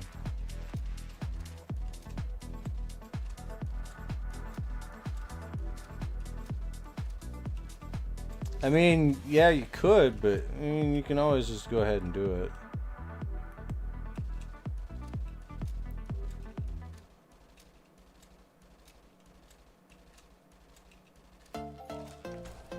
But don't feel pressured to do any of that, man. Unless you actually got the money. Because that's pretty much the only perk. You only subscribe if you want to help support.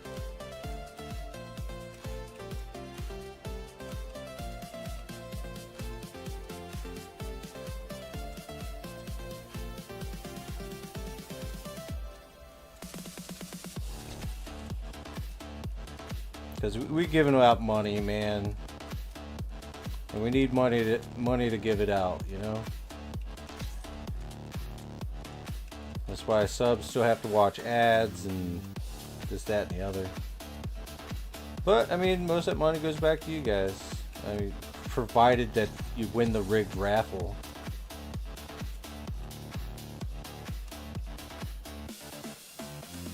Even I don't. Oh shit! Fucking Christ! Even I don't know how it works. I click button and it does its thing.